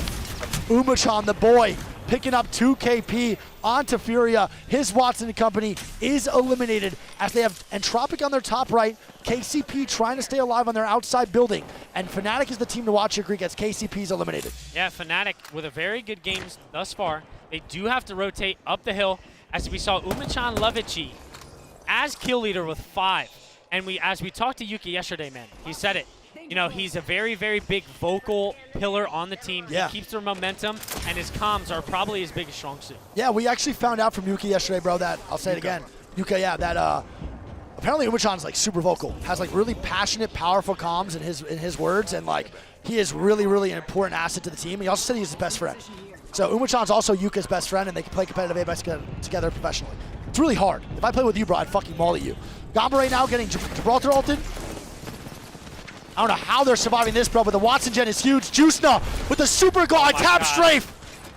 I thought if he would have stuck him there. I would have shit everywhere. This man has the movement of a god, bro. One of the most fun players to watch. Let's see what they can make this work, Greek. 0 seconds now till round 5 starts to close. Yep, and LG comfortable as ever. Yep. They won game 1 in a very, very similar fashion, and I think they're going to do it again, man. I really do. Yep, I think so too. LG just has to work with literally nothing. They just literally sit there. Gamba right now making aggressive plays in the top left. Yep, Matafe going down here. Lusquin going down. Tyler getting 2 kills here. It's a great job of that. Good shots there from Juicena. He picks up the knock on to Pricey. Start a fight. Eliminated. Nice. Juicena needs to move forward here, bro. He has to get this KP and solidify some extra placement. Nice, there it is. Eliminated. It's a great job by Gamba and Entropic eliminated on the 2. It's gonna be Tyler walking down to. Come on, baby! Stop fucking with them! And Juicena's PK hitting harder than the We Need to Talk tech. Oh my god, it is indeed as they go down. The caster curse is real. But look at this, Pulverex coming in for the third party on the Fnatic. Can they get it going? They don't even get a knock yet, Greek. They're actually going to go down, and Fnatic holds off Pulverex. And here goes LG. We saw it in game 1, and they're looking to do the same thing here in game number 3. The Horizon ulti from Yanya coming up, and LG working their way up the hill. Yanya with a 1-clip onto Yuka. It's going to be a 3v2 now here for LG. Oh, baby, LG is looking for another one. 1v2 now as well, 2v2. Malcero with some great shots. The boy Umatron trying to stay alive, but it's going to be the president. LG! El Presidente! LG! Vamos LG, baby! 2 out of 3 games for LG. Goodness. Well played, man. 2 out of 3 for the boys at LG. And chat, I want to mention, you know, obviously they're the fish farm teams, and the game is pulling back antenna, and you know, they still have to win out the game. They still did everything correctly. It is a little bit of a gimme zone, but sometimes you still got to capitalize. No, I mean, you know, there's one way to get rid of ads real fast, chat. It's okay. Don't have to use your Prime subs. If you want, you have to use your Prime subs, bro. Use them on Greek. No. Yes. All right, so Entropic on the Gibby Caustic Horizon. Yep. Watson still on the Fusey. Which I like. A little interesting, though. Don't forget, we had this contest happening over at Trials, Greek. Yeah. But keep a lookout, keep a lookout, see if you see anyone else fighting. Good shit. You're the GOAT, kid. So Moist going to be good, all out Overlook. And this is going to be a 3-man shit show, chat. There's Literally, nobody Sky East, by the way. Yeah, no one Sky East, so now Vex is all by themselves, Sky West and East. Oh my goodness, that boy K-Swinney is sending it. Starterfight and Entropic at Thermal. Okay, so we have Starterfight and Entropic at Thermal, and look at this. They land height. They get beat on the drop spot so badly, bro, that they back out, and Noctum's going to be in a shit sandwich again. Thorfinn picking up a knock here on Sleep.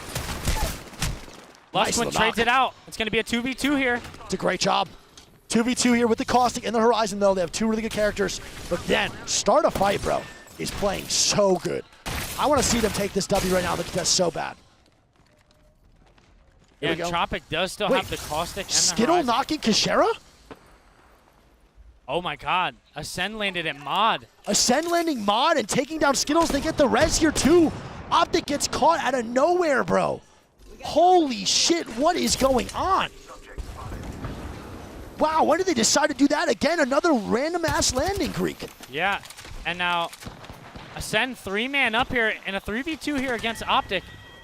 Yeah, Entropic eliminated.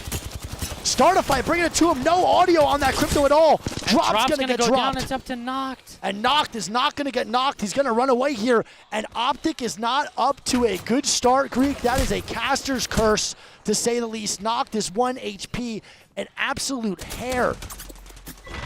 What kind of hair wig? Not gonna say that one on the broadcast here, Greek. We are indeed hashtag sponsored, hashtag ad. And that's gonna be Kashera and the boys taking out I want to Optic. pull out here, man, and say It's a caster's curse. LG with a launch site zone.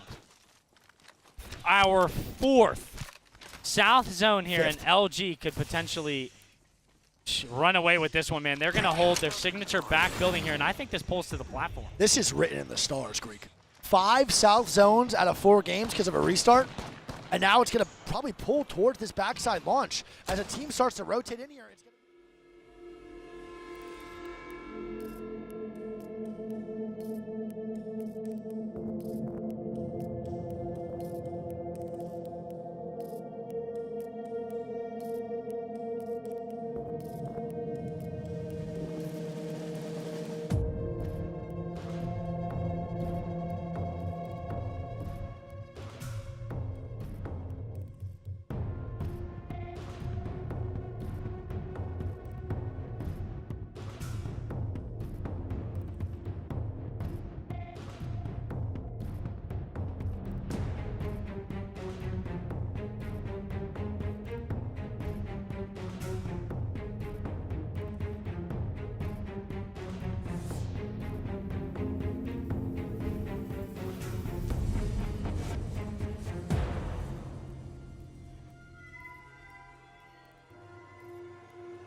Herman Miller Gaming is the official chair partner of the Apex Legends Global Series.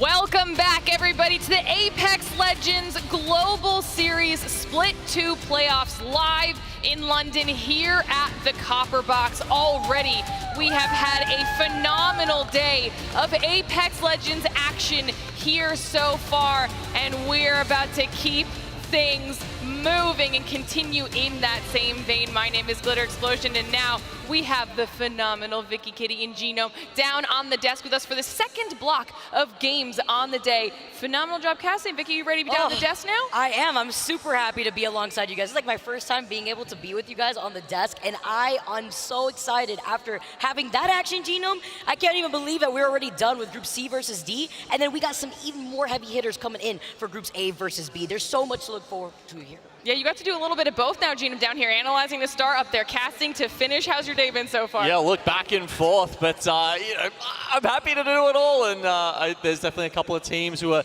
trying to do that as well. Listen, we've got even more groups, more teams to talk about, but first, let's take a look at the schedule if you guys are just joining us to see what you can expect for the rest of the day. Obviously, we started things off with Groups C versus D in the morning. Now we're moving into Groups A versus B, and then we'll be closing out the day with Groups A versus C, 7:30 p.m. BST. So, needless to say, lots of Apex Legends action that we have going on. And like I said, if you're just joining us, we're going to give you a little bit of a refresher on what just happened as well. We'll take a look at our standings so you can see where everything shook out after the first set of matches, because Genome, Pulverex popping off, coming out on top with 61 points.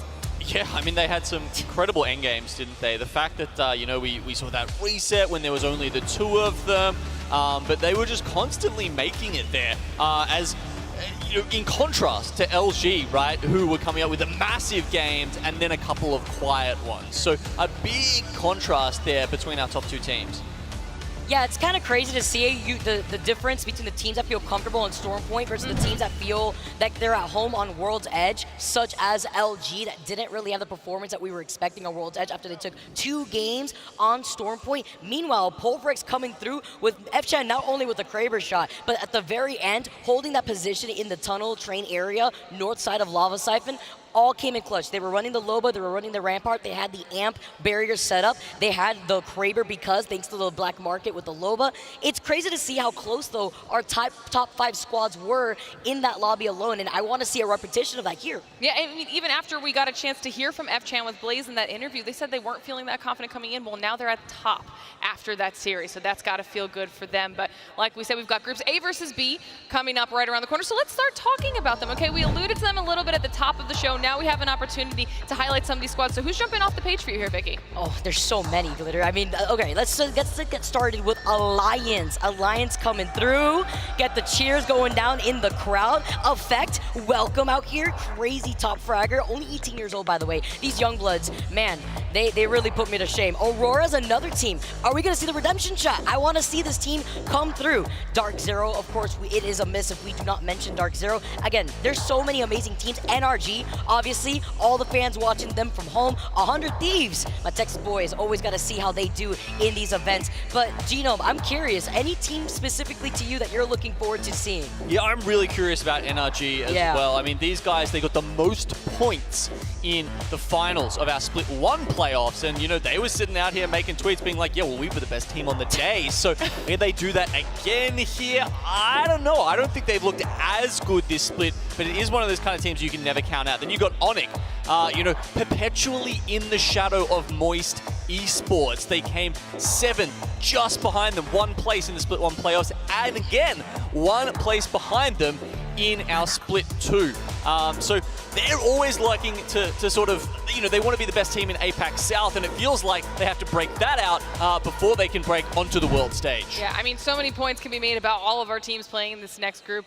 We have to do it, though, every single time. We got to keep our eyes on a couple teams specifically that we think could potentially do some big things here. We've got Xset as Vicky's pick, Dark Zero as Genome, and I went with Alliance. But Vicky, I want to hear from you first. All right, when you talk about the heavy hitters from North America, you got to talk about the #1 team that placed at the end of all the tournaments that we had in the Pro League, and that's going to be Xset. By the way, Nod's coming through, #1 in the amount of damage that he's been able to put down in NA. First in the North American League, which is why we keep highlighting this squad. He does so much damage that the second team isn't even half close, and that's like him even being Dark Zero out here with the amount of damage that not only they take, but they also put down when it comes to helping them with a lot of the pressure. But Xset has also been this team where after the first LAN, I got to talk to them a little bit. They felt very just deflated and what they could have done differently. This is a team that is very consistent.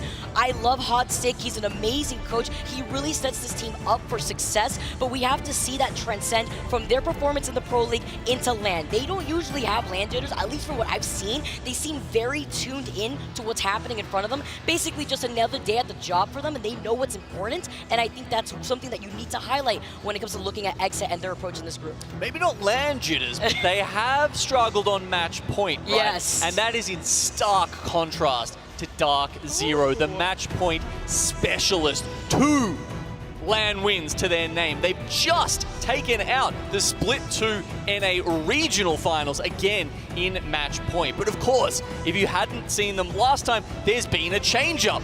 They are still an Australian team, and as long as there's 2 Australians on that team, you cannot tell me otherwise. They have added, however, finally some North American flavor after moving over a couple of splits ago. So they've added in Zainu now, replacing Sharky, still of course that core of Zero and Jen Burton, and they're just looking so good. I mean, you got to remember, he wasn't playing the whole split with them, Zainu. You know, they tried a couple of different things, and finally, when it was time for match point, Zainu popped off. I mean, there were some incredible moments from this guy. He's so young, and he's just so damn good. All right, well, you two keep talking about young players that are just so good. I told you my pick was Alliance. We got to talk about Effect. I mean, you even mentioned it yourself, Vicky. 18 years old, coming in, top kills in the EMEA region. This was a pickup after Vibes had stepped down from the squad. And honestly, Alliance is someone that I constantly have my eyes on when it comes to us watching them play at LAN. They are known for their ability to control these fights and be dominant, as well as their ability to pretty much play any comp that they want to play. We've seen them bring so many legends here to the table. So they're someone that I'm very excited to keep my eyes on, not to mention that Hackys is obviously one of the best IGLs in the world. So, I mean, we've got some great choices here, but we keep talking about these young guns as well. I'm excited to do a little bit of a comparison here between our two squads, Genome, for these young players, all right? Because honestly, between the two of them, things are very close. Yeah, okay, so I believe it was Zainu and Effect, both kill leaders for their regions, if I'm hearing that correctly, but you can see Effect was ahead in a couple of important stats here. Kills, assists, and damage all going in favor of the man on the left of your screen. But everyone keeps calling NA the best region, the hardest region. Does that mean we have to balance this out a little bit? Is Zainu better? Well, there's only one place to find out, and that's here at LAN. It's so important, too. If you take a look at the legends that were picked for both of these players, you could see the way that Effect plays so aggressively on the Valkyrie, the entry fragger to just go in and out, open up an opportunity for the rest of Alliance, and they have so much synergy in following through. And also, it's great to see the gang in person together. This young legend that you keep highlighting between these two, to see them in person, to see the success that they have at such a young age, I'm all here for it to see how that's going to transcend through the rest of this LAN. Not only this LAN, but the future of their entire competitive career, right? They have so much potential time ahead of them to learn, to grow, to get better. And if this is the level that they are already at with less time than a lot of the people on the stage under their belts experience-wise, I am terrified to see where they end up. And not only that, right, you know, we were talking about the IGLs on these teams, Hackys and Zero, they've got so much experience to draw from and learn from now, right? I mean, they've obviously got the mechanical skill, the raw talent to take on anyone in the world, but with these guys, you know, molding them and giving them all the extra help to help their macro and the other parts of their game, two of the smartest players. Oh, it's just going to be wonderful to see how these guys develop. It's like Hockey sending out his Pokemon out here because Zainu has like the most kills in NA.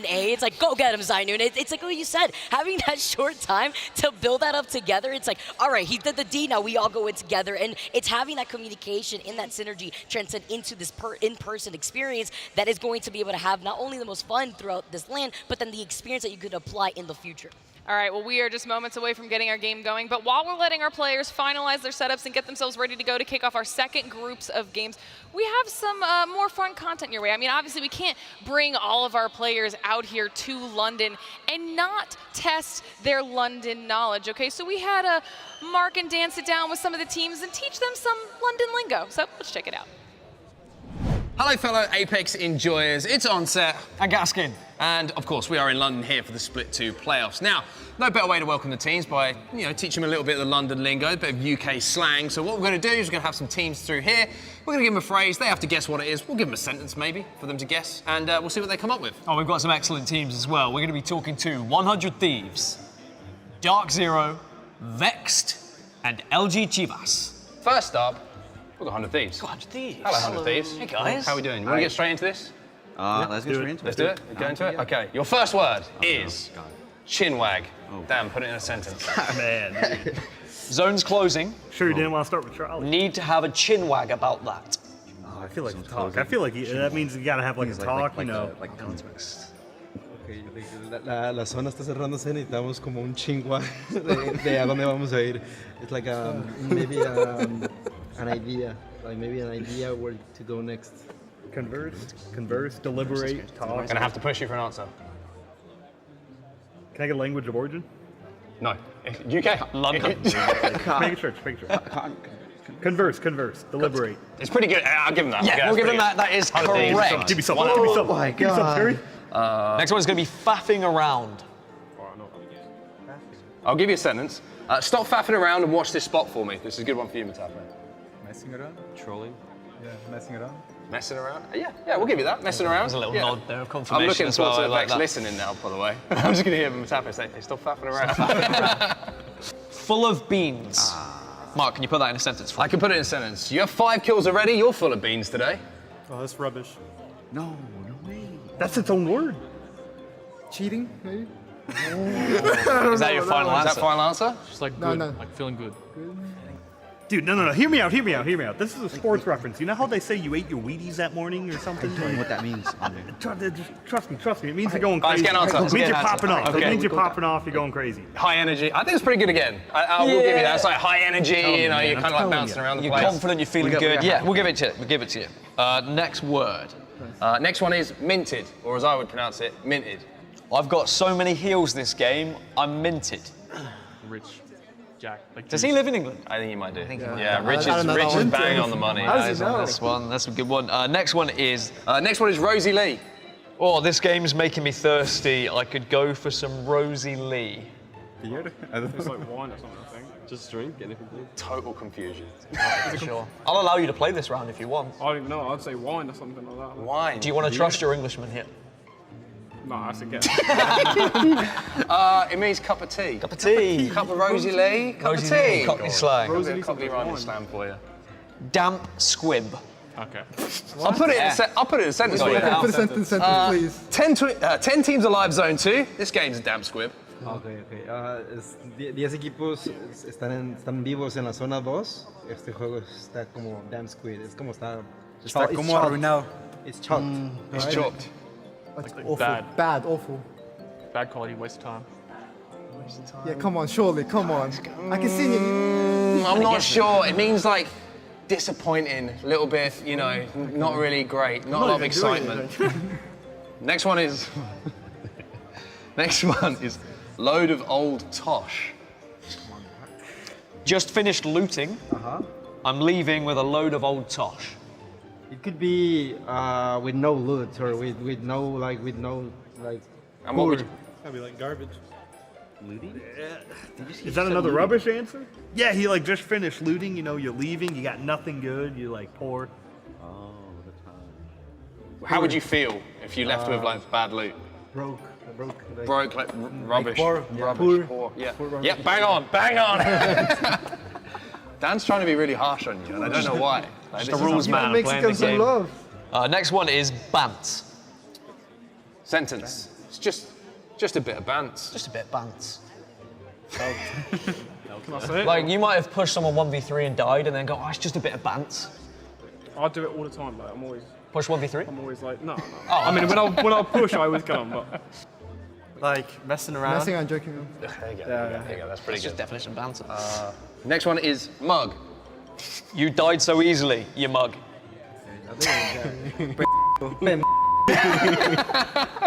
I say it's like an idiot, right? Yeah, I think it's an idiot. It's simple. Like bloke, you know, type of thing. Bloke. Es una manera muy It's like you're an idiot. Bang on. That is. I'll give you that point. That's 100% perfect. I got it Ding, ding. correct on Spanish. And you can. Next one is bog roll. My nose is running. I could use some bog roll. In that room, we were talking about the hotel. What is at the hotel? What was I saying was bad? Toilet pressure? Yeah, you said it. Toilet paper. Toilet paper? Toilet paper. There you go. Bog roll. The toilet paper's bad at the hotel? Single ply. Oh, hate No it. comment. No comment. Next one will be. Next one is skin. I just check say his eyes skin? every time. Skint. Yeah, like. I'll give you a sentence in a minute, just in case you want to blow one out. No? Okay. Anyone got any spare ammo? I'm skint. Yeah, like poor. Poor. Dude, he just gives it every time. You're either minted or skin. There's no in between, right? Next one up is peng. You should have seen that shot. It was peng. It's peng. It was crazy. It was nuts. That's perfect. It sounds like perfect. It sounds like perfect. I mean, it sounds like perfect, but I mean, you Like, know, when- trolley you know how doesn't you- sound you like know how you shopping hear, cart like, to me. So it was perfect. It was good. It was, you know, it was crazy. Something like that. It's Again, yeah, pretty much solid. Last one. All right, the next one is buzzing. Feeling great. Yeah. Feeling great, feeling good. Yeah. I think you should be, because you were pretty damn good at that. That was the last one, wasn't it? That was the last one. Yeah, Solid that's hero. a damn squib. You can't convince me. That's not real. Oh, a bit of a damp squib from some of those teams, but I tell you what, it was a great effort, wasn't it? Yeah, it was pretty good. I think they'll be ready for the streets of London now. We should probably pop down the apple and pears, though. We've got a stage to get to. So. Kushti. Right.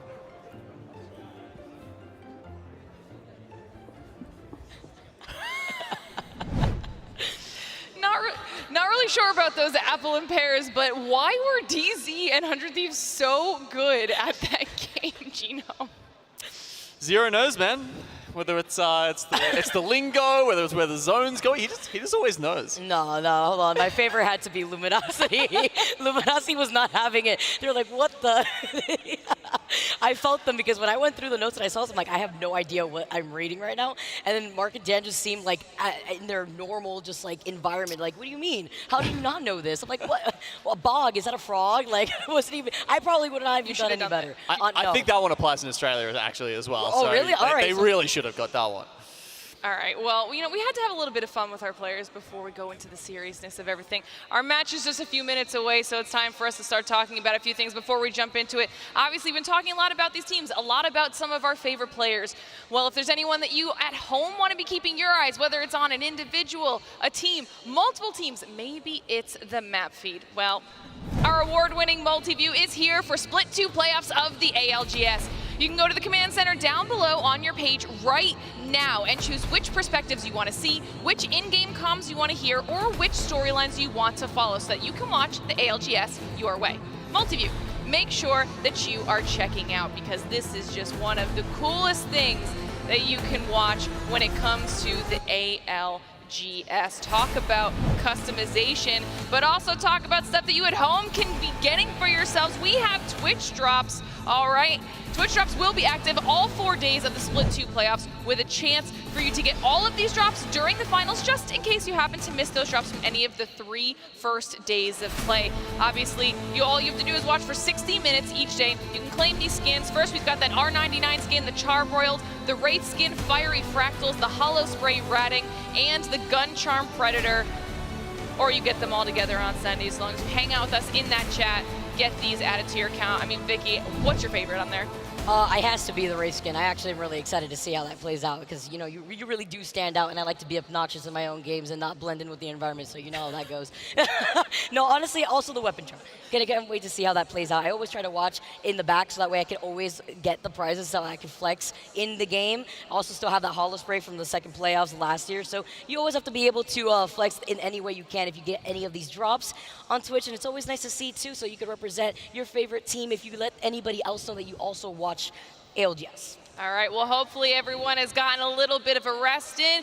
You've got yourself refreshed and ready for the second series of matches on the day today because it's time for me to send it up to the London lads themselves on Set and Gaskin.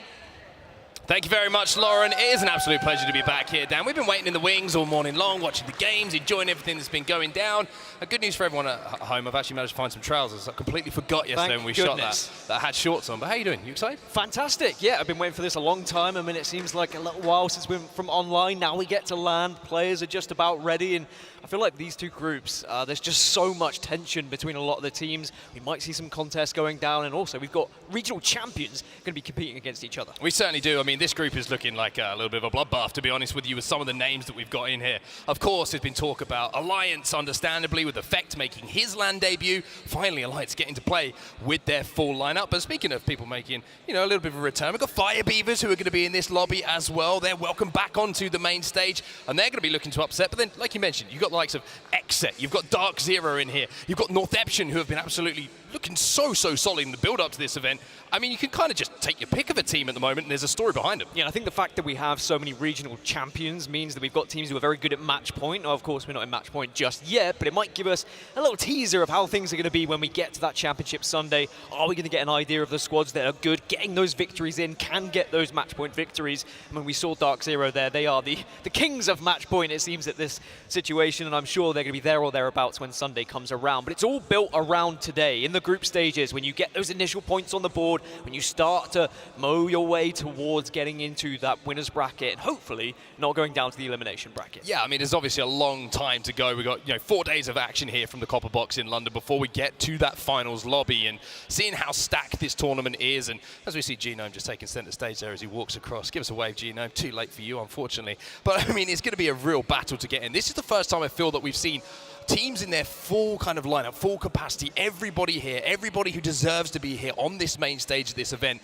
And there isn't kind of a weak-looking team. Every time you're looking around, you're like, okay, this team is looking absolutely ridiculous. They've got the ability to do this, X, Y, Z, whatever it might be. But I think it's only right that we focus on the 2 teams who not only, have looked very strong in their regions, but also have 2 players making their debut. You have Effect on Alliance, and of course, you have Zainu, who's coming in for Dark Zero. Yeah, and I think for Alliance, they have shown that they really are a major threat on international competition. Not only were they performing incredibly well with a substitute the last time we saw them on LAN, but throughout the online season, they have looked like a team who should be, if not at Sunday's finals, winning potentially Sunday's finals. They're a team who can compete with the very best on the international stage, and I think their Effect is going to have those pressures though, right? Your first time playing on LAN, is it going to be a situation where he's a little bit slow out of the blocks, or is he going to be incredible? Is he going to be the kid that we saw playing online, the kill leader, unbelievable, but there is always going to be that extra pressure on your shoulders. Of course, there's going to be a lot of eyes on him, but there's no 2 better people to be alongside to make your LAN debut, right? You've got Hackett's been there, done that, seen it all.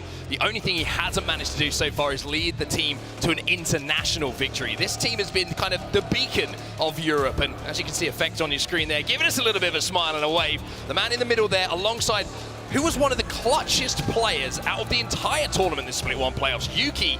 It's the perfect foundation here for Alliance to move forward and show that this could be their tournament. And we were lucky enough to speak to Pierre, the coach of this squad, and he was saying how if any of the teams get a little bit hot-headed, maybe if Yuki's pushing in, getting a little bit aggressive, they just speak to Effect, and Effect calms them down. And that is a crazy thing for me to hear as an 18-year-old being the calmest member of the squad and just bringing down that energy when it's needed to.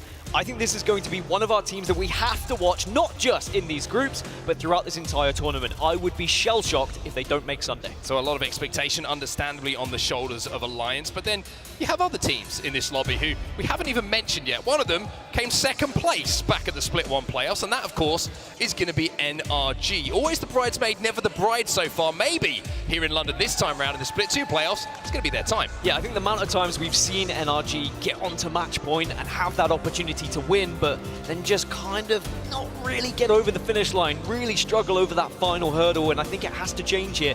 We need to see NRG perform that extra level better if we're going to call them champions, right? They need to be getting to match point early enough, but also putting that game to bed. I think it was 3 or 4 matches we saw them at Split 1 playoffs not be able to convert match point, and then of course TSM ripped it away from them. Well, let's have a look at our map rotation. You can see groups A and C are going to be going up against each other right now. Excuse me, A and B, I can't read. Our first map is going to be Storm Point, as it was a little bit earlier. 3 matches here on Storm Point before we move over to World's Edge. And there's a couple of teams. I mean, we would say in general, everybody's kind of managed to even themselves out as far as how good they are on each map. But as we take a quick look at the expected drop points here, Dan, a couple of teams still certainly, I would say, shine when it comes to Storm Point. Yeah, and there has been a little bit of change here or there throughout the last week in scrims, but for the most part, we believe this is there or thereabouts where people are going to be landing. I mean, the contest we'll focus on is going to be Onyx and Aurora down at the southern side of the map. Definitely a chance to maybe take advantage of Aurora playing with, of course, a substitute, but that substitute is Malawan, who should have played for them at Split 1 playoff, so I'm very excited to see that team perform.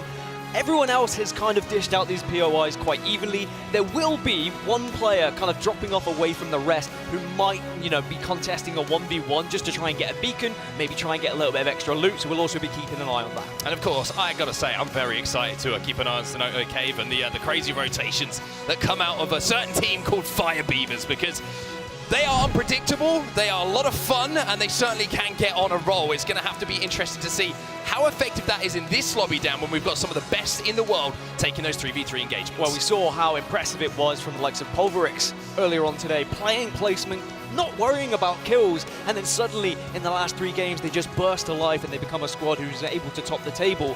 Is this going to be a situation where a lot of teams are playing placement to begin with because they're easing themselves into LAN, and then Fire Beavers can either A, take advantage of that by catching teams off guard, getting that push, maybe getting a Seer queue down and then jumping on a team, or will they struggle a little bit because there's going to be so many squads and rosters that are just going to be bunkering down. They are going to be getting into those final circles nice and early. As we see, match 1 is about to go live here, and we're about to get into our first game of Storm Point. Couple more stories just to keep in the back of your minds. We have Crazy Raccoon, of course, in this group as well, and they haven't quite made that jump to a finals lobby yet, so a group stage performance from them going to be certainly very, very, you know, almost pivotal to their performance and confidence, but also I think they can take a little bit of confidence out of what we saw a little bit earlier from the APAC North region. Fnatic looking amazing, Pulverex looking amazing, and I hope that that confidence flows through them here, and we're going to see CR pop off. Well, I will say it has to be North America that needs to step up in these groups, because it has been the other regions that have shined that little bit stronger, but of course some of the biggest hitters in North America are in this lobby. You've got Exa, you've got Dark Zero, so I'm expecting very large things as now the teams are going to be dropping into the map, and as we said, there could be a contest happening. Onyx versus Aurora. Yeah, very interesting to see how this goes down. This is a battle that has gone down for a number of weeks in the build-up to this event that we find ourselves at right now, and as you can see, nobody seriously really wants to give this up. They want to play from this POI. We're going to see 6 players drop here, but who is going to be the first to fall? Aurora, of course, back on LAN. They did have to make this last-minute change with a previous teammate coming back in Malawan. Onyx, of course, representing the APAC South region. It's going to be so interesting to see how this battle develops. I mean, if you can get anyone to replace a current teammate, an ex-teammate is always going to be the best because the chemistry is going to naturally be there. But Onyx already going to be trying to utilize these smokes to cover some sight lines and get some good angles here to work together and get some shots down. Yeah, Onyx also got some guns, which is always a good thing to find. Oh, Shady needs to pop a few shield cells, but all of a sudden, it looks like things are getting a little bit dicey as both teams try to look for that first knock. The only problem is the longer this fight goes on, it's whoever does the damage is going to have to pop away those shield cells. They're going to find Meds going down. Oxygen Esports have fallen on their contest as well, as Aurora now find themselves in a 2v2. Yeah, there was a fight happening at Barometer. Oxygen have lost that one. Aurora now, as a 2, need to make sure they work together. Ranch is trying to shield up. Needs a little bit of assistance from Cleve, but he's got a good angle here. He can watch and make sure he doesn't get easily pushed. But with a charge rifle and EVA rate, this is an awkward fight to be taking because you either need to be close or far away. There's not really a mid-range option. Ranch is looking to fire through the smokes. And now you can see Onyx Esports trying to pounce on him. Damage being done, there's another knock. Onyx Esports down to 1. Shady in a 1v1 for the Beans, and to see if they can put a little bit of a marker down on this contest. Not quite for having the P20 is the best thing in the world. It's not going to do the damage, especially up against the EVA 8. And Aurora, welcome back to the main stage here in London. They will win the first game of this contest. New teammate, no problem. Perfect start for Aurora. Now they can just loot freely here on the southern side of the map. However, bad news is going to be where this circle is going to be moving. We're going to be heading to the northeast, up towards Stormcatcher, maybe just a little bit below Thunderwatch. So teams who have been dropping over in those areas are going to have the nice, easy early rotation. Yeah, speaking of teams who are in a great spot, I mean, Dark Zero, they are bang center of Stormcatcher at the moment, bang center of this zone. They're probably going to try and hold down some of the staircases, I would say, because we have seen this zone just pull slightly south, maybe it pulls slightly north sometimes. It's a very interesting zone to see how it will develop, but Stormcatcher is certainly going to be one of those areas we would expect to see being contested towards that end game. But very interesting to see, where are Fire Beavers? They are still over at Cenote Cave. Fire Beavers, if you haven't been watching the EMEA region, famously like to go back into the zone, craft themselves some extra bats, a few med kits, and approach very late in a very aggressive style. And when they have their success, it's usually based on completely clearing out one side of the map and then walking their way in afterwards. Yeah, you can see they already are thinking about that. And something we learned, I believe, in the opening couple of games here today in London is that teams who don't really get the ability to get the beacon information, the ring console, they've really been struggling to try and prioritize their rotations, sometimes getting involved in fights, and it is just sometimes how the cookie crumbles. So that's why you want to prioritize rotating towards a beacon if you can, get that ring console, get that information, and that's going to really help you out with your situations when you get into the final circle. Yeah, just trying to find that little, you know, hole to expose and that place to play, especially if you've got the option of an evac tower to try and kind of thread that needle. Obviously, Valkyrie kind of found herself a little bit, you know, I would say, not picked as much now that the evac tower is certainly in the conversation of kind of taking her ability, her ultimate ability, the Skyward Dive, out of consideration for a lot of teams. You get a little bit more utility with some of the comps and a little bit more legend flexibility, I would say, for teams to approach the zones from and how they want to play this game. Speaking of approaching the zone, just looking to the north of where we expect to go, as you can see Glitch Energy on your screen. It's going to be Exet who are making their way right to the north past Thunderwatch at the moment, trying to thread the needle and trying to play the eastern side of where that zone's going to be pulling. I mean, as you mentioned, Exet, it's quite good they were on Storm Point. They were the highest performing Storm Point team that we had in North America. 4 victories for them, an incredible 13 top 5s as well throughout the season. So they are definitely going to be a team who will be performing well on Storm Point. But I think what's more impressive for Exet is the fact they have an exact 50-50 split across both maps for how many points and victories they've been able to get. So I think that is impressive when you talk about consistency. Yeah, I mean, that's an absolutely ridiculous statistic. I mean, as a team, that's what you want, right? Complete and utter parity when it comes to Storm Point and World's Edge. Looking at Glitch Energy at the moment, they're getting a little bit more information on how they want to approach this next zone with their rotation into Command Center, and it's a pretty good place to actually hold down towards this end game, because you might be able to hit a late redeploy and kind of find a little place to play into zone. Speaking of Exet, you did mention them, and we're going to see them on our screen right now. The composition going to be one that, if you've been watching Exet for some time, is kind of their Storm Point go-to now, and it's great to see Fun,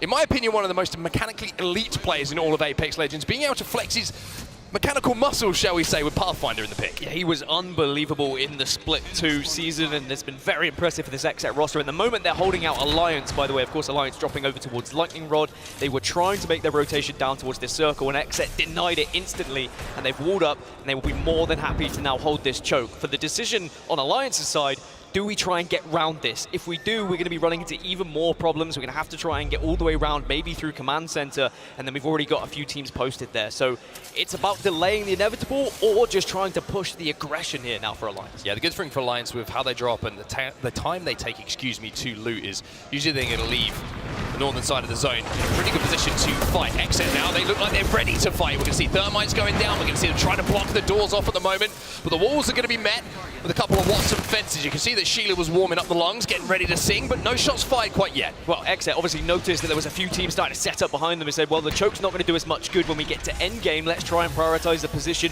that could win us the video game that we are playing. And now they're going to be able to get into a spot where they can at least try and take these fights. And they actually bullied their way into said building. Now they can hold for a while. J-Lings are also going to be in the area, and they've managed to post up quite well. We haven't mentioned J-Lings yet, but of course a lot of pressure being a European side, and I'm sure they'll be looking forward to this one. Yeah, J-Lings, you would say fundamentally very, very sound team. It just seems like the fighting capability hasn't quite been there in those big moments, and when you're looking at the composition as well, you can see maybe just a lack, you would say, of aggressive fight-taking options in that composition in comparison to some others, but certainly know how to get to endgame and know how to find great spots to play. But of course, JMW, a LAN champion in his own right, and you've also got 2 players who featured on Invictus Gaming. They were one of the best teams that we saw on World's Edge, for example, in Split 1. So I do think there's a lot of potential for J-Lings, and we're going to learn a lot in these 6 matches of how they are going to hang with a lot of these international squads. Well, Dark Zero, who were one of the first teams to zone, this is where they've chosen to play. Like I mentioned, right on the eastern side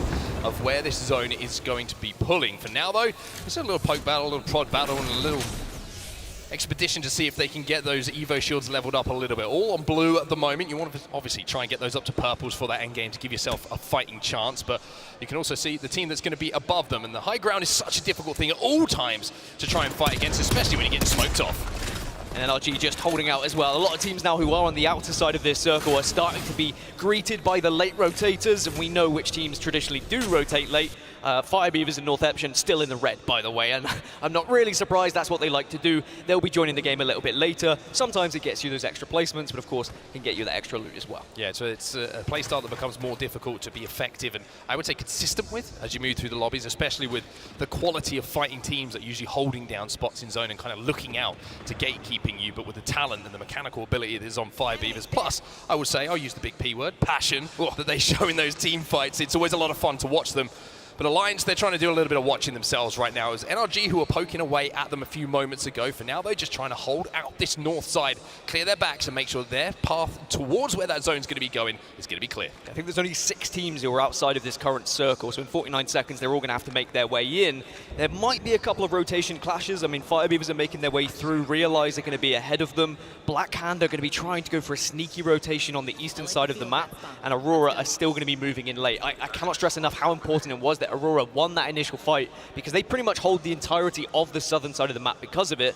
They will be one of the last teams to arrive there, but that's going to be good. They should be able to get at least top 15 and then start to think about their positioning. Now we need to talk about the importance of this little poke battle that's going down at the moment. This is Alliance versus NRG, and both these teams are currently holding down the very northern side of where this zone is going to be pulling. And if they completely block off any teams from being able to rotate behind them, one of those teams who might be thinking about that, by the way, is going to be Glitch Energy. Crazy Raccoon may be thinking about making a late approach as well. Then they are going to have such a great priority position for this zone. They're going to have the high ground. They know there's a lot of teams already in zone. There might be a lot of KP for them to pick up if they're the team who comes out last for that northern side. Yeah, you can see there's going to be 3 teams potentially that could all be rotating towards NRG and Alliance. They might come through Thunderwatch. Glitch and Crazy Raccoon will probably fight first, and the winner of that then probably faces NRG or Alliance afterwards. So they know there is potential KP on their way, but it's just what's going to be happening. Then if you look at the southern side of your map, southwest, Fire Beavers are still in the red. They don't care. They're still looting. They're still getting that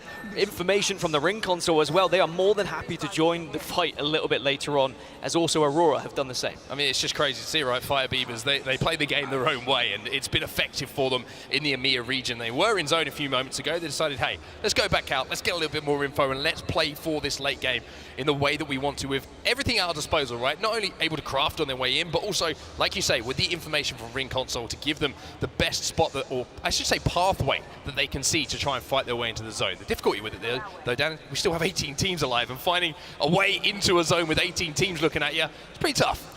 Very impressed with Northeption's rotation. They managed to push themselves through Command Center and avoid the Crazy Raccoon drama that's happening on the northern side, but they will be met by Realize.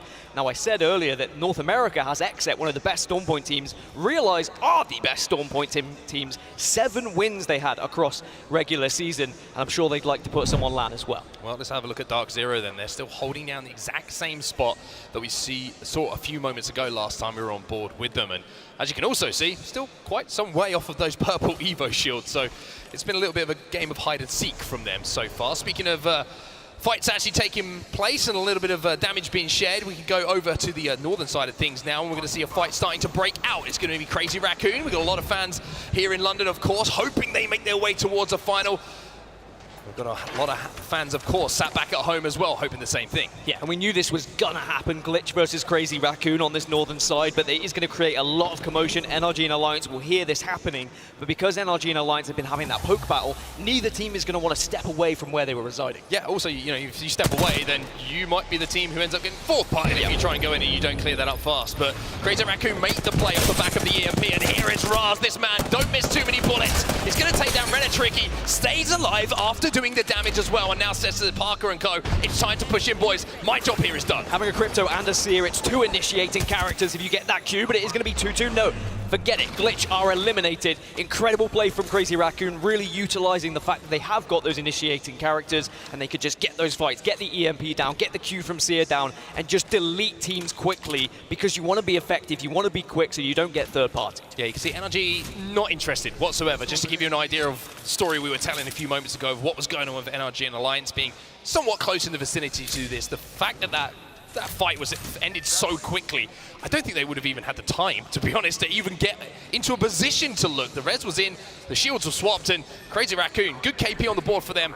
That's going to be 17 squads now remaining as we have 30 seconds left on Zone 3. Yeah, this is going to be a very different zone because we now have about half the lobby, maybe just under half, who are outside of the next circle and are all going to have to move at the same time. And everyone who has posted up in some of these more prioritized positions and they have the height advantage, they are going to be able to rain down hell on a lot of squads that are going to be joining late. So it's about, do you go over teams here? Do you have any evac towers? Are you brave enough to take an evac tower? Speaking of Fire Beavers, the team who likes to arrive late, they have arrived, but they are being griefed. They've had to do so much work in the zone, just staying alive, utilizing meds, and here comes that evac tower that I was talking about. Porty Balloon is up, and they're up in the skies as well, but can they find a place to land? This might catch a team off guard. Not expecting Fire Beavers to be moving through the skies, and they might be able to find somewhere to play. The pings are going to come in here. and it looks like they should just about be safe. Not a huge amount of damage being done, but the two EMEA powerhouses from Split 1, well, they look like they're about to go head-to-head, and Cleaver's going to send in the Horizon ult as well to see if he can catch one off guard. I do not condone this EMEA on EMEA action. Be careful with where you push, because it is going to be against the Fire Beavers, one of the best 3v3 fighting teams that we have seen throughout the EMEA region in this season. But at the moment, they're on the back foot. They are retreating. They are trying to find a safe space. Ults are going down everywhere. They are going down, but as you can see, Taskmaster using that Q to avoid the Rolling Thunder from Bangalore, and now he's got the ult available. The Black Hole's going to go down, but it's a little bit of a trade-off for the Qs. Crazy Raccoon eliminated in the meantime. And as we see this fight start to develop, Fire Beavers will be safe. It's Aurora who are trying to force themselves into zone here, and Fire Beavers have got to hold. Fire Beavers happen to hold. They were able to retreat for a short while, but 9imps goes down. Now just 2 members of Fire Beavers remain. Great damage from Orion, but it's not going to be enough to keep 2 of his teammates alive, because there are 3 squads in this area, and Orion might just have to back off, might just have to retreat at this point. It's Northampton who have arrived a little bit late to ruin the party here. Ranch is going to have a little poke and a prod as well as the Newcastle tries to get the res in, and there's the power of Newcastle. The res comes in, but it isn't going to be enough. Ranch's clutches up here. He keeps Aurora in this game, and they will command this side of zone. Maybe Orion's still alive and could still be actually a real damaging factor to Aurora's chances of staying alive here. They're not going to be aware of how many players have been eliminated. If he got the res, it could be massive. And 100 Thieves are having a look at this as well. And the interesting thing There was, they go. as Northampton poked in, like I was saying, it gave the opportunity for Fire Beavers to reset here. So what looked like was going to be game 1, watching from the lobby here for Fire Beavers. All of a sudden, they're back on their feet. All of a sudden, the shield bats are going to be popped, and they're coming back for revenge now. This is now going to be ugly, because it's going to be 3 versus 1, maybe a 3 versus 2 with the res. Aurora eliminated. We're down to 10 squads. During all of that kerfuffle, we saw the likes of Alliance get eliminated, but now we've got other teams getting involved. Here comes 100 Thieves. They want a little piece of this. They're going to throw all the utility they can, and they're going to get that first knock as well. However, Fire Beavers trying to hold their ground, but this looks like it might be the end of the road for them. 100 Thieves time it perfectly. They throw all the utility. The Black Hole, they see the mess going down. They clean up. Now 100 Thieves, good news for them. They've got a second here just to breathe and calm things down. I wonder how much London lingo is going down for 100 Thieves at the moment. Very impressive in the London lingo content piece, but also I think the 100 Thieves, they mean business at this tournament. I think they've got a little bit of a chip on their shoulder. They were very disappointed with previous performances at previous lands, and they believe they should be up there or thereabouts. They want to be winning championships, and we've seen it on social media, questioning their performances. They want to be back up there at the top. Well, while all this carnage was going down, of course, other teams have been eliminated in the meantime. We'll jump over to watch FC Destroy, who are right bang in the god spot on top of this building inside its zone. But I was talking about the NRG Alliance fight. Well, NRG, they were the ones who came out on top. NRG now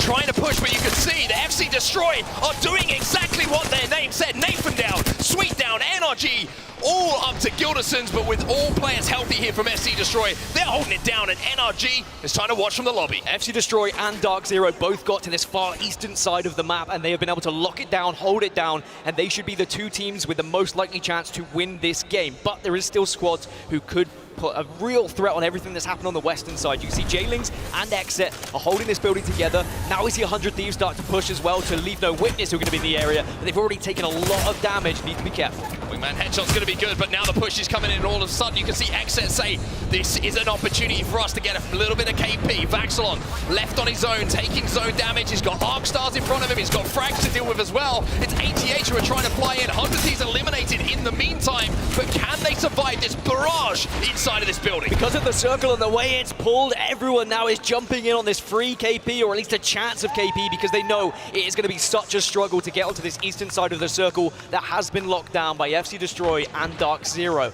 Now, a team who could maybe throw a spanner in the works is Naked. They're on the southern side of this circle, and they're trying to push Dark Zero out of their area, and have successfully done so.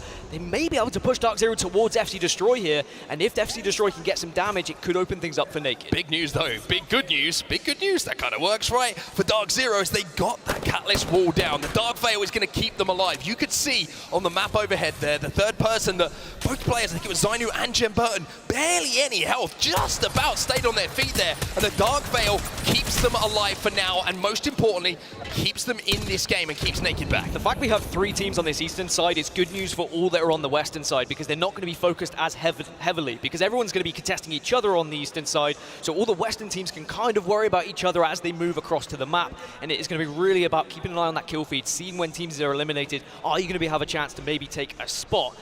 And I tell you what, there is a nice little drop looking in the middle there. Is anyone going to be brave enough to grab that one? Yeah, it might be a little bit risky. Maybe the team who comes out as the successor on that West Ham side may be able to pick it up on the pass. Maybe Fun on the Pathfinder will be able to grapple in and steal it away and find himself a Kraber. Who knows? For now, though, FC Destroy, top of the tower, looking down on everybody who's trying to cross. Jailing's eliminated, Exit eliminated. The western side is taking so much damage at the moment as we find ourselves down to 4. Well, everyone on the eastern side just ignored each other for a second. It's like they all banded together and said, let's just shut down the other teams that are going to be moving in. Naked still trying to find their position on this east side, and they just hold the southern side of the circle at the moment. They've been hugging this red very effectively and bullying Dark Zero over and over again, but Leave No Witness have been able to just sneak their way on the northern side, and they're going to be a real threat to FC Destroy. Yeah, all the talks about North America, EMEA coming into this, but it's been APAC South, it's been South America, and it's also, of course, been APAC North, who have looked so good in the early stages of this tournament in the group. Of course, a long way to go, but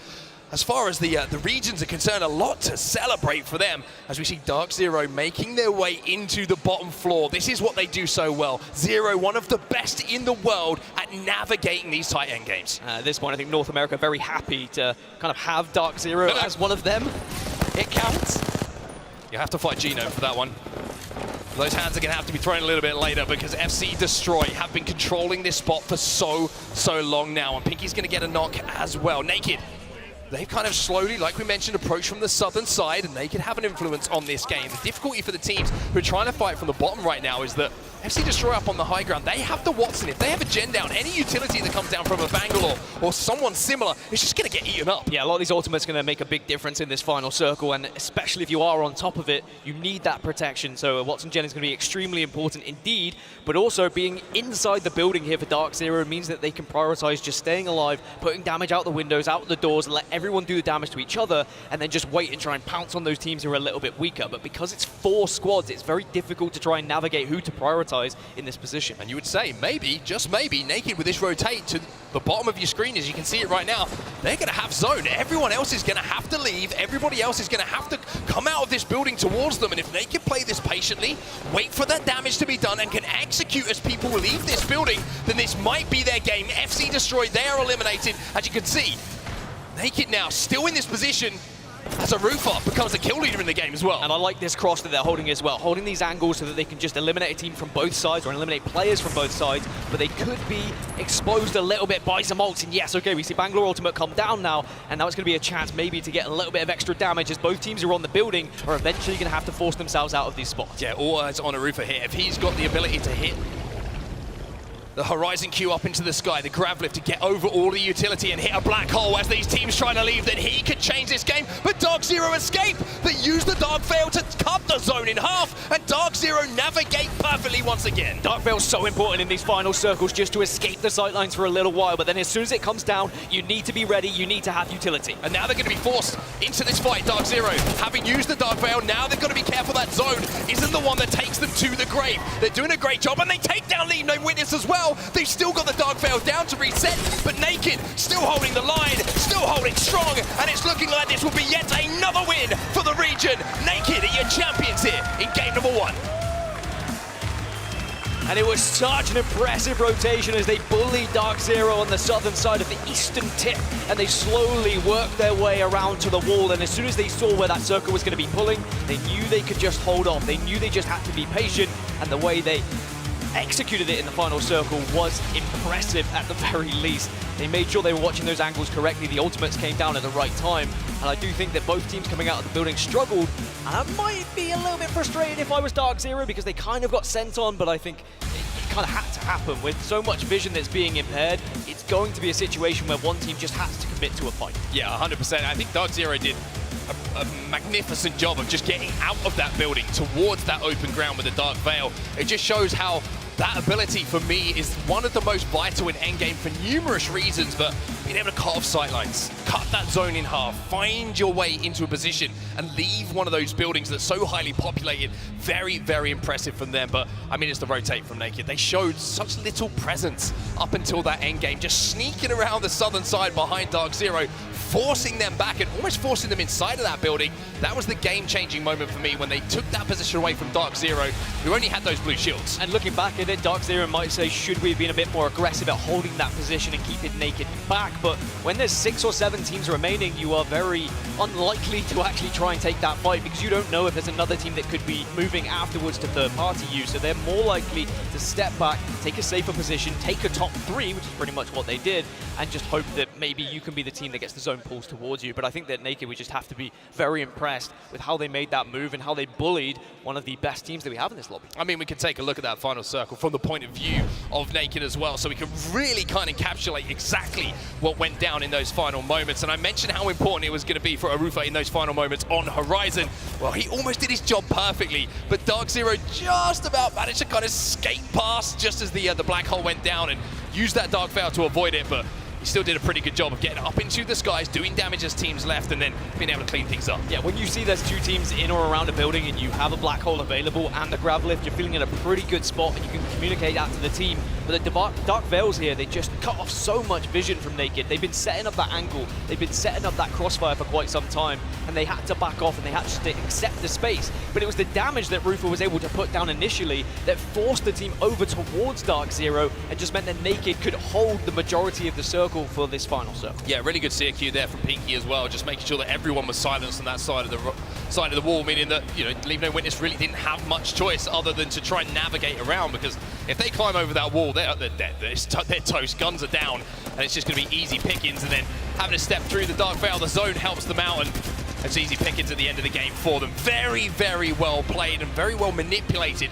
on what was going on in front of them, what team's utility had, and what they had managed to cancel. And also just knowing how to expose Dark Veils. Even though Dark Veil, very impressive ultimate, it can be exposed if you can get some height over it, whether that's via a wall, whether that's via a grav lift, and they managed to just find those angles to do enough damage to really force the fight in a way that they wanted, which always dictated the pace. And I think as soon as they got that initial damage, they were very confident they were going to win that game. It was very unlikely they would be throwing it. Yeah, 7 kills as well along the way, and a lot of those coming towards that end game, like you just saw as well. So Naked, once again, APAC North turning up today, by the way. And I'm sure that the fans at home and here in London are very, very happy with the performance from a region who some will question, I will say, some will question it coming into this event. 7 kills alongside the 12 placement points puts them on 19 after game number 1. Dark Zero managing to steal away in 2nd place, and you can see the placement points alongside their kills. They were, once again, very early rotate from Dark Zero, leaves them with 13. Leave No Witness, though, very impressive from them. FC Destroyer there at 4. And I love the kind of second to last, third to last circle where we had 3 teams on the east, 3 teams on the west, and I was really concerned for those teams on the west of whether they'd be able to successfully traverse across the map and survive. I thought maybe there would be enough gunfights that would just be able to allow them to sneak through, but it seemed like they all just agreed they wanted to take down the western side, and they were more than happy to then be the last 3 or 4 remaining teams. Those who struggled, I mean, we saw the early fights that went down. Onyx lost their contest against Aurora, and I'm sure we'll see that fight happen again. But we also saw a contest happening in Barometer, and Oxygen lost that one. Yeah, we'll have to see if those contests do continue, or if we see someone finally wave the white flag, so to speak, and try and find somewhat of a no-name POI just to get something and have some sort of game to play, because it is a little bit frustrating sometimes when you are that team all of a sudden and, you know, 2 games are gone, you've got no points on the board because you've decided to contest and come out on the wrong side of it. But we're going to have to wait and see what happens with those contests, because it's time for us to go to a break. We'll be back with game 2 in just a few seconds.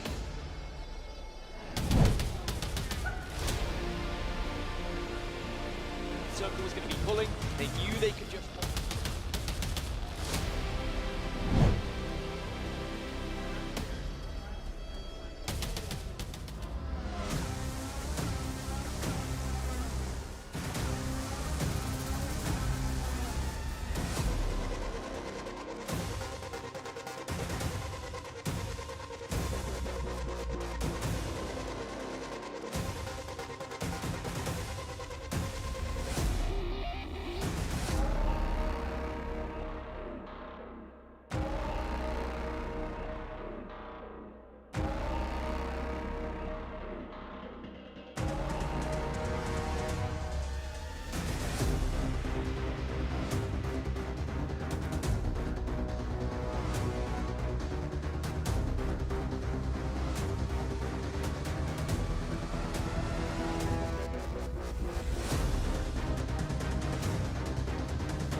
WD Black, the official storage partner of the Apex Legends Global Series.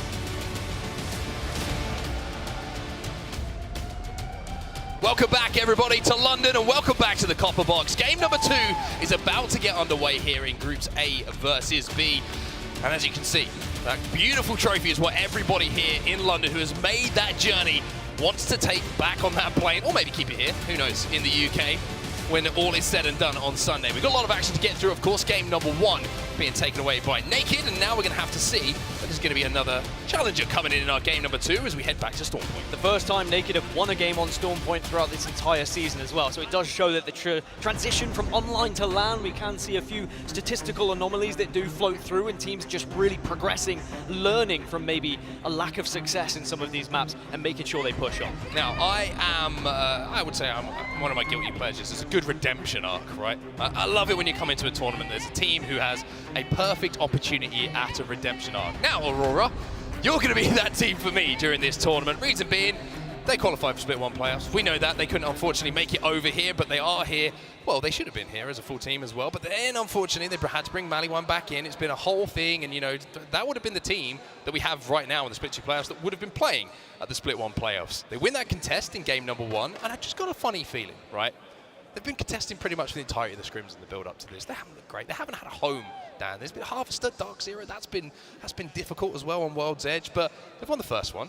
All of a sudden, they didn't have the best of games. They've got some decent KP. Are you saying just imagine? But I'm just saying imagine. Just imagine that story. I will play devil's advocate. Why? Just because there was a reason why there was a team change and why they made that team change initially, and Maliwan was taken off that roster, right? They replaced with Sunset, but now Maliwan has the chance to redeem himself. So if you want a redemption arc, maybe it's an individual one rather than a team one as well. An amazing opportunity to reinstate yourself on a side, and who knows? I mean, we've seen some crazy things. Aurora were a team who looked like a team that could be LAN champions back in Split 1 in the online regular season. They didn't kind of have that same consistency in Split 2. Maybe the meta changes really hurt them in their play style, but when you get to LAN, anything can happen. It's very, very true. We'll keep our eyes on that one, of course, and we'll certainly keep our eyes on the contest as well. And Oxygen Esports, I think, has been a fascinating story in itself. I mean, we've been watching 2 of these players literally go from the trenches to where they are right now. You've got Reeds aiding the Destroyer. You know, we were casting BR,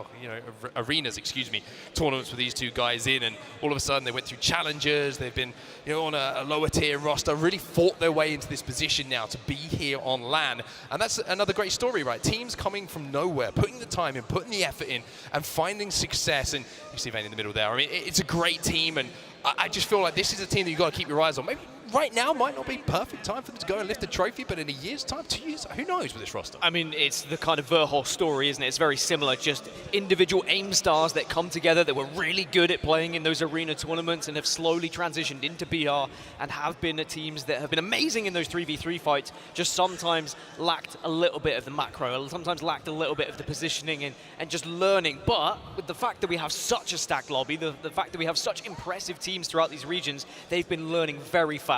Everyone has to adapt, otherwise you very easily slip down that pedestal and you might find yourself not even being at LAN if you're not quick enough to adapt. Now, I want to talk a little bit about APAC North and the fantastic start they've had here in London as well, and the success that we've seen coming out from numerous squads. And coming into this event, we were discussing, I was like, do you know what? I feel like this meta, all of a sudden, like a little shift with the SMGs. I was like, you know what? This kind of suits the playstyle of APAC North. If you get a Prowler, Peacekeeper, whatever it might be in those close-range battles, now that the R9's been kind of shunted into the Crafter, I just feel like it kind of, those short-range fights become a little bit more viable for some of the best M&K players in the world. Well, I mean, you can see it from the results today. I mean, APAC North has been dominating. We've seen them up there in every single game so far, so I'm not really surprised. And if that is the reason, then I would say replicators are very important with where they are going to be, and we need to be keeping an eye on it. And what teams can pick up an R9, for example, to deny any sort of M&K player from being able to get into a position to take that fight, get up close and personal, and use your aggression where it is possible. Well, keep your eyes on APAC North right now, because they certainly have been the standout region so far as we kicked off day 1 of the ALGS Split 2 playoffs. For now, though, it's time to get into game 2 as we head back into Stormpoint. Naked, the winners of game number 1. Question is, as always, who's going to come out as champion? Yeah, now we're going to see a similar circle in our first set of games today. We saw 3 very similar circles, and Luminosity Gaming took full advantage of that. I think a big thing in Apex tournaments is finding victories when the circle is really coming towards you and not squandering them, not throwing them away, because those chances won't come very often, and you may find yourself with your backs against the wall a little bit later on in these groups, and you need to be picking up as much points as possible in those circles that are going to be close to your drop spots. Well, first things first, we've got to race through the skies. It's back to Onyx versus Aurora down here at Shipfall, and we're going to have to see who is going to be able to take this win. Last time, of course, it was Aurora who managed to clutch up in those final moments, and we're going to have to see who gets the guns, who gets the loots, and who is left looking a little bit, shall we say, sheepish in the fight. For now, Onyx not going to find too much. Mozambique, that's not going to do too much, but it's going to do enough, maybe. Raki does get taken down, though. The alternator, the ultimate contest gun, is going to be picked up by Cleve. He finds two, and the Nader is swinging. 1-2, buckle my shoe. It's going to be as easy as that for Cleve, and Aurora should be able to win this one comfortably now in a 1 versus 3. Fussy does get the Nemesis, and that's always a concern for me, because the Nemesis could do some crazy things, but no, it's not going to be a chance for Onyx as they go down again. There is, by the way, still a contest happening at Barometer. Realize versus Oxygen, they're still fighting over there as well. They certainly are, and look at that, jumping straight over to this fight that's going to be going down, and Oxygen trying to do what they can to win this fight. They do have control of the center spire here at Barometer. Reeds has got himself a purple armor, but just looking across elsewhere, it's a little bit thin pickings, you would say, with Rain and Aiden the Destroyer finding themselves some white shields. Realize we were able to win this fight initially on the previous game, and they're going to get aggressive yet again. Reeds tries to hold strong. It's an exact trade 1-for-1, but Oxygen have now lost 2. Vayne, though, hits a big splat with that Peacekeeper. 22, maybe not what he wants, but that's a little bit more chunky. And now he makes this a little bit closer. Can he get the shield swap? Can he win the 1v1? He's barely got any HP, and it'll be Oxygen Esports eliminated. They will fall in the lobby, and it's Obley who comes out as the clutch master for his squad. So Realize, formerly Fun 1-2-3, as I mentioned earlier, one of our, if not the best Stormpoint team that we have in this entire tournament. They had 7 wins throughout regular season. They have been unbelievable on this map. My only worry, looking at those stats, is how do they progress over to World's Edge? But they don't need to worry about that right now. Just focus on winning these fights, getting to those late games, and trying to pick up some big points on your best map. Okay, well, as the initial, shall we say, exchanges of fire have been exchanged. We're going to talk a little bit about where that zone's going down. We are going over towards sort of, I would say, the northwestern side of Launchpad here, maybe towards somewhat of a waterfall zone. Yeah, it could be waterfall, definitely over towards Launchpad. You can see a few teams that are going to be already moving to that eastern side. So it is going to be an eastern pull again, just not as far. But this could be really good for ATH and 100 Thieves who are already in prime position. You can see FC Destroy again are going to be moving very quickly. They got into one of the best spots so fast in match number 1. They just weren't really able to capitalize on some of the rotations that were being made.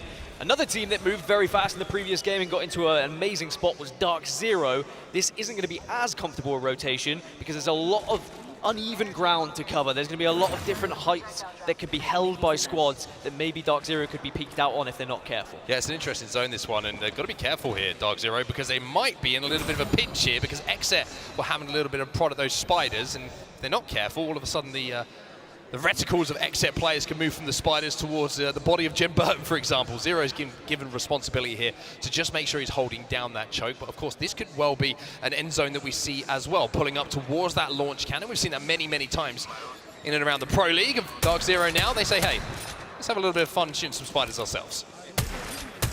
And I really am worried about some of these kind of northeast teams that are going to be all moving down at the same time because we're going to get very congested down in this choke point where all are going to have to try and fight their way through. And as I mentioned, when you're sliding down this hill, it's a lot of open terrain which you're very vulnerable from some of the teams that have already found themselves in a position to just shoot down. There's not much cover, so you've got to be very quick at making that decision of when you want to move. Exet now trying to get a little bit of cover in one of these buildings where they can just kind of put up a tent and they can hold tight for a short while. NRG making their way towards zone as well. Just on the other side of the mountainous range to Exet, but Exet on our screens right now, of course, quite rightly we should focus on. They were involved in that end game. Unfortunately, the zone pulling away from the building they fought so hard to get into, which made it a very, very difficult cross. We saw them get cut down in that previous game by FC Destroy as they tried to do so. Nocturnal going to be on the rampart once again. This is the classic composition we expect to see, and it looks like they might be just trying to hold out teams moving from the north and trying to work their way down that hill as we see so many teams do here on Stormpoint. And I think that Exet, with how they performed in Split 2, the best North American team,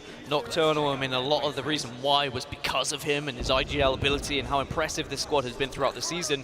But as we get to LAN now, I'm really curious to see on international competition, are they going to still have that impressive way of how they just manage and manipulate the map in their own way to get to these final circles? Or is there going to be some teams that just pip them to the pulp a little bit, and do they find themselves having to think a little bit more on the fly? I still think they'll be fine having to do that, but it's a very different environment on the international stage than it is playing just regionally. Well, if you're wondering who the team that they're shooting down on right now is, that's going to be NRG, who have just kind of stuck into the zone ahead of them.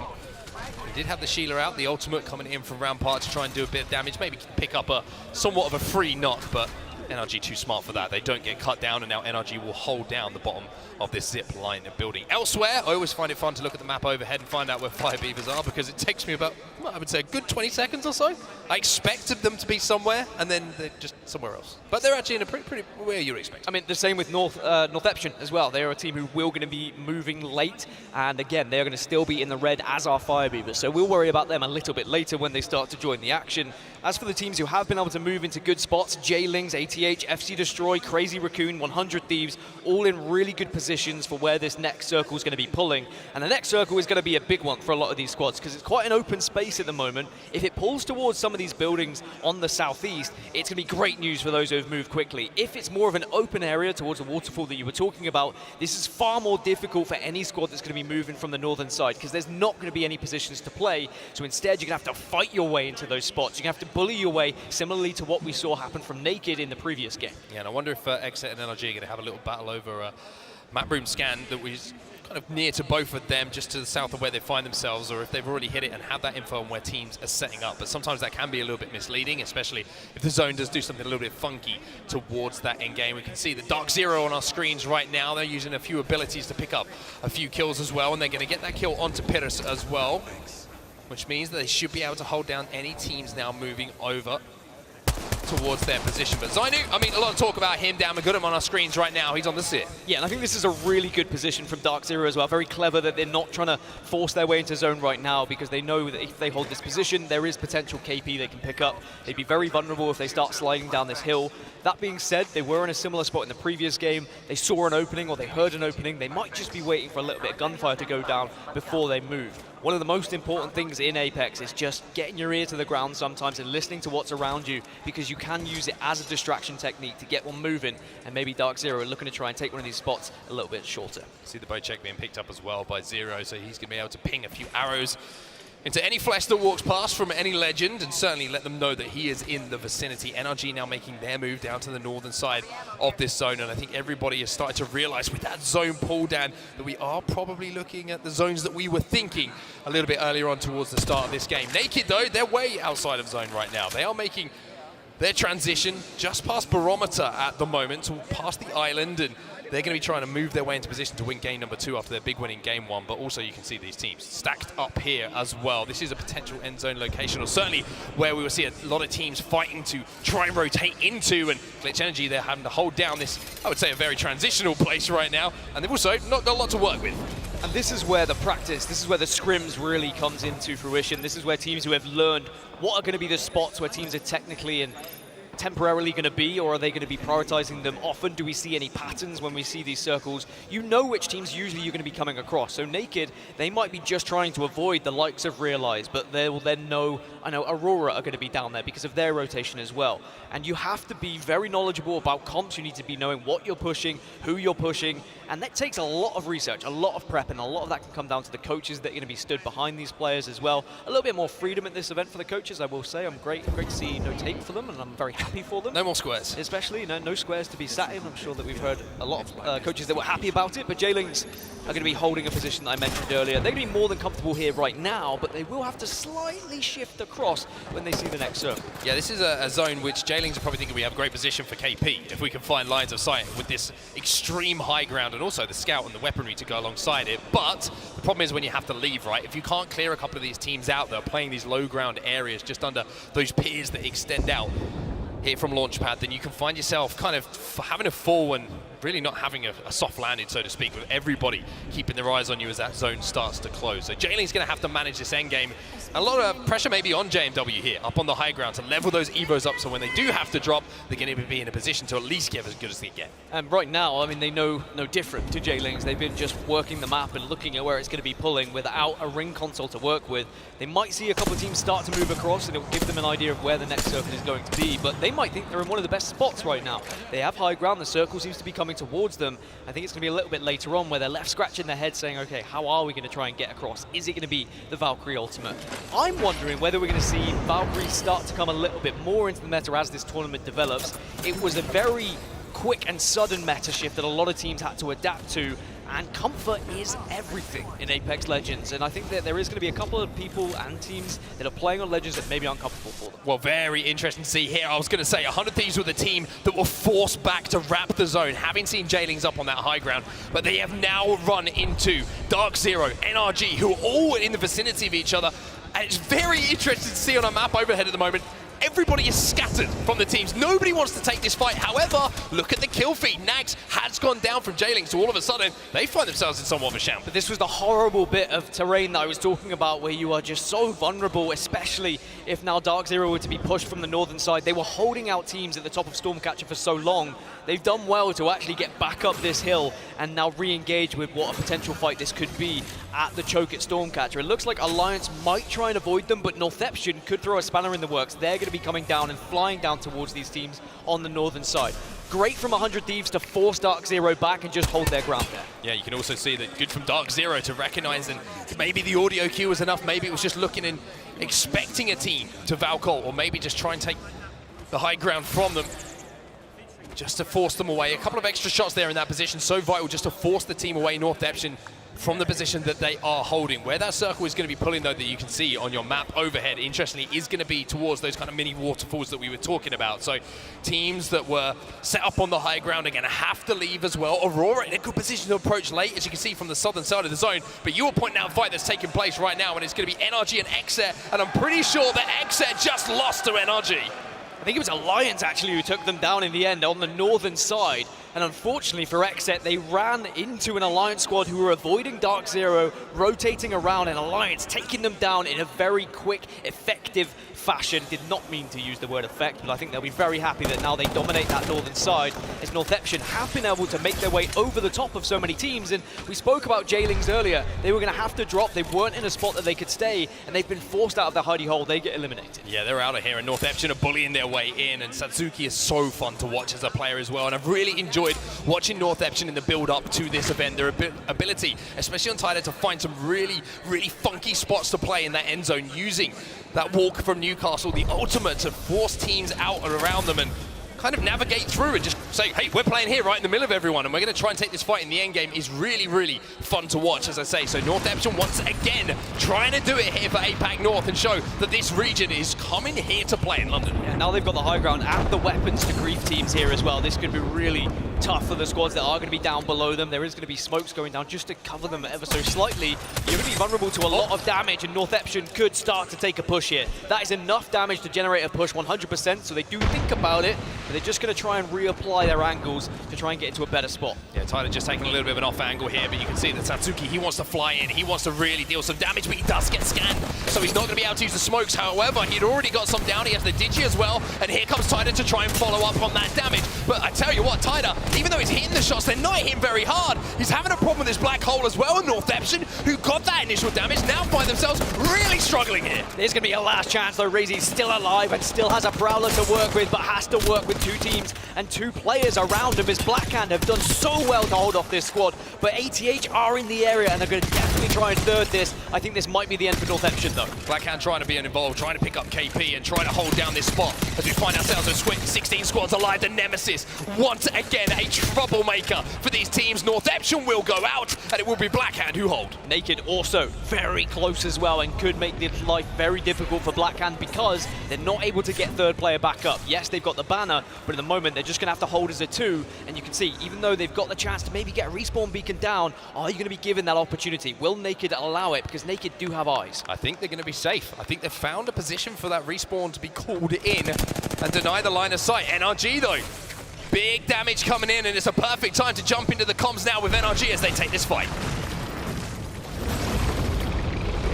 So much damage. Waiting for the bang rockets, waiting for the bang rockets. I'm stunned. Back up, back up, back up. Nate. Back up. I got shit on by that. I'm walling. I have my Circle in 20 again. He threw in the air. I'm shooting the ult. I got fried. Back me up. Cat cracked. Okay, Gil, that was a really bad cat wall because you need to wall from where we're at to give us a time to back up. So you walled us only for the push, but we need the wall for the whole... Out the NRG comes back into the game because they are eliminated. You can see that they got trapped. It was almost their own wall that caused the problem. Yeah, a couple of teething issues. Again, comp changes and people switching their legends. Catalyst is not the easiest legend to play because that wall really defines moments, can make or break a situation for your team. And unfortunately for NRG, they will go down. 12 squads now remain. Leave No Witness will just try and rat out to get some extra placement points. Elsewhere, Blackhand were able to get back up to a full 3 and eliminate the final player from Naked, who go down. But down on that southern side, Aurora now are starting to take a look over towards Blackhand. They certainly are indeed. And look at this, Dark Zero peeking over as well and saying, hey, we might fancy a little bit of this. And it might be Blackhand who find themselves in somewhat of a pinch. And that's why they're having a wrap now into one of these peers we were talking about a little bit earlier as a potential end game. Now it's just a safe spot to reset here for Blackhand, but they've managed to do so. Dark Zero holding both these teams out, but look at Aurora. They're trying to push up onto Dark Zero, and this might create an opening now for Blackhand to go in third. And I mentioned earlier, when you get to this situation in this circle, there is not many players that can play in areas. So there's going to be 4 teams in this circle, 4 teams outside of the circle, and there is going to be a big clash as everyone starts to arrive. The likes of Dark Zero are holding off. The likes of Go Next, FC Destroy, and Alliance are also holding buildings. By the way, Firebeavers have finally got themselves in the circle for, I think, for the first time in this game, but they're definitely going to be involved in this late game. Z-Flash now moving up as well, but there's so much damage being done to him. But look at those nades. All of a sudden, Dark Zero have to find themselves playing defensively, finding a little bit of cover just to try and reset, but this is where they're so good, Dan. Just when it looks like Dark Zero are in trouble, they managed to survive, but they're getting focused by the lobby. But like I say, they're still alive here. Still alive, got the Dark Veil down to protect them, but now Dark Veil goes, and Blackhand maybe will try and prioritize taking down this squad. Digi-threats are out, Smoke is down, but they've got the vision, they can get the damage, but at the moment it's just avoiding the damage from the rest of the lobby. But now you've got to send it, now you've got to get it as Dark Zero go down. Blackhand left with just one though, as Bugie left on his Todd. Knockdown shield is there for him, but that's going to be eliminated as well. Blackhand will fall. We're down to 9 squads, and it's Aurora who were the third-party beneficiaries from that fight from the southern side. Aurora now will lose one. Cleve goes down, Ratchet and Sunset left to try and go together, but we are going to see whether maybe Aurora can do a job here. Ratchet is the last remaining player, has to go huge for his squad. Gets the shield break, and he might be able to win this one, but no! Aurora will be eliminated as well. 8 squads now remaining as ATH make their approach onto this zone. Unbelievably, look where Firebeavers have let themselves get to. They were on the outskirts of this map throughout the entirety of this game, and then suddenly they just crawl on into one of the best positions for this final circle. No one was holding this building. The circle pulled towards them, and they just somehow looked at each other saying, this is the freest victory maybe we're being given here. Hey, look, all I'll say is they're called Firebeavers. They found some water, right? And they're now going to put up the dam and see if they can hold out all of these teams that are trying to approach. One of those teams is going to be FC Destroy. Alliance also involved in somewhat of a scuffle here with Glitch Energy. Leave No Witness with a solo player, still a problem. 100 Thieves, though, who made that counter-rotate away from the fight that we saw a little bit earlier from J-Links. They're still here, they're still healthy. Still here at the moment. They will take this building, but of course it's not going to be safe in 38 seconds, so they have to be thinking about that next move. They know there's a lot of noise. They know there's a lot of shots being fired to their northwest. Do they try and maybe pick up some KP here, or do they use that as a distraction to get inside the circle and maybe do what Firebeavers did? Now you've got to make your move as everyone's starting to just slowly maraude their way to this next circle. The solo player from Leave No Witness was eliminated, so now we're down to 6, and FC Destroy. Well, unfortunately for Hammer Drill, he's the one who's on the receiving end of some damage. However, can his teammates clutch up here? Good damage coming in.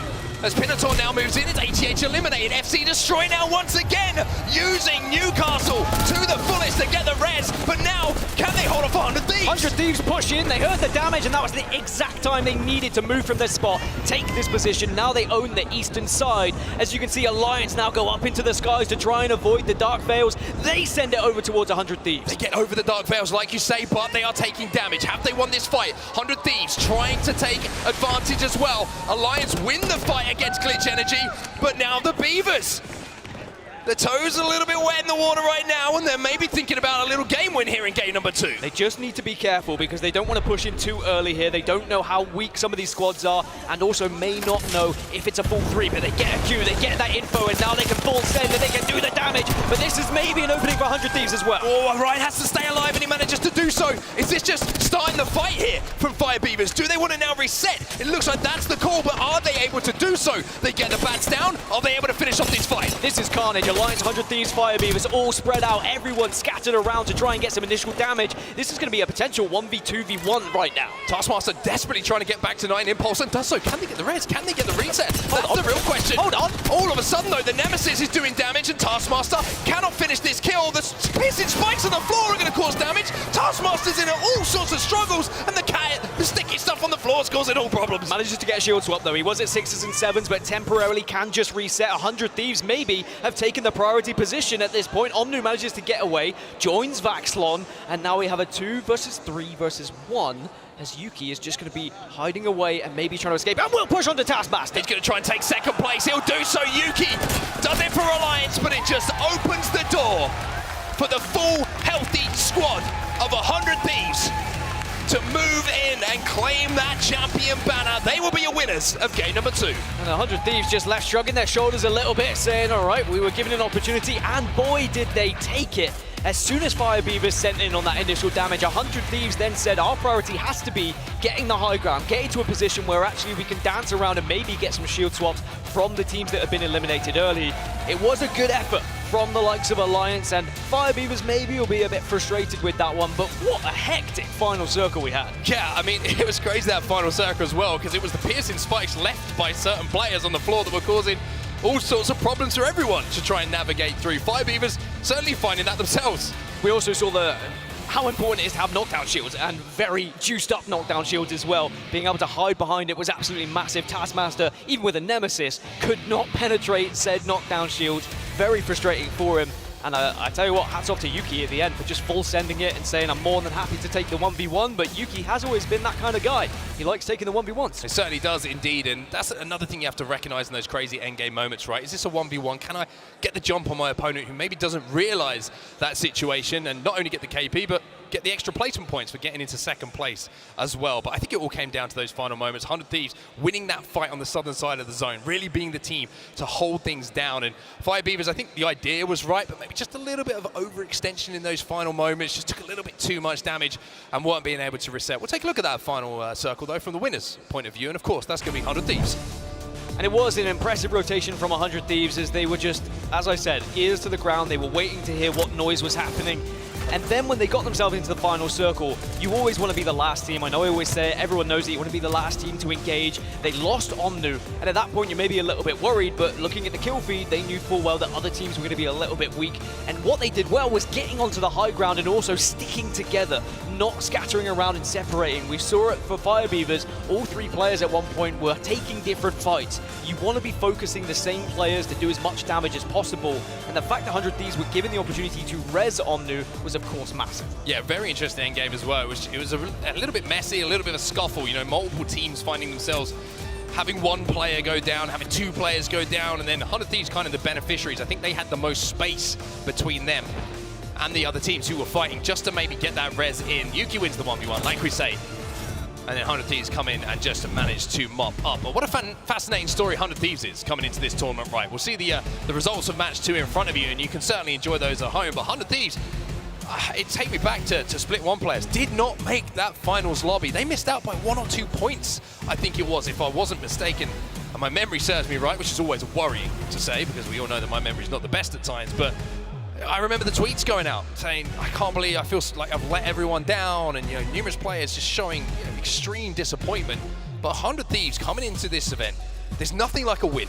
Dan, to get yourselves going, to make you believe that you're going to work not only through the groups, but through that winner's bracket and work your way to go one better, be in that final and a chance to lift a trophy? As I said earlier, a chip on the shoulder for sure, and sometimes that's the perfect way to push you on and give you that inspiration. It's so difficult mentally to try and prepare yourself for some of these long days, these tournaments that can be drawn out for 4 days, and you have to be on your A game at every single moment.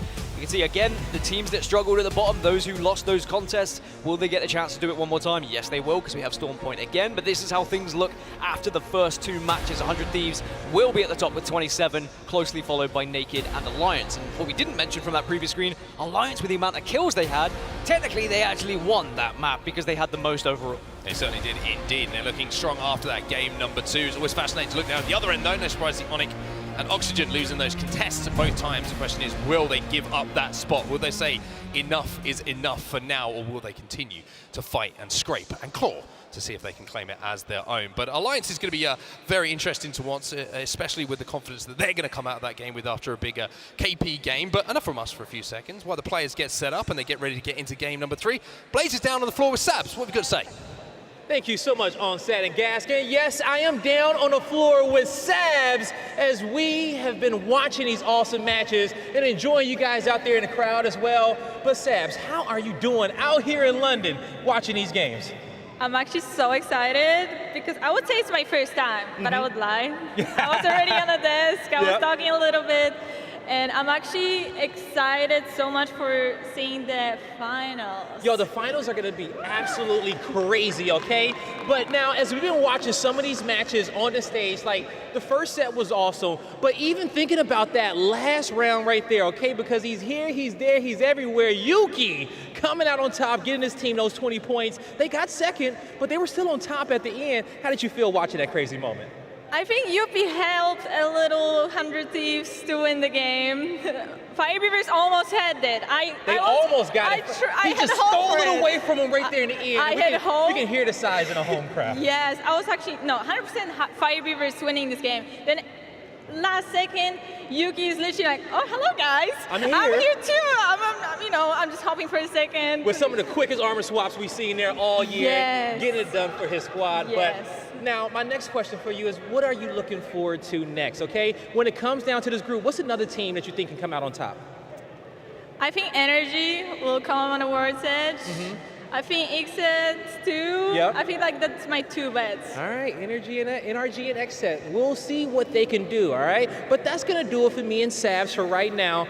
Onset, Gaskin, let's get into the next series. I got you, buddy. Don't worry. We'll get into this next game as soon as we can. It looks like the lobby is almost ready to go, so we're going to get into it as soon as we can, Dan. But it's been a fascinating one so far, hasn't it? And I had questions about Fire Beavers coming in. Would this playstyle work on that? We have seen it from Vex previously. They had to learn some hard lessons in the Split 1 playoffs, but I just feel like Fire Beavers, there's just something about them. Like, nothing can stop them at times. Nothing worries them. They're a team who are fearless when they're approaching the way they want to play the game, and they are more than happy to be patient, but actually push the tempo at the right times as well and take these fights. I do think they got a little bit over-eager in that final circle, and they probably could have held off a little bit longer, but at the same time, Fire Beavers play the way they do, and they qualified for the reason that they did, and another circle may have gone their way if they had just been able to connect with a few of those shots and actually prioritize some of the players. I think it was the other teams who outplayed them a little bit by making themselves very difficult kills, scattering around. Alliance in particular really ruined the chance for Fire Beavers by just elongating that fight and just pushing them away and then frustrating them to the point where 100 Thieves were able to take the priority position. But really excited that we have Fire Beavers back on LAN. A top 3 is still impressive for them, and I think if other teams aren't wise to it, they could consistently just sneak into some of these last circles when there is going to be areas open. Yeah, and it's a team who's actually, didn't know if you knew this, just powered by pure vibes. Pure vibes? Pure vibes is what keeps these guys going. A lot of camaraderie, a lot of friendship, and a lot of hype and passion, like I mentioned. Listening with Fire Beavers, some of my favorites. They're cool enough to upload some of their games that we have from ALGS, and luckily for me, they translate them as well. They give some English subtitles, and trust me, there's a lot of energy. That guy's looking pretty chill as well. He's going to get some energy. Look at that pizza. Get that down, yeah. That pizza looks too big for that animal. See, that's where you're wrong. Is it a mouse? You're not even sure, so maybe someone can tweet me, let me know. It's definitely a rodent. It's some sort of rodent. Rat? It's but a mouse. Might be a rat. But Alliance, they got second. I think they'll be delighted with that. Yuki in the 1v1 in the previous game, he saw his opportunity. He knew full well there was a player who was going to be down, and he took that fight. And they will be more than happy to resign to second place as Effect just pops his hair underneath the headset. He was voted best hair at this event, actually, from the classroom of Rain Day. So he was. Nice for him. Good for him. Yeah, congratulations to him. I mean, first land, first award. You sound jealous. Knew it was coming. Knew it was coming, indeed. Very predictable from you. I do think that going into map number 3 now, a lot of the teams that have really succeeded in Storm Point throughout this season need to be putting points on the board. I want to be seeing, well, why was Realize so good throughout this season, right? I want to see them be able to do it yet again and get some points. Otherwise, you're going to be going into a map that you haven't been able to find points, forced to maybe play in a different playstyle in a different way that you have been all season. Yeah, it's fascinating groups as well, because obviously you have this consistent kind of rotations of different teams matching up against each other, different POIs being contested, different rotation times, different all these wonderful things that Apex Legends throws up in front of you, right? And even though game to game, you get 3 games in, it's like, okay, we're starting to get a feel for how this lobby is playing, which of course, it's going to play differently here on LAN at a live event environment to how it does in scrims in the build-up, right?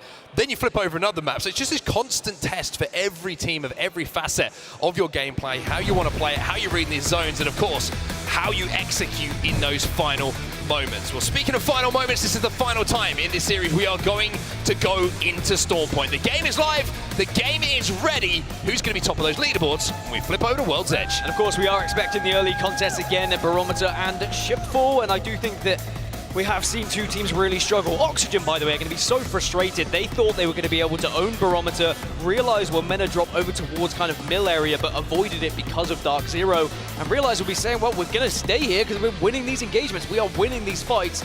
I would have expected better from Oxygen. I mean, we've seen how amazing they've been at taking 3v3 fights throughout this season, but they just maybe haven't got the rub of the green when it comes to getting some of those weapons. Well, match number 3, contest number 3. Onyx are not giving this one up. They want to force Aurora to think again, because of course this contest is going to continue going for quite some time, because Onyx and Aurora find themselves in the same group. The last one was pretty convincing though, in the way of Aurora, and sometimes you just got to roll the dice, open that bin and hope there's a gun in there that's better than your opponent's. It does look like Oxygen might be getting the better of Realize over towards Barometer as well. You can see in the kill feed, but for now, Aurora, they managed to get a Havoc, does cleave. He did a lot of damage in the previous game with the Alternator, but this time a very different weapon to work with. But Aurora, they like to prioritize these bins and just roll that dice. Yeah, it's going to be Oxygen who do win that contest as well. Realize will fall this time, and in the meantime, Aurora finds himself, I should say, with a blue shield to play with. On the other side of things, interesting to see what Onyx have. The smokes are down as well, just to kind of slow this fight down. But all of a sudden, after the slowing down, it's time to really step up the action here. And you can see Sunset with that scan from Seer. He's thinking about pushing right now. Aurora taking damage, though. The Thermite a problem. Of course, Malawan instead of Sunset, the replacement. And it is amazing to see this squad back together, even though it's under unfortunate circumstances, of course. My best towards Sunset, who will be extremely disappointed, but hopefully we'll see him on the LAN stage one day. But Aurora now, just being able to back off a little bit, reset, get the meds in, and then re-engage. It's about trying to find these little cheeky angles where you can initiate that damage and then take advantage of it with a push. Problem is here for Clay, you've got no shield cell, so he's going to have to maybe just kind of death ball this, see if how much damage he can get down as quickly as possible, and hope these 2 teammates can move up and finish off that damage. But look at Onyx, they hit the grav lift, they now take the high ground, and Aurora make the call that this fight's taken too long. We need to either try and match them, get ahead of them in that zone, otherwise they're just going to have the height, and we're going to be easy pickings. And this is probably worst case scenario for both teams, to delay the fight and then be pushing out with such little anything, such little loot. You don't really have the weapons, you haven't got the heals, and at least Aurora are able to get ahead of them, so I'd say they are winning this race, they're winning this engagement, but Onyx will then go to the southern side and try and loot a few of those areas. Elsewhere, we are going to now see the circle going to quite a similar location. Yet again, it is going to be somewhat central, but pulling over towards the east. I would say slightly northeast if we compare it to the previous one, but it is definitely going to be good for those same teams who are landing on that eastern side. Yeah, a lot of battles going down in and around Stormcatcher at the moment, and Dark Zero, they're going to be trying to hold down this choke at the moment. Those darn spiders causing problems once again, but also giving them the opportunity to find a little bit more loot, which certainly is going to help them out the longer that they stay in this position. But rotating to the northern side of the zone. We talk about Storm Point all the time, Dan, and when you do have that zone information, the northern side is always so strong, and it's the simplest of regions.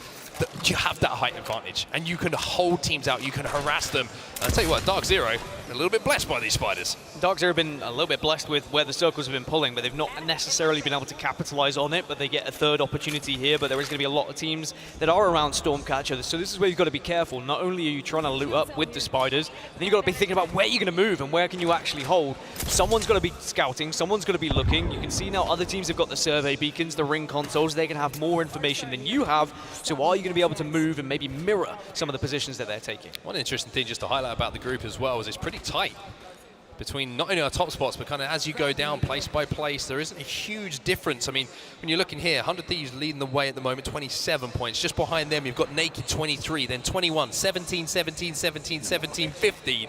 So 4 teams tied up on 17 points. Just shows that one game can completely change things. And of course, very different from regular season, where the points would then give you an overall amount of points from that match week, where you would get 25 for winning, for example. No, it will be your total points that is then added up throughout the group stages. So it's about just trying to get as much points as possible. If you can have a pop-off, if you can get a 100-point series, you're going to be in one of the best positions to get into that winner's bracket, even after just one series played. Yeah, you drop a nuke in groups, you're in a pretty good spot. It really is that simple. So it really is a case of, even though you might have a couple of shoddy games, you can really put a big performance together and really elevate yourself back into contention, and certainly making your run towards the grand finals a little bit easier. But for now, we're going to see a little bit of CR on our screens here. Crazy Raccoon, quiet so far for them again, Dan. Yeah, it has been a quiet performance so far, but again, there are a team who can just pop off. We saw it before when they get into those final circles. They are a team who really threat, as any team from any region of this tournament. I mean, everyone's here for a reason, right? Everyone has been performing well and succeeding in their region. There are a few teams who probably feel a little bit more lucky to be here than others who just scrape through on the borderline of their regions, but they could still be one of those who just steps up at the right moment, and they have that LAN performance that they will be remembered for quite some time. We almost saw Onyx and Oxygen fighting yet again on the southern side, but Oxygen are just doing the same thing. They're staying ahead of Onyx Esports in their rotation. Fire Beavers and North Eption are still going to be waiting and arriving late. I will say I've expected more from North Eption. They haven't really been the team that I thought they were going to be so far, but a couple of difficult fights where they have been third-partied, and that's how it is sometimes with Apex, and that's why it's so difficult and why we should praise consistency. Yeah, a couple of difficult zones for them as well. They've had a long way to go over from the northwest side of the map to try and force their way into zone. They've always been arriving late. They're a team who would rather be there a little bit earlier than have to force their way in. But just to give you an update on what's happening between Onyx and Aurora. Onyx went all the way to Barometer, and Aurora now heading north towards Antenna. So that looks like both those teams have kind of decided, hey, let's settle this a little bit later when we do match up again. But on your main screen, you can see right now, NRG making a little bit of an assault on those staircases just below Stormcatcher. Stormcatcher is the place to be. You can see Leave No Witness, NRG, FC Destroy, Dark Zero, 100 Thieves, J-Lings. Everyone is there or thereabouts, and then you're also going to get a little bit of a scuffle up towards Thunderwatch. Alliance and Glitch at the moment. Alliance, of course, dropping over in the northeast side. They'll be more than happy to play these areas.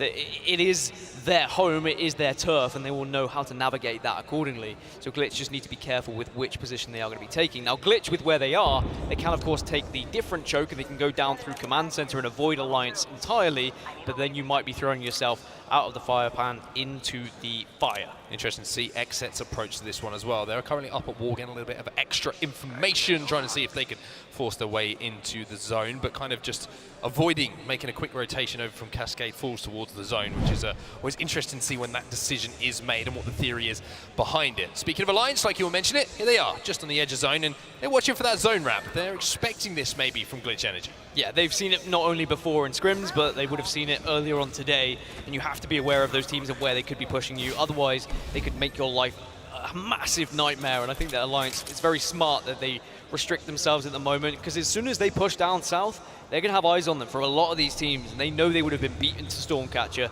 So it's about arriving late and thinking smart about your decisions, as now there's going to be gun engagements going down. It certainly is indeed. It's going to be Blackhand that are trying to force the pace here, and Arufa has already gone down on the other side. So Blackhand have got time now to reset, knowing that they've got the numbers advantage, but all of a sudden, well, that's turned on its head, and Naked now find themselves in a 2v1 with 2 quick knocks back to back. Well, so good for Naked, my goodness. And they should be able to clean up. Blackhand eliminated 1, 2, 3 as easy as that, even though Rufa went down.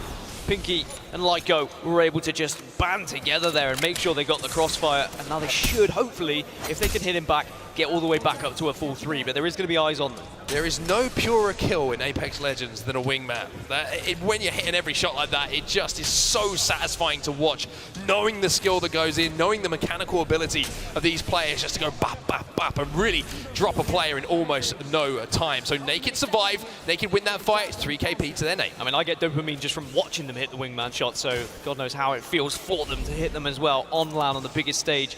Especially when you're in a 2 versus 3 as well, be able to do so. So Naked will survive, and of course our winners from the first game of today will try and put down some serious points to maybe take first place. At the moment they are in second in this group, just 1 point behind 100 Thieves. But of course getting those kills just put them even closer, as now we can see Aurora making their move. They had the contest down at the southern side of the map, didn't win the engagement. Both teams were able to escape. But now Aurora still have to move, and even though they've been able to survive so far, Oxygen have got ahead of them. This was a race that's been happening for quite some time, and you really need to be the team that leads the race because you can then hold out the other. Yeah, just as you say that though, it looks like Oxygen are maybe thinking about going north, and the race kind of continues between the two. They're running parallel to each other at the moment, up to the north, I should say, with just this mountain range kind of splitting them.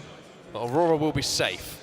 I would say that they've been pretty happy with how the contest has gone so far. Certainly don't have any losses to their name. This one we'll call a draw for now, but Northeption, again, it's a tough zone for them to make their way into. Fire Beavers now making their way after doing what they do best, which is, of course, hitting the armory, making sure that when they approach that zone, that they usually got a couple of red armors already in the locker to play with. And for now, it's a game which is going to come down to final moments, Dan. Everybody realizing, I think, the games are kind of disappearing quickly here on Storm Point, and you need to put in a big game, especially if you're in that bottom 10. Yeah, just look at all those teams that have been able to find themselves over to Stormcatcher, and I think you're completely right when you pointed out how close this group is. It's so important that you aren't falling in the early stages because there is points that's available. You can walk out of this group in a very healthy way, and maybe these two groups are realizing this is not going to be the group that we pick up that big amount of points, and maybe we can take advantage, I've said maybe about 6 times in a row there, of some of the teams that are going to be in the other groups, because there will always be weaker groups than other, even though I don't think there is many at this tournament. I think that these two groups are very evenly matched across the board, especially on Storm Point anyway. World's Edge might throw up a completely different result. Well, Onyx Esports, who had a nice quiet time at the start of things, managed to get out of that contest all alive and finally got to play some Apex Legends. Well, Fire Beavers have just beaten them to the zone, and they are going to run into them in just a few moments' time.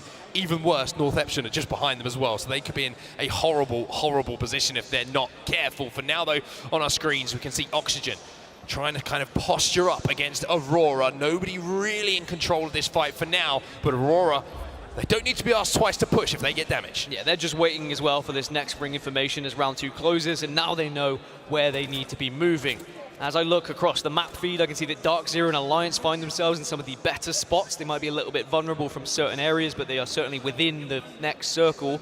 And Stormcatcher, it won't be the actual Stormcatcher building that we finish on, and I think a lot of teams would have known that, and they would have started to think about that. We do move just slightly southwest of Stormcatcher for this circle. Possibly down on that cannon, which is very, very interesting all of a sudden, because everybody at the moment is up to the northern side of that drop-off from Stormcatcher. So teams who are on the southern side of the zone certainly might be in a better position. However, Onyx Esports, I mentioned that this might be an uncomfortable time on Storm Point for them. Well, all of a sudden you can see exactly why, because they're trying to wrap back in, but boy, are they going to be surprised, because there's a couple of beavers hiding in the bushes. Fire Beavers were more than ready for that. They heard the shots going down, and they primed themselves perfectly to wait, get the damage, and get the knock. Now, they don't need to overextend here. They don't need to get the finish. They need to be using the map where they can. They have a little bit of cover, and they need to be aware that another team could be in the area, because Aurora are taking a look at this, and Fire Beavers have lost one and could lose more if they're not careful. I think that Aurora might send this onto them. Yeah, why wouldn't you? You know, you've seen the knock come in. Onyx Esports, of course, eliminated in this, but can Fire Beavers now find themselves in a position to reset? Ranches will be taken down, so, I mean, this isn't looking good for Fire Beavers right now. The question is, do Aurora want to send it? You're seeing the answer on your screen right now. The answer is yes. Get up, get in the faces of Fire Beavers and try and pick up this KP. Aurora know that their rotation is going to be difficult, and at this time it's about just baiting and switching, utilizing your armor where it's available, as Fire Beavers will go down. they made life a living hell for Onyx, but Aurora will at least get sweet revenge for the team that was eliminated previously. Yeah, it's almost like, you know, is that going to be counting maybe to... I know Onyx were obviously ran into Fire Beavers, but I'm just saying maybe Aurora forced them into them. I'm just trying to give a win on content. I'm just trying to wind Genome up, okay? I will say Fire Beavers maybe could have backed off and perhaps didn't have to get so heavy on their push, similarly to the final circle that we saw previously. But at the same time, they're probably thinking, all this noise, we might just be vulnerable from behind, so perhaps we have to push this advantage. Maybe we can then get shield swaps, and who knows, maybe the team below isn't going to push. A very difficult scenario to try and navigate. Yeah, interesting to see Fire Beavers didn't use all the utility and ultimates in that fight as well. You saw the thought of the black hole going down, but I think they just thought they had enough damage. But one team who's taking damage right now is ATH. You can see the Black Low is down. Black Low is trying at the moment to get back to his feet, but now you can see Trinity fall over. You can see Asleep trying to do what he can to keep his team in this game. This FC Destroy poking across once more. You can see Hammer Drill trying to get into a position alongside his teammate to really put some pressure onto these two teams and try and hold this ground. And not just that, now Crazy Raccoon also joining the fight, also managing to get Seer Ultimate down. Exhibit is going to give them so much information as to where those players are, and maybe they can just pick up the pieces. But Oxygen also hear what's happening. You can just see them hurtling themselves down the hill. They want to get involved in this fight as well. It was the best example of a Geronimo you'll ever see coming in from Oxygen Esports. They slid from the northern side of this hill all the way down, and they smell KP right now. If they can clear this side of the map, not only will they come out of it looking good as far as points from kills is concerned, but they clear the entire side of this southern zone. And it is crazy watching the map overhead at the moment, because there are so many teams who are just looking towards this southern side as Crazy Raccoon get eliminated. Oxygen have done the job to clear out the majority, but FC Destroy will still be alive. Elsewhere, 100 Thieves just holding off Aurora at the moment, who want to push inside this building. They want to take the fight to 100 Thieves. They have to. The problem is as well, you can see there's all the teams in the vicinity. This is where you have to be careful. You have to approach these situations with a little bit of trepidation, knowing that if you're not perfect, then all of a sudden the team will ruin your game, even if you win that fight yourselves. But Aurora, what a story this would be. Glitch Energy eliminated in the meantime. 12 squads now remaining with 60 seconds or so until that zone starts to force these teams in towards each other. They want this, Aurora. You can see it. And I think the Sunset is just maybe trying to delay until that queue comes back up. It's 15 seconds until it does. If he can hit a couple of players, then that will be the sign to push, as NRG will fall. So Aurora just holding these angles. No one's really stepping out of line at the moment for 5 100 Thieves, but someone's got to move. But now as soon as you get this queue, this is where it's big for Aurora. If you can get a solid hit and you can silence an entire team, then you could definitely push. And it's why we see teams get the aggression down as soon as that CAQ comes through. Bangalore ult isn't going to do anything here. Ranch is just trying to bait at the moment, trying to see if he can get some damage out. And you see 100 Thieves are taking the high ground. The black hole goes down, but won't be effective. Evac tower going to be called in here as well. And I just wonder if they're going to use this as a little zip line to take the high ground off of 100 Thieves. This is a big, ballsy play coming in here from Aurora. They want to, but I think they heard Vaxlon was on the roof, but Vaxlon now backs off. Ranches goes down, and again, now they could use this to get on the high ground if they want to, but they're also well aware that there is going to be players who could just poke out of the window, do some damage. Utility is going to be huge here. Grenades are everything if you've got them available to you, but there is a lot of heals that are being used. Dark Veil goes down, and 100 Thieves said, we are out of here. 100 Thieves make the cross. They cut the zone, and they leave Aurora behind. Aurora might be able to use this Dark Veil themselves now to maybe shadow them, to maybe mirror them, as 100 Thieves just run into a hail of bullets here underneath Stormcatcher. Yeah, Stormcatcher is just going to be a breeding ground for gunfire at the moment. There are a few teams that have been able to go to the southern side where this circle is pulling, but a lot of teams are still stuck in Stormcatcher, and they have to move in 10 seconds. Leave no witness. 100 Thieves, Jay Lings, North Eption, Alliance, Aurora, they all are in the same vicinity. We are going to see a lot of players fall. Little bit of action coming in for Dark Zero as well. You can see Zero in that kill feed taken down. Hammer Drill from FC Destroy. Now 100 Thieves. Here we go. They're going to take to the skies, but is it going to be the damage that they want to see? The answer is yes. They get that first knock, and now they can take their time. They can reset and re-engage with this fight when they're comfy. FC Destroy eliminated on the southern side. Dark Zero still hold prime position right now. I will remind everyone they are in one of the best spots to win this game. But of course, anyone arriving late, if they push correctly, could still be a real detriment to their chances. As 100 Thieves, they're trying to break the walls down like Chris Jericho, and they will be able to take down Leave No Witness. Leave No Witness will fall. Just a solo player left alive. 100 Thieves chunking away in that initial fight. And now looking maybe to turn their attention back towards Aurora and Alliance. It's Aurora who are still alive. They are calling in a respawn beacon as well, as one player did fall. But look at North Eption here. North Eption in complete complete control of these staircases just above where Dark Zero find themselves. Not also Naked in the vicinity. So 2 APAC North teams again, Dan, involved in our endgame. Yeah, we've got about 5 teams on the northern side. Naked hold the eastern side right now, and then Oxygen and Xset are on the southern tip. Dark Zero hold dead middle, and they will be having the best position, but at the same time, if they get pinched, if several teams push at the same time, they could be in a vulnerable spot. So they need to make sure they are set up, which I'm sure they are, because they have the ability to do so. Their main concern right now is probably Xset. As for Northeption, they will be able to hold this kind of northeastern side, but as they move in, it's about whether they get pushed by the teams that are above them. That's what they're worried about right now, is the height advantage that some of these squads have. Zone about to close here. Round 5 is about to kick off, and 9 squads might go down to about 2 or 3. Northeption in a great position here, Dan, but you can see they still have to move, and having used the ultimate, they're going to have to use the mobile shield to just walk forward behind it, hope the damage is done behind them, and just try and kind of keep their heads on a swivel for what's approaching. There's so many teams that this game is not in their hands. They just have to hope other teams make mistakes, as Vaxlon is currently in the kill feed. Branches goes down as well, though, as Hackers is doing damage. Alliance are in the kill feed, so are Aurora, and it is a head-to-head fight, but now Northeption decide they want to get involved. Aurora gone. Northeption do damage, but it's not enough to really solidify this side of zone. There's all sorts of nade markers, but they survive through it all. Tighter now, having to survive. 100 Thieves gone, Xset gone.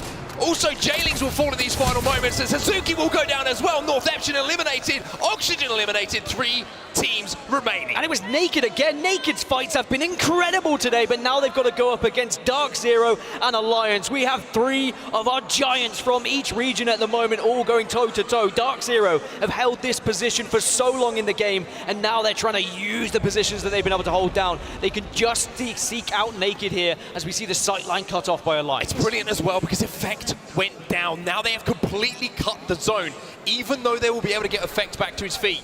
Have they used the Dark Veil too early to get the resin and now not be able to rotate from it? Alliance putting a lot of faith in Effect back on his feet to do damage to force them into zone. Zanyu was able to silence the entirety of Naked there, so they know full well the position of where they are. I mean, it's such a horrible spot of where they're hiding. Respawn beacon goes down just to give that extra little bit of cover, just something they can hide behind. But I think Naked are just going to be hoping that Alliance can be some form of distraction here, as the circle will start to move forward and move in and force these teams together. Smokes go down for Dark Zero just to give them a little bit of cover fire. It really is going to be on Alliance and how they want to play this. How many got hit by that Q, though? That's the question.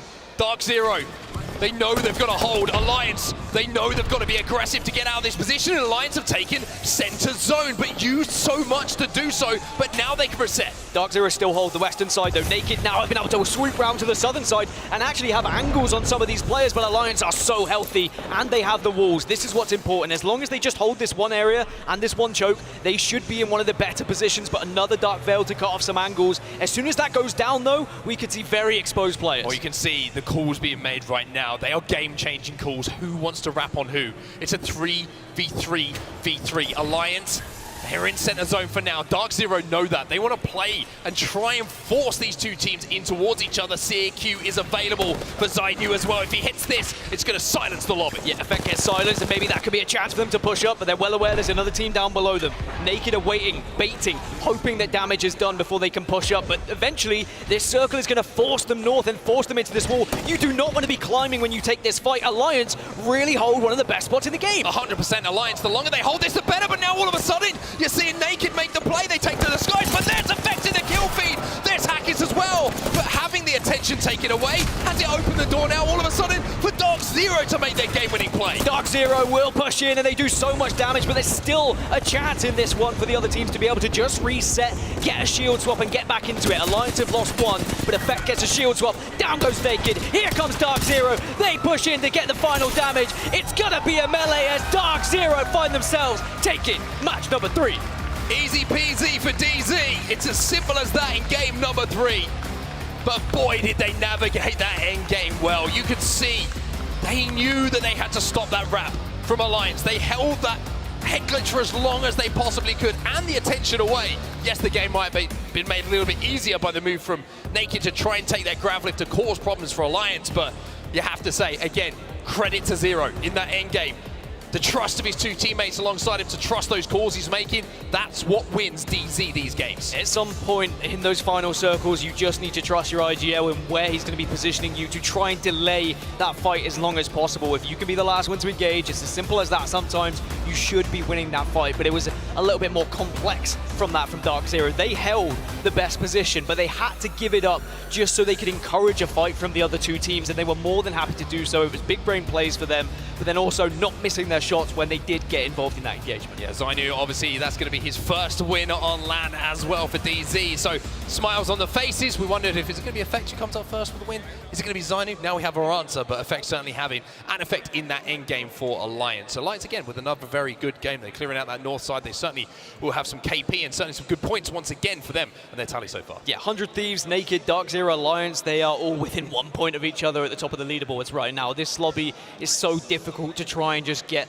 any sort of gap, any sort of cushion from some of the other squads, because the consistency we're seeing now at the top seems to be over and over. The same teams are starting to appear in those final circles. And congratulations to North Epson as well. A pretty tough rotate for them to make it in towards that end game. Still managed to do so, and certainly had a little bit of participation in the end game. Unfortunately, kind of just forced out into the open with the amount of teams that were flying in at that point. But again, another good showing from them. But DZ, a lot of talk about them coming into this tournament. It was, I would say, it was probably one of the most turbulent splits for them. I would say split 2 in the Pro League, with the team changes, with the ins, the outs, what felt like at one point a revolving door of third players for DZ. But they get the win, and it looks like Zainu's the man that's certainly going to carry them forward. And for DZ, the win in Game 3 certainly looked good. But that's going to do it all from us. Good start. Quite happy with that. You happy? Enjoyed that. Cool. Yeah, all right, well, let's throw it down to the desk and see if they're happy with those games that we just saw. I think we are happy, to say the least. That was a fantastic first 3 matches for this next group matchup here. It's time for us to break things down a little bit. So this is the analysis presented by PlayStation. All right, guys, Arcane, we got to talk about this. We just talked about it leading up to this because there are like 6 different storylines that we need to try and hit in a very small amount of time. So much going on. Let's start with the comeback a little bit of NA. Yeah, so of course, like you said, there's so much going on in this lobby, a lot of things to touch on, but of course, we've got a showing from NA finally. Both 100 Thieves and Dark Zero finally showing some strength from the region. That is something that we've been looking for after our first set of games today. Okay, Vicky, we were yelling about this while we were watching the end zone happen. We talked about it before these matches even started. Alliance versus DZ in the top 2 there at the end. What a show off. It was like, honestly, the script writes itself, because it was also, even if they didn't come out on top, Naked would have taken their second dub in those first 3 games that we saw since they took game number 1. Alliance versus DZ coming out on top first. But what an insane end circle regardless. Even with the Moby that you saw Naked put down, and then you had the evac tower put down too, you try to get like spicy with it when you had the gravity lift too from the horizon. So that way you can at least shoot from the high ground, but then you're also overexposing yourself. Very difficult situation to overextend. All right, now we're going to take a look here at the match 3 results. 9 kills going the way of Dark Zero. Like we said, Alliance following them. But Naked, another storyline we need to talk about here, Dia, because this is a strong performance. But they also had the dub from match number 1. They did, and honestly, looking at the way that they played this, it's clear that their end game play isn't just happening upon them. Seeing the way that they approached the last circle, they're clearly like sussing out other teams and honestly positioning appropriately in a way that doesn't require them to be in a dominant position. It's been a big step up for the region as a whole, where we're seeing their end game play really come to shine in international competition. A couple really strong moments here as well. I mean, we saw Oxygen on there with 8 kills. As we take a look at the second page. On the flip side of that, any squads that you're surprised to see down here, Arcan? Yeah, I mean, typically we've actually been really impressed with APAC South. We're off to a little bit of a slow start with the Onyx versus Aurora contest. Went down 2-0 to Aurora, and then third game kind of split and ran away. That's not exactly the start that they were looking for, but we'll see what happens. Aurora on their Twitter had tweeted free KP and quoted the clip of them landing together. So that's going to be interesting to keep in mind once they fare against each other again. What do you think? I will say again, it doesn't look great for Onyx. Like, it's not an awesome look when you're jumping in. However, because we're just in the group stages right now, they have this time to actually figure out the contest in a very high-stakes lobby. This could very well be Onyx preparing for when we get to those winners and losers brackets. I like that. I like that theory. We'll take a look here at the series results. 3 games in for these teams, and it is DZ and Naked tied because of that performance at the top of our leaderboard, tied with 100 Thieves, 1 point behind his Alliance. Vicky, this is neck and neck. Are you kidding me? I mean, after the last group, what we saw, I was like, you know, I want to see a top 5 in our next group to be close. I wasn't expecting a 3-way tie, and Alliance by 1 point, sitting in that 4th place spot. This really does highlight how close in skill these two groups are faring against each other. And it really shows also that we've got a little bit of a point sponge going on right now, Dia, compared to the teams down there at the bottom. They're just not able to get some of those numbers on the board in the way that they would really hope to. It's true. I'm just taking a look at the way these points will shake out now with 2 of the teams that are tied for first place starting off in Group A. I mean, they're going to be feeling a lot more comfortable, but it also causes a lot more problems for the rest of the teams in Group A because there simply aren't as many around. It's going to make it so that, yes, you can relax a bit as a team like Dark Zero or Naked, but going on from here, things are going to get really tough for anybody who isn't in the top 10. Okay, now we can see this story playing out a little bit more here as we kind of expand on those Storm Point results specifically here, RKN. Which teams were you mostly impressed with?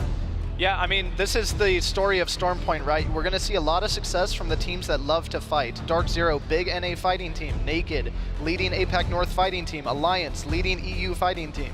This is just the kind of story that you expect to see from Storm Point. Teams that excel in fighting are typically the teams that take away the most points from Storm Point. All right, now we would be remiss if we didn't talk about this. We were talking about it in the green room when we were watching these matches. Let's deep dive DZ just a little bit. I mean, team that shows up on land time and time again. People have to be looking out for them when they see them coming, and now we've got such a strong performance here in this 3rd match. Talk to us about it, Markan. Yeah, I think no one is surprised that Zainu has really shown up for the squadron, especially with the mid-split roster change. We're talking about rising NA talent here. Young kid, really just got a lot to prove here on LAN, and boy is he doing it right now. Zero's always proving to be a leading IGL, and once again, just showing strength early on. Remember what we talked about when Zero's just like, go Zainu, go, and then they get the first stock, and then that is the opening opportunity for Dark Zero. We saw it play out perfectly, especially in this spot alone, in the end circle. You saw that they were able to hold against the wall, and I love this position here too, because even when they have the advantage, they have to be careful with the circle closing in right behind them here too. Dark Zero is such a consistent squad, and I want to see this aggression transcend over to World's Edge, like Arcan was talking about. Onset and Gaskin even mentioned it on the cast, but what has felt like a revolving door of thirds for this roster has really been brought together now by what we're clearly seeing in their game plan from Zero. He puts the team in a good position to succeed, and he says, go, sick 'em. Figure out what works and fry. So the pickup of Zainu moving into playoffs clearly paying off early on, and the game plan that Zero has also clearly tried and true at international competition. I think we can expect a lot from the squad. Okay, now before we continue in our matches, I actually want to talk to you guys a little bit about this because the scoreboard right now, very close at the top. Right now we're switching maps, heading on over into World's Edge. Which teams do you think that's going to be beneficial for, or what do you think we can expect out of that map switch after what we saw in our first 3 matches? Yeah, so World's Edge, is typically the map that favors more of like a positional zone play style. That's not to say that Edge teams don't also find success on World's Edge, but right now our top 4 is dominated by like 3 fighting teams and then only 1 zone team, which is 100 Thieves. So expect to see possibly a big move from 100 Thieves here to try to close out the set. That's actually really exciting too, because it's kind of very similar of what we took away from a previous group playing off against each other with their results, looking at Luminosity and how aggressive they could be on Storm Point, now transitioning onto World's Edge. I'm actually curious, will these composition swaps now from Storm Point into World's Edge allow these teams to play more of that passive-aggressive playstyle, Dia? That's what had me wondering as well, because I was thinking specifically of North Eption moving into the next match, because they were running Newcastle, Bangalore, and Bloodhound. They're opting to go without a beacon scan, without the ability to look at next circle. Zones on World's Edge tend to be a little bit easier to predict just because we've seen so many seasons of it. And so if they choose to run with the same composition, and I'm hoping that they do, I think it'll get a bigger chance to shine because with Newcastle, they'll be able to set up in better positions naturally just via game experience. All right, well, I think that we have gotten a very good day so far of our Apex Legends action. Obviously, if you are all at home and you're trying to keep up with everything and you're finding that a little bit difficult, make sure you're following us on social media, okay? @Play Apex Esports for all of the information you need regarding this weekend, whether that's the scores, the teams. I mean, it's been a lot to keep track of, so make sure that's where you are for all of those information and updates. All right, like we said, we've got a map swap coming up right around the corner. We're gonna play a little game just before we go. Oh. I just want one team, okay, that you think is going to absolutely dominate now that we have this map switch. I know you kind of said 100 Thieves. Are you sticking with them? Yeah, I feel like I have to because I'm trying to get a little bit of NA love going back on here, and oh, okay. Outside of Dark Zero and 100 Thieves, still not looking great. And then I'm gonna be the one just coming out of left field. I mean, it's not a left field pick, but it's not an NA, and it's APAC North. I got my eyes on Naked. I think they're gonna stay consistent, actually going from Storm Point into World's Edge. I think this is gonna play into their play style. I'm going to go APAC South on this one, mainly because Onyx will actually get to play the game this time around. They should be dropping solo Tree, so their score is going to improve vastly, thousands of percentages. It's a split desk. It's a split desk. Yeah. Okay, you know what? I like that. I like that we've got the different regions going and that we've got some different ideas here ready to go. As far as we're concerned, it's almost time to get into the next match. Before we do that, we're going to be sending it to a short break. So don't go anywhere, guys. We'll be right back.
What's up, everyone, and welcome back to the Apex Legends Global Series Split 2 playoffs. We are in the group stages, A versus B, and I'm Spider Tiff. I'm stealing Genome from Vicky for a little bit, but how are you feeling, homie?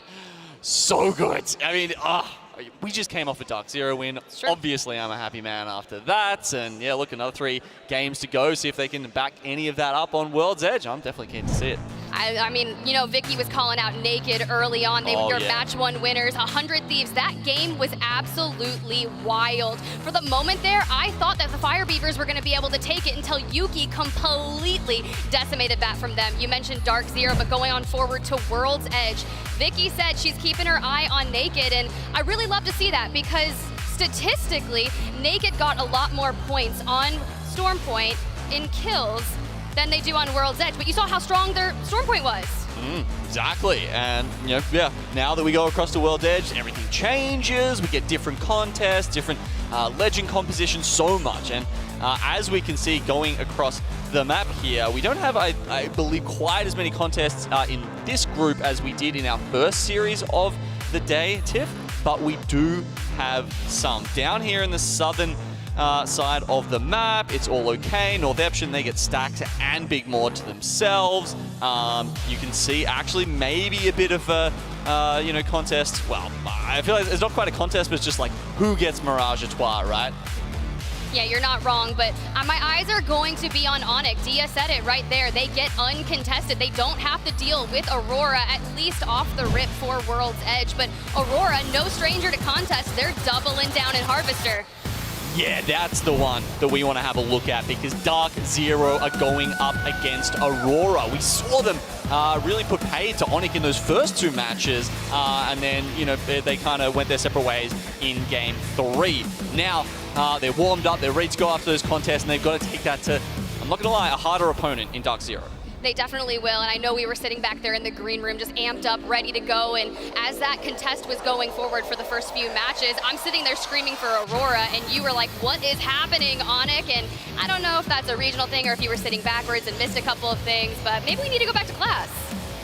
Yeah, Onyx, perhaps could use a little help on that one. Okay, that's the one change we've seen to Harvester, of course, with that extra loot down the middle. It looks like Aurora are going to be the ones to grab some of that.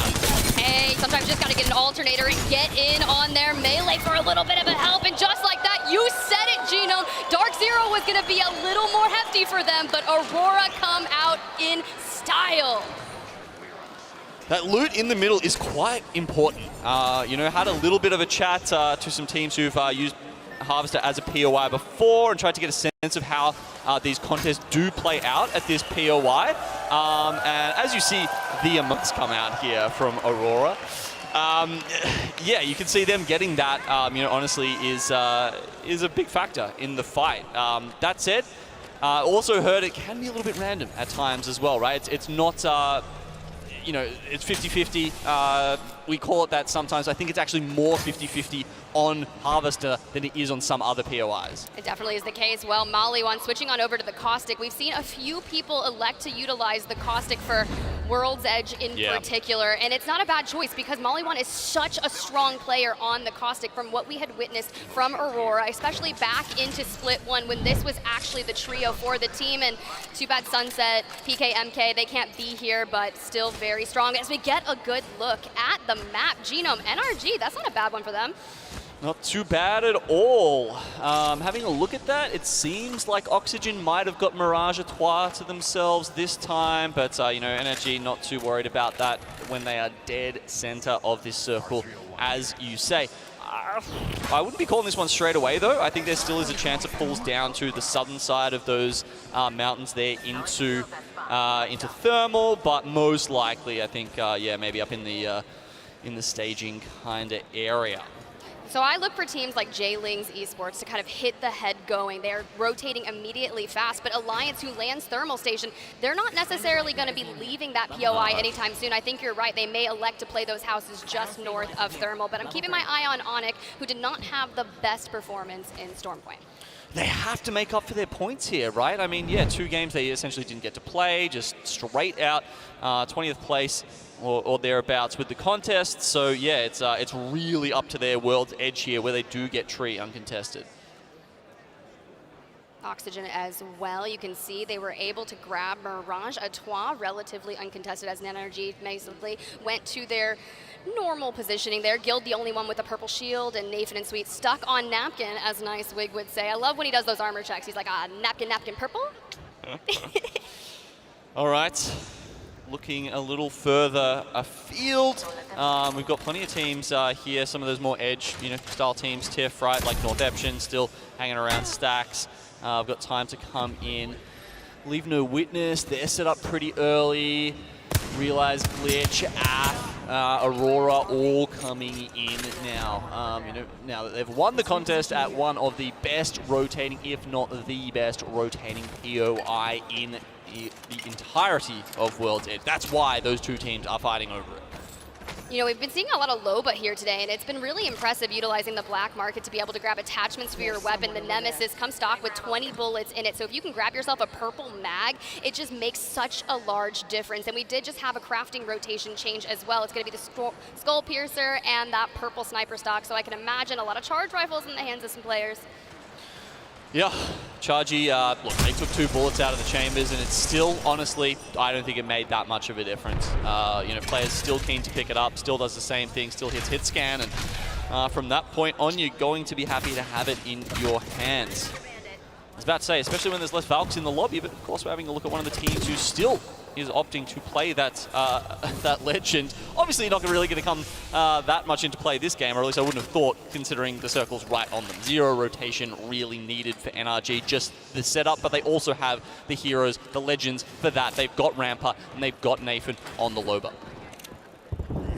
Skullpiercer on the 30-30, so they're just going to be looking to hold that position, level up their Evo shields to the best of their ability. Renatricky going down, but we're talking about the rotation, and it's kind of crazy, right? We have Fire Beavers, North Eption, a lot of teams that don't necessarily want to make their way, but the action is starting to unfold.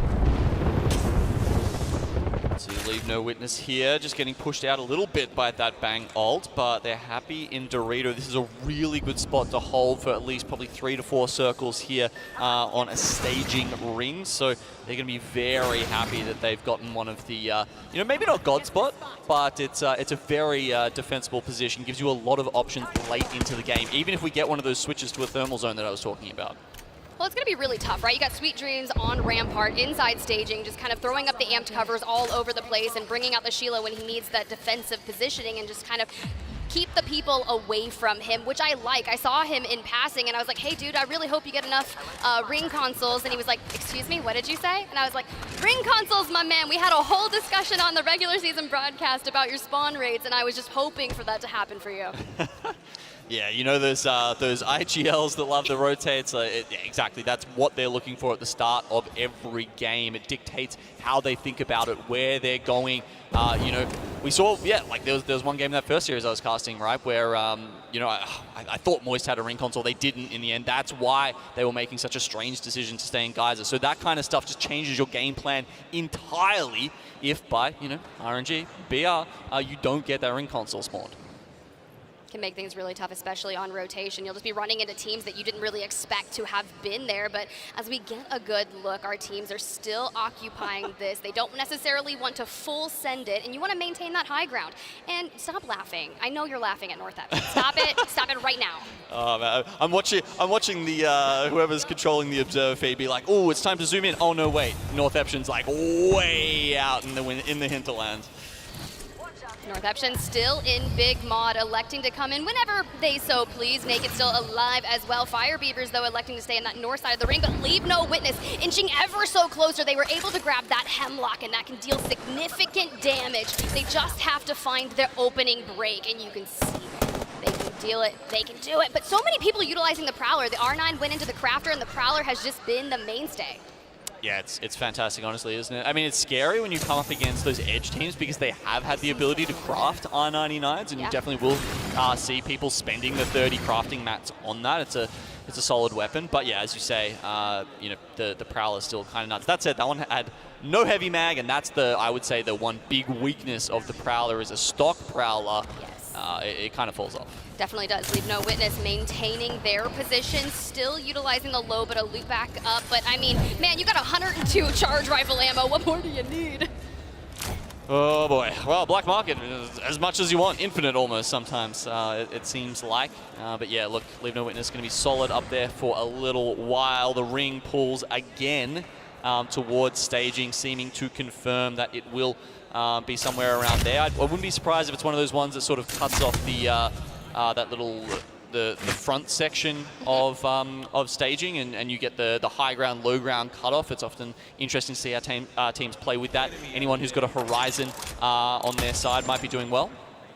Yeah, let's go ahead and have a chat about that, because when people start to rotate specifically towards staging outside of Harvester, that's where things can really start getting congested. So I'm looking at teams like FC Destroy, J-Lings, Crazy Raccoon, who really haven't done what I want to see today for Crazy Raccoon, but they are going to have their work cut out for them, because when you think about rotating in Aurora, and that's a heavy-hitting team that's been gatekeeping a lot.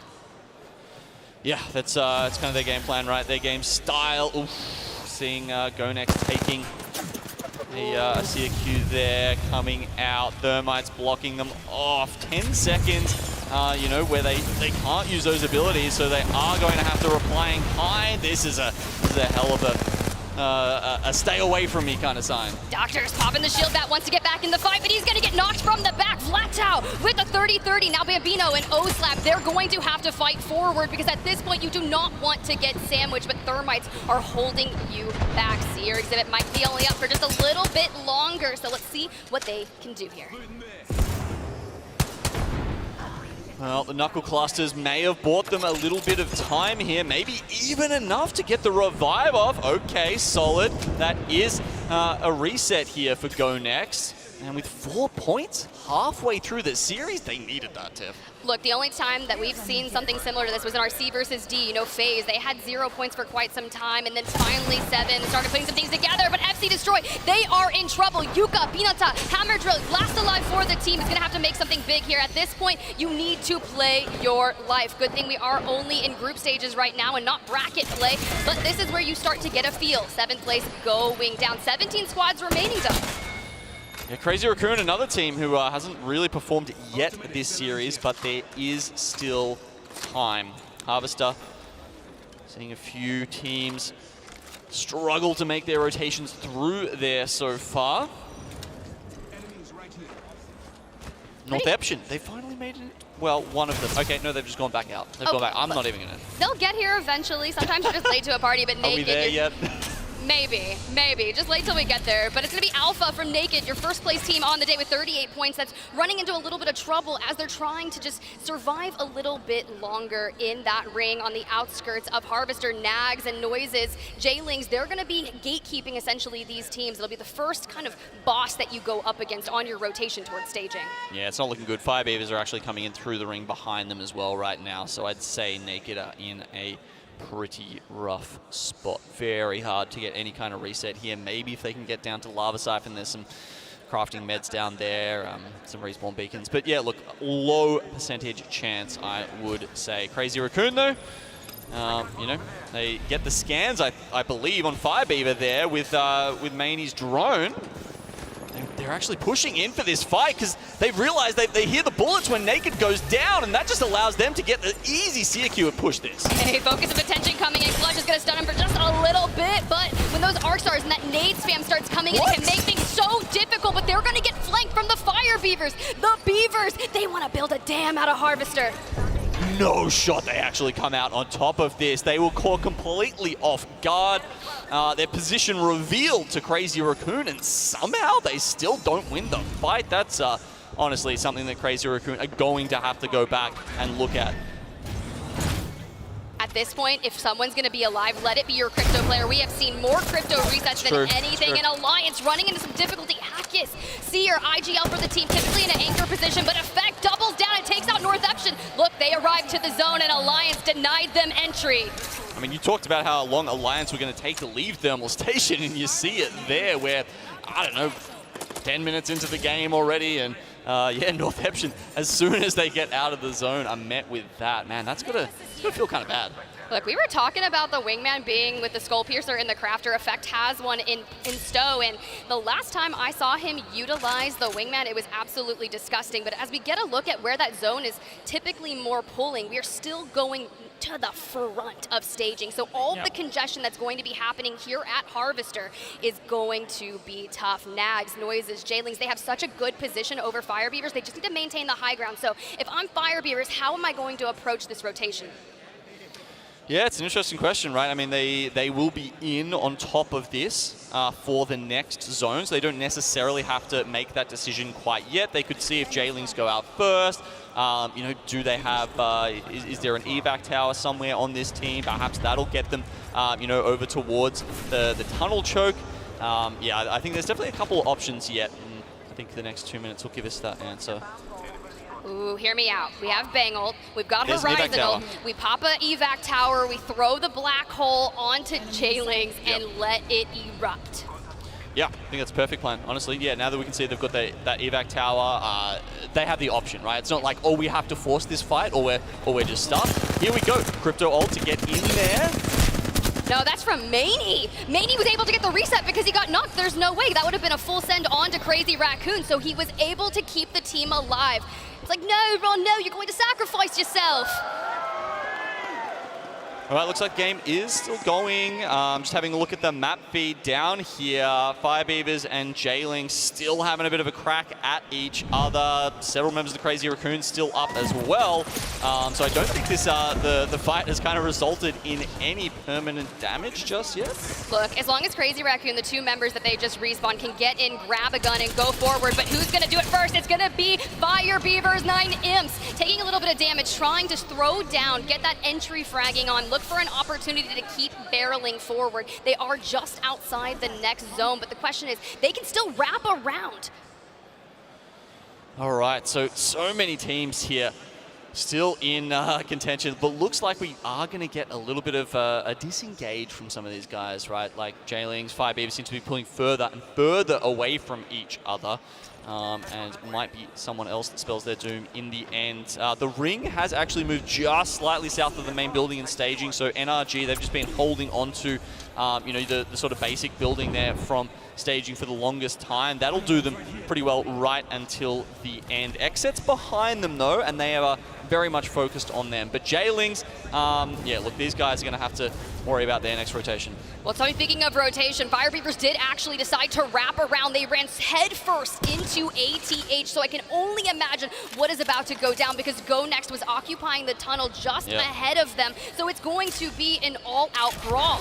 Yeah, it feels like we're up to option C for Firebeavers here. They try and get around. Oh no, that's blocked up top. It's blocked down the bottom. Okay, time to poke the evac tower and just see where we land, I guess.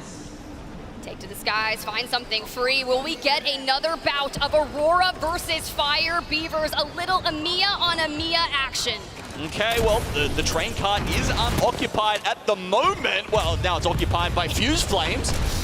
Look, that is the last thing you want, is a fuse in your way. Taskmaster down, Oirein down, 9 Impulse going to fall just like that.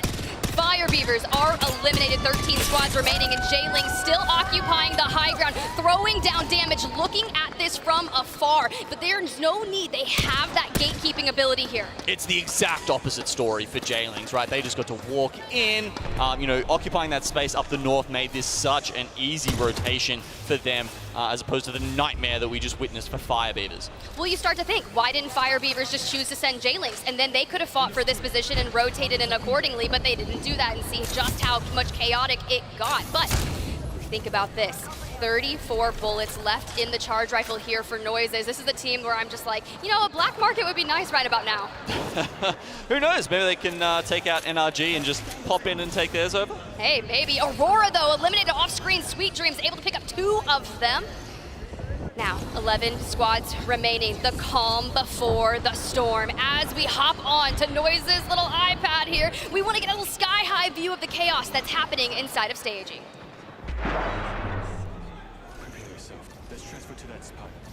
EMP is ready to go here. We've got JMW fortified this position very well. Xset, I believe they're playing underneath. Just having a look at the map view right now, I think they're directly underneath NRG. But all 3 of those teams, J-Lings, Xset, NRG, looking kind of good to just come down to that next circle. And then you've got people on the train tracks up the top who are looking not too bad either. Go Next and Crazy Raccoon, but we're about to see in the next 20 seconds those 3 teams have to go at it. EMP being brought out. Looks like JMW's going to go down. Let's jump up forward with NRG. Sweet has the shoe out. Let it sing. Guild, I want to see what you can do, my man. And just like that, they're able to grab a knock onto Nags, a full onto JMW. Noises is hiding out somewhere, and he must be found. Solid from NRG here. Wow, I mean, I thought J-Ling's position was pretty good there, but yeah, look, NRG better. Apparently now up with the double reds. They got the zone gifted to them, and that's exactly the kind of thing that I would say Sweet usually converts. Glitch fully emanated as well at the hands of Oxygen Esports, and I feel like we have to finally see some movement going from them, but NRG are going to have to walk ever so slightly into zone, but I would be really curious to see as we jump on board. Xset, 12th overall, 15 points, 8 squads remaining. They have 4 eliminations, Gino. This could be a solid start for them to start getting that momentum. Yeah, definitely. Xset looking not too bad there from underneath. NRG all of a sudden just run into a plethora of grenades. 100 Thieves are going to completely eliminate. That was over in just a flash. Alliance out as well. Onyx actually still in this from the top tracks. Most of the teams over there, and then you've got 100 Thieves and Xset on the staging side. Baxlon forced down to a solo, able to grab some shield swaps available for the last bit of the game, but they are so high in positioning here in this group stages, it's got to be pressure, but fun. Come on, Nocturnal already down. The IGL for the team, and Go Next has high ground. They can just shoot down like fish in a barrel. Does feel like, as long as they can find the angles, that the high ground team should have the advantage here. But it's a little hard, right? You jump up on top of those little railings there, you do expose yourself to the other team, so it's just a little bit of a gamble. But the 4 teams left alive. Xset just trying to get, you can see they had a little bit of cover to play with, but they're split. It's honestly kind of rough. Xset alive, Onyx alive, Crazy Raccoon.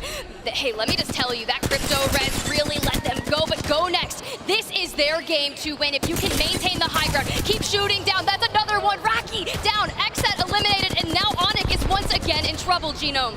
Yeah, I'm not sure if it was the ring that probably forced Onyx to make that jump down there and say, I don't know, maybe we just have to play for 4th here. Or sorry, play for 3rd, because now they have gotten themselves right underneath the others. Will Go Next and Crazy Raccoon be forced to fight each other, or can Onyx bring this out after that decisive send? Well, it's like the Spider-Man meme, right? You just want to point at everyone. It's like, you go, no, you go, but they don't have to move just yet. I mean, this is exactly what we saw in Game 3, right? With the last 3 teams there alive, Alliance and Dark Zero. So they really just rotated around each other. It was a ring around a rosy until finally one of them was forced to pull the trigger. Bambino on the fuse, and honestly, I want to see more Fusey, right? A little bit of Knuckle Cluster denying that space, but as that ring starts to collapse in, the Seer exhibit's going out, and look, Shady, Fussy, Raki, they're able to get a full reset here. They're looking down the barrel of a duo of Raz and Parka, and that's pretty scary. I mean, they're so willing, and they just need to prove themselves after losing those contests to Aurora and having such a shaky start to this. I mean, 7th place finishes last land. They have to be thinking there's no way that we will be sent into the losers bracket after the group stage. Now Onyx need to make that happen. Fuse ult has been expelled here by Bambino. Time is of the essence. 19 seconds before this ring has finished the center, and able to grab a knock onto Raki. Onyx Esports eliminated. Go Next dropping down from the high ground, and they are letting it rip. They should be able to take this. Bambino, though. Go Next are your winners of map number 4.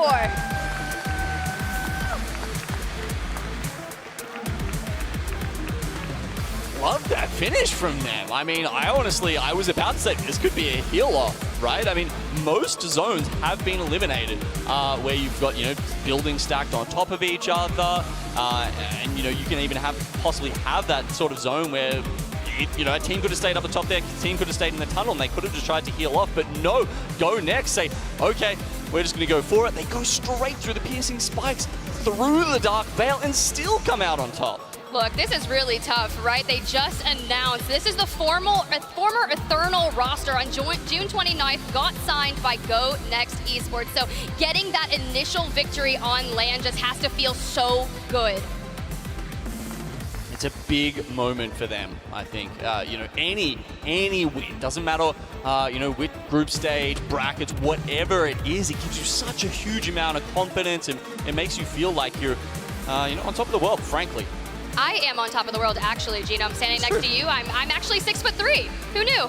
Nice. I know, right? How's that feel? It feels good. It does feel good. I can look people in the eye now. Yeah. Well, I think they're going to be able to look each other in the eye as well after that one. They're, they're just going to be feeling fantastic. I think they played it really well. Obviously, those lower ground positions looked a bit sus, right? Every time someone went down there, kind of got finished off. Onyx, so it was Xset first, I guess. Sure, it gives you maybe like top 5 position or something like that.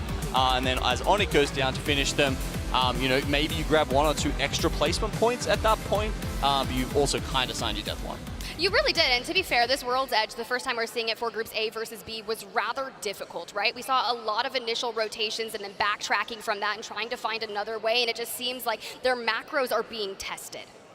Yeah, I mean, staging's a funny one, isn't it? Because you get that kind of zone. Obviously, the team that lands there just stays there, as we saw with NRG, and then you kind of have to gather around it, and then it's like you're all just kind of jumping in the pot at the end, and you just get boiled up. But yeah, the last one to kind of do that generally is one who can come out on top and go next. Certainly managed to engineer that situation for themselves.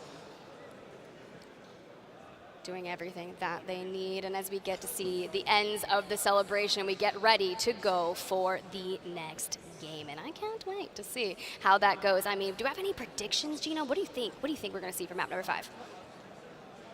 I'm really looking forward to seeing the contest once again.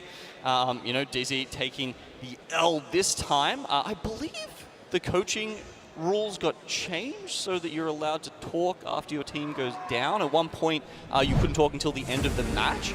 Now, if that is the case, that means they've had so much time to discuss what and how to change that initial contest to win it next time. Oh, that's really interesting, as we got the stats for Go Next here from that map. Bambino, 3 kills, 7 assists with 2,400 damage. And how much do you think of that was from the Knuckle Cluster? Bro is probably just popping it out, dealing damage all over the place. Yeah, that might be something to check out on ALS and grab some of the stats there. It certainly would have been a decent amount, I think, with how many teams were just really pushed into a corner by that. But yeah, look, 12 kills on top of the 12 points is a fantastic result for Go Next. Look, if you're in group stages and you pick a game up that's north of 20 points, you are performing well within that group stage in your matchup. But Crazy Raccoon, you think about that play that Maney had made, able to get out, get the banners remotely with the crypto drone, get the res and offset. Sure, you gave up your life for it, but you were able to get your teammates back who were able to put down a 15-point game. But Onyx being able to play for the first time, double digits, as we jump on over to the back half. FC Destroy, Naked, North Eption, Firebeavers, some teams that I had been performing on Storm Point, but not necessarily on World's Edge for the first time. Yeah, I mean, even Aurora, right? They get 3 KP from taking out DZ at the start, and that's about it. There's only one more placement point in it for them after that. So having a look at how the group looks after Game 4 here, we can see Alliance with that consistency coming in on top at 45. 100 Thieves. Honestly surprising me a little bit how well they're performing here. Let's see if that continues for the rest of the tournament. Naked, a team a lot of people were talking about that maybe some people hadn't heard of as much before, but were underrating coming into this tournament. Sitting on 38 is also a great result, and another one for APAC North. You know, I've been really impressed with APAC North thus far, and EMEA as well, especially now that we're getting to see Alliance in effect for the first time here on LAN. And hey, it's paying dividends, right? 45 points, but only 3 points are going to be separating first through second, and we still have 2 more maps. Exactly. Still a couple maps to go. I mean, we're looking at, 35 points is kind of what you're targeting per series if you want to get into the winners bracket. So, some teams already eclipsed that. Some teams still have quite a bit to go. Maybe they can make that up tomorrow. Maybe they can make that up later today. Hey, we're just going to have to wait to see. Hopefully some teams can get that 35-point threshold. But we're going to cut to a quick break. Go get some water. Go hydrate yourself, because we have 2 more maps to go. Can Alliance clutch this one up?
Monster Energy, the official energy drink of the Apex Legends Global Series.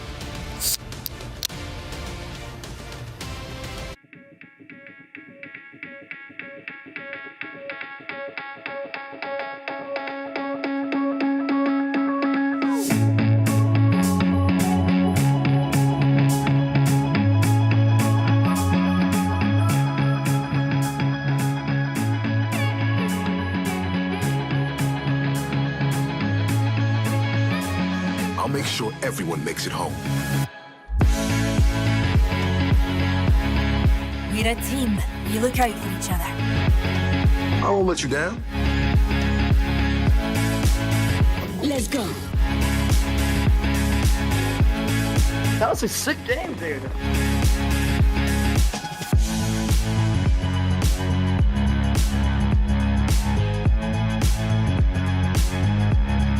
No one gets left behind.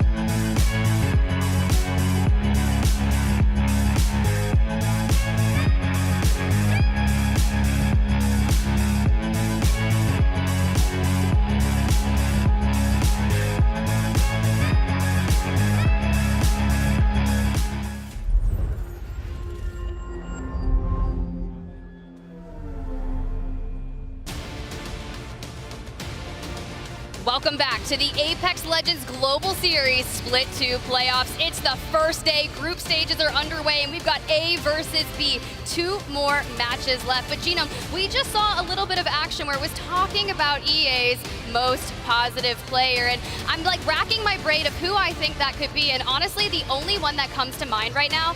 No, not the only one. Look, just hey. Monsoon, though.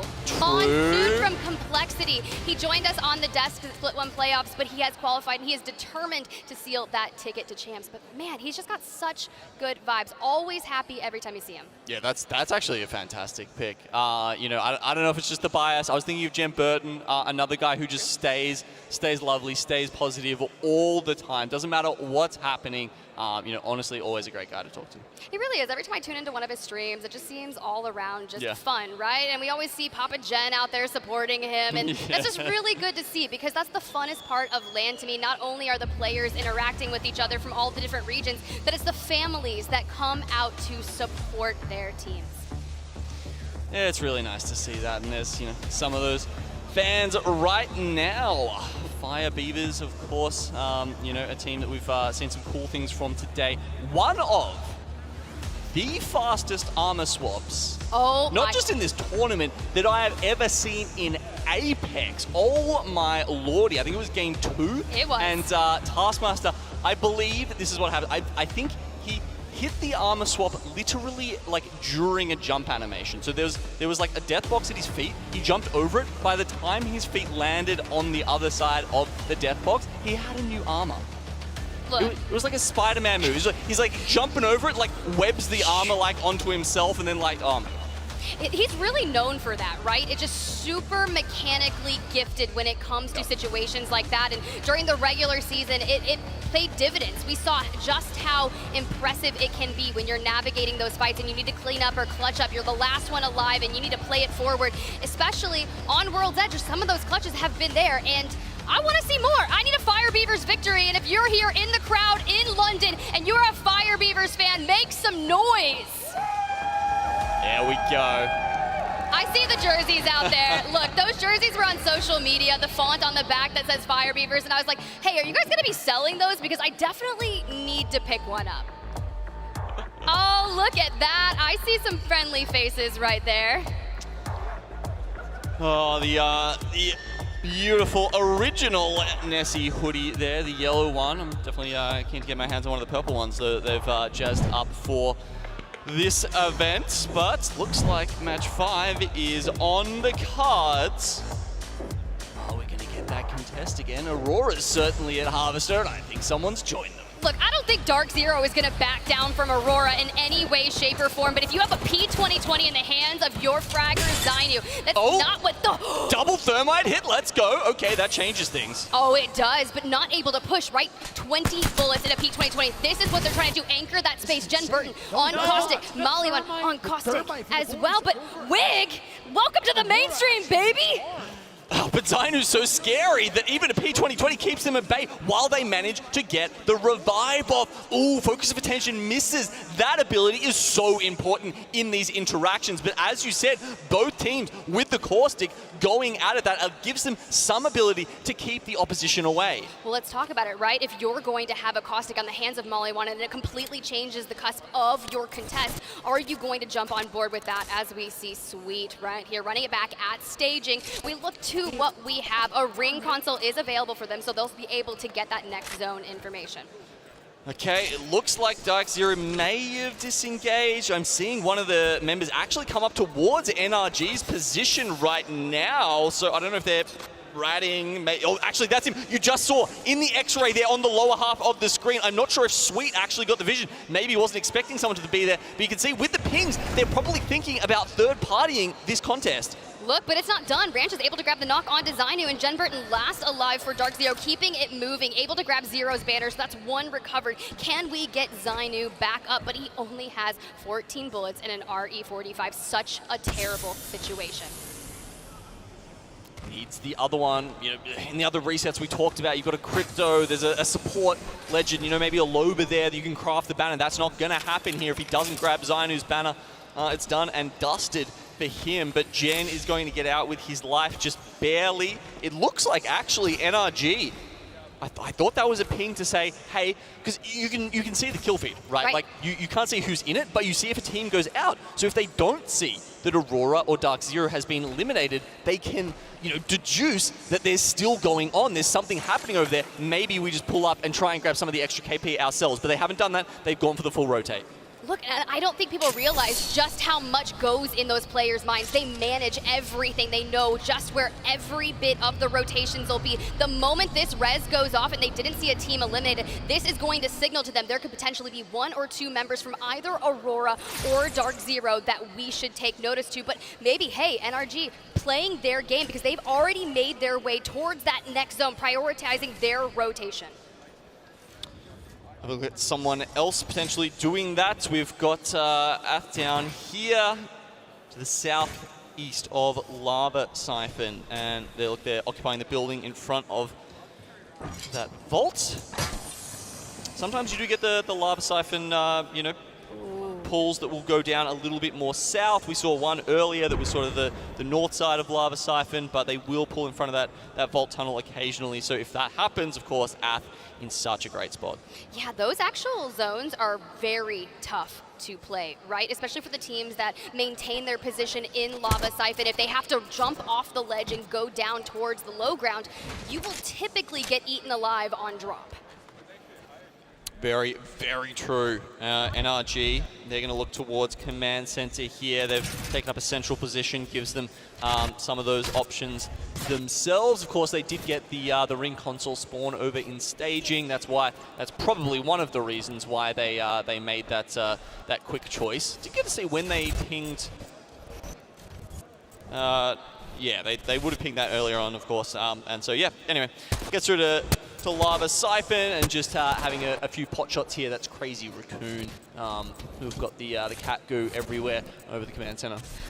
Look, I really like the positioning here from NRG specifically. They're just holding that next ring console hostage. You think of Lava Siphon, you immediately think of the ring console that is just out that door in front of them. And if they can make a play to get that to really secure that knowledge for the end game, I think that could be really beneficial for NRG, but I can't imagine someone's gonna let them scan that. Yeah, because, you know, there's been so many iterations of, like, how you use ring consoles past, let's say, like, Zone 1. Right? You know, there was the Gibby meta, where you were able to bubble it. It was pretty easy, honestly. Bang smoke. Then we had time when, you know, you pretty much couldn't do it at all unless you had Crypto. Someone actually trying to come in underneath them right now. Looks like that's Blackhand. Excuse me, Blackhand. Don't you know you can't just show up on a gondola in NRG's building here, but they were able to get inside, prevent massive damage from occurring at the hands of NRG. And honestly, for them, there's no need to full send that fight just yet. No, not at all. Very risky play. Yeah, and then just to quickly go back to that, you know, they do have Rampart, though. I guess that's the only option. If they can maybe get, you know, the amped cover up in time, like perhaps perhaps? Yeah, look, I agree. It's a low percentage play. I'm just trying to theory craft a little bit here. I mean, it's really tough, right? You think about the amped cover, it takes 2.5 seconds just for that lower half to be built up in a full 5+ seconds for the entirety of it to be built out. Not to mention if you're trying to like section it off, maybe put 2 down, that'd be a little tough. Well, as you said, they'll be in position to do it if it even is possible. But certainly a lot of other teams will be having a look at that. Having glitch energy here. They're over towards the southwestern side of the map. You think I've encompasses by now. It's been a while that I've been casting Apex, but no, apparently not. Anyway, Alliance, once again, on the late rotate from Thermal, are the only ones sort of within distance of them. And they're quite spread out, Alliance, actually. Don't know if that's for their foraging for loot, foraging for KP, but one way or the other. I think they'll probably find some soon. There's, what, 5 teams outside of this, of Zone 2? I know what they're doing. Glitch is sitting here just wanting to go get that ring console information from inside of Thermal, and you know it's going to be safe. You might take a little bit of ring damage, hit the lava. You just pop a couple syringes, you're going to be totally fine, and you get free knowledge of information. But the issue with getting this ring console information is you have to think about the teams that have already rotated. The first thing they do, they pop a ring console, they move immediately. And it's definitely going to be going to that southeastern side of Lava Siphon, so that's a definite on that one, with that Zone 3 knowledge now coming to us as well as Glitch. But most teams have read this, I would say. You know, Go Next, they're kind of north of Siphon, so that's either haven't read it, Gatekeep, you know, it's always one of those, right? Like you can never say for sure, but Oxygen, Gold Helm, good pick up for them, and then Exit were one of those 5 teams that we were talking about that are outside of that Zone 2. You know, I had a chance earlier I'm not going to say why, but Nocturnal, I had a chance to talk to him, and I was really impressed with a lot of his ideals and the way that he approaches Apex and kind of the Hodsick and how the effect he's had onto Nocturnal, and they just haven't really been able to get something moving in their favor just yet. You know, they were incredibly dominant during that Split 2 regular season in NA, but for some reason, the first 2 groups that we've seen today, NA is just not stepping up to the occasion. You look at our top 5 right now, you have 100 Thieves and Dark Zero, and that's pretty much it. Oxygen is the next closest one in 10th place. It's weird, isn't it? Because I actually, I had a quick chat to him in Nocturnal in the player lounge as well, and I was like, man, I love the comps you're bringing out. He's like, yeah, man, we're bored. We're bored? We're bored. Explain, my man. During the regular season, we're bored. It's too easy. NA is too easy. Like, they need to be on LAN, I feel like, almost to have that, you know, to have that impetus, that's something to play for, that's going to push them to play something, you know, something real, something better. But as you can see, they're going for Bang, Sia, and Horizon, which is, you know, a fairly meta comp right now. We're seeing, what's interesting about this comp, actually, Tiff, is that we're seeing, you know, teams from hyper-rotate teams like Moist, you know, 2 more aggressive teams play versions of this comp, or this comp exactly. It's interesting that just how much things have changed with the introduction of the evac tower, taking out those 100% picks like Valk, and you know, it's just allowed people to be so much more creative.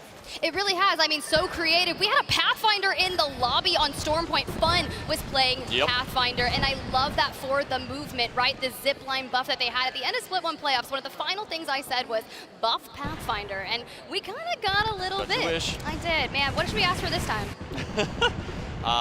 Sia Focus of Attention nerfs is probably top of my list. Well, I don't know about you. Well, I thought Seer already got nerfed, though.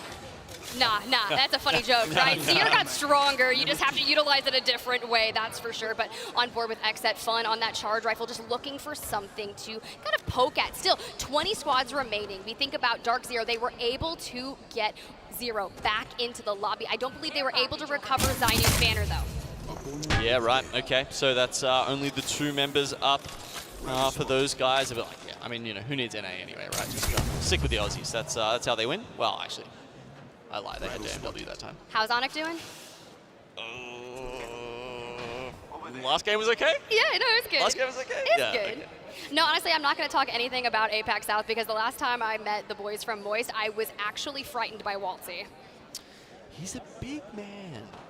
And I'm No, I'm tall. I'm actually tall. No, I'm a small girl. Yeah, you should, next time you talk to him, just take the box with you.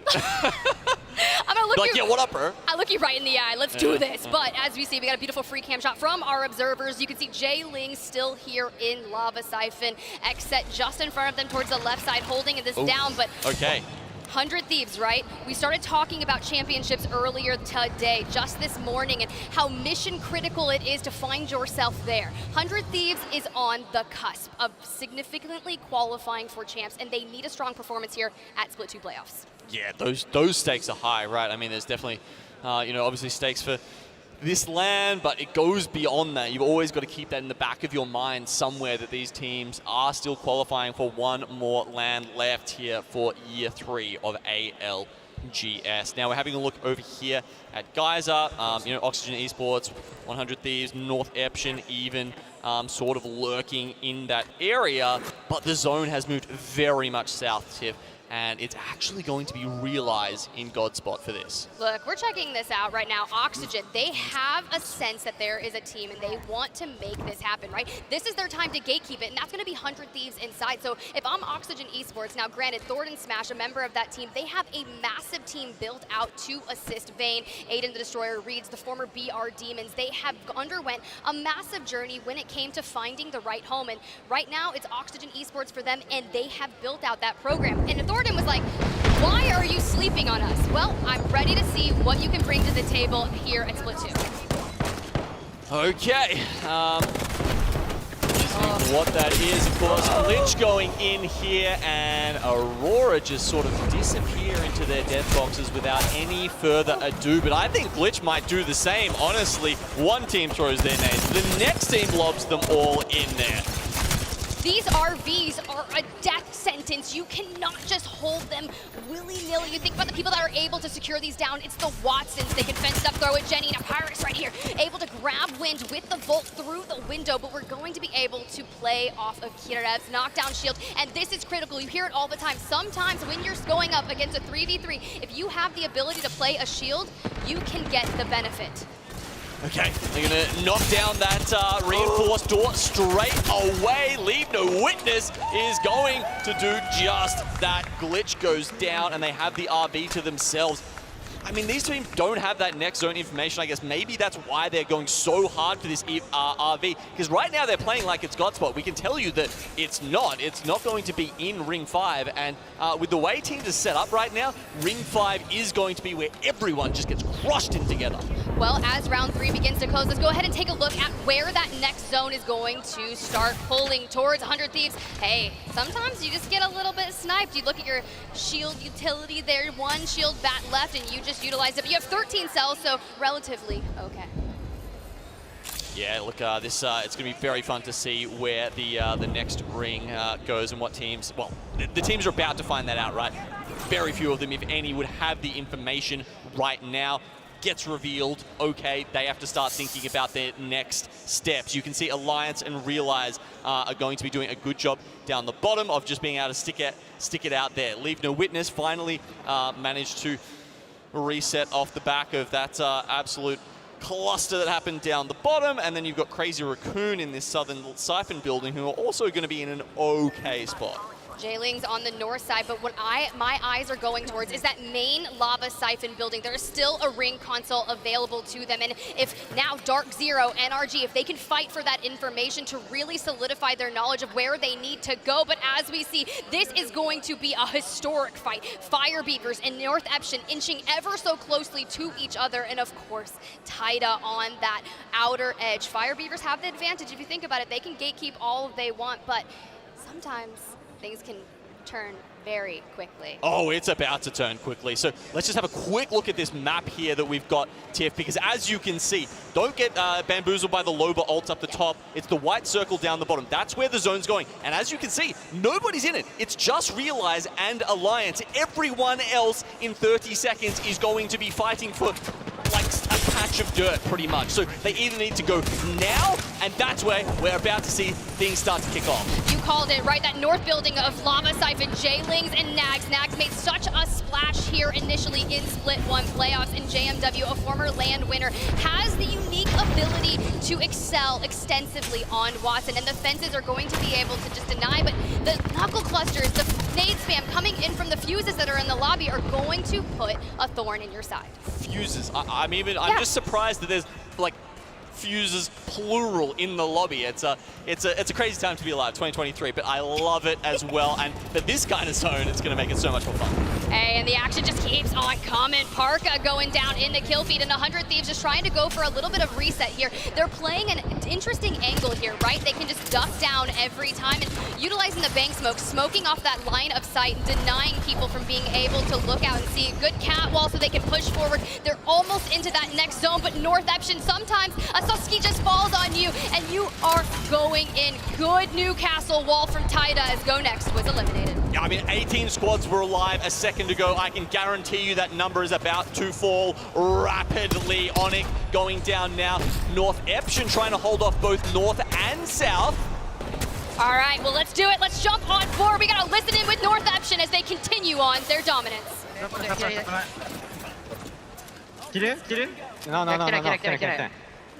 俺も負けて左の大下さん気をつけて伸びてるからねここ車線俺アンチやけど左右から攻められるあれ右エバックル無理だかもオッケーちょっと待って時間ないエバックいらんこれ歩いとこ右回りできるよこれエバックルそうオッケー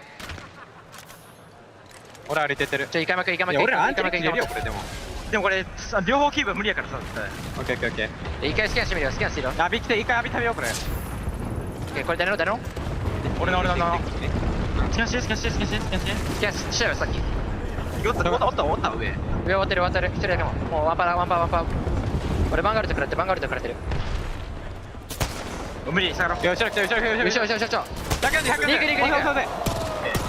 れ食らってる俺巻いてる俺じゃあ1回いや俺いけんマジでワンちゃん引っ張れる無理ベッチこれベッチど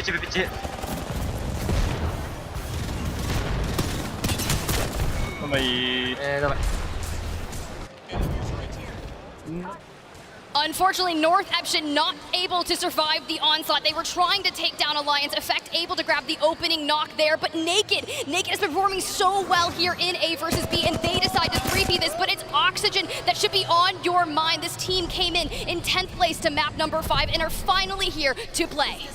Yeah, they've got the high ground on one side. Realize, though, they have been down that bottom for all of this time. Finally, we do see the rotation coming out here with Val. Karumpu does pull the skyward dive, and they find the perfect position. No doubt scouted in advance by Obley and his drone. Ooh, just inside the next circle. They throw the Jenny down and immediately hop into the drone. They want to get the EMP out and make sure that they can keep on moving forward. Now, when I start to look at how this is going to go down, we've just got a couple teams left, and Alliance is all alone.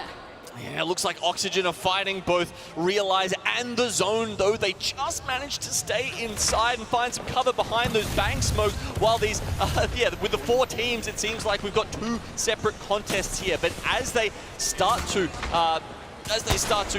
really find their feet again, I think we're going to see these teams start to work out where all 4 teams are playing from, and someone eventually is going to get crushed by that. Who will it be? It looks like Naked just below Oxygen. A rough spot for them, I reckon. All right, hear me out. Oxygen starts focusing on to Realize. Naked wants to look for that third party, and you can just see they are inching to make that happen. Alliance going ahead and shooting out that Jenny out from underneath them. That's a really smart move here from Hack, is waiting to use that focus of attention. It's going to go out just like that, and this is where everything is about to go out. You can see the Catalyst wall in the distance. Yeah, Alliance seem to be in an okay spot because they've got, Yuki and Effect looking one way, and they can afford to have someone looking the other way, whereas the other teams very much focus just on each other. Okay, Oxygen. They needed that fight. They were running low on ammo. You got 100 rounds of ammo for 2 weapons, inclusive of the Prowler, so you wanted to take that fight, loot up the best of your abilities, and then focus on the 3 remaining squads. You have Alliance, you have Oxygen Esports, and you have Naked. All right, Oxygen Esports, they pull into the middle. Not sure that's where they want to be as Naked swing from one side and Alliance from the other. Alliance looking good from this down the bottom. Oxygen inevitably get crushed between the two teams. This is what we want. Oxygen Esports has been eliminated. We have a 3v3 Alliance versus Naked, and Naked able to just clean it up. They win another one from the preseason qualifiers in Year 3 Split 2. The second team from the preseason quals to make land here from APAC North. Stand up for your APAC North region. They're on fire today. Killing it. People were counting them out before we came into them. I counted them out in that last fight, and they're showing everybody up at the moment. So let's talk a little bit more about how that went down, right? We had the 3 remaining squads, but Naked was always just hanging back, utilizing that rock as cover and just playing it safe. They were looking for a third party. They knew if they could be the one doing the third partying, that they would come out on top, and they were able to just clean it up. Yeah, it was... Look, honestly, probably a little bit lucky for Naked that the initial 2 fights didn't kind of come to anything because at that point, everything got reset. Pretty much every team managed to get back to full health, to full shields, and then that just completely changed the dynamic. It was an interesting dynamic, and prior to this, I had a chance to speak to Naked's Analyst, and they provided a lot of information surrounding this trio. The IGL is Leica, and one quote that just goes to show how important this team is. Now, not only are they mechanically gifted, but the Analyst said, if Leica says a black crow is white, then it is absolute, and that crow is white. You must trust in your IGL, and Leica obviously knows what they're doing. We've seen it time and time again in Apex, you know, an IGL who commands their team. They don't ask questions, they give orders. And yeah, the decisive way that Naked really took several of those last fights in the last just few minutes of it honestly speak to the Leica's ability there. Well, this is exactly what they want, right? A versus B is their first showing here at Split 2 playoffs. And when I was talking to the Analyst, they had mentioned, I was like, what team are you most excited to see? And they had actually mentioned North Eption, who is inside this grouping match playoffs. And they're like, you know, they're a very respected team here in the APAC North region, incredibly talented. You can see just how well the immediate time that Taida needs to throw down that Newcastle wall, just instantly throws it and starts healing. Then he also throws up the shield for the back cover. Like, a good Newcastle is something that is so pivotal. I could never, but watching it is so beautiful. Yeah, look, it's a pick I certainly had some reservations about coming into this LAN. We've heard Alliance talk about it a lot. Of course, they were the one who probably played it the most, or at least had the most impact, did the best on it throughout Split 2, I think, of any of the regions, honestly. And they've talked about how it helps them be consistent, right? It helps them with their resets. Of course, his you know, passive in Retrieve the Wounded, you know, really helps you get up in situations where otherwise you just wouldn't be able to. Yeah, it is really challenging, right? But as we get a look back at that final circle, Realize has just been eliminated. Pinky with a Kraber in hand, trying to shoot through that cat wall, not going to connect. 4 bullets in the chamber. But this is what I'm talking about, right? They're utilizing this rock for cover. They don't want to overextend because it's not necessary just yet. But if you can get an opening damage and maybe force the other 2 teams to engage with each other's first, they're looking for the third party.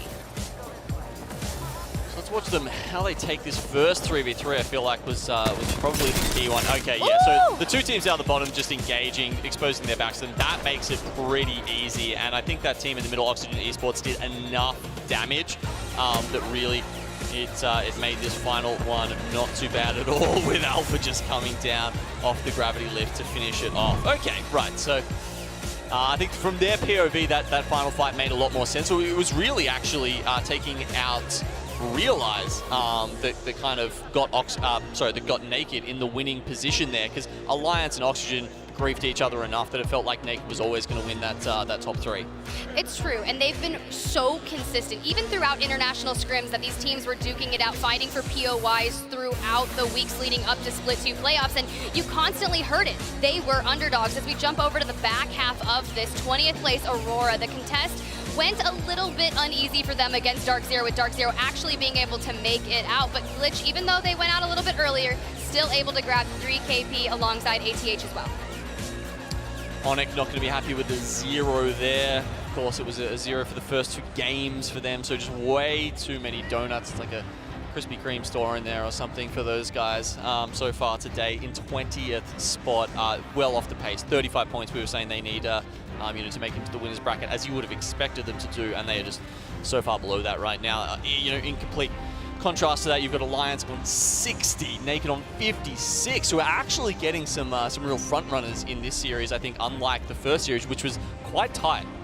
They are incredibly consistent, and Dark Zero, even with the contest on Storm Point, and they're all 38 points, it's really not that bad. Leave No Witness, Go Next, a lot of these heavy-hitting teams from other regions coming in and just showing out. But Fire Beavers and Aurora, we have one more map, and honestly, I still need to see another EMEA victory. But speaking of EMEA, look, I heard we've got a really cool interview with Blaze, so I'm gonna throw it to you. Who do you have to speak to us? Tiff, I have the one and only Nasky here with me on the main stage as we watched him earlier today just set the stage ablaze as you guys kicked off that first set fantastically. But firstly, tell me, how have you been feeling so far being in London and being with this local crowd? I mean, we're back here. First time it was a horrible feeling because we didn't play too well, but the vibes here are still great. Vibes here are phenomenal. Great. Let's keep it at that. Yeah. And it's awesome, obviously. It has been awesome, okay? And if I'm not mistaken, I want to say you got the first kill of the tournament to kick off our broadcast. And the Pioneers was looking great, but you guys did fall towards that loser bracket. Tell me about how y'all feeling and how y'all going to bounce back tomorrow. We're not quite there in loser bracket, and we definitely won't be there this time, because tomorrow we're going to take it away. I promise you. I'm feeling good, we're feeling good, and you'll see. Yeah, you're not in losers bracket just yet. We got to tally up all those points from the groups, but you guys got some points on the board and looking good. But my next question is that what do you want to say to these Pioneers fans and these fans that's just cheering for you behind me and getting wild over here? All I'm going to say is that tomorrow we're going to put on a show for you guys. It's going to be great. It's going to be a great show from Nasky and the Pioneers here in London, but he needs to go get ready and get some rest because I know he's ready to go. But that's going to do it for us for now. Tiff, Genome, take us back. Hey, thank you so much, Blaze. Always good to hear from Nasky. Honestly, you really never know what he's going to say. Kind of like myself, Genome. You never know. Surprise package, yeah. Yeah, something you've got in common? Agreed. Hey, it's not a bad thing to have in common, let me tell you that. Yeah, look, Nasky's got some qualities. Some of them, yeah, I'd take some of them. Okay, what would you take? Let's not go. Okay, fair enough. Well, we'll focus. We have one more match here in A versus B. Being that good at Apex, that's what I'd take, yeah.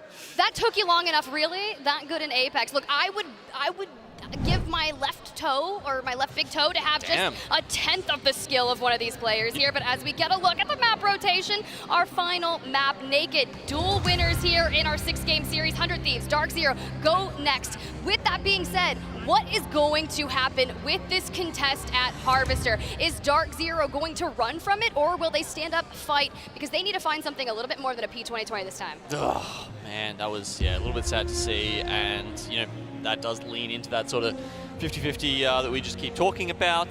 That said, Dark Zero have so much faith in themselves, right? Like, that's how you get 2 titles. That's how you lift the trophy. That's why Zero won the MVP in Sweden, because they just have that, just unshakable faith in how good they are at Apex. And from talking to them, I think they did pretty well in their contest throughout scrims, right?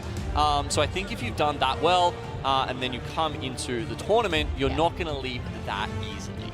No, I wouldn't leave. I mean, look, you're a former LAN champion. This is your time to show up, show out with that confidence. You got Alliance on your screen, a little bit of a radio. I see Piet in the background. Effect has the best hair. Hackus, you might be a close second there, buddy. Suave looking man. There's definitely a couple of them down there. Oxygen having fun at the very least. As we start to see some teams lock in their picks here coming into map 6. Actually, we haven't seen a lot of Black Hand so far this series, Tiff, and look, that's probably up to their how they've been playing so far, honestly. But they have changed it up with a Watson, Wraith, and Bangalore comp. exactly for World's Edge. It's Strafing Flame called it his brainchild. Brainchild. Yeah, they said, look, we've got a weaker POI, so we need to change up something to make this work. We're going to go for this really cool rotate comp. Rely on the evac towers for early, and then have the Wraith portals for later. And I honestly think it's a decent pick. At least the Wraith. I feel like Wraith at the moment is a little underutilized when you do consider how prevalent evac towers are at the moment. I really don't mind the Watson because every bit that I've seen of Blackhand, their ability to just maintain a location, specifically when they took that gondola in map number 2 towards Lava Siphon. But here we go. We're running it back for the contest. And this time Dark Zero was going for the loot on the bottom, but Zero doesn't have a gun. Yeah, I mean, did all 3 members go down there, or were there 2, or like was that Aurora members and Dark Zero members trying to slide through and grab that? Hard to say, honestly, but it does look like we've got a similar split to last time, as in Aurora playing from that mid room where they get all the pills, and then Dark Zero on the lower portion of the map, which I feel like, yeah, honestly, the loot not necessarily as good down there. I mean, yeah, having, what is it, like 4-6 pills in that middle room is pretty gas. Usually you find at least 1 shield in there, and a lot of these teams, they'll have specific looting paths for contests. And that makes a big difference. You hear Raven talk about it, especially at Lava Siphon when TSM does it, but Harvester, you mentioned it, right? Had that high ground, that middle room, but this forces them to kind of run out through the snake tentacle of this area, and it's tough. No, it's literally down to like the patch of loot on the ground sometimes, just trying to work out exactly where they can get that first gun. Of course, there's guaranteed weapon spawns, right, that you can plan your contest around. That knowledge does exist somewhere.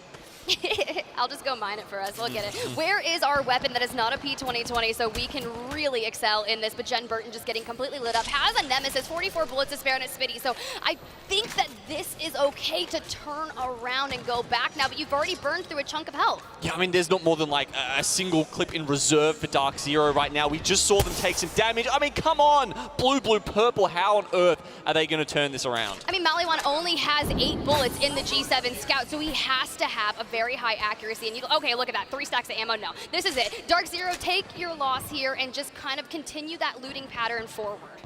Yeah, well, I think because of...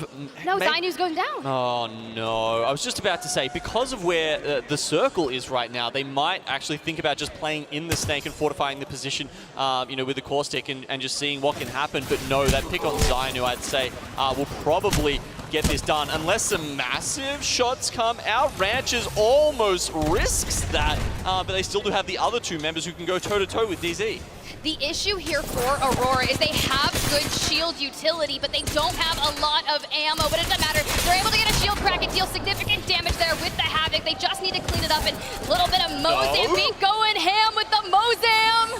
There is no way they can bring this back, right? Not with that disadvantage on the shield. Zero, Prowler Vault. Can he actually do this? We've got some people ticking in the gas here. It's a 1v1. Jen Burton, he's already done 449 damage in this context.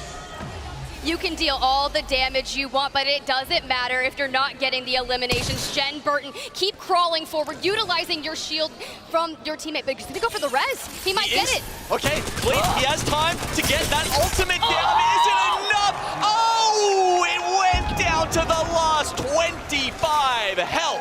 Look, dude, oh my God, and a third party. That contest took way too long, and look who it is. Blackhand is coming in. They want a piece of the action.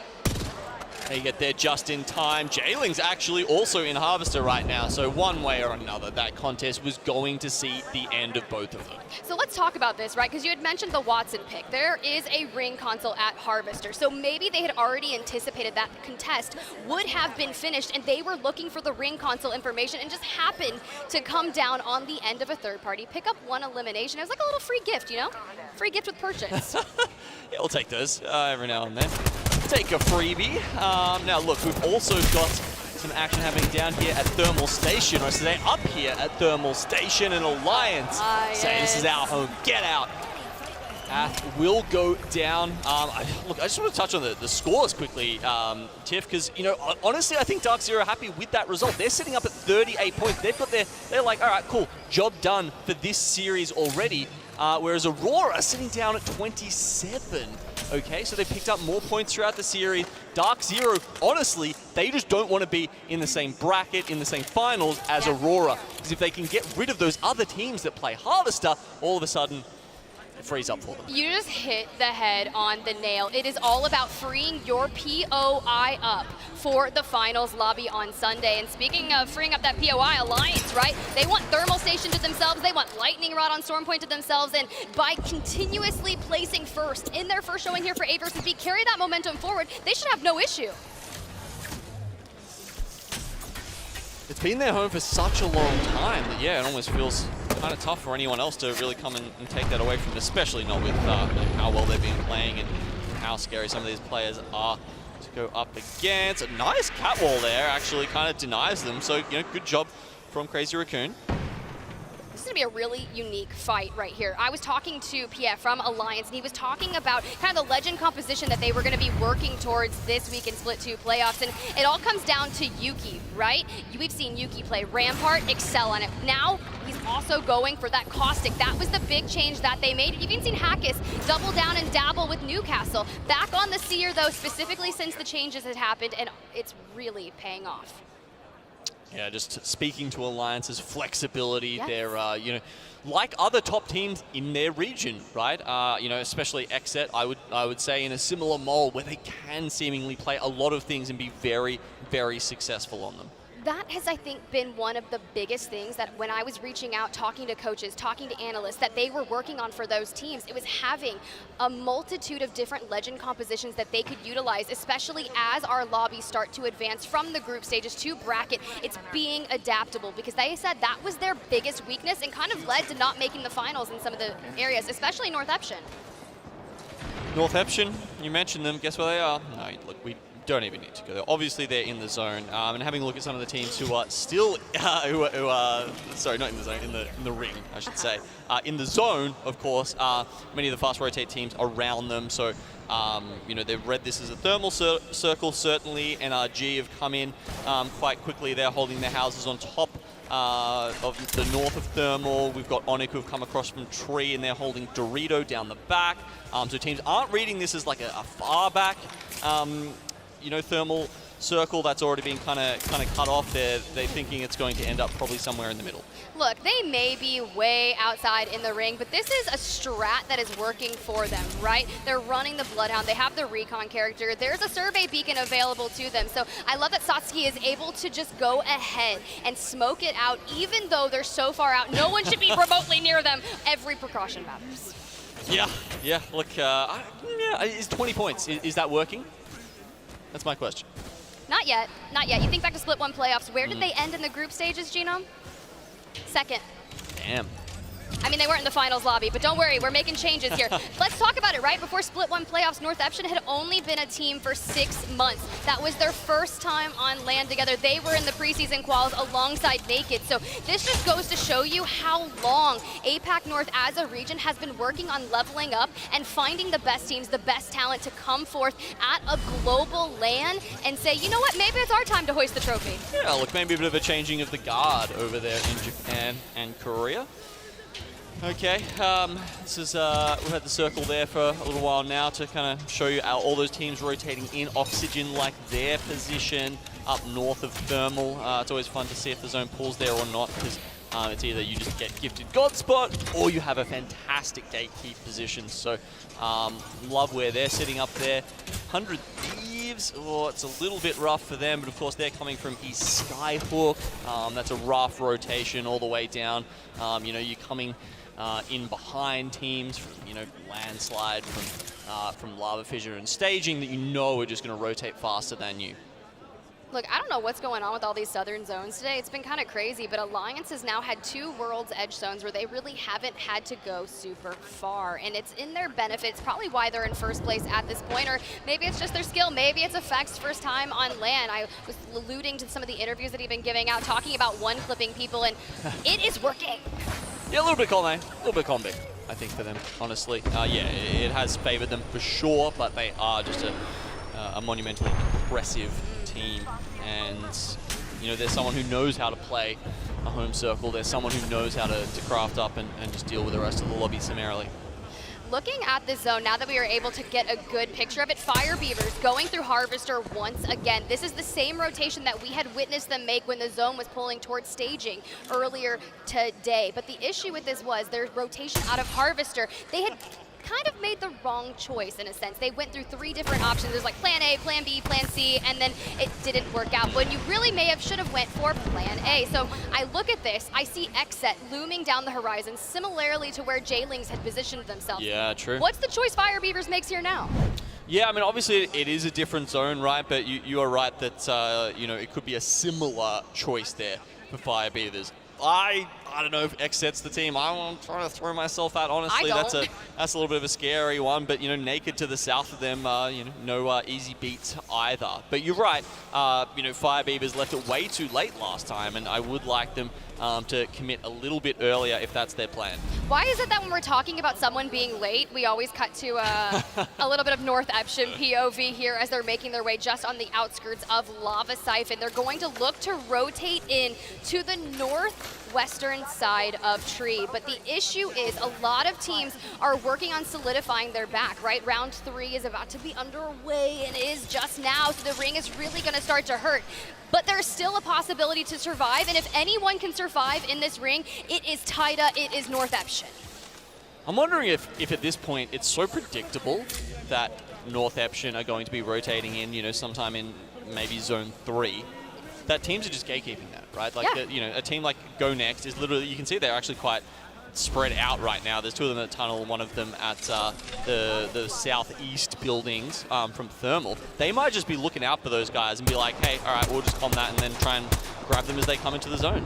We were talking about this, Xset and Fire Beavers exhibit, hey, dabbling with it fun, not necessarily looking to enact that just yet, because I believe the Fire Beavers here decided to throw down the Rolling Thunder, all of the funness from the bang, and maybe it's time to disengage, because you can already see that Xset is like, you know, we are going to do a negative rotation out and towards that zone to reposition ourselves, because we haven't necessarily had the best day so far.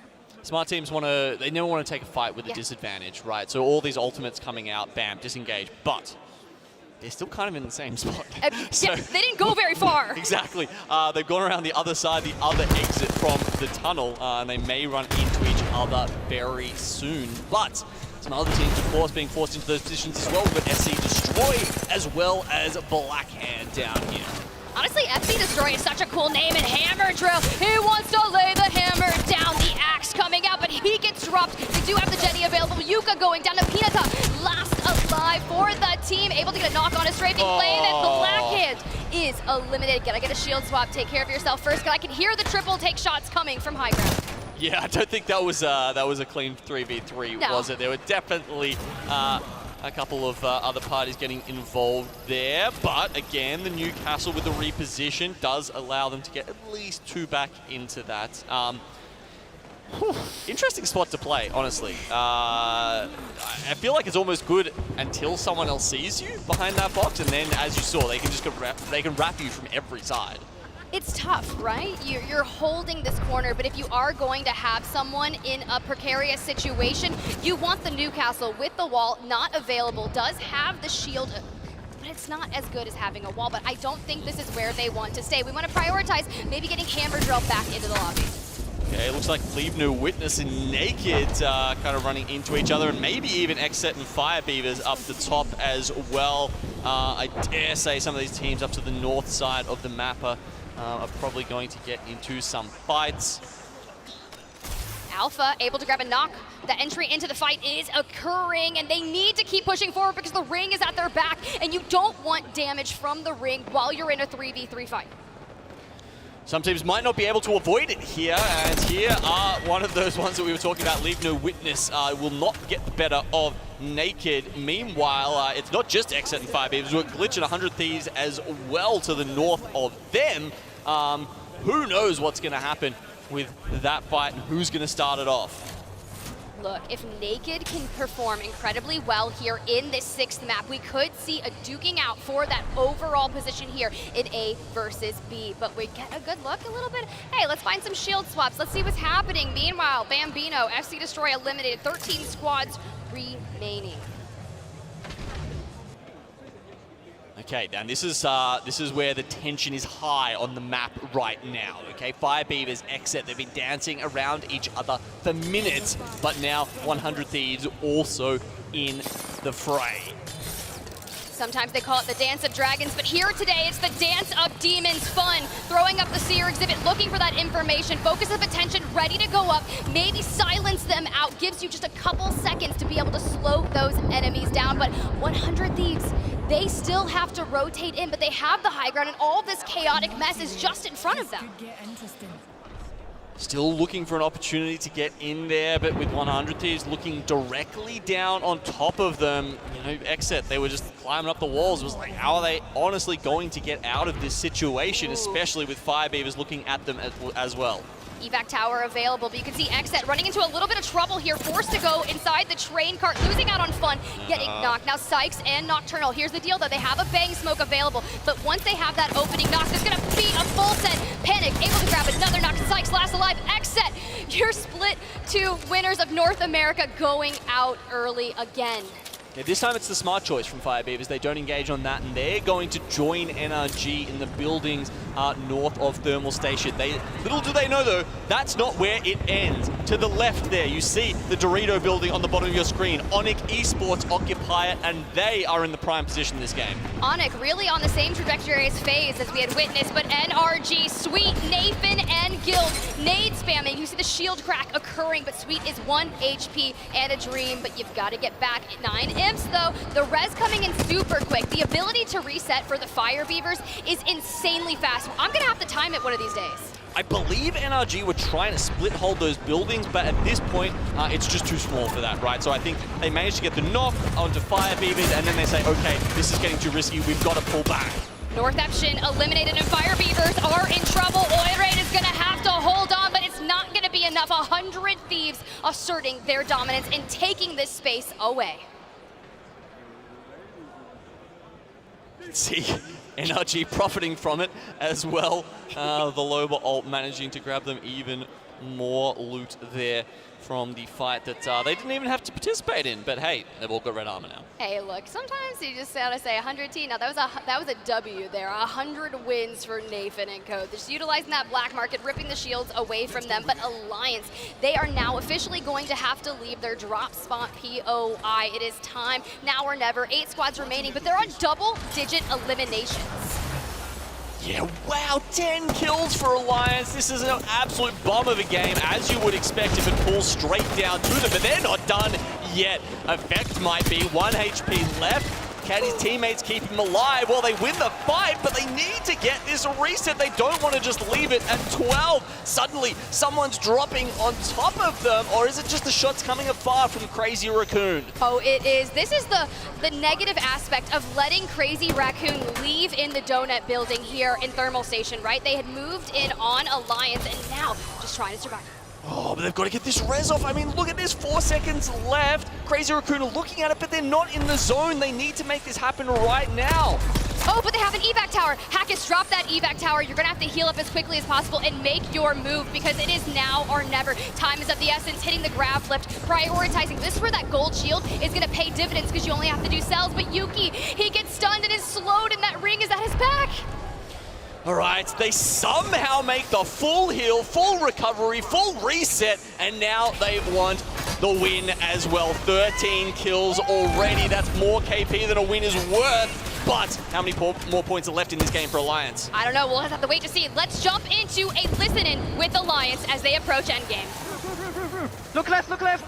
Go balcony, go to balcony. Get behind us, drop down. Go on, barely throw, bucket. Okay. Play on the corner on me, safe on me. Can we kill left, boys, kill left. Yeah, one sec, healing first. Hold him up. I'll Q left. I'm nading. Nice. Team outside on left.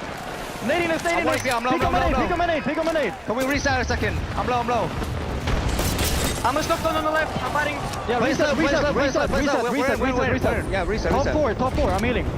5-second Q and swing it on my left. I'm healing. 4 seconds. Two left fighting. 2 seconds. I got 5 seconds. Go now, swing. I cannot. I'm kicking them. Okay. Look in there. Can we go a little bit slower, please? Look in there. Just come down, Tiki. Okay, I'm coming left. Crack two. Where's the one? Swing left. Swing left. In knockdown. Carry right. Space low. Last team. Just space low. Okay. Swing it right. Last team. Almost stopping. Two in the roof. 1 HP. I got him. Last one. No ammo. Two more. Slow, You Sarkis. guys got it. On the roof, buff on the roof. You can fight my race. One Break sec, I the need to fence, hop break the around. fence. Quick. Break the fence. Go. Hey, go get him, Marcus. No, run now. Yes, you Finish, can. get in the corner. Do it. Stick it all the way. You watch. Feed your face. I am. I'm climbing. Top left. I'm climbing up. Popping heels. Get ready, I'm gonna stabilize. Hold on, stabilize. The resin goes well. The resin goes well. One is that side. One on the balcony. I'm top here. I'm watching you. You're good. I got a bat. Got someone on the roof. Watch me. One is top left. They're gonna come close. Horizon. Oh shit, behind me. 50 on horizon. I did damage. Where's the one on top? Hold the bat. Swing at me. Hold the bat. Horizon dead. Pop the bat. How can we win this? They're both here on my team. Get him out. Swing this, Yuki. Swing. Give him out. Play him out. Gas the fucker. Pop a pad. I wanna pop a bat. I'm bleeding out, you can armor swap me. Stop shaking carry gun. Play my armor swap. I'm watching. Play my armor swap.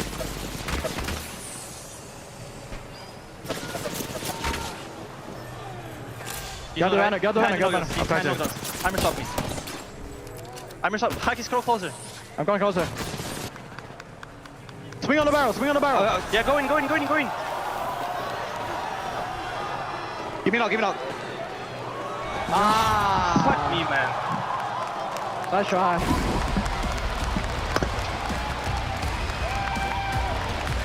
What has just happened here in the Copper Box Arena? I think we've all seen Yuki in that position before, but what we haven't had on the other side was Onyx Esports, Gino. I think that's the longest 1v1 I've ever seen in Apex Esports. I mean, even the 3v3 went forever. And oh, damn. I mean, we like, once they got that gold knock res, we were like, there's no way Onyx let them have this. And once, they'd got it up, I was like, oh, okay, no, it's over. And it just traded back and forth. Unreal scenes there. My palms are so sweaty from sitting here in the booth watching it. Can you imagine the heart rate, the levels that it just reached trying to navigate that? We're talking about the 2 different knockdown shields, the players hiding behind them. Hackis even had gold, that's 750 damage that it can take. Yuki walking behind Hackis as they inch ever so close. He barrels going forward.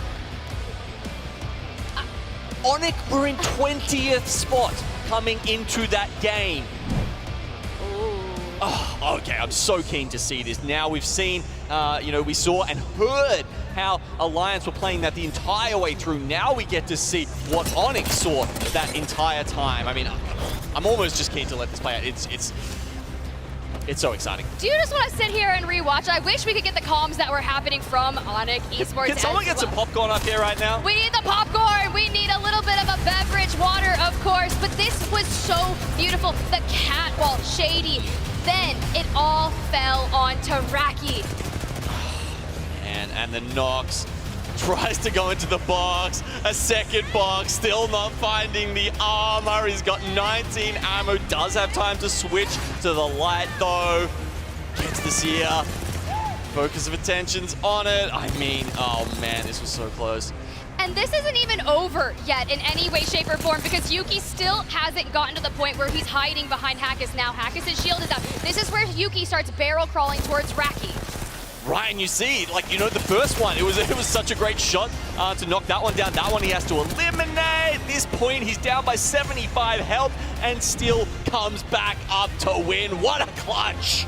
Not like I'm seeing some members of Onyx Esports right behind us right now. Just big smiles on their face. Onyx Esports, 19-point game, very well needed. But Alliance, you cannot deny that the synergy is working out for them. You heard it in their comms.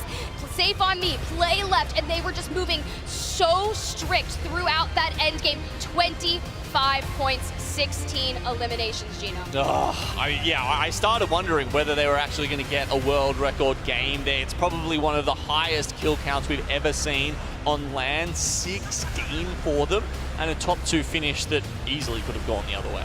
Hey, it could have gone the other way, but it did not, and it is no surprise. Now that we've seen the match 6 results, we've got to know who was our group stage A versus B winners. And hey, it's to no surprise, Genome, you know exactly who it's going to be. Oh, yeah. Hey, I'm seeing some Alliance. We heard the Yuki chants, and hey, maybe that 1v1 didn't necessarily pan out for you there, but we go next. Oh, yeah, the crowd was definitely on his side, man. The chance coming out with that one were unreal. 85 points for Alliance. They picked up in a single series. You know these guys are just in a fantastic position. I can say it right now. We will see them in the winners bracket. Look, I mean, I was thinking about who I could potentially have for maybe a top 5 here this week, and Alliance, I did immediately put them in there because you think about it this way.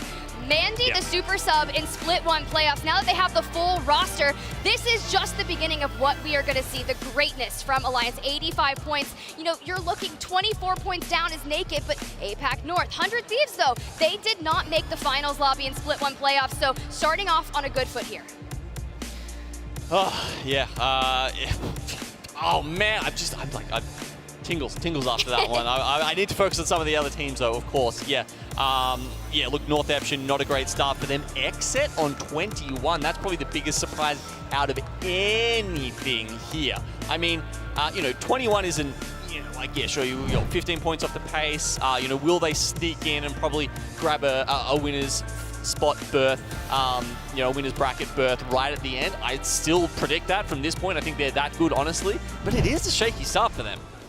Ooh, now that we've had 2 group stages matchups play out, let's go ahead and take a look at the overall standings on the day. And no surprise, Alliance on top with that dominating performance. But Pulverex, that match 6 in our earlier series today is really paying off. But I'm not going to lie, Genome, the only thing I see right now is NA and APAC North. Alliance is the only EMEA team in the top 10. Yeah, that's crazy, isn't it? And I mean, honestly, I feel like that kind of reflects a little bit the how the region is going. Alliance are crazy. They're amazing, but there is a little bit of a drop-off after that. However, APAC North being so prevalent is something that, I don't know, I'd say there's a few people out there who wouldn't have expected that. Well, it's a storyline, right, where they were all thinking about qualifying for champs, and I said earlier today, Fnatic is the only team from APAC North that has secured that auto qualification spot, but Gambare Otosan rounding out your top 10, TSM starting there in 9th, but overall, I'm so impressed with what we've seen so far from C versus D and A versus B.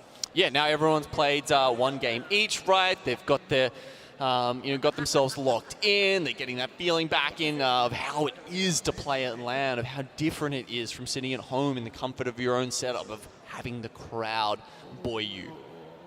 Well, now that you mentioned, playing from home can be remotely different. And honestly, I think Blaze is sitting down with some really awesome members from Alliance, and maybe they can shed some light on their first time at LAN. Thank you so much, Tiff and Geonome, for the fantastic cast. And I have Hawkins in effect with me on the main stage as Alliance comes out #1 in this set. Now, Hawkins, okay? As I was talking to you, you got all the dope fans up there in the top row as they've been cheering y'all on all weekend. Now, you come in here, you get 4 seconds in a 7th, and we see the last fight there at the end. It was a 1v1. It was epic. You don't come out on top of it, but talk to me about how did it feel, just the way that y'all was playing in those last final moments? I mean, we're a little bit unsatisfied, like our goal is not to get second 4 times, it's to win all 4 times. So we're definitely working on improvement our game. So we just want to keep improving the way we're doing, and so far it's looking good. Hey, and you know what, that's said well too as well, okay? Because you want to make sure you pace yourself, but you want to win everything out there. Now, you wasn't satisfied with the 4 seconds, but let me ask you this, were you satisfied with your teammate's performance on his first LAN to play as well as he did? Yeah, no, Effect is playing amazing. Like, he's keeping me on my toes, and he's even calling things, like he's going crazy right now, so I can't ask for anything better. You know what, Effect, let me talk to you for a second, okay? How are you feeling? You played phenomenal, help your teammates come out with this dub. What has it been like playing on the stage and playing in front of all these fans? I don't feel fantastic, but I don't feel that much pressure, and I play like online. Like everything feels the same, and I feel very comfortable. Spoken like a true professional, if you ask me. And it sounds like you're gonna have a long career here if you keep playing like that. Now, the job isn't done. You guys gotta get back up here and play in our final set of the night. But as you start getting prepared for that, what do you want your fans to know out there that's been supporting you guys? These guys in the top row, everyone at home? Just want you guys to know, even though we got 4 seconds, we're still gonna lift that trophy. So I hope you guys cheer for us in the event. You heard it here from Hawkins. At the end of the day, they're gonna lift that trophy. Now, I'm gonna let them get back to playing. That's gonna do it for us on the stage. Gentlemen, appreciate it. All right, now folks, we will be back. And when we come back, we will be our final set of the night. Don't go anywhere. We'll see you in a bit.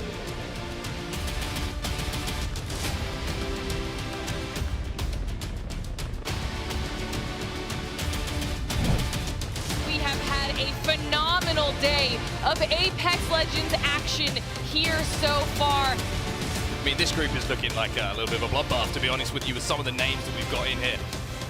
Naked, still holding the line, still holding strong, and it's looking like this will be yet another win for the region. Naked are your champions here in game number 1. He's going to try and take second place. He'll do so. Yuki does it for Alliance, but it just opens the door for the full, healthy squad of 100 Thieves. Dark Zero will push in and they do so much damage. Alliance have lost 1, but Effect gets a shield swap. Down goes Naked. Here comes Dark Zero. They push in to get the final damage. It's gonna be a melee as Dark Zero find themselves taking match number 3. Easy peasy for DZ. Onyx Esports eliminated Go Next, dropping down from the high ground, and they are letting it rip. They should be able to take this. Bambino, though. Go Next are your winners of map number 4. This is what we want. Oxygen Esports has been eliminated. We have a 3v3 Alliance versus Naked, and Naked able to just clean it up. They win another one. Give me it all, give it all. What me, man.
All right, chat, here we go. Game 4 on the way.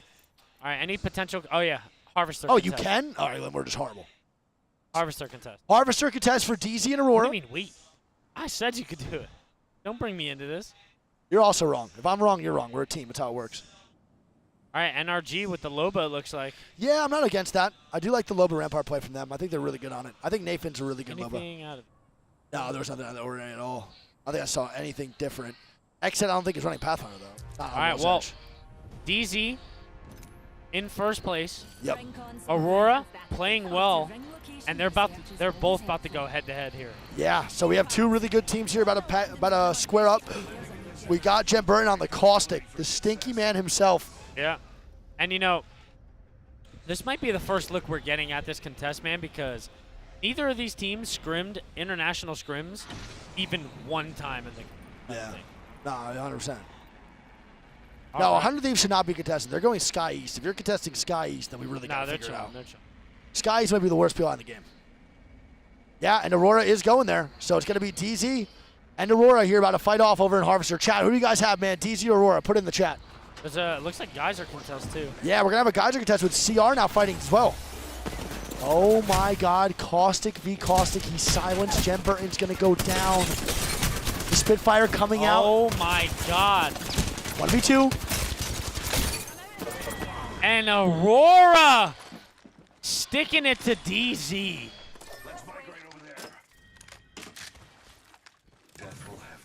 Oh my God. Aurora takes down DZ over. Come on. Give it up for Aurora, bro. We're going to give it up to the contest here for CR versus the boys over at 4-0 Go on Next. contest. 4-0 for Aurora on contest today, pretty much. They walk out of one and then still get a higher placement than Onyx on it. So it doesn't really matter. It's a 4-0 to me. Tell you that much right now. That is actually nuts, dude. Oh, yeah, I guess. Yeah, you're right. Technically 4-0, though. I would call it 4-0. We see the zone here, Greek. Let's get a little zone call here before this fight starts up. I'm going to go. I think it ends on the tracks. Up here. Yeah, I think NRG is going to go hold Dorito and then just walk it down. Is NRG getting a little bit of a blessed zone here, Greek? I'm liking this, to be honest. I want to see the boys at NRG do well. They don't have a zone. They don't have a beacon. Oh, they don't have beacon, and they're leaving. They're going towards landslide with no beacon, Greek. Wait, I think they recognize a team flying in, so they're going to leave. Flying in there, so it might just default and hold inside. I don't know what they're going to do. I'm not too sure. They're making a lot of different decisions right now. Nathan going to go up and go back They're down. just going to hold inside. They're going to hold inside. It's not really a great spot, to be honest, bro. They could have got a way better one if they had a beacon hit. Knowing that sucks. Sweet, he's probably like, of course, the one game that we get zone, we don't get a beacon. I already know it. You know what's crazy, though? Is we talk about, like, the TSM plot armor as a joke, but genuinely speaking, like, actually, I feel like NRG never gets zoned. They actually don't. And when they get zoned, they don't get beacons. Yeah, every time. It's actually, like, really unlucky, and I think it's so funny that, like, Sweet jokes about it because it's low-key true. Like, very, very true. I want to say, though, credit to Leave No Witness, man. We've seen the teams from the South America region have been playing phenomenal zone play. Yeah, I got to give it to them. That is a crazy fast rotation to take that from them. Yeah, I don't know. I gotta give it up to the South American region in general and just say they learned a lot over the last year. And bro, like one thing I've been saying for a long time too is that everyone's catching up to NA. A lot of teams are now closing that skill gap between the NA region. I'm hoping the more we watch ALGS, the more we see other regions start to perform. Especially with South America, bro.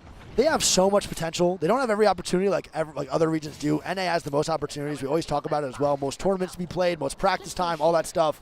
So seeing the boys in South America who are extremely dedicated when it comes to scrims, really, really practicing every day and not missing any games, it's really nice to see, bro. It's very deserved.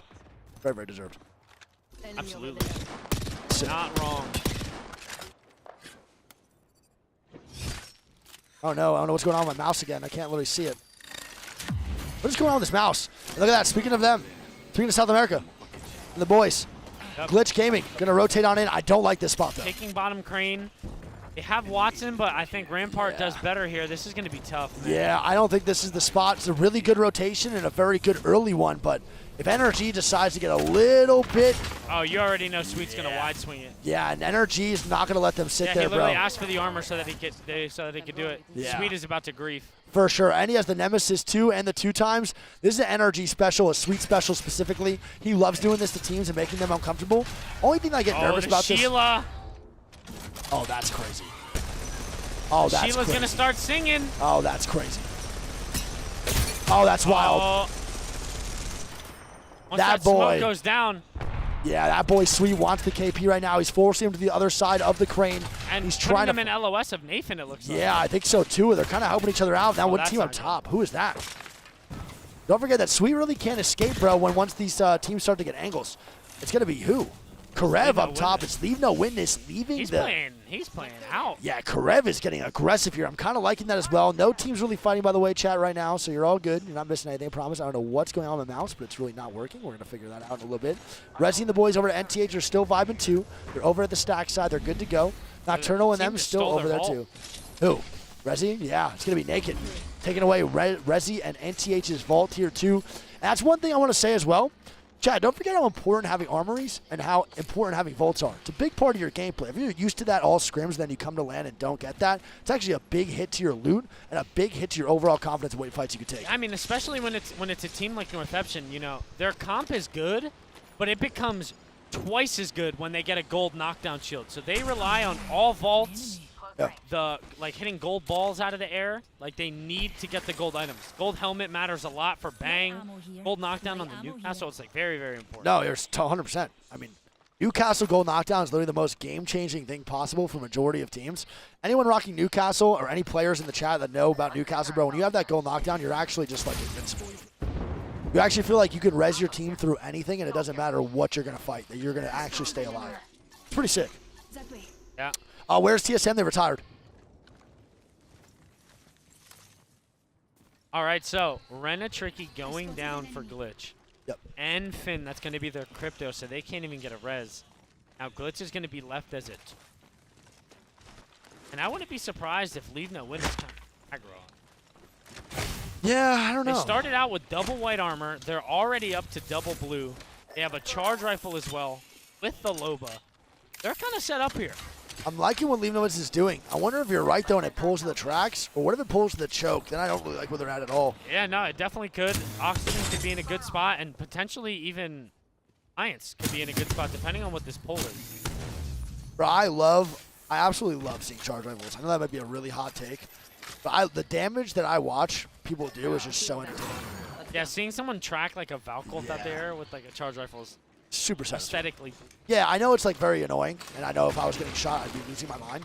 But overall, it's so fun to watch when you're the spectator watching someone get crapped on. It's a great time. Like seeing someone else get hit for a 6,005 off one charge rifle shot is amazing. And if I get hit for 26, I'm malding. Yeah. Actually, not really. Oh. It can tell us the future. Where's this going? It's far just back to where. Is this going to where Aurora is? It could be on the track. I think so too. I thought it was initially here, which I mean it still could, but there's this, and then there's the one over here. I don't know which one's going to go to. I have no idea. We'll see. I think Aurora, regardless, is in a really good spot. Yeah, I mean, NRG's pretty cozy now too. Which is great. So they made a little bit of a misplay, but not. Yeah, they made a little bit of a misplay not going to Rito, but apparently that misplay is going to turn out to benefit them overall because they're going to be in a good spot. Exit now fighting Realize here over in the tracks inside of the cart. Yep, Bangle going down here. A lot of chaos. Sykes looking for an entry here as he does get slowed by their own Bangle, but the team is doing a good job covering for him. Sykes looking for an entry. Yep, we have Stuki getting a knock right now on the top right, 2 on a Naked. Good shot there from Sykes as he gets the one clip on the Sang Ju. Nice job, bro. What a good shot from Sykes. He's gonna go get a reset here. Team now moving on the left side to be 100 Thieves. It's a good play by 100 Thieves. Maybe a little bit too early, honestly, on the third party. Maybe she'll let that cook a little bit more to actually capitalize off the damage. Yeah, now both teams backing up here. Probably going to be resets all the way around. Yeah, I don't know. What's going on with Exit here? I feel like there's a little bit of a, not a late rotation, but an awkward one to make through that front side of cart. Oh, they're going for it again, bro. They do not care about 100 Thieves at all. They just want to fight this. Oh, the knock is still. Yeah. Oh, my God. The 171 from Sykes. And then the 106. Come on, man. That's the guy who can fight a bear. Sykes is locked. He doesn't need nothing but his aim assist, bro. That Grizzly Bear stands no chance. Good job from Sykes. Well played. And 100 Thieves doesn't even look for that third party. He's not here to make friends. Yeah, we went to Sykes, bro, earlier in the day. First day we got here. And he had his AirPods in the corner of the player lounge talking to nobody. And I said, what are you doing? Because I'm not here to make friends. And then he proceeded to talk to me for the next 25 minutes. But he was definitely locked the hell in for sure. No, that's a big, big fight for Xtech to win there. All jokes aside. Yeah. Good momentum for the boys. Sykes, definitely a momentum player. And having 3 kills there, you already know he's about to start wide swinging. Oh, without a doubt. That's good. That's really, really important for Xset's confidence. They've been a little bit down right there in the first 3 games. I'm really proud of them for now keeping it going, not letting down the pace, and they're going to keep it up now, hopefully moving in. The momentum can actually keep carrying them forward. We'll see how it goes.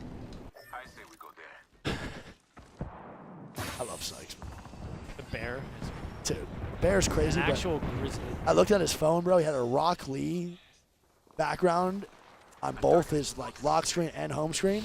I showed him a Rock Lee like remix song, and he said that shit was the worst thing he'd ever heard.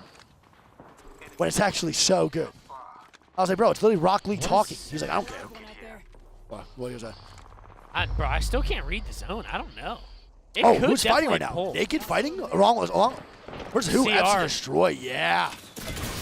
And that's going to be FC Destroy going on down to CR, baby. We love to see that, dude. CR. And Naked going down as well. They're down too. Yeah, so they're going to be one man up now for Naked. CR taking down both teams here, trying to make it work in the Harvard side. I think that was a third party. Yeah, correct? I was gonna say Naked and FC Destroy were fighting first. Yeah. And look at this J-Lings, man. A little bit confident now, taking some space over to the Harvester side.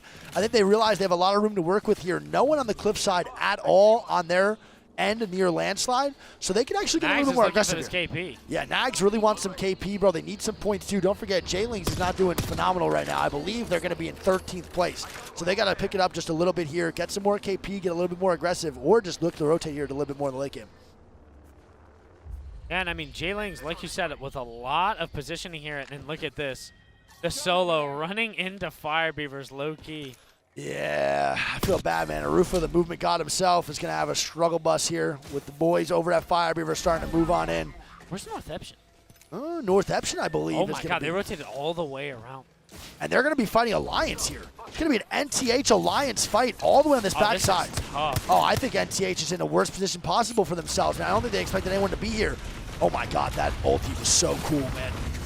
Newcastle coming out. That's Horizon. actually a really good ult. It stuck them out and around the shield. The Alliance. Oh my God. Effect's in there. God, Effect is in there like swimwear, baby. There's Tida no goes down. hesitation. This kid is so damn good, bro. Tida's going to be knocked. Effect all by himself. NTH is going to be a duo. Rod's going down. Parker going down now. CR in a tough spot. Yeah, CR is probably going to die as Alliance is looking to take down the boys over at NTH. Yep, and NTH probably going to be going down here. Hawkus with the Prowler in hand, looking to close out this fight. Yeah, and this is very surprising for me, Greek. I don't know what that rotation was from NTH, but I don't expect them to ever make that again. Because they went far, far left into Thermal for no reason coming from Stacks. It's a great grenade from Resi. You want me to be honest with you? Wait 1 second. Resi, is he about to do it to him or what? No, he is not. Effect has a lot to say about that and does not allow for that to happen.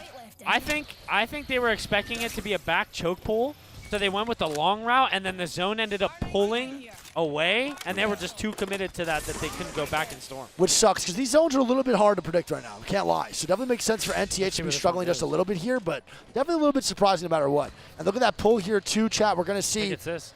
Yeah, I think it's going to pull right outside of where NRG is, baby, and they're hitting the fucking gritty right now. Sweet is absolutely No beacon, levitating. by the way. No beacon. Little bit of a misplay turns into a beautiful opportunity for NRG. We might see some big-time plays here and some big-time placement for NRG. Yeah, and I mean, they have the best character for a zone like this with the Rampart, and they have a Loba to pick up more loot later. Yeah, no. We'll see what happens. Sorry, I heard something in the crowd. Let's get the shit out of me. What? I heard someone go, ah, or some shit. I'm distracted. We see Aiden here too, bro. I like what he's doing. Holding off the teams in the choke if they want to push through. Yeah. I don't think anyone's going to go that way. Reed's almost going down. Oh my God, he's actually the definition of one. He is literally the definition of 1 HP. What did he just get hit by? I don't know. Thanos? 100 Thieves now with an evacuation tower too. We'll see where they go. A little rotation in for the boys. They are in what right now? Second place or third place? Third place. We'll see. They're going to go in the same spot as... They're going Crane, I think. Well, I don't know. Oh my God. I don't know what Amu's doing, but he is nowhere near his team. Anmu couldn't be more far away from 100 Thieves.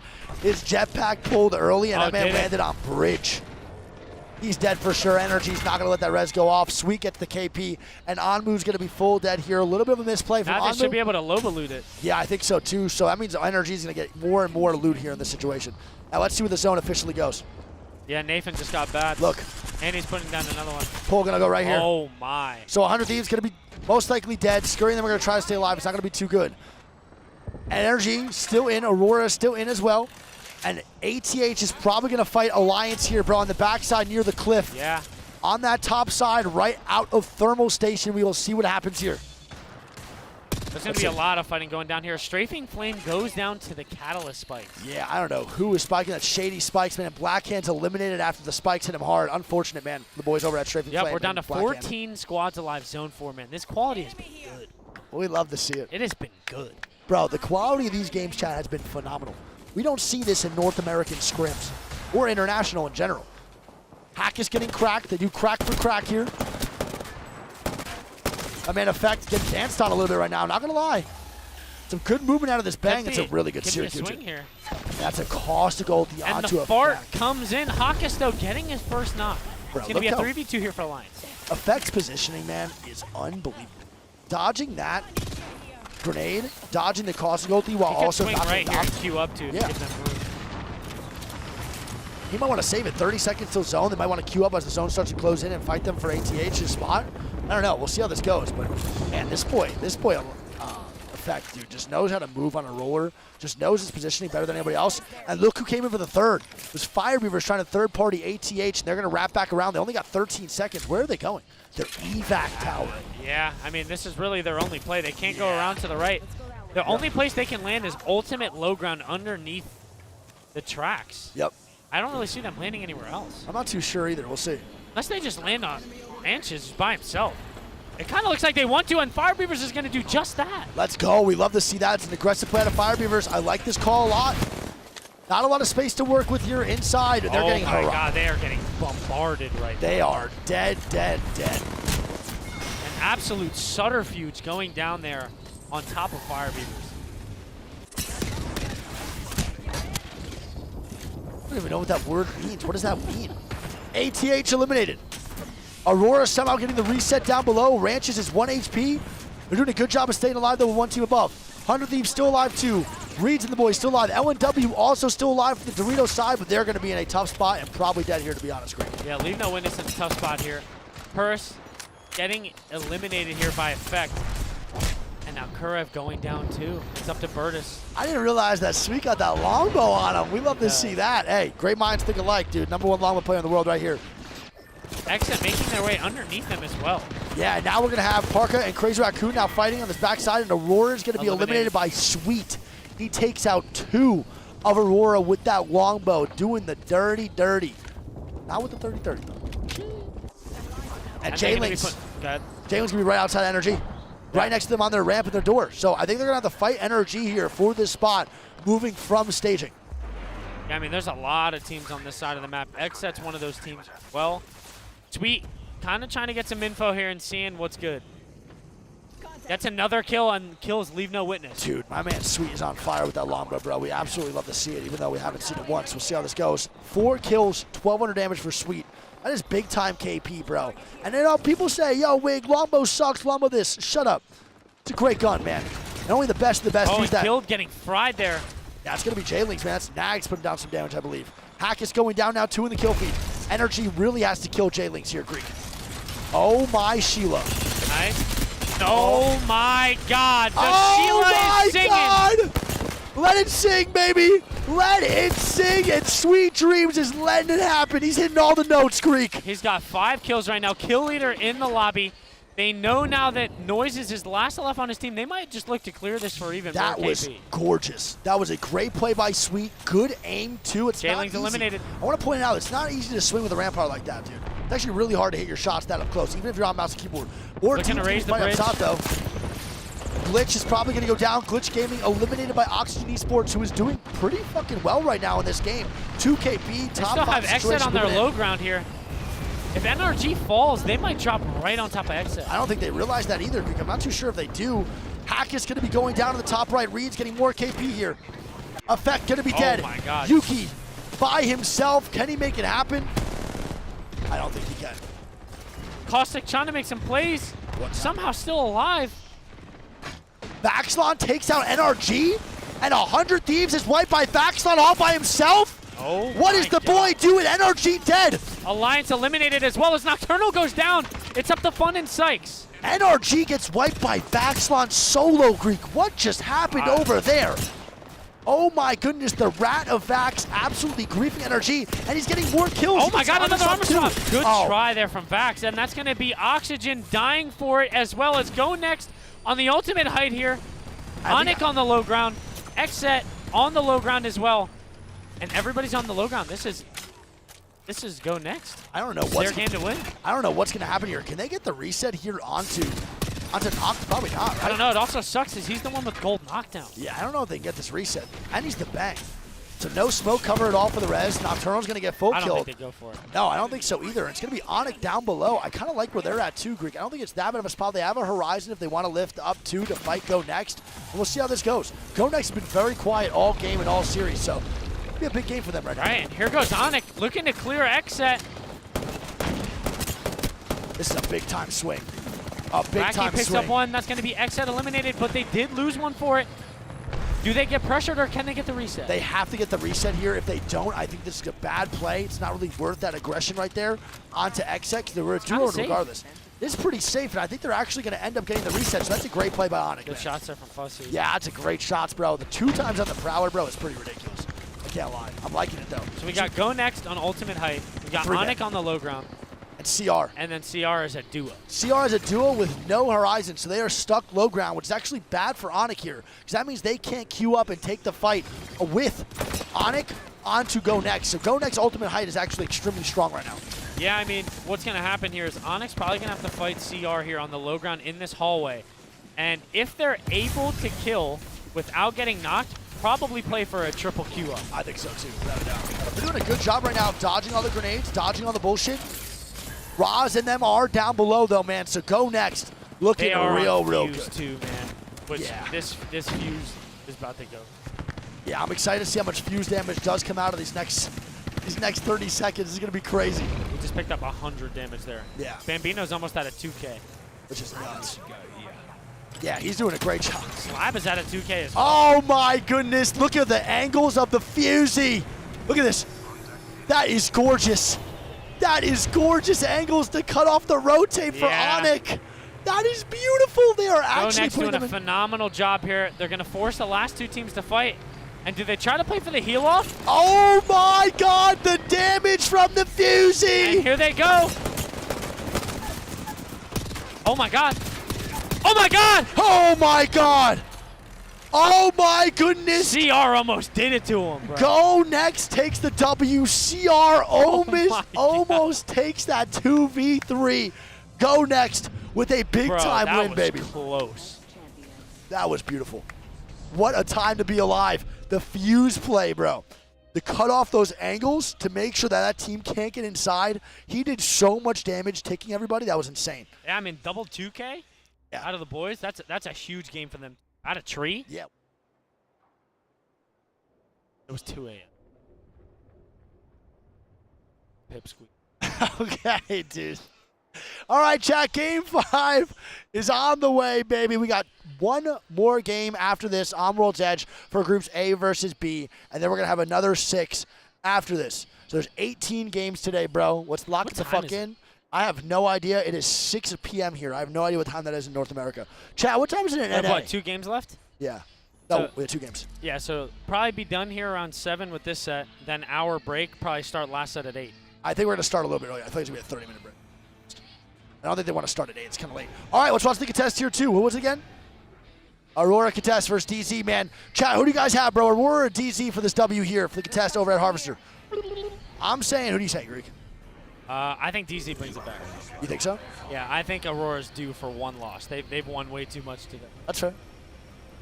I think Aurora is definitely due for 1. So it has to come at 1 But point, I can't lie, with how confident Zero's been and the shit talk he's been giving him in scrims, to come here and get 3-0'd would be a hell of a statement from him. That would be pretty fucking crazy. It looks like they're beating him off the jump, though. They are, dude. I think Aurora's actually... He might miss it. Oh, my God. They get the middle, though. It's not good at all. Yeah. Maliwan, no gun. Oh, no. I think it's going to happen what happened to Jen Burton last time. It's going to happen exactly to Maliwan this time around. And Cleve gets 1 on 0, though. How the hell is Cleve getting a knock in this situation, bro? What is Aurora on today? These guys are incredible. Can we get a piss test on aisle 3? Jen Burn, though, getting a reset. This is insane. No, he does not. The thermite. The thermite from the boys over at Aurora actually hits hard. And now Zero's going to be dead again. Jaburn's going to be 40 HP. I cannot believe what I am witnessing right now. Aurora is bringing it to him, Greek. Yeah, I mean, Aurora now with the ultimate height. Zero crawling away. Gen on the low ground. There's not much right now looking good here for DZ. I cannot believe this. I really cannot. This might be a 2-0 to start the day for Aurora here and going into game number 3. Who is that? Who's all the way on the other side? Is that going to be Gen trying to stay alive? It is. Yeah. Gen's going to be running away. They're not even going to look for the fight anymore. And there might be a chance, bro, that we see DZ not get this banner. I think Aurora might camp these banners. They're running it down on Zainu right now. Oh, my God. They are actually just chasing. And Jen Burton is running into 3-man of NRG. Oh, my goodness. NRG is coming in now for the third party. They know what's happening here. They're looking for go it. Down. Jen running for his life right now as NRG is hawking the shit out of him. No way NRG comes through with that big-time third party to cause DZ now to be forced inside. Jen does get the banner, though, Greek. And there's a chance that the boys at Aurora do not see Jen get away here at all. He should be able to get the res maybe on a 0 unless Aurora realizes that he's running away. I don't think they do. They do recognize he's running away. Yeah. And I think they're going to chase. Aurora? It looks like they want to right now, yeah. They're yeah, running straight no, they after him. definitely do. Oh, my God. I don't think Aurora right now, chat, really cares about the game. I think they actually just want to kill off DZ. Yeah. Well, now they're going to have to just leave. They don't even know where he went. So Jen Burns going to get the banner of 0. So 0 is going to be alive here with a chance, potentially. I mean, if he reses here, he low-key just gets ran down. I mean, I don't know where he's going to res in general. I think Jen Burns might just be fucked here, dude, in the solo. Look at Leave No Witness. They're landing right next to him. He's sticking it, man. He's not really hesitating. I guess because you have no point not to, right? You should probably just stick it regardless. There's no other chance for you to get the res for the rest of the game. If you're going to be a solo for the rest of the game, there's a chance that you don't even get top 10 anyway, so fuck it. Stick that res, baby. Let's see what happens here, man. No, DZ not eliminated yet. The res comes out. Nothing happens to it, okay. Well, Zainu's banner is for sure gone. Yeah, that's done. That's definitely done, so there's no way they get the res onto Zainu, so DZ will now be a duo for the rest of the game. Yeah, Aurora, I'll consider that another W on the I'm definitely considering that an Aurora W. They forced them to run away and leave. There's no way that's a fucking neutral game right there. They forced them to be a duo and run away. Yeah, I think it's an Aurora W, bro. They take out 2-0. I don't know. Where do you think this goes, Big Dog? What are you feeling? I feel like normally this would be like a stalagmite ending, but since they added this new house there, I don't think I've ever seen a zone end there. No, that house is pretty ugly, too. I don't know what it could be. You think that house is actually good for the game? I kind of like it there. Really? I thought that area of the map was like very shitty. Yeah. And it added like an extra spot that someone could play. I guess. Because people can still play the stalagmites, and then a team can hold that house. Because like beforehand, bro, like there's nowhere to play. You're not wrong. There's actually 0 room to play. I'm a fan of adding more places for play late. Yeah, I agree. So NRG gets a really good rotate, by the way. I like that call from NRG here, too. It's going to be a lava siphon zone / stalagmites. We'll see if it actually could pulls pull there. back and be that RV zone. That's what I'm thinking. And look what NRG has again. Fully decked out Nemesis and Sweets on the longbow yet again. Yeah. Longbow with the Rampart walls, chat. Let me tell you a little something about this gun. For those of you who don't know, okay, this longbow used to hit for a whopping 60 damage a shot. Okay, you were 3-tapping the blue armors. This shit was crazy. If you were here for that meta of Apex Legends, I'm sorry, but also it's a great time. I don't know. It was with a the lot. Rampart shield. It was a lot. With It's a lot. No idea. It's a lot. It's hitting like a mini. It's like a Kraber. 110? Yeah, I think so. Pretty wild gun. Because normally it's what, 106? Yeah. Maybe even a little more. Did you ever see those patch notes when they buffed the longbow? See what it said? It said, literally, we have buffed the longbow to this damage, and it said, "You're welcome, Nicewing." One of the devs put that in. Swear to God, it's so funny. That's funny. Hilarious. And look at this. Who's that underneath them? It's gonna be Strafing Flaming Company. Oh, okay. I like that. Good play by Blackhand here to take that across. Not take too much damage. Yeah, but that's a good play, bro. Look what they get for that now, too. It's so fucking worth it. This is the first time we're seeing Wraith. That's true. That might be the first Wraith of all day right here out of Strafing Flame. One Wraith, one Pathfinder. Oh, Jay Beebs literally typed in the chat, "You're welcome, nice week." Dude. What up, Jay? Love you. Jump shot's ass, though. True. You're like 7'6" and you still can't hit a jump shot. 3 stop shooting, 3s, you are the center. All right, not much else going on here No, in game. Very, very, very relaxed mid.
A full day in London. It's always a pleasure being here on the other side of the world. For some call it home, and obviously some treating it like a war zone. That would be APAC North and South America. Most importantly, showing up ready for war. Will it continue to go in their favor, or will we see a bombardment from EMEA in our final sets of the day? Welcome back, ladies and gentlemen, to London here in the Copper Box Arena. My name is Rain Day, and I am joined with the loveliest fans in the world. I appreciate all of you coming out on Thursday. I know Friday and the weekend will be a little easier for our responsible folk. And speaking of the irresponsible, I've got two gentlemen on the desk right beside me that you know very well, Dan Gaskin, Mark Onset. Dan, how are we feeling about the day so far? Oh, it's been brilliant. We've had a little bit of everything, haven't we? A few surprises, maybe a couple of regions performing better than we expected, and some maybe a little bit worse than we expected as well. But now a chance to redeem yourself with the final series of the day. Mark, been a roller coaster. Certainly has, and I think, like Dan alluded to, I think I've been super impressed with APAC North. I think they've really come out of the gate swinging. And the great thing is, it seems like all regions have had moments so far throughout the groups that we've seen where they've shown that they can win games, that they can get towards that end zone and they can convert as well. And that just sets us up so beautifully for the next couple of days, not just in groups, but when we get down to those crunch elimination games as well. It's going to be a pretty wild ride. And you set me up pretty well also to talk about how this tournament works. Not just a couple of days, we've got 3 more days. This is day number 1, though, and obviously it's going to lead into what is setting up for more group stage play, ultimately a winner's bracket, a loser's bracket. I know we have a slide to show you guys a little bit about how that works for our tournament. We'll bring that up for you right now. It starts off with the group stage these next 2 days. We'll hit the bracket stage on Saturday. That's where you want to be here in the stands if you can, online, absolutely watching. Then, of course, finals will be on Sunday. Group A and C, D and B will play each other in round robin style. So everyone will get a chance to go at everyone. What does that mean? Well, we'll find out who are the best in the business, at least up until about halfway. That's when we start knocking people out of the tournament. The winners will continue on into a special waiting room where they will wait to see who makes it out of the gauntlet of the elimination bracket round 1 and elimination bracket round 2, which will include the second half, the bottom winners, the best losers, I guess, into this moment. But of course, we all have to joke about that because everyone's a winner when it comes to being here at this event, the top 40 in the world. Match point threshold is where Apex shines. On Sunday, 50 points, and then you've got to win. You cannot win on 49. You'll have to go again. What you do win, though, after all that, it's pretty impressive, guys. $300,000 to first place.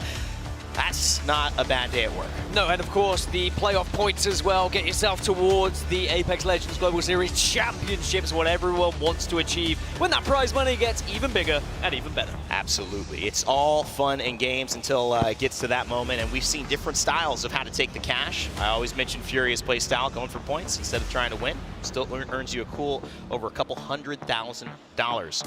Of course, this is also all leading up to championships, which will happen later on this year. We don't have official dates for you yet, but it is coming. The Split 1 and Split 2 playoff winners will obviously earn their spots there, but each team will earn points. The top 30 teams qualifying for championships based on points, and the outside top 30, they're going to have to go through the LCQ, which is taking place 2 weeks, or at least a week after this event. So it's going to be a very fast summer, an even faster fall potentially, and it's going to lead us to some great Apex Legends, Mark. But again, the story goes, today sets up for all of that success and maybe a harder road that you do not want to take. 100%, and I think the proof today is that all of a sudden everyone stepped their game up, right? I feel like, I said this while we were casting, this is the first event where I feel like we've got everyone at their full strength, pretty much, on this main stage. You know, not a lot of subs in. Unfortunately, Aurora, you know, pretty good sub, let's be real. Yeah, you know, let's say. They're picking up a player that they would want to split with. But it's fantastic to see all of a sudden, you know, the likes of Pulverex, who I think is a great story at championships. You saw them playing as a duo. Everyone wanted them to succeed. Then they play as a 3, but it's not their main 3. They have fill-ins. And then today, I mean, we've seen what they're made of. Everyone's been waiting for Pulverex, the full lineup to be here. They are here.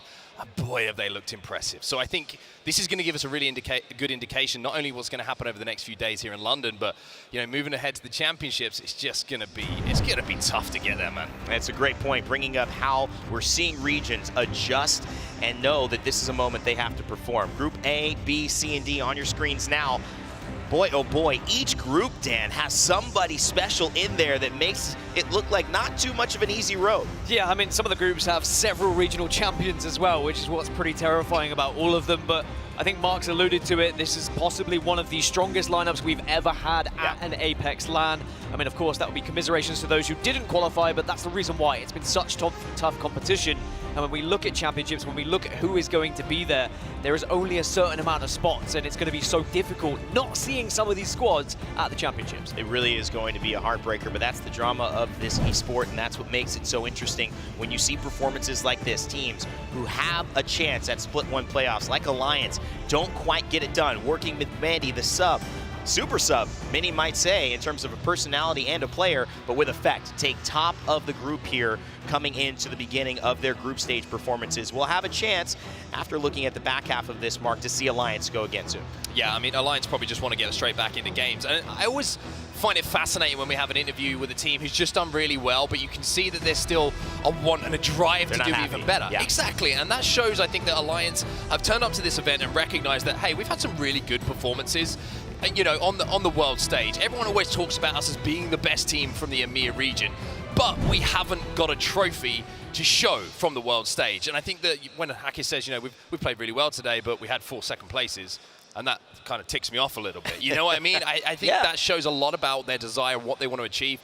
By the way, I need to throw it in there. Effect has been just, special. It's unbelievable. Special. Considering the fact this is his first LAN and there was always going to be that pressure, I think in the back of my mind I was like, is he just going to choke a little bit? Is he going to get too much? Maybe day 2 he starts to pop off. Everyone questions. He's been unbelievable today. And it's honestly one of those things where you can see the youth on him, right? I mean, great lustrous hair. We're happy about that. Glitter was right in the little class skit that we did, but the idea is to take that not only a young age, but an inexperience at LAN, and then do exactly what everyone else said to do, and that you would do, which is perform at the highest of levels. Effect obviously standing out in a very big way. We'll see if that continues to be the case for Alliances. They have a chance now to go into our final 6 matches of the day. It will be A versus C.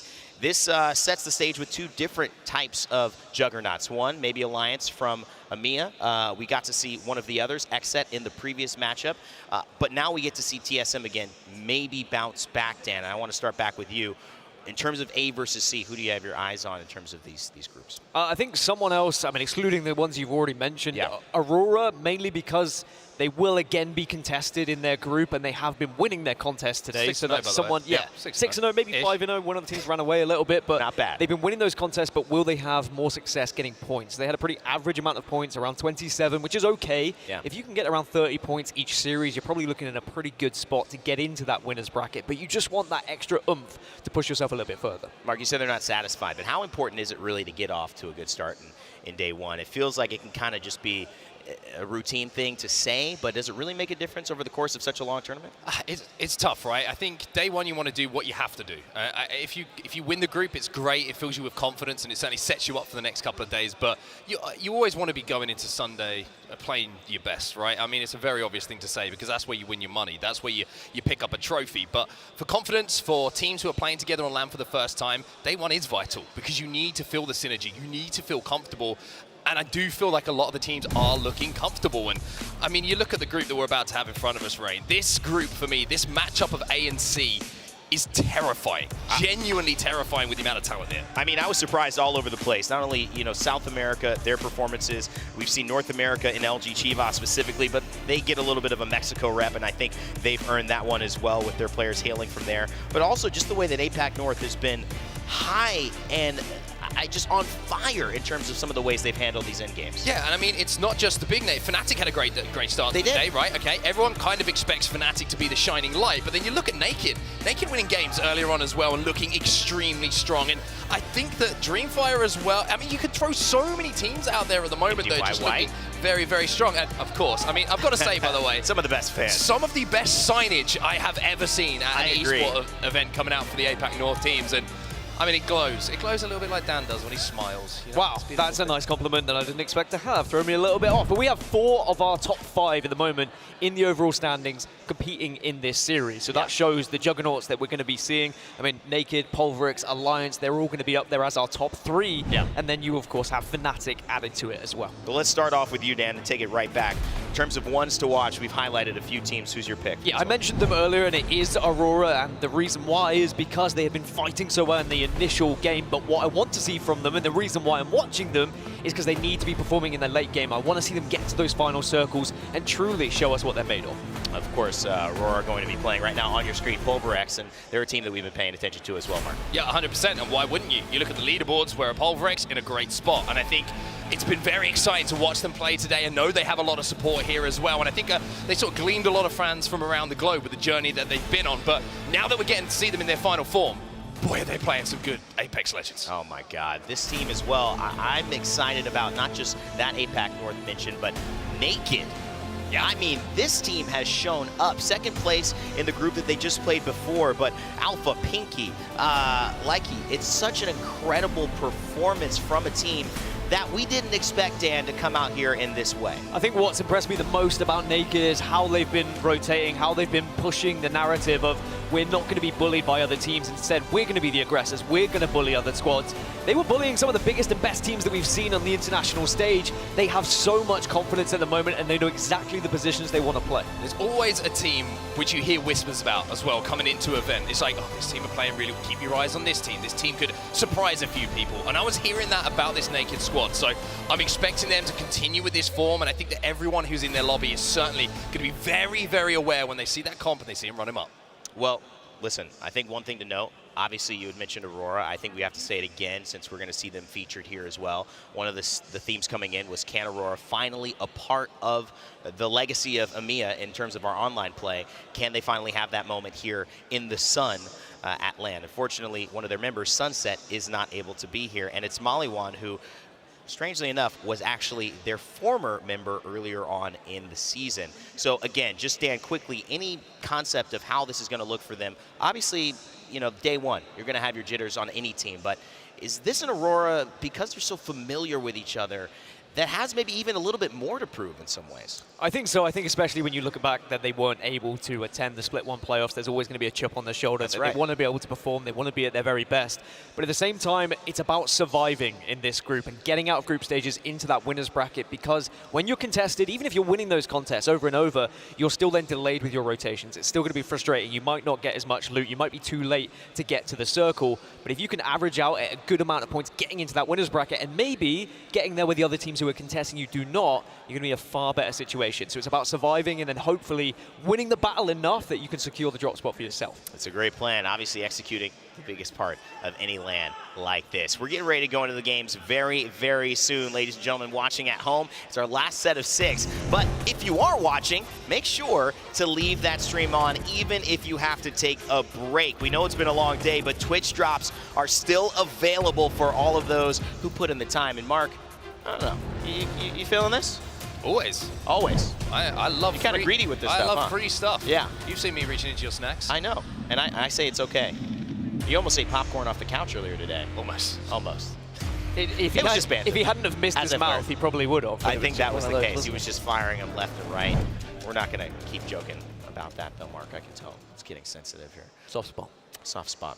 Fellas, always a pleasure with you. Always a pleasure here on the desk. We'll be back after a few games, but right now we got to send it to our casters. Up top to get it started, it is our final set of the day. Let's get ready, London, and see how it goes. Casters, take it away.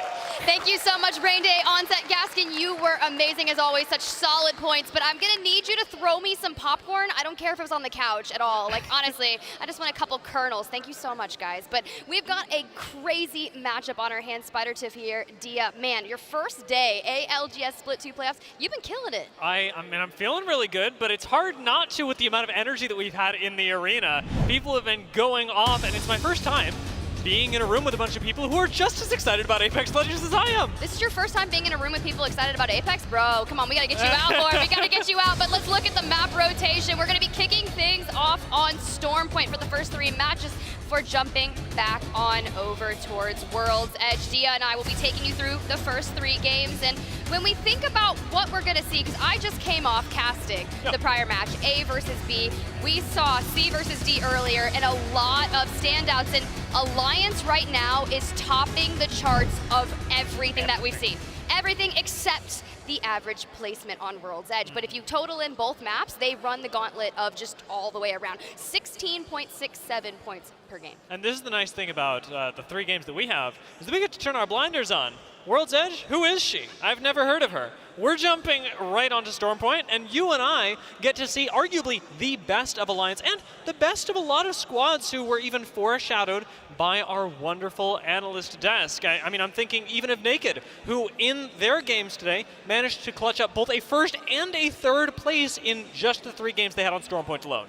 It's kind of wild how impressive they have been, and I know I had mentioned it previously. We were talking about just how APAC North as a region as a whole has completely elevated themselves. Yeah, the level of play that we've seen is unlike anything that we've seen at other lands. And as I was discussing, we were, I think, on this analyst desk together about how it's the end game play that is really coming to fruition. We love seeing the fans in the audience, and trust me, the players out here have definitely felt the support. I saw the MDY White sign. Remember, this is MDY White's first LAN that they're performing at, and already it's been a very, very good start. And that's what's so cool, right? We're seeing our players coming into this building, their first LAN, and the pressure is not getting to them. It's actually wild. Effect, his first LAN, but the amount of damage that he has been able to do thus far, 8,798 damage. Ooh. No one even close to that. No, not at all. And I will say, one of the things that I think is really contributing to this is just the leaps and bounds that we take as a scene every time that we hit international competition, because coaching staff continue to improve. Players and IGLs get better at coaching their individual, first-timers through the rigors of LAN competition. You're not wrong. As Apex Legends kind of evolves as an esport itself, all our teams are expanding, and there you can see right there our previous match group winners hugging it out. A good wholesome moment. Let's get it. If you're an Alliance fan, let's hear you roar. Give a moment for the crowd to express their enthusiasm. I'm really enthusiastic about the little rat stuffed animal they have. I think it's a rat, right? It's Radio. Radio. That's the name. All right. Well, today I learned that Alliance have a mascot. It is a mascot, right? I mean, I would assume so. Yeah. I heard they have a merch booth, actually, and they're out there selling merch and potentially a radio. So, Dia, I mean, if you want to secure yourself a radio, but... I wouldn't mind. I wouldn't mind. He looks mighty cute, and evidently he can tap strafe like a beast. Speaking of mighty cute, I just saw Raven there, full decked out in a suit. Right. Oh, man. We had so many memes coming out of Split 1 playoffs specifically, including him. But Kim Chili back there, man, Complexity, Monsoon, he was my nomination right there. If I could give a nom for the EA, most positive player, Monsoon. And let's not forget, you guys at home can do that. So when you see players out here acting in ways that you think are positive, that you enjoy seeing on stage, be sure to check that out and nominate them for this distinct honor. Now, I will say, you touched on Kimchi while we were there. Complexity have had wonderful organization when it comes to their inter-game segments. They perhaps haven't had the really high highs that we're talking about on ADs to set up for our big heroes of this matchup. However, Complexity are a squad that I'm absolutely keeping my eye on, because in the post-game, their comms, their improvement is organized, militant even. Well, the trajectory is going to keep going up, but you mentioned teams to watch. Well, you know what I want to see run it back is actually going to be another contest. We got to keep our eyes out, actually, but looks like we're going to be jumping into World's Edge, so maybe that's going to be the first 3 maps of the day. So I lied to you earlier. You can blame me, guys. We're running it back with World's Edge. Yes, we are. Let's do it. I mean, you know what? I'm prepped, and jumping into it, we've got some big things to acknowledge. Of course, Aurora this time not going to be taking on Onyx. However, we've seen their contest happen over at Harvester before. It's been quick and dirty. It has been, and I think a lot of that is attributed to the fact that Aurora just mirrored Dark Zero's comp and just landed on them full send.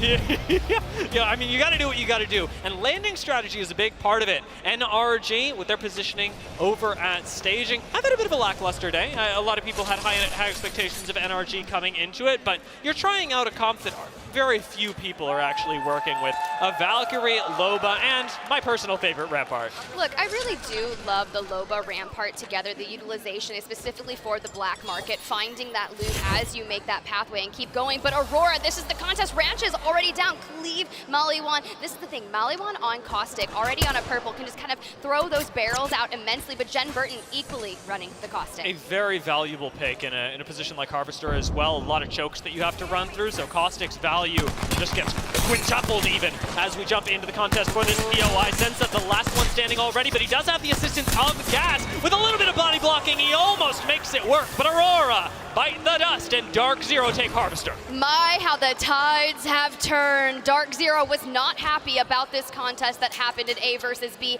and they came in with a plan. Previously, it was Dark Zero that primarily held the P2020s, but as you can see, it was Maliwan that had that this time, and they completely flipped the switch. It's so rough when you have contests within your own group. No matter where Aurora play in the next 2 days, they cannot escape the fact that they have to fight for their POIs constantly.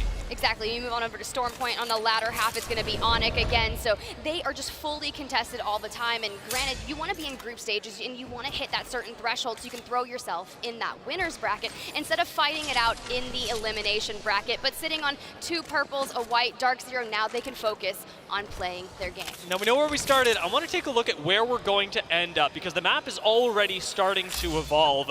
We've got plenty of rotations happening as teams try and find themselves some beacons, and most notably actually, NRG has started rotating up from staging over to the landslide area. They were cut short by Leave No Witnesses, who are still looting in this area. A surprising thing, especially because landslide really doesn't have that much, but it's worth noting that this is specifically because of the way that staging and landslide beacons are spawned off of each other. If staging doesn't have one, landslide almost certainly does. And then you have to kind of bide your time, right? Because at the beginning of the game, you know that beacon information is already going to be occupied, so you want them to hit it, and then you can rotate out and mirror them and get that information and carry forward. But NRG has been rotating entirely quickly, and that alludes to the composition that they're running.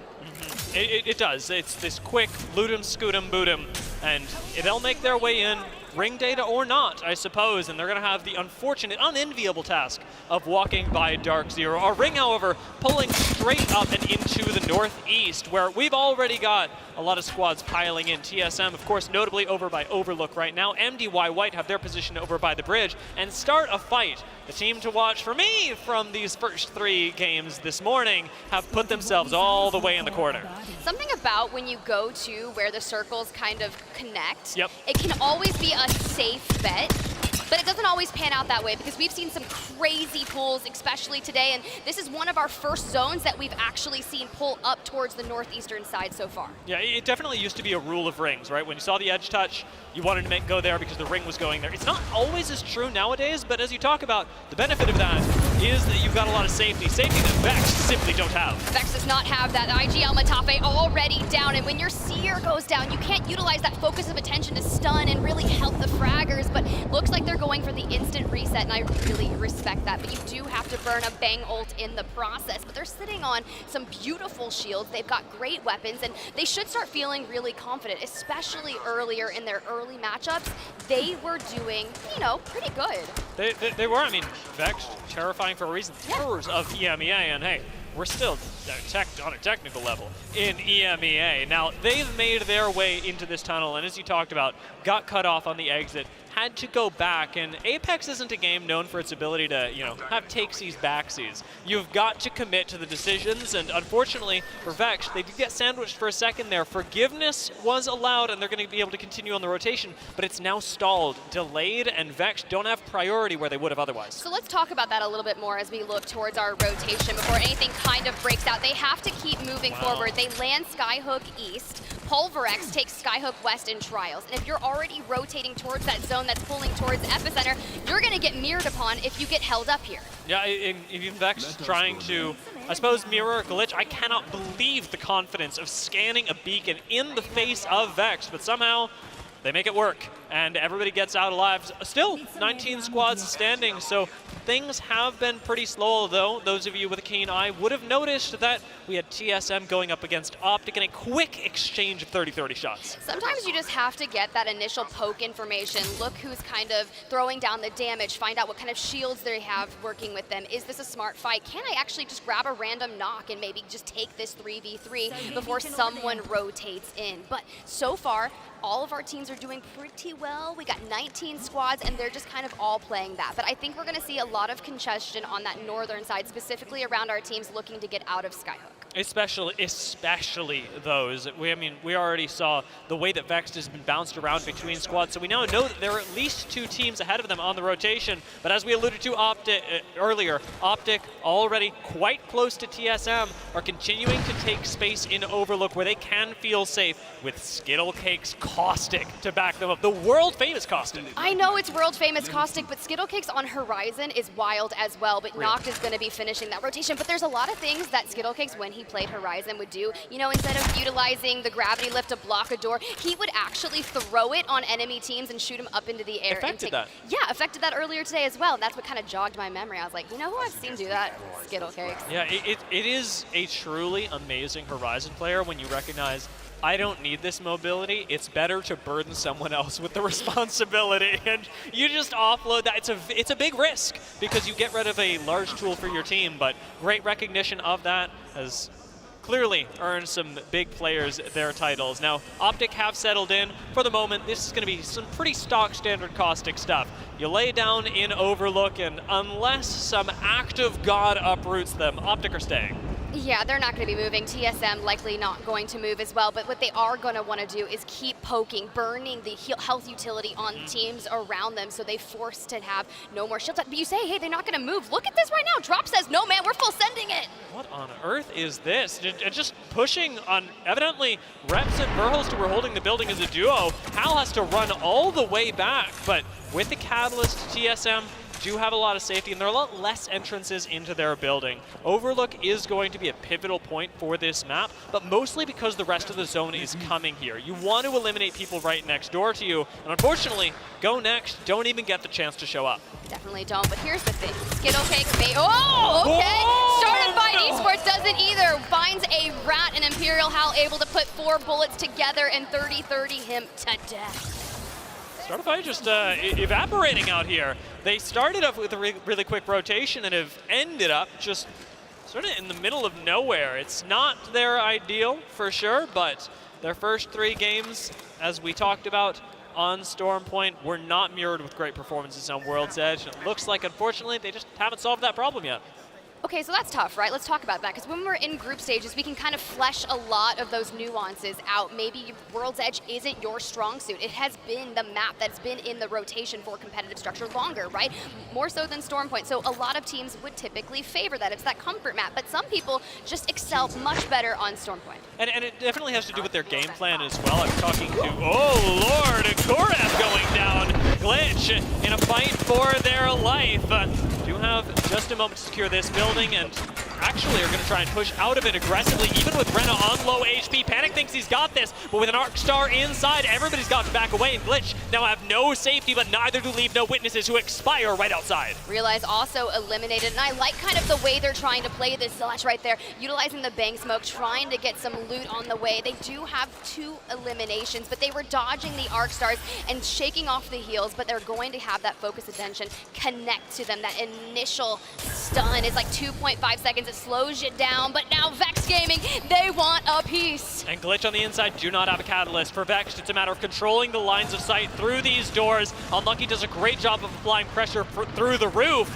And now it's a matter of who gets first move. Tyler gets chunked a bit, and that lets you push forward as Glitch, as they drop down, should be able to pick up at least a knock here, if not a full squad wipe. A black hole being expended, and so is an entire clip. They are able to grab that knock, and Unlucky finding themselves quite unlucky, fully eliminated. Now we're looking for Matafe and Tyler, and you can see they've got that information of where they are, and they're just gonna hold the top of the rock. But when 3 hungry members of Glitch surround you, dropping off the back, isn't it? Matafe goes down as well. Did Tyler decide to back off from this engagement, maybe run, play your life? No. And at this point into the fight, if we can call it that still, Glitch have access to the gravity lift again. They're ready to retake height, and you should know, as the last remaining member of Vex, that there's nothing that you can do to salvage your teammate's life. It's a big fight, and really demonstrating the value of World's Edge with the way that Glitch were able to hold on to the high ground building. Yeah. It was quite impressive. They kind of just started swarming in, and the moment Matafe dropped, it was just the perfect moment for them. And just like that, Tyler, FPS getting out of dodge, but trying to secure the banners before they expired. And Vexed lost that, I will say, from a winning position. They had control of the building. They were the ones that slipped up. That's going to be tough for them, and it's evidently going to be tough for Dark Zero, who have lost a member to, you guessed it, Effect. This man is your kill leader of the day thus far, but he is going to get taken down by Zero. Zero's that man, if you're going to go for Jen Burton, I am going to throw it back tenfold. Black hole incoming, and Hack is immediately deleting that. Now we're going to start throwing out some utility to try to find some information. In the meantime, look who's trying to third party. It's going to be Onic grabbing a knock onto Zero, so this is a good time for Alliance to reset. They're able to do so with the safety of Caustic Gas as well. Takis finishes off the kill on Zero from the third party that you alluded to. It's a big turn in the favor of Alliance, and unfortunately, just that little bit of random element that caught Dark Zero in the open. Yeah, it's pretty crazy, right? Alliance so far, after the original 6 games that they have played, 22,000 damage dealt as a team with 45 total kills. They are just throwing it down today. And if they can continue that momentum that we witnessed earlier and find success in yet again going up another group, this could be wild when we get to the bracket stages. Now, it's going to be tough for them in this game because as they're playing outside of Epicenter, there aren't a whole lot of ways for them to rotate into the next zone. They're going to have to play this one off of high ground. Even jumping into the low ground canyon here seems like a really risky move to me, and that's even after they deal with all the squads approaching from the west. Vex are still making their way in, and Glitch have moved into the very center of Epi. Yeah, as we've got the map up, look where TSM is, right? We're talking about the buildings that TSM was able to hold, Optic Gaming was able to hold as well. Now, as they can stand the push that Optic Gaming so desperately wants to do, Optic has already shown they want a piece of TSM, and speaking of wanting that piece, Pulverex is eliminated. Onic Esports now in an engagement. It's the risk of these very passive positions that you can find yourself in, even watching MDY White and Fnatic, who have propped themselves up in their respective buildings by Climatizer. They're passive spots to be in, and teams like Onic can come in and ruin your game where you don't have a whole lot to say about it. You don't have a whole lot of lines of sight. It's the curse of buildings. It's the curse of the valley out by Overlook. See, the thing is, Onic, in their previous matchup, didn't really get to play their Stormpoint matches because they were contesting Aurora, who is still in this lobby, and clearly Onyx still alive. It wasn't boding well for them. Now that we actually get to see them in that mid-game, now we get to see, can they win again? That 1v1 that we just witnessed with Yuki, and they came out on top, they're going to carry that momentum forward. With Alliance resetting over by Epicenter, it doesn't seem like they're interested in a southern rotation through the open, but instead one that takes them through the path of most resistance and straight into the faces of Dreamfire. We hold tight here, go next in the mix as well, able to grab a knock onto Rena. Tricky. Glitch though. Moving forward, we're going for the full. Now shield swap available if they decide they do need it.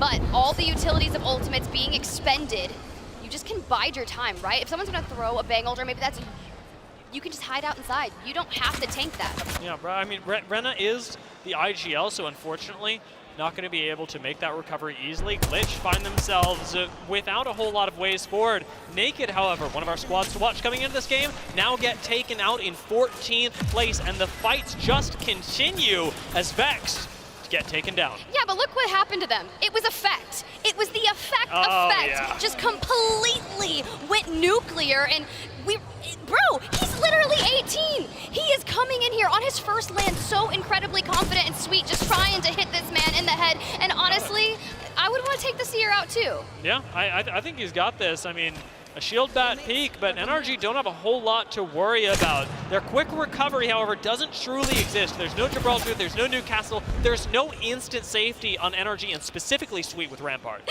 Look, that's Dark Zero over there, and they're just doing a little dancey dance. He's taking longbow shots. Guild and Nathan close that distance. Nice. And just like that, Dark Zero Zainu has been eliminated. It was a smart call to send Guild and Nathan forward, as we talked about. A little bit more mobile on the Loba and Valkyrie, so they've got the opportunity to make their way back to Sweet. Scout things out for him, as now they're going to be able to group up together once more. Out of the low ground, 30 seconds left. It's going to be a long rotation for NRG, and one that I don't expect them to make largely on foot.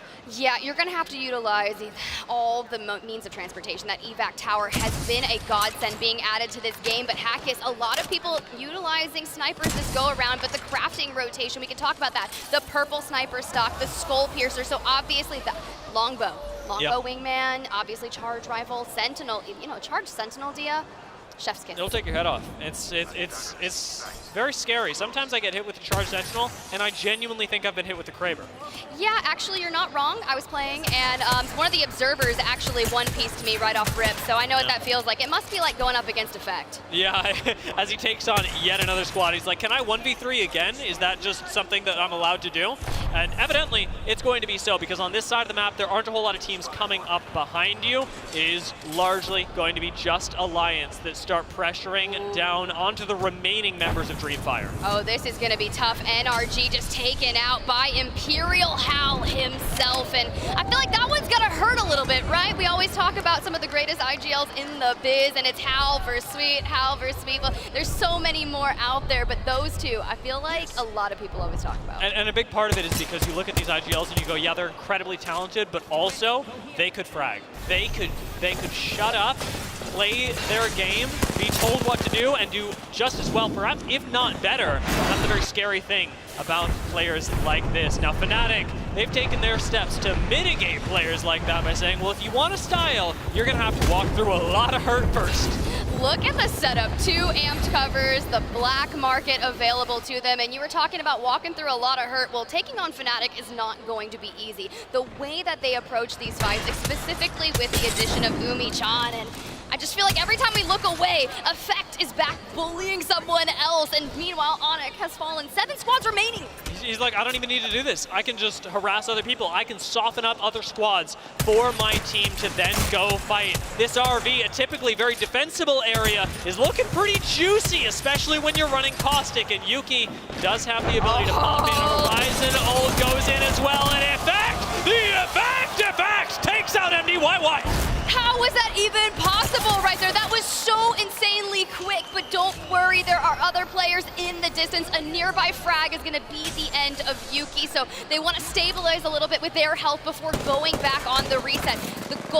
But they've pushed up, they're capitalizing on this. Now this is multiple squads at this point that are involved in the engagement. Complexity is pressuring from one side, and Alliance up Fnatic on the other, and in the midst of that, a gold knockdown shield connects onto Yuki, and he's right back into the game as if nothing happened. This is the second time we've seen a gold knockdown in the hands of Hackis, right? And it's paid off dividends in the resets that Alliance is able to get. It actually happened in Yuki's 1v1. Hackis goes down, and it's like, oh hey, 750 HP on my shield, let's barrel crawl forward. And obviously it didn't really pay off in their favor, but we'll see it maybe this time. It can work, and it's already done wonders for Alliance as they hold the last remaining position in the ring that gives you any sort of vertical cover. TSM fighting for the high ground in this ring are going to be helped out even by, you guessed it, Hackis from inside the RV. A quick catalyst wall separates the ring for TSM as they now have to take a 3v3 on the other side against Ascend. A 3v3 that they almost lose. Hal might very well go down here as the shield bat will just barely finish. I love that, right? 5 seconds to get that shield bat off, but that med kit takes 8 seconds, and they're not going to have time to be able to get that off if Alliance is going to keep pushing forward.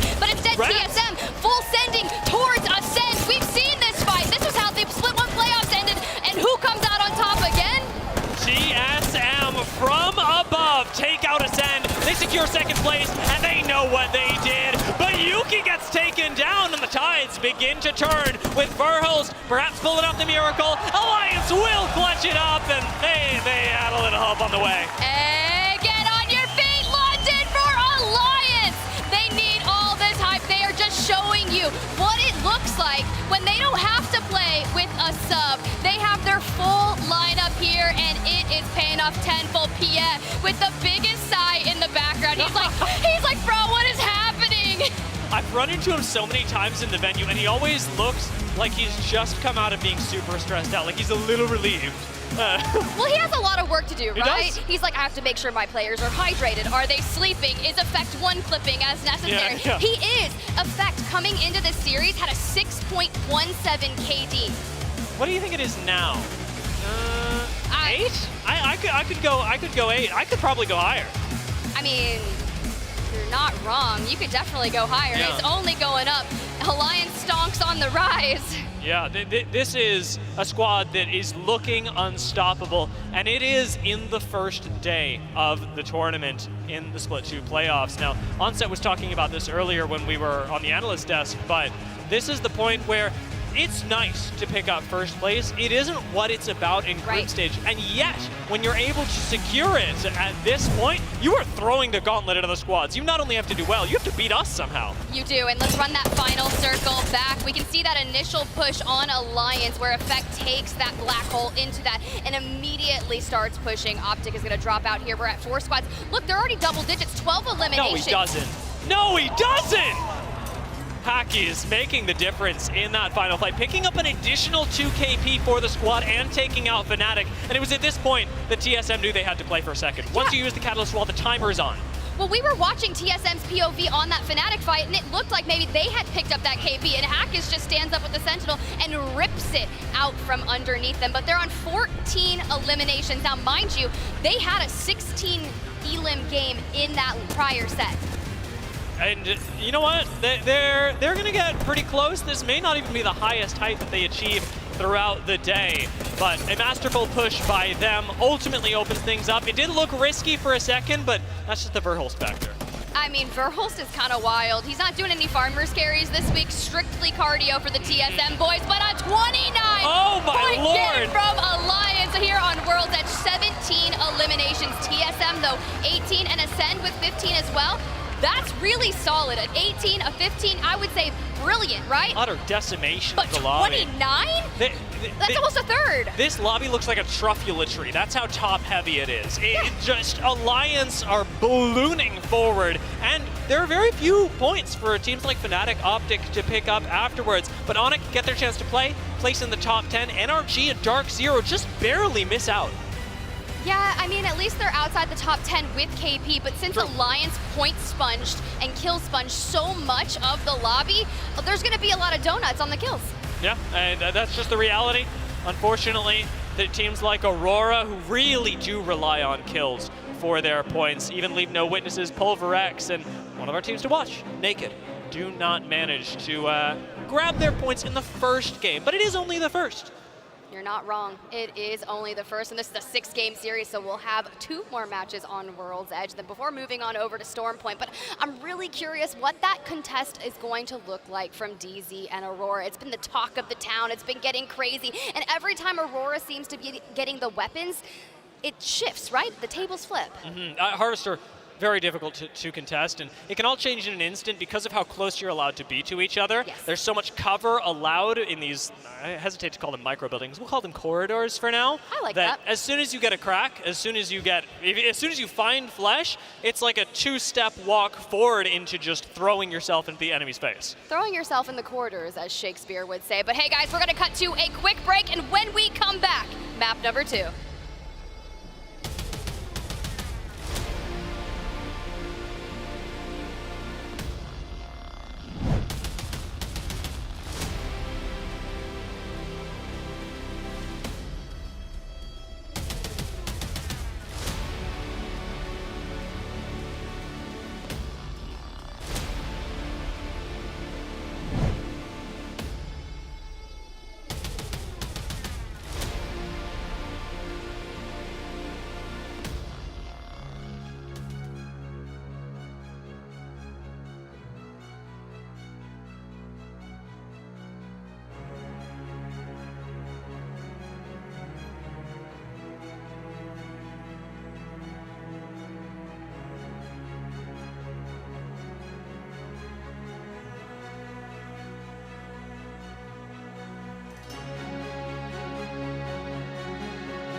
WD Black, the official storage partner of the Apex Legends Global Series.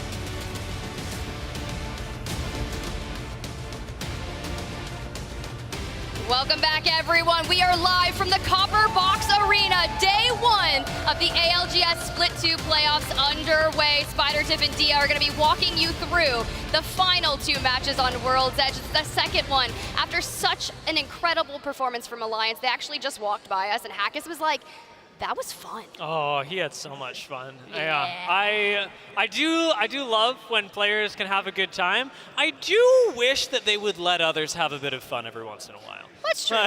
You're not wrong. If Hackis is over, they're just having a bunch of fun. A third of the lobby clearly isn't. Yeah.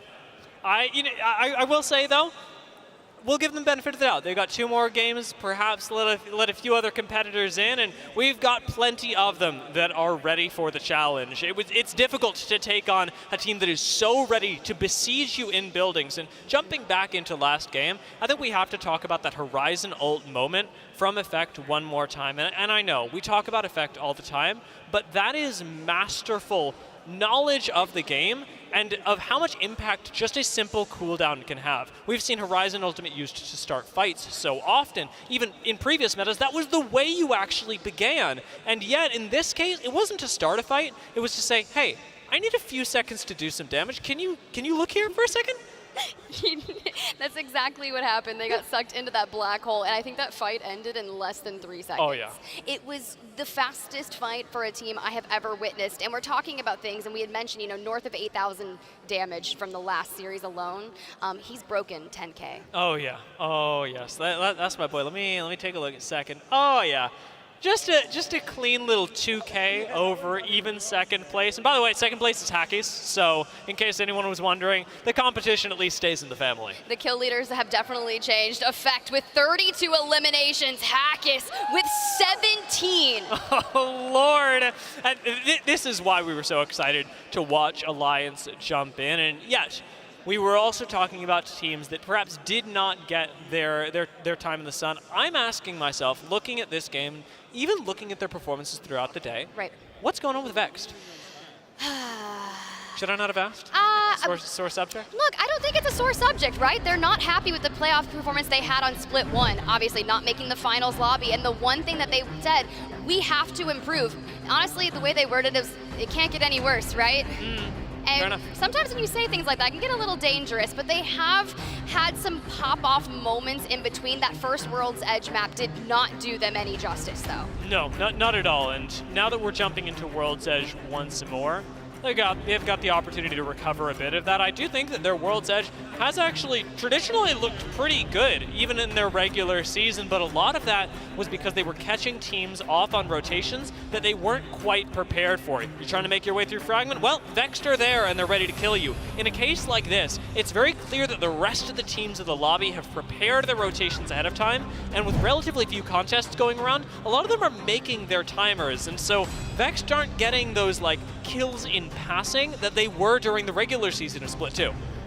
You're definitely onto something there with that, but they're going to have to turn it around starting now. Now, granted, we always talk about this. It is still group stages. These are not the brackets right now, so teams are kind of figuring it out, getting those contests out of the way, and trying to deny the other teams from contesting in them when it comes to bracket, because that is where everything matters. On Championship Sunday, you need to be in that finals lobby if you're even thinking about wanting to get those playoff points that are so needed for the champs.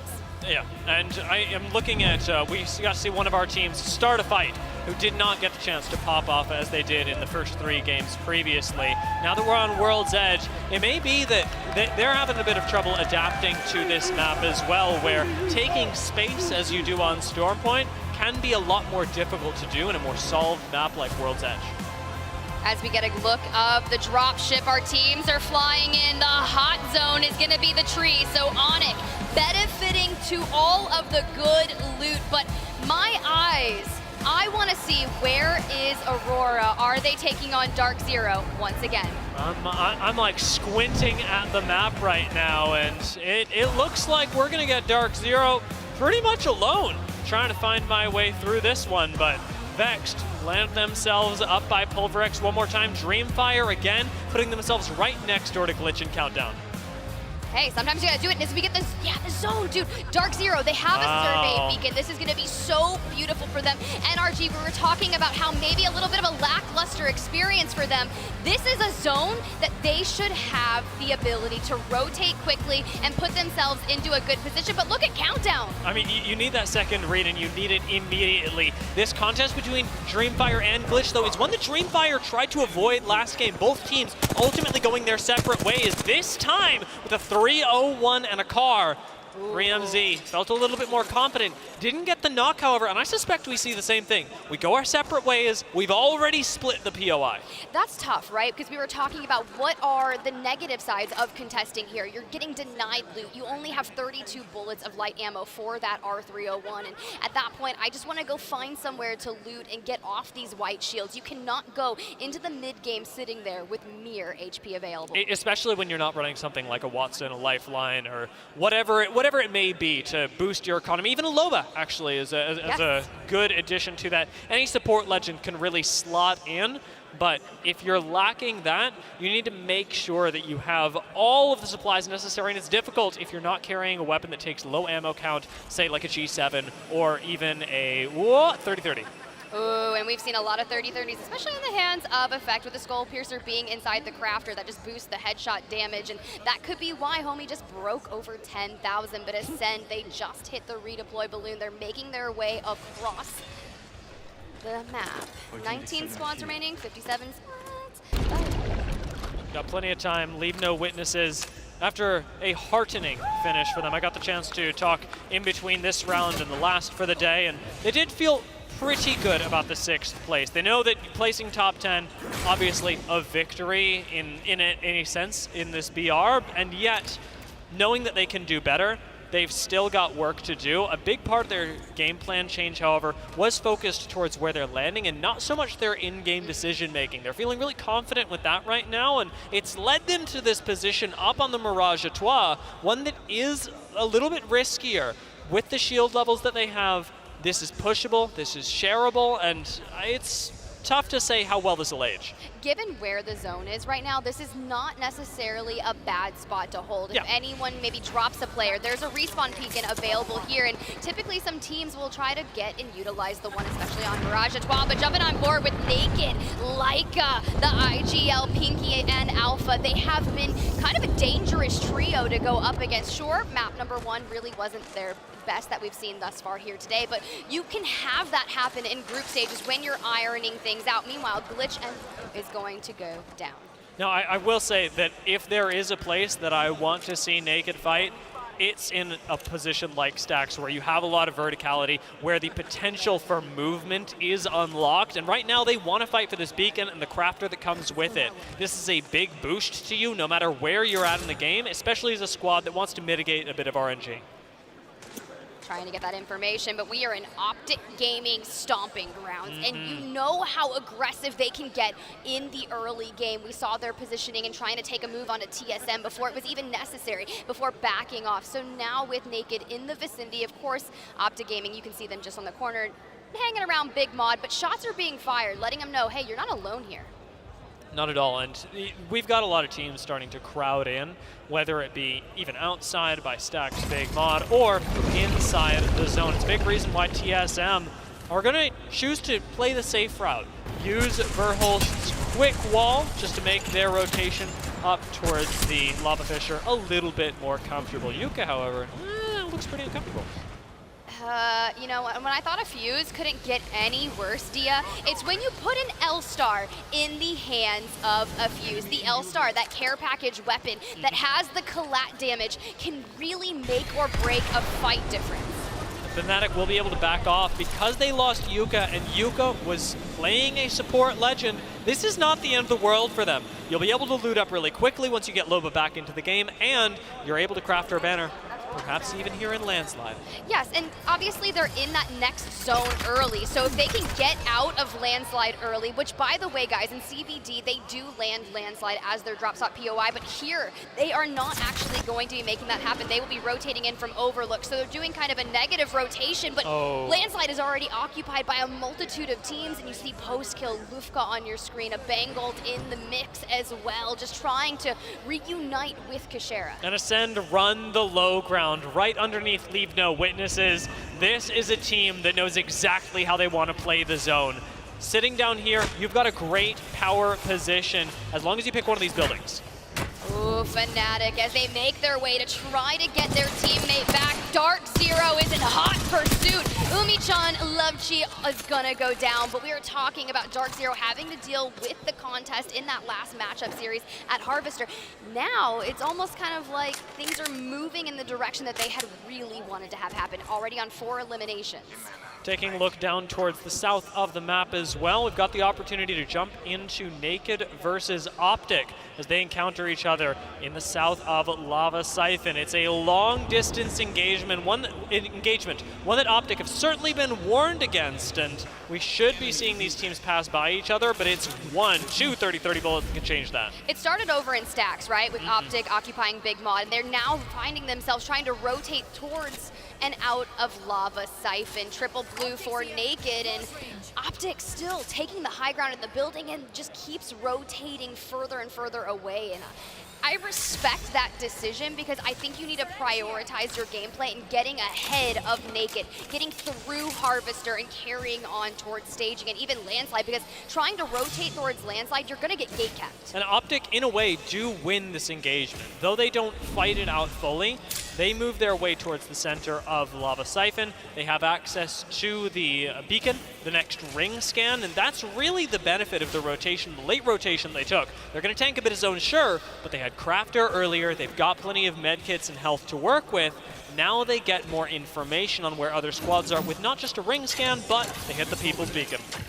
People's Beacon, and they're going to know exactly where everyone is, which will, you know, be able to give them a rather easy rotation. They can see exactly where they'll find the most resistance, but Naked finally making their way down. Fnatic looking for a bit of crafting. We got to get Yuka and Umi-chan back. At least Melcero is able to get the banners, and look at that. At the back of Geyser is actually going to be a respawn beacon. They can maybe craft up an R9 if they have crafting materials as well and hit the road. I love support legends. It gives these teams that do suffer early losses a way to play the game again. This, however, is a surprising turn of events. With Melcero choosing to pick up his teammates deep in the ring, you're going to be burning more meds in the long run for the trade-off of being able to pick up more loot along the way. So you look at it, right? 45 crafting materials left. Melcero only has 1 med kit, so he's going to go back probably to the crafter and immediately drop down 3 med kits. Yeah, and what you get here by bringing your teammates into the game now is the chance to pick up materials that will also transfer over to the 2 said teammates. Now everybody's going to be able to make a med kit, start rotating in. There's a little under a minute left on the zone, and Zone 2 will not kill this team, but it does set them really far behind in terms of the kills, and they've not earned any placement points yet either. Right now, Fnatic are still sitting at 0, and it's been a tough 0 to achieve. It really has, and now we start to think back to their drop spot POI, right? In that earlier initial C versus D, they were landing Landslide and finding a lot of success through that. Now, in the Split 2 regular season in the APAC North region, Overlook was their POI, but as you guys know, Moist, J-Lings, there's a lot of teams that are looking to vie for Overlook themselves. So in these different group stages, they're either potentially going to be going Harvester, they'll go Overlook, and they'll be going Landslide, but everything's going to change according to that initial POI. We've got our map up in the upper left, and that's really going to separate this. Take a look at where Optic Gaming and Naked are compared to each other. These couple hundred meters of distance separating the squads are just based off of the earlier rotates that Optic were able to prioritize, the extra mats that they had, the comfortability, where Naked had to stop by thermal and grab a little bit of extra crafting themselves. Now you've got to run through an alliance who's going to be effectively edge guarding with you in the red. The heat gets turned up for Naked. Optic now able to grab the building in staging, that main building, but when you have Alliance kind of nearby you, after watching them take down 17 eliminations in that first map, that is something that you have to think about, and a lot of our players in these lobbies are very familiar with the compositions that our players are running, the enemies. They'll know exactly who a team is the moment they say, oh hey, there's a Loba, there's a Rampart, there's a Valk, and they're like, okay, these are the two teams that are running that, here's the rotational path, and the ability to deduce that information down. Well, looking at Sweet right here, he's one of the masterminds who thinks 20 steps ahead. Yeah, I mean, one of the, as you said, historically best IGLs of all time. You got to put respect on Sweet. And Sweet, well, he may not put respect on you, as unfortunately, Naked have got to run towards NRG, and you now know as NRG, there's no way out but through you.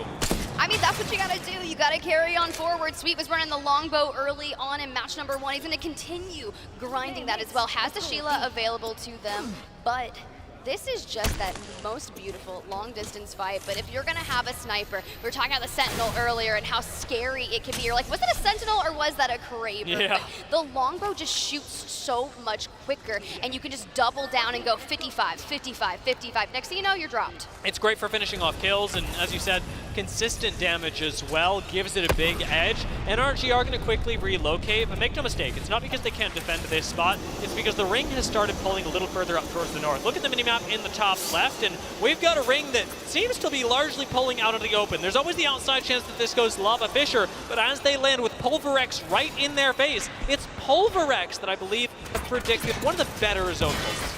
And the thing about Pulverex is, right, historically they hadn't been better on World's Edge, but today they have been. So now if they can capitalize on the incoming Valkyrie, now taking that RV, because you can see F-Chan over there on that rock, he's like, hey, what's going on in that RV? And we've seen a lot of chaos ensue, especially with Effect throwing a black hole in there, just nade spam galore, and how preferential those Arc Stars can be for your team.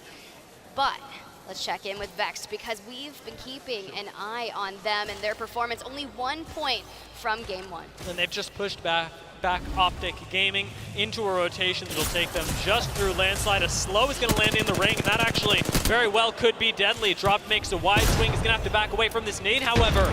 And now you find yourself trapped.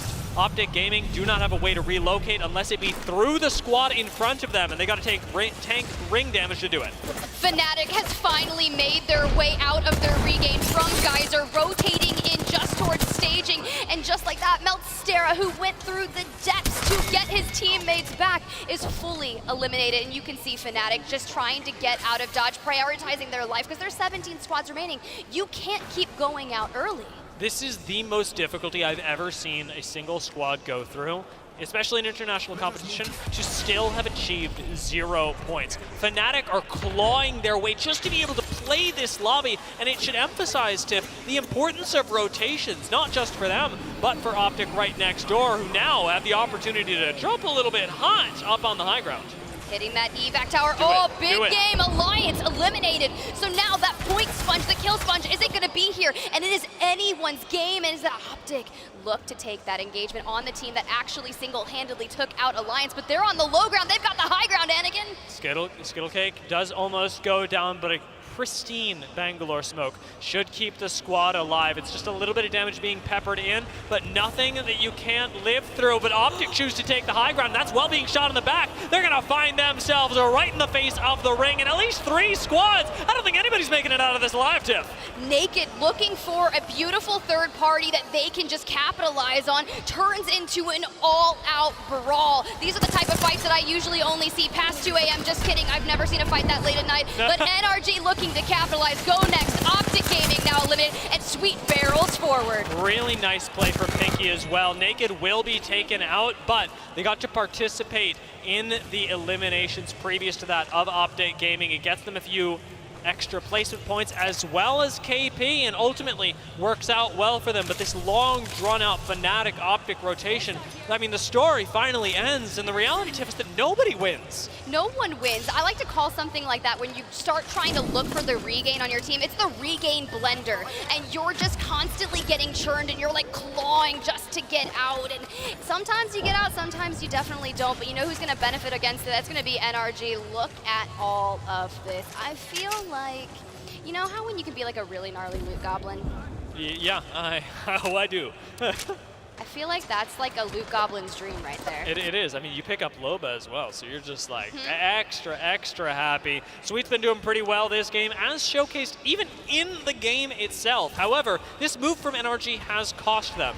This is something that Hutsick used to talk about quite a bit, but this sort of hermit crab principle of Apex Legends. When you move out of a spot, especially in the end game, that you know is valuable, as soon as you make the move, be it for KP or whatever, that spot is effectively gone. Right now, it's Vex that hold the previous position of NRG, and NRG do not have a position in the zone. Sweet's been trying to create one by laying down rampart walls, but it is flimsy cover at best.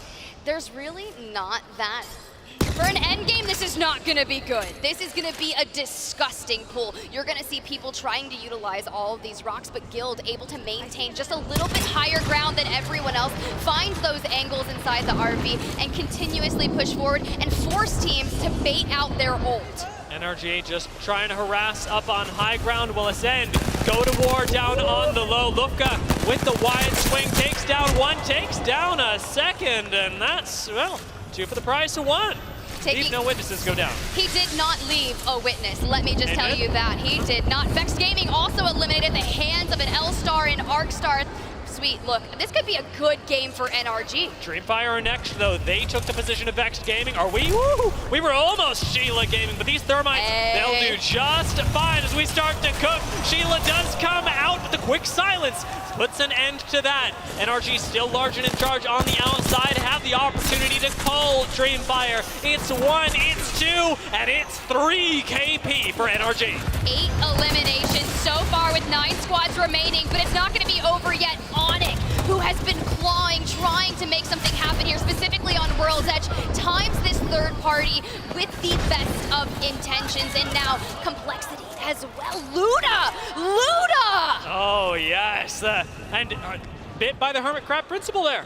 NRG, again, leave their spot, go push out onto Dreamfire, and they instantly get jumped on by Onyx. It's an insta sandwich, and Onyx now, well, they're suffering down in the low ground. Start a fight, do go down. It's Imperial Hell that takes him out, and Onyx now have to fight in a 2 versus 2 scenario. The last couple shots being thrown in by Shady. With 1 member left, Raki has got to clutch it up, has no health left to do so, and goes down. Ascend have just 2 members left. Kashera and Postkill with Crypto Watson should be able to stabilize on the low ground, but they can no longer grab Lufka. They're starting to run a little bit low on ammo for my likings, and TSM holds that high ground above them, because while this engagement was going on, TSM was working around trying to take out Startifight, but Pulverex. Yes. This has been different, right? Like, so I've watched them a lot in scrims, I've watched them a lot in the group stages that we've seen thus far, and I think even in his interview, he's like, you know, I've been very sneaky, and as you can see from that shot, they are definitely quite sneaky, just barreled up against the wall,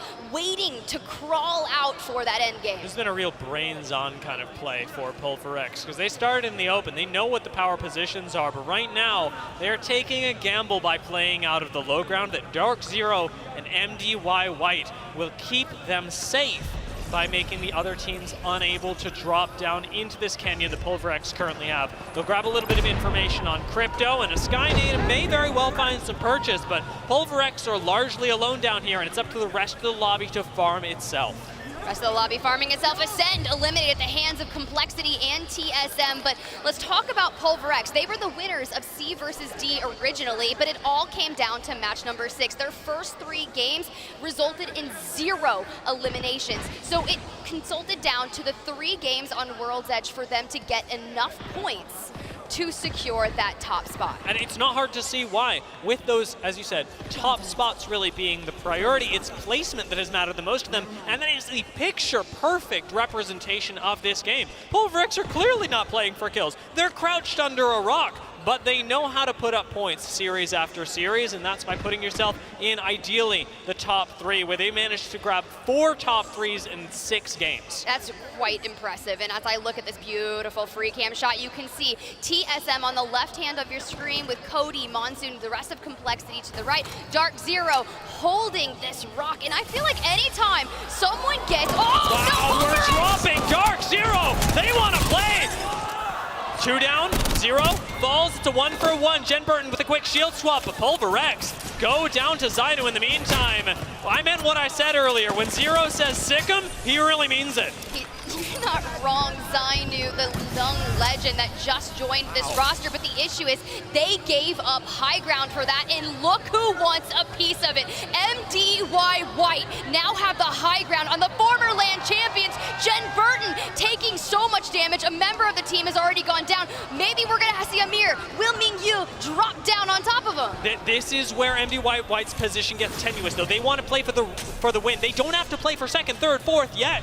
They can still hold on, and it means their attention is split between Dark Zero and TSM. Finally, Dark Zero do go down, but it gives TSM the opportunity to wall aggressively towards MDY White, opening up the map. A double silence on Complexity's low ground with a frag thrown out means that now TSM, they're getting a little bit greedy. They're trying to play both sides. They're going to lose a Catalyst wall soon. These Arc Stars are chunking them, and TSM will find themselves out of options in a few seconds. You cannot focus on MDY White with Complexity barreling down, constantly putting that pressure on you. We're down to the 3 squads, and now the question is, who is going to go for broke? Who's going for that second place? Complexity bunkering down on the low ground, no. and TSM, they dropped down! TSM wanted to play for a second, but they disrespected MDY White. It's going to be a quick clean up for MDY as they still own the high ground. They still have the power position. They never gave it up, and they take a win. MDY White, your champs of map number 2, that played brilliant, right? We were talking about it. They could have jumped down on Dark Zero, and you said it, Dia. They are playing for the win. You little brainiac, you. I mean, they want to win. It's just Apex Legends, and it looks really good for them. Let's not forget, by the way, first time LAN. First time LAN, by the way. Yeah. Let's go.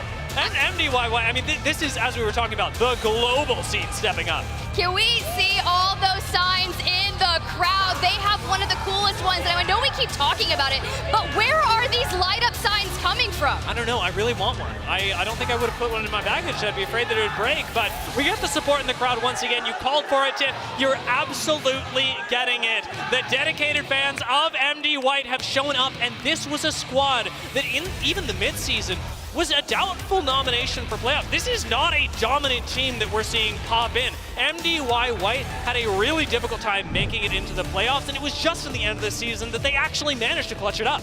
Look, hey, they deserved this spot, and they are showing why. Let's run back that final circle. Dark Zero has been eliminated, and it was this fight where TSM decided to take the low ground because MDY White, coming out of that engagement, had stayed so healthy in that fight against Complexity. And Dark Zero made a really interesting play moments before. MDY White being able to finish off the kills is largely just because they have Beiju. It's one of the big differences between Valkyrie and Horizon is that Horizon has to extend a cooldown in order to jump onto low ground, making it a little bit more risky. Valkyrie does not, and it lets MDY White open up that play. The mistake from TSM at the end, however, was the big clincher because they tried to jump down onto the low ground, disrespecting MDY White. And I didn't think I'd be saying this about North America, but you can't get away with that in an international LAN. You can definitely not get away with that from the action that we have seen from all the other regions. They are represented with immense talent. 20 points for MDY White, Complexity in second, TSM, and Dark Zero, despite going out in fourth place on the low ground, 13 points. And Pulverex did get what they were gambling for. It may not have been a win, but they knew what they were doing. 4 placement points after doing perhaps 500? I'm gonna say 500 collective damage. It's a pretty good return on your investment, but we'll see how it turns out in the next game. The bottom half of the leaderboard, a big change for the rest of the lobby. As you noted, Alliance going out very, very early, and Aurora never got a chance to play. You may be asking, where are all the eliminations? Well, that's because NRG picked up double-digit eliminations despite going out outside the top 5. So it begs to ask the question of, what would that have looked like if NRG could just get to an end game? Yeah, it's difficult when you're coming from the eastern side of the map because, well, when we have a western pull, this is going to come naturally. It's going to sound like I'm kind of silly, but most people are coming from the east, and so by putting themselves in a situation where they were jumping around, farming for kills on this side, they did open themselves up to third parties. It's a conscious decision from NRG, and I think it's a good look given how slow their games have been today. Right, and they're fleshing things out. Group stages are the times to test, to challenge, to make things work. But we've got a tie for this series just after 2 games, and we will have to work towards that final map on World's Edge. I'm looking forward to it, as World's Edge has given us a very different look at the game, as it always does. Storm Point's going to shift things up, and it will favor squads that can take a little bit more ground. And this is something that I'm expecting, say, teams like Start a Fight to jump back on a little bit, those squads that do want to play more aggressive. And what we're seeing now is that teams that have specific game plans that say, we want to own these 10 meters, specifically because they're the best 10 meters on the map, they're the ones that are really able to show up. And it's 2 very different skill sets, but I'm happy to see that both get their time in the sun. You're not wrong. Let's see who's going to find their time in the sun on map number 3. But before we get there, let's cut to a quick break. And when we come back, the final map of World's Edge.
Welcome back, everyone, to the ALGS Split 2 playoffs. MDY White coming off a stellar performance. Dia and I will be taking you through the last match on World's Edge for the day. And with what we've seen throughout the entirety of our 3-map series, the 6 games, we had A versus B, C versus D, now A versus C. It's just been kind of dreamy, actually. Yeah, I mean, I'm feeling a bit like it's Sesame Street at this point, and it's why we have to keep bringing up team names, because we need to be tracking how many points they're all getting, and most notably, seeing what tendencies we're getting to emerge throughout the course of these games, because that's what the group stage is all about. It's setting expectations and places that teams can build from.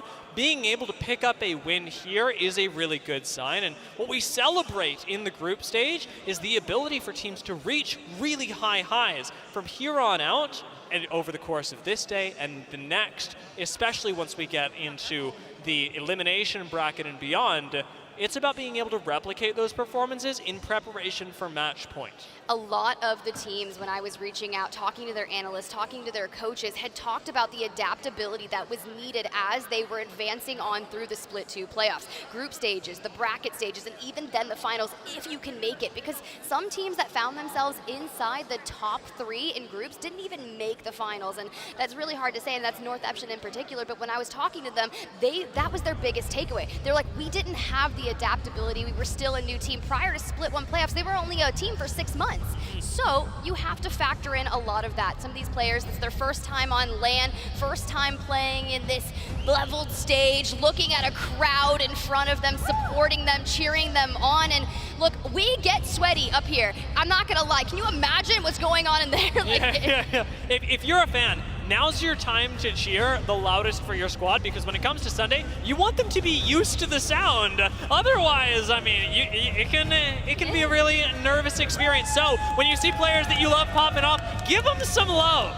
Oh, while you're giving them love, let's look at the kill leaders for the board on there. Effect 9, Imperial Hal 9, but someone else that is making a name for themselves that showed out in Split 1 playoffs, Lufka is also in the mix with 9. So pretty wild there in Jen Burton now that they're actually able to survive that contest. They're getting some numbers up there. Are we skipping Sweet? Because no. I don't want to skip Sweet. He's got 7. That's pretty good. Yeah, it is. And I will say, being able to place among the top there, I mean, Imperial, Hal, and Sweet are there for a reason. We were talking about it in the first game of World's Edge, but your ability as an IGL to actually carry some fragging responsibility as well, clearly present in these two. And I think that just goes to show you, based on their legend composition that these players have chosen for themselves as the IGL, but still gives them the ability to pick up the frags. They're not locking themselves down on a character like Seer or playing the Catalyst themselves.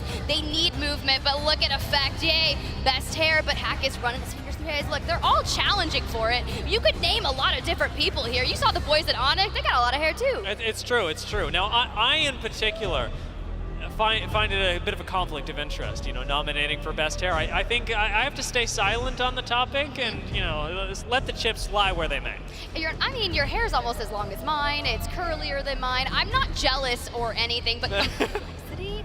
Look at this. Monsoon, where did you get those beats, my man? Yeah, it's funny that every time we jump in, we have so much personality built up for complexity, and that's the other thing that I really love about international competition is the chance to build that up for everyone. From around the world, we're getting to see so much from these different squads, from first-time appearances at LAN to even the fans that have given us a new, revised look.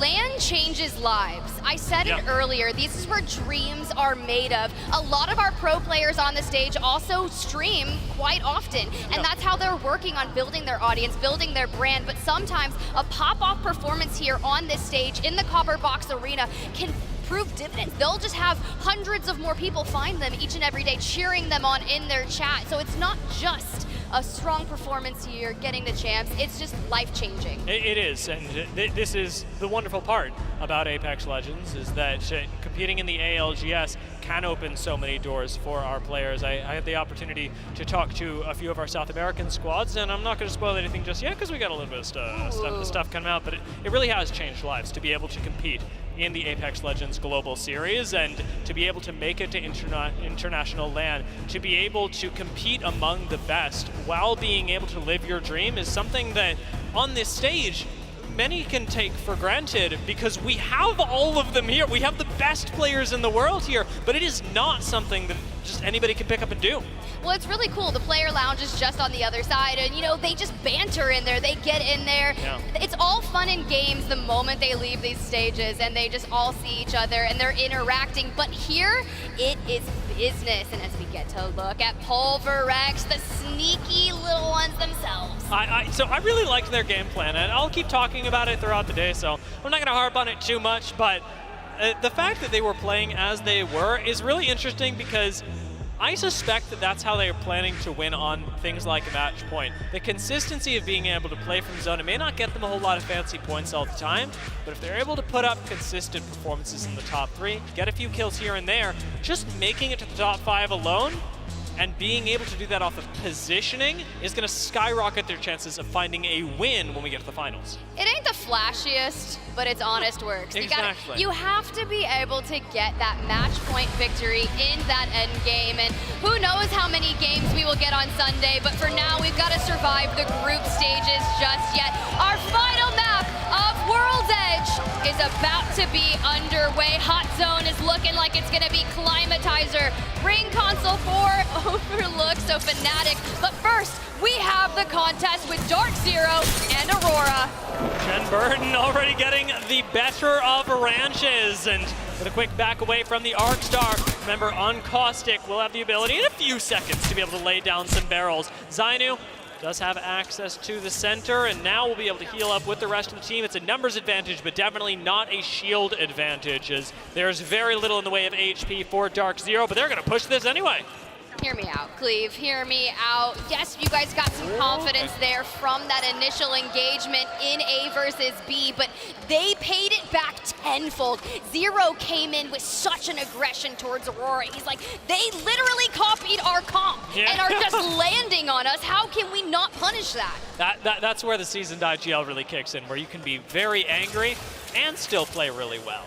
And that's the Dark Zero difference that we've got at LAN showcased here. Now, it will be another victory for them, and based on the way that ended, I am really curious about tomorrow and whether we'll see this contest continue, because that looked like giving up.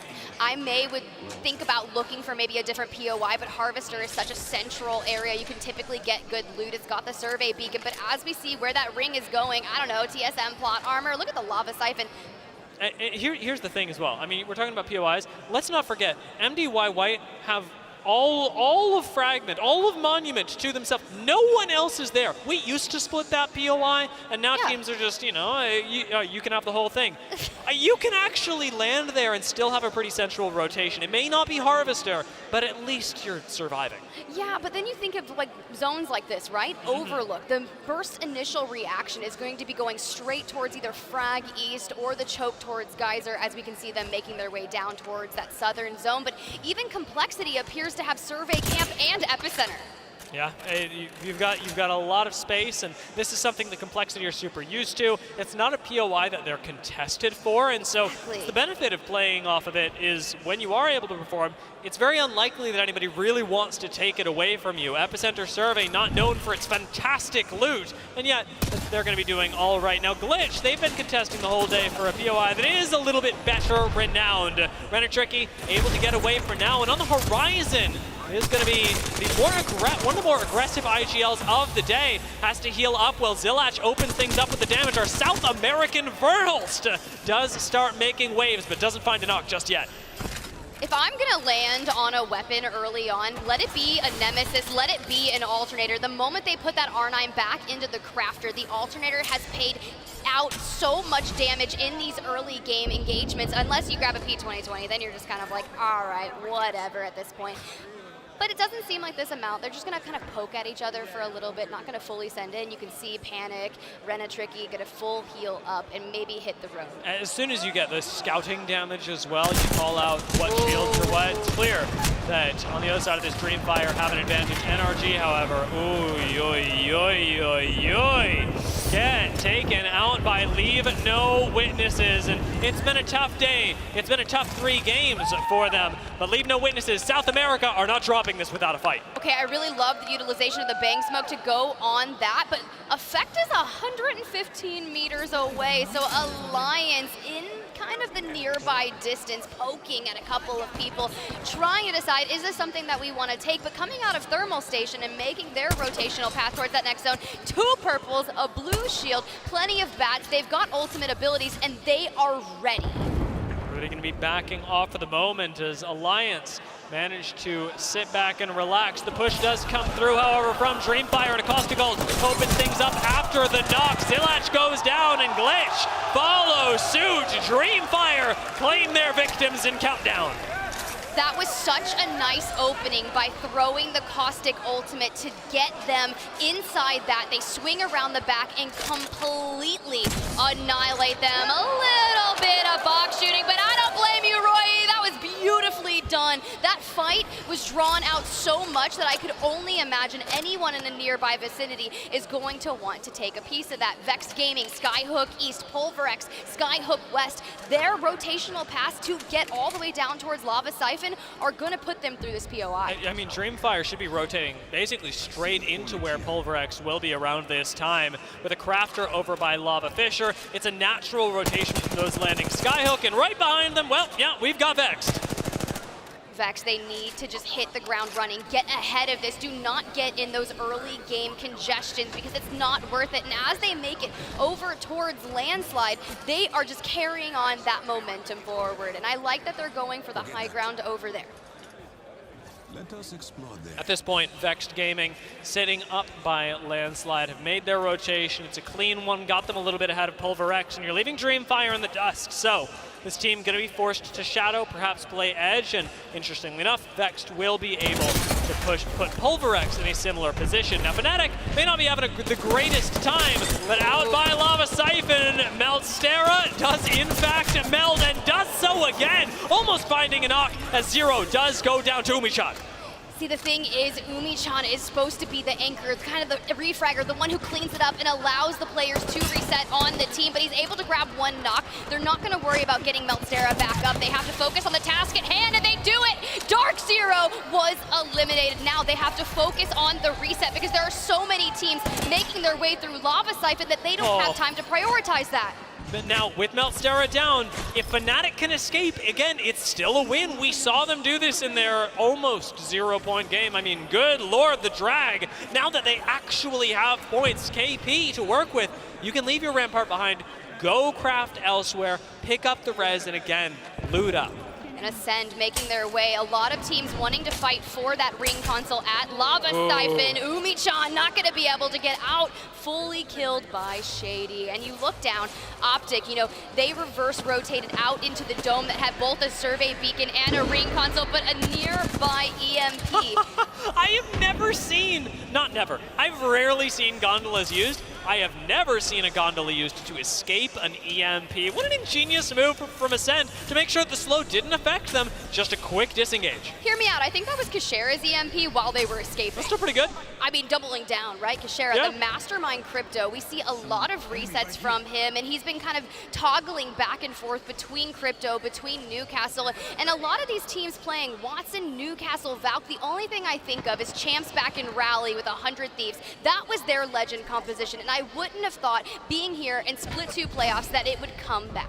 Yeah, and this is one of the most versatile metas that we've ever had in Apex Legends. It's giving these teams the option to express their individuality, something that, as you allude to, Ascend is certainly doing by using the Crypto Watson composition, and that we've seen teams even earlier today. What did we have? We had Crypto Gibraltar Rampart given to us by Start a Fight earlier. We've seen so much Loba today, and the variety makes it more difficult to anticipate what other squads' game plans are as you run up against them, because you've got to very quickly identify what legends you're going up against and what that means for you. And it talks about all these teams wanting the variability. They want to feel confident on all of the different compositions, but right now, Bang Horizon Seer with a 17.5% pick rate, and Obli from Realize right now trying to push into this building. They're just on the outskirts of zone, looking for an angle. Songjun now has to heal up. They've already lost out on Karampa, and this is tough, right? You're in 19th place on map number 3, 0 points on the board. You have to play it a little more safe. And Songjun gonna continue the fight while Obli comes up, actually defending his teammate, but getting fried in the meantime. It is now a very scattered fight. Realize, lose control just as quickly. Yuki and Effect, importantly, open that up as Effect's movement out of the door just puts Realize in a no-win situation. They can no longer gatekeep effectively, and you have to split your attention, opening up lines of sight to you. What do you think they're feeding Effect at this point? Because this is just something else. Like, we talk about people eating their Wheaties. We saw the whole London versus earlier. They're feeling their beans, maybe? I don't know. What were they saying? That's true. You know what? I don't remember. I actually deleted that phrase from my brain. Whatever that eating the bean, feeding, I want no part of it. I actually did try beans this morning. The English breakfast? I tried beans on toast. I did. It was acceptable. Will I be integrating into my everyday life? No, but you know, it's a little welcome to London celebration. I think you should integrate it. Don't hate on it, man. I'm all right. I'm all right. Alliance, you know what? Maybe I'll be integrating a little bit of what they're showing us today. I may not be able to play as well as Effect, but macro like this, anybody can do. Alliance just have the confidence to do it. A quick Valcult up over to Dome gives them the opportunity to approach this zone from the north, so they now not only have a team that they know can team fight, but they've got a position where any fight that you take, you now have the inherent advantage in. Quite interesting. Alliance as they continue to move forward. Optic Gaming in the distance just ahead of them. Now, mind you, Optic Gaming had recently dropped down to Dome to get that beacon information and have now chosen to set themselves up nearby the vault. This is very similar to a zone that we had witnessed earlier, and it turned into an absolute bloodbath. But Yuka on the Loba, the support character herself, going to come in so clutch, crafting banners. We saw it happen, and the regain blender is real. So I'm still alive after all of this as well. I'm checking the crafting mats, and I'm not sure the Fnatic were able to make it over to Geyser, where, as I would assume, they wanted to make the game plan run one more time. Vex Gaming getting peppered from afar. They're taking towards that high ground, utilizing that grav lift for a little bit of verticality, but they will have that cooldown in effect. But let's take a look. 15 squads remaining. That next zone pull is going to be underway, and I would love to check in and see exactly where our teams will need to be. And did Optic Gaming kind of predict that zone well? You know, they have like a zone picker game out there that anyone can kind of play. I don't remember where it's at on the website, but I'm not very good at it. Yeah, you can find it on Apex Legends status, who also, interestingly enough, have stats from the ALGS, including the Split 2 playoffs. Now, we do get a look at the next zone, and this is a more unusual zone. Where MDY White are on the map tends to be where this ring will pull, including a little bit of the low ground just as we move down towards the Geyser landmark. But start a fight, have the first move onto Bridge, and go next to mark the very southern tip of this ring that has a sharp disparity between high and low ground. The crucial difference here being that you cannot take high ground too quickly, or the lines of sight will just obliterate you. That zone obliterates me. It's half of it you cannot even play. So look at where Vex Gaming has positioned themselves. They're trying to wrap around the back. So long as they can clear their back, they should know that someone shouldn't necessarily be able to rotate, but there's just a tidbit in, right? Yeah. It leaves her question. Someone could pop down, maybe a grav lift, and just try to get in with as much minimal damage and do kind of like a little surprise attack on Vex. And you've got Bridge as well as the little cubby hole between the middle of the bridge as well that you can play. So multiple squads can coexist, one on the high ground, or the highest high ground on Bridge, one in the center, and one on the very low ground, perhaps even two if you're lucky, but that still leaves a lot of teams wanting, and that's where we look to the rocks and a little bit of high ground that does extend over towards Lava Fissure. You've got some cover, you've got some head peaks, and that little bit is going to have to do.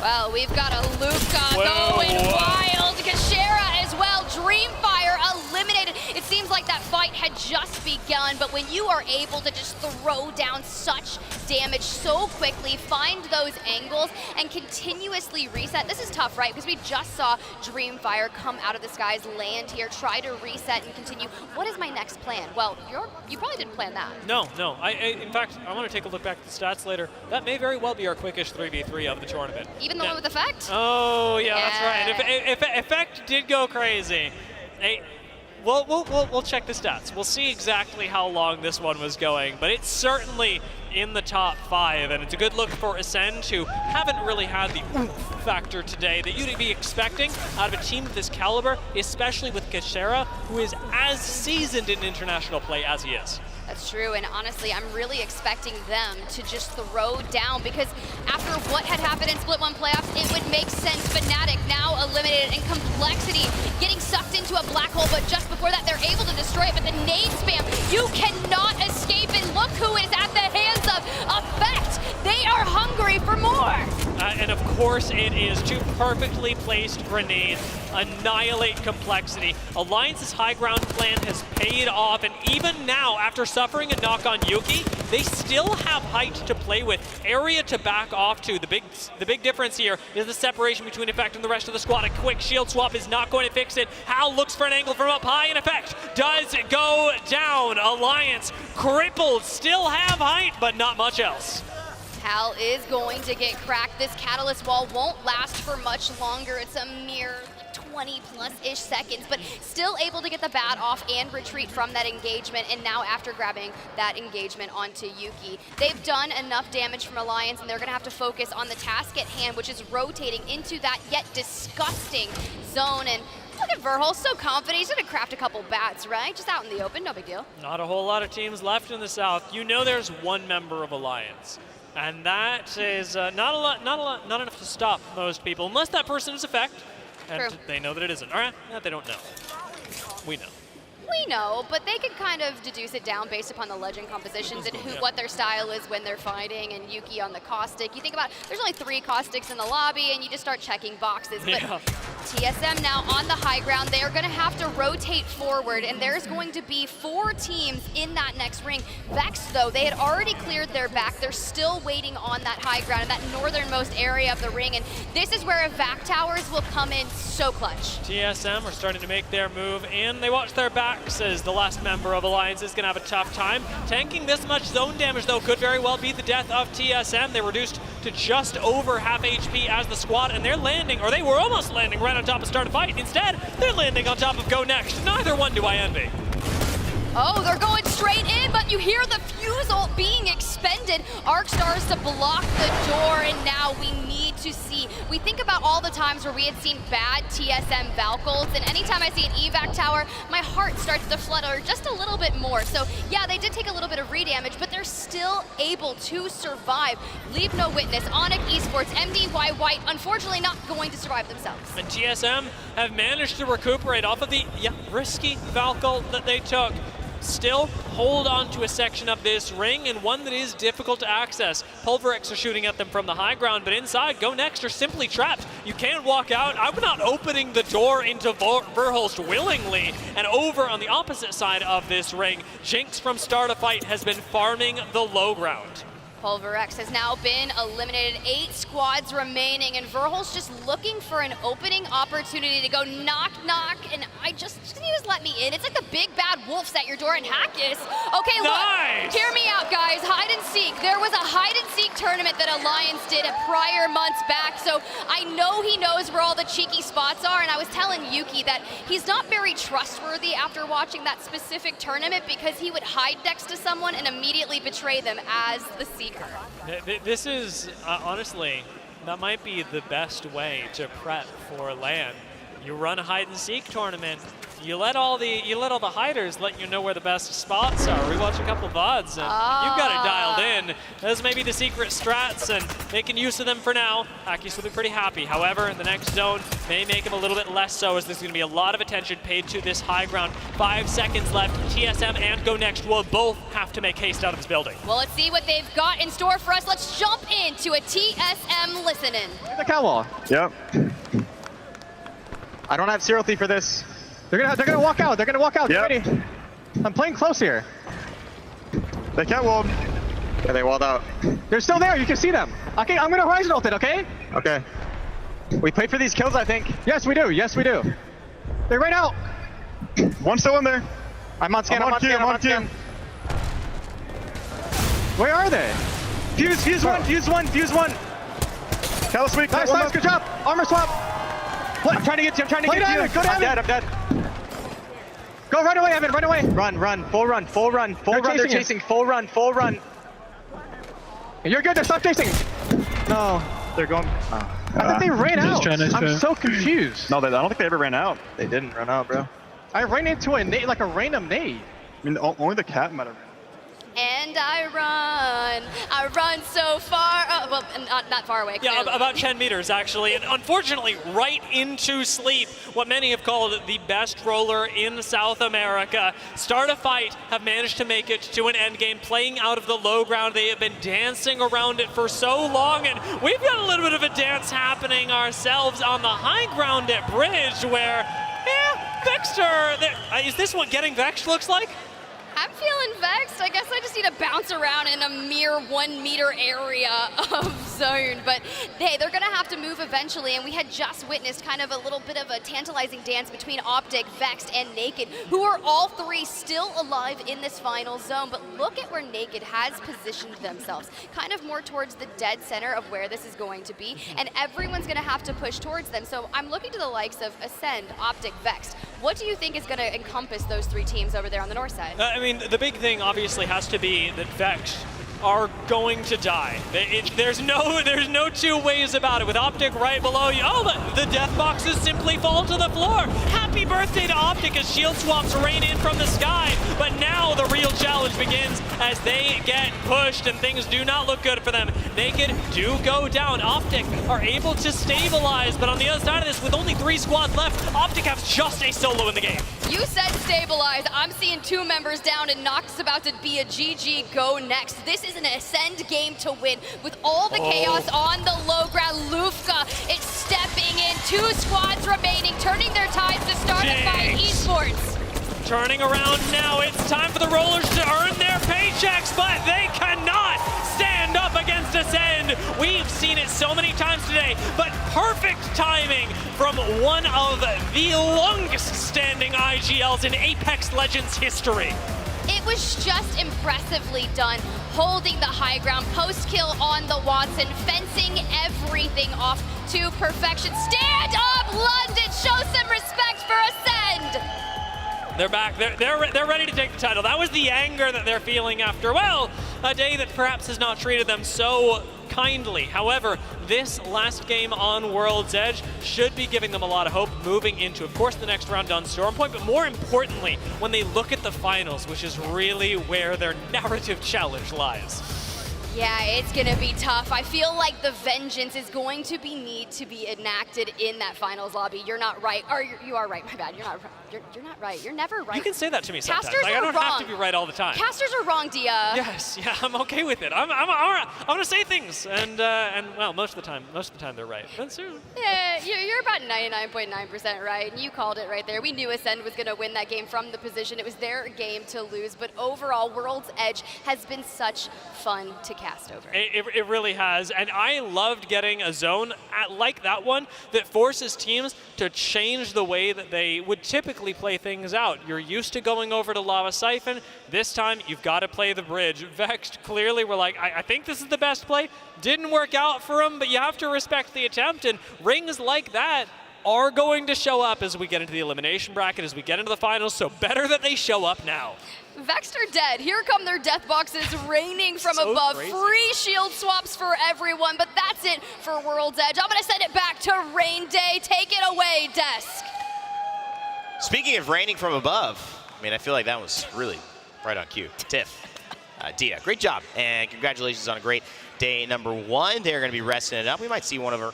2 of them on the desk. I'm not sure. We're switching it up a lot. Again, Rain Day here, joined by Vicky, Kitty, Genome, and introducing a friend we've been hanging out with in the back. Quite a lot of banter from this one. A lot to talk about in terms of Apex as well. Welcome, TSM Savs, to the desk here. How have you been in watching these games, especially this last set? I was actually so excited. That's my first time here today. Hopefully it's going to be more and more. It's been great to have you to hear and pick a little bit about your mind as well. And I know Vicky, Genome, we're going to get to some of the stuff that just happened, but you'd kind of been taking a note at one of the teams we anticipated performing well.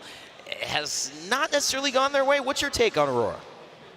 Okay, so I think they started pretty well. They didn't lose any contest. Literally 0. One time, Dark Zero ran away, but you know, they still got these 2 kills, so it's great. Right. They got overall 27 points, 17 only from contest. So 10 for placement or over other kills. So I think it's great. In the other group, it a little changed. So we literally had the opposite situation. So I think they just needed to figure out what is happening a little. Dark Zero took it a little advantage in the second group and fix some stuff. So I think for the next days, gonna see what is gonna happen more. Overall, Aurora is doing great. They just need to fix the stuff on his own, but I think it's gonna be better and better. I mean, it's a difficult situation, right? You know, great point out there. Aurora and Dark Zero have been going back and forth, and they're in the same group. It's gonna keep happening. That's the real problem, right? This contest is gonna happen every single time. Neither of those teams are going to give up Harvester, so we're gonna see them going at each other, right? I had a quick chat to Zero after some of those contests happened. He said it was 7-0 in favor of Dark Zero in scrims, and then coming into today, Aurora brought out something completely different, right? Wow. They essentially just copied DZ's strats, and that's why we saw them, both teams, flying into that bottom part of Harvester together and just saying, like, we're kind of the lesser team. It felt like they were saying, so we're just going to copy your strat and make it more of an RNG fest. finally, Dark Zero in that last series we saw have adapted again and seem to be one step ahead. Interesting. Wonder if those scrim results included Sunset or Maliwan. It may be the difference that's being made here by their super sub old teammate. Let's take a look at what has gone on after match 3 as well as we catch things up. Vicky, it was a fast end, but it ended with Ascend on top pretty clearly here. A 26-point bomb for them. 14 kills, holding Godspot with the high ground. I mean, serve it on a silver platter for them to eat early for Thanksgiving feast because they really ate for that game, let me tell you. And something that I also love is seeing the social media interactions when it comes to these 50-50s that play out, because that's why we're going to see Aurora on the second page. But looking down this list first, Optic Gaming on that 3rd place spot. Started fight, we saw them get 2nd place there too. Those 2 squads were fighting on that low ground as we take a look at that 2nd page to see how that played out. And yes, the bottom end, this is what we were mentioning before. Dark Zero, yeah, they came out on top after that 50-50 contest that we had seen in the other previous 3 games too, in general in that World's Edge spot. But Aurora coming out of World's Edge with 0 points, that's gonna hurt. Now you're gonna have to try to approach Storm Point a lot differently. But Energy too, right there, triple bagel. Not something I want to also feast on. Here it is, Aurora, 0, of course, NRG. Looking at that, I believe they climbed a little bit in some of the earlier games. But Zaps, taking a look at this, what stands out to you? Obviously, Aurora, we mentioned earlier. Anyone on the top side in terms of a performance? I know we had some MDY White fans very excited at how they've done putting themselves in 4th at the end of 3. I think they're going up. I think on the speed they might even go higher. We'll see what will be the luck with the zones, of course. Okay, so is this the APAC North moment? Is this the time? Certainly the day. Yes, you know, the beacon is very important. Yes. If they're not going to get a beacon, it's going to be pretty rough because it's really hard to predict the zone from the first ring. Yes. I'm not going to lie. I did that. We tried that from Landslide the last season. It's not always working, I'm going to be honest. It's really hard. So hopefully they're going to get some luck. Zaps, you know what else is very, very hard to do? To not talk about somebody who has been stealing the show all day long. We could keep talking about this person and this team. It is Alliance, of course, from EMEA, who have been absolutely dominant. The effect, Genome, you could call it that. It's not so simple, though. This team has just gotten better. Yeah, it's kind of crazy how good this guy is and how far ahead he is, right? We were having a look at some of the stats before, one of the charts showing, you know, average damage per game and that kind of thing. You almost have to like press zoom out 3 times just to see effect in the top right corner because he has separated himself so far from every single other player at this tournament. He is that good. I don't think I've ever actually seen a player in Apex before where I'm like, he might be good enough to just carry this team for like the rest of the tournament. Not that the other guys are slouches, right? But he's that good. And this is Vicky.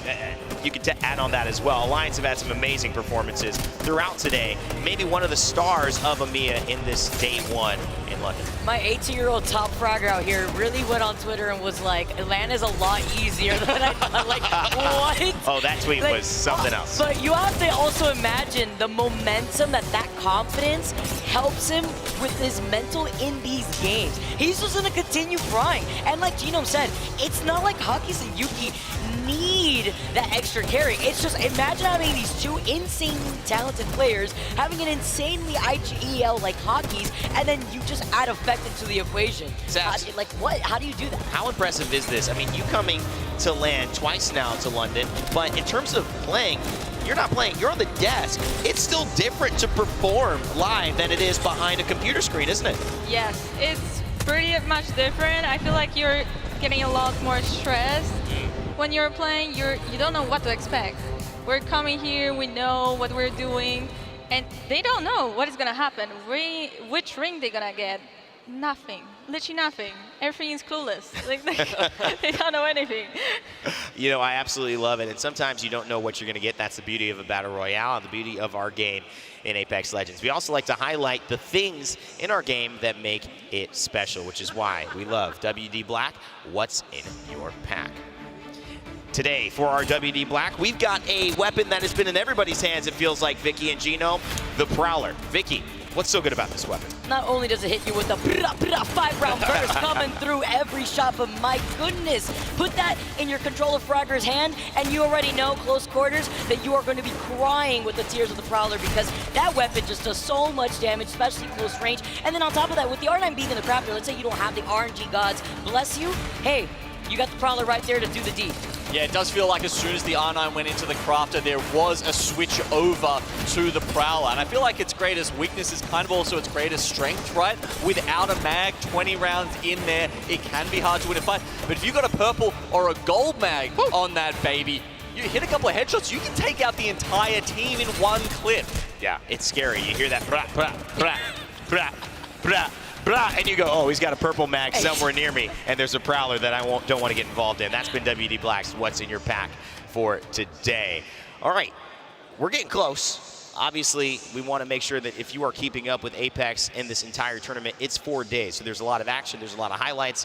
People do have to eat, they have to use the restroom, so you may not catch all of it, but make sure to keep in touch with us on socials, at Play Apex Esports, at Play Apex on Twitch, and of course, Play Apex on YouTube. That's where you can find us. And on Twitter as well. We have a great Twitter community, and they've been sharing some fun stuff that we've done along the day in case you need to make sure you do not miss any of those highlights. But before we head into our final set of games, I want to set the stage one more time. Heading into now Storm Point, we've reversed the order. Sabs, we have you on the desk here. I want you to shine. Who do you have taking the narrative in these back 3 games, or final 3 of day 1? You know, Effect went pretty crazy. SP is changing a lot. Every single team can shine. You never know. Every single POI is different. Someone is getting beacons, someone is not. I know that Vex is playing from High Point. No, actually, they changed for Launchpad. Ah. It's going to be a little different than the last group. So I think they're going to shine more than in the past. Quickly, because we have a little bit of time. Not too much, but talk to me about Vex. I mean, you have maybe an inside opinion, inside information on that. I don't want to expose it if it's not meant to be out there, but you certainly can. So talk to us about Vex's journey, what's going well, what's not going well, what they need to do here in these next 3. I think they didn't have luck, really. It's luck. Yeah, it's a lot of luck. You know, when the zone is pulling so far and you're like, let's the zone pull. Like, yeah. You don't know what to do. If you're on the edge, it's pretty easy. You can get, you can loot, you can farm the armors and stuff. You're getting to the ring with no loot, basically, from High Point. And, you know, you're going to fight the teams that have bigger advantage with the loot. Yeah. And it's hard to pull something out. These players are also good. Even a little bit of an advantage with a player of, let's say, Effect's quality, it's going to be a very insurmountable hill to try to climb very quickly. Thank you so much for that insight, Sabs, as well. Vicky, Genome, I wish we had a little bit more time to get to you, but we've got to go to our casters. We'll see you at the end, and thank you, Sabs, for joining us. We're excited to have you back a little bit more. Let's get up to our casters for the final games of the day, and you know them, you love them. It's Mark and Dan. Thank you very much, and it is time for us to get into the final 3 games of the day. It's been a long day, but it certainly has been one full of story, and certainly one that kind of sets us up beautifully with some expectations for these final 3 games. We've kind of been looking at who's been playing well, who's been kind of topping the leaderboards, as you would, Dan, but we now have to start maybe looking at the other end of the table, because these games are starting to run out pretty quickly. Yeah, just to touch on those few teams that have kind of been silently or quietly going about their business, the likes of TSM, the likes of Ascend, who have just been consistent all throughout today and have not really dropped the ball at any point. On the other side of the table, there are a few teams who we need to see performing if we're going to see them get out of groups into the winners bracket. The likes of Vex, for example, need to put some points on the board. NRG haven't been finding that consistent form that maybe we would have expected. So those are 2 of the heaviest hitters, I would say, between these 2 groups that have to perform here on Storm Point. Yeah, it's very interesting to see how these 3 games are going to change what the narrative is when we talk about the end of these games between groups A and C. This is where we are right now. Of course, we're moving over to Storm Point. We have seen World's Edge complete, so Alliance with that first game win of this group, and then MDY White, they took game number 2, and of course Ascend, we just saw close out game number 3. But those teams that you're talking about, Dan, we look at drop spots a lot. We know where we're expecting teams to drop. There will be some contests. Once again, Onyx versus Aurora, you would expect to maybe continue, but I'm looking at NRG with an uncontested drop over at Checkpoint. They need to find some form. They need to find it quick. Yeah, we've heard it in a couple of the listenings. You know, NRG haven't necessarily been feeling too confident about what's been going on. Just a few mistakes here or there, but I'm sure that things will turn around. I mean, that's something that NRG have always done, is found their form when they need to, when their back's against the wall, and it very easily could happen in these next 3 games. There's that contest that you were talking about, Shipfall again, Onyx versus Aurora. Aurora did get the better of Onyx for the most part when we saw this happen last time. They didn't have as much fun against Dark Zero just recently on World's End. That's very, very true indeed. It's funny how things can change so quickly with just 3 games and a little bit of an adjustment of strategy. You also see here a couple of teams might be having a little bit of contest over towards the northern side of our map, but that might just be split up a little bit more conclusively than what we saw down at Shipfall. But here we go. Last 3 games of the day here in London. Storm Point is going to be our venue. It's time to get this one underway. Time to get rocking, time to get rolling, and we need to see these teams show what they're made of on Storm Point. We do have a couple of squads who are better when it comes to Storm Point, and some who just struggle a little bit as well. So maybe we're going to see a big transition here. I'm going to be looking at Ascent. Can they stay on this high ground? Can they manage to stay on top? 51 points at the moment. If they can carry on with fine form, they should be able to consistently find themselves in those points so they can get towards that winner's bracket. Yeah, basically just not bottling it for Ascend at the moment. Just keeping the points consistent, not having any throwaway games, and Ascend masters of finding their way towards zone and holding things down. So it's going to be interesting to see how they kind of approach these final 3 games. But I think the rest of the teams in this lobby, the fact that Ascend have got that little gap at the top, and then, you know, there's Alliance, there's TSM, who are kind of standing out below that low down, still very much all to play for here with the teams so tight in spots. Yeah, and I am glad that, you know, it is going to be about how many points you achieve. It's not the same as during the online season where you had to just try and finish 2nd, 3rd, 4th, 5th, blah, blah, blah. That's how many points you got. Instead, you can just consistently get around 30 and you will be in a solid spot for winner's bracket. Then you need to be looking at the teams around you when we get into tomorrow's matches, when it starts to get to dice time. Well, here we go. First contest on Shipfall. This was all Aurora last time, but Runches, well, he's got to squeeze here and he's got to slide away because he's taking a lot of damage. You can see that the shotgun is causing problems. The Mastiff is going to get that first knock. And Fussy's saying, let me talk to you. Yeah, and I want to see Onyx actually have a real stab at being able to play Storm Point, because they weren't able to earlier on when we saw them on the main stage. But it looks like with the 3 versus 2, they are in a spot to be able to do it. And a nice little crack there with a triple take, and that will 100% be, let's send this and let's finish this fight nice and early. Purple Bolt as well. I mean, it's a great start. It's what you want to find on a contest. And you can run, but I'm pretty sure you can't hide. Even though the smoke goes down, Shady, he's got the head start on Fussy here, but I'll tell you what, Fussy's probably saying, I've got to. Let me get this one as well. This is a case of just being annoying now, though, for Aurora's Ranches. Will just scuttle away and should probably be able to survive. It's now down to how fast and far you want to try and chase this, as he's just trying to run them, ring around the roses at the moment, but they are, you know full well, they want some revenge.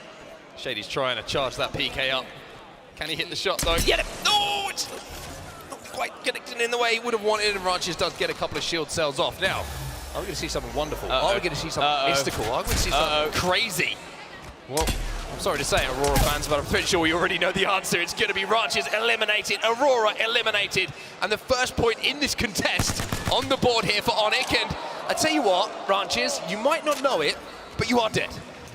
And that's just a taste of their own medicine a little bit. I think we've seen a few Deathbox teabags throughout the weekend, and I'm sure we'll see a lot more. Sorry, as we get to the weekend, I forget it's only Thursday, which is kind of wild. That we're not even at the weekend, we're already in the weekdays, and that's why I'm even more happy that we've seen lots of fans turn up on the weekday to support their favorite sites. All right, let's talk about the zone then. Let's talk about circles. Let's talk about where we expect to see our teams going. Here's our map overhead, and you can already see a lot of teams moving towards the mill side of the map. For Dark Zero, that's good news, of course. They're going to be smiling. You can also see the Optic Gaming in a very good position over at mill as well. Dreamfire right bang in the center. But one team I want to keep my eyes on during this game is Complexity. They've been kind of, I would say, quiet, but not silent in these lobbies so far. A big game here. We've got a long way towards them.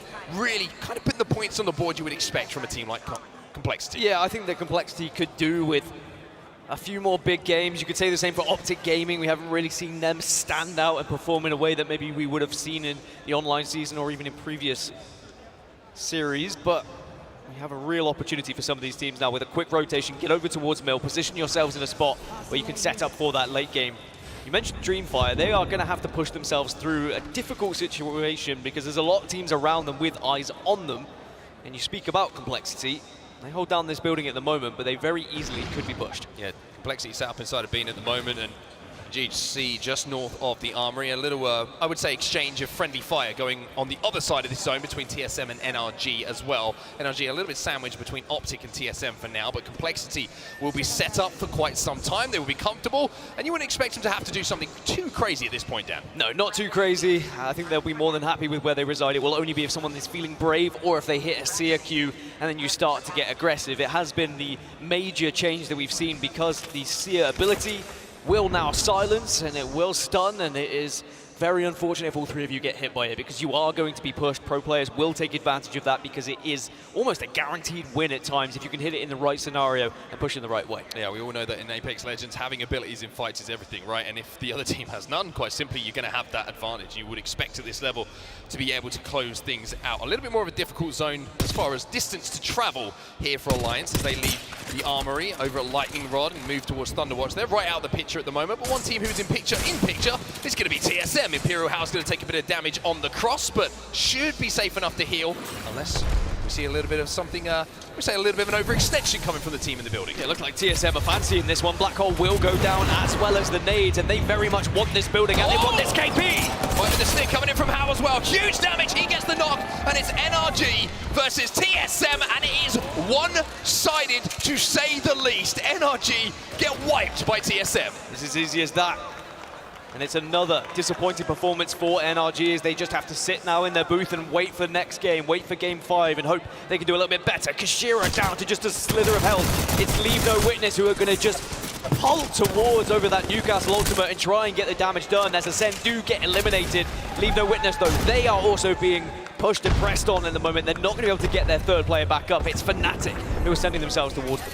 Fnatic been quieter in this group than they have earlier, but they're only 3 games gone, remember, still 3, including this one to go, so a lot of time for things to change, and Ascend going out early, Dan, I mean, that's a great indication to the rest of the lobby as well. They're top of the leaderboard, they're not going to be adding points to their tally. That means after this game on Storm Point, everything is going to compress with those points. Everyone is going to be closer than they were before. And more importantly, they can't get points in this game. They have been sponging those points a little bit in the previous game, so it's a chance now for you to start to catch up in the overall leaderboards. Fnatic still on the hunt here. They are more than happy to expose themselves a little bit. They are confident that they can push this without being thirded. And just looking at the map, yeah, there's not going to be anyone in the vicinity to take this fight afterwards. So Fnatic can just free flow towards this other team. Should be free KP unless the cannon gets hit. Can they hit the shots? Of course they can. As Umichan will hit the beautiful shots through the skies to get another KP on the board here for Fnatic. And that one just hurts a little bit extra as you get drilled out of the sky. But Fnatic have been excellent so far today. I mean, the entirety of APAC North has been incredible so far today. Well, hold on a second. Out of the frying pan into the fire, there's more. It's Leave No Witness. They were there waiting, but it is not going to be a solid ambush. Leave No Witness taken down, and with this looting going down, I'm sure that Fnatic are looking to leave no evidence of these death boxes. They will take everything they can to get back into zone. Plenty of meds to work with as well, but a good push coming in from Fnatic, making sure that they didn't let those KP slip away. And I have to say, a little bit more of an aggressive start in this lobby than we've seen previously. Maybe some tough rotates for some teams who are working their way through chokes, but you can see the game plan from Fnatic. They saw an opportunity for points, and with games starting to slip away today, they see the points as a premium. A few teams that didn't get ring console as well, so started to prioritize maybe going for some fights, going for a little bit of KP, but when you do look at that circle, it's not exactly the easiest one to try and find space. There's a lot of buildings that are just going to be null and void as their circle pulls further towards the likes of Mill and maybe the southwest a bit. So instead, you want to try and prioritize playing edge a little bit, picking up some of those kills, and then moving on later when you have that ring information. Yeah, interesting to see Optic Gaming landing over at Mill do have a ring console to play with as well. So they're going to have a really, really good indication of where this end zone is going to be played from. And I'll tell you what, they're not moving too far from the Mill for now. One team who needs to start moving as far as the leaderboards is concerned, though, is on your screen. Vex, quiet so far, to say the least, Dan. But this is a team who can catch fire out of nowhere. Well, I mean, Sab said on the desk that she feels that Vex have been a little bit unlucky in their play. And we'll have to see whether they can have luck on their side. They have found themselves in one of the better positions. They can certainly look out and maybe pick up some KP on teams that approach a little bit later. But patience is the name of the game at the moment. It is not going to be a case of them trying to find that KP. They need to get themselves a late game so that they can demonstrate that they have the ability to take on these fights. They've already won one today, of course, but then just weren't able to get the points and show the consistency as some of the other squads have done. We know full well that Vex are good enough and certainly should be in the winners bracket considering how good they've been this season. Interesting to see Alliance's move right now. They are going out of the zone towards checkpoint to hit the ring console to get a little bit more information on where they expect to have to play from as this game progresses. They might run into Fnatic though, who we did see pick up those KP a few moments ago and are now making their descent towards checkpoint as well. Dark Zero on our screens at the moment. We've seen them being involved in, well, I would say some very, very fun, depending on what way you're looking at things. Contests over at Harvester previously, where they certainly got the better of Aurora for once, and Dark Zero looking to add to the points tally here as they have the high ground. Yeah, Dogs are going to be more than happy to hold this for as long as they can, as long as they don't get sent on. They should be able to stay here for quite some time and expose some of the teams that are going to be running in a little bit later. The high ground should provide it, but it's just the weapons. Are they going to be able to do the damage from a distance? They're set up for a lot of close game with the Prowler, but also the Nemesis. We know that can also do the damage. As for the northern side of the map, still a few teams that are going to be making their way through. Fnatic are approaching an Alliance who are just waiting in the wings here. Well, you wondered if they were going to know Alliance, but the drone going out is going to give that information away, and all of a sudden you can see how that game plan completely and utterly changed. Fnatic do not catch Alliance off guard. They maybe look to get the EMP going, but that sound and audio cue gave away their position. Alliance snapped onto them, and I tell you what, with the way that Effect's been playing today, are you surprised to see him holding forward here? I mean, also with the amount of points that Alliance already have, they are all but guaranteed winners bracket already, so they can play a little bit fearless. They can just confidently push whatever they want, and they can play without risk at times because they have just accrued so many points over these last few games, and they can play in any way that they want. Also, the winner of this fight could be rewarded with a ring console as well if they wanted to stay here and get that ring 4 information. Alliance is still going, Effect still holding that forward. Effect C player, kill player at the moment, and it's looking like this is a difficult yet very simple strategy to stop. The black hole goes down as well. He's going to capture a few players off guard and now send in Effect. He does the damage, he gets out without his shields being broken, but where are Yuki and Hackis? Are they able to capitalize? I mean, imagine Effect in the meta when Wraith was really at its prime. I feel like he would have been amazing, but Effect does go down, and there is still damage done by Fnatic, and they say this is not going to be an easy push for you whatsoever. As good as Effect is, Yuka says, I'm better. He comes out on top in that one, gets the damage, and Alliance now find themselves on the back foot. And here comes Valzera. He wants to finish this one off. Alliance been brilliant so far today, but not in this game. Fnatic step up, and that first knock was everything. Alliance were fearless, but Fnatic showed great grit and determination. 15 squads now remaining, so a guaranteed placement points for Fnatic. Kill leader as well. As Fnatic are really putting some KP on the board. And I love how they played it. They just kept going. They tried to avoid as much abilities as possible before they re-engaged and took the fight to them. But as I said, it doesn't really matter too much for Alliance. They're still in a fantastic position. It's Pulverex there making their little rotate as well. And this is a little bit of a difficult spot to hold, I was about to say, unless the comp allows it. There's Rampart, there's the walls going down. So they'll have a little bit of, we'll call it artificial cover to work with here, Pulverex, which makes this high ground a little bit more sustainable for a little bit longer of a period of time. But it is an uncomfortable place to play from, Dan. And you can see already the pressure's coming in from that low ground. Yeah, Pulverex are going to be okay for now, but there could be a situation where they start to get pinched from both angles. So they just want to try and create as much fake cover as possible. I would say they don't want to bring too much attention to themselves, but they've already done that with all the bullets have been going down. Avoid this Arc Star and you should be okay.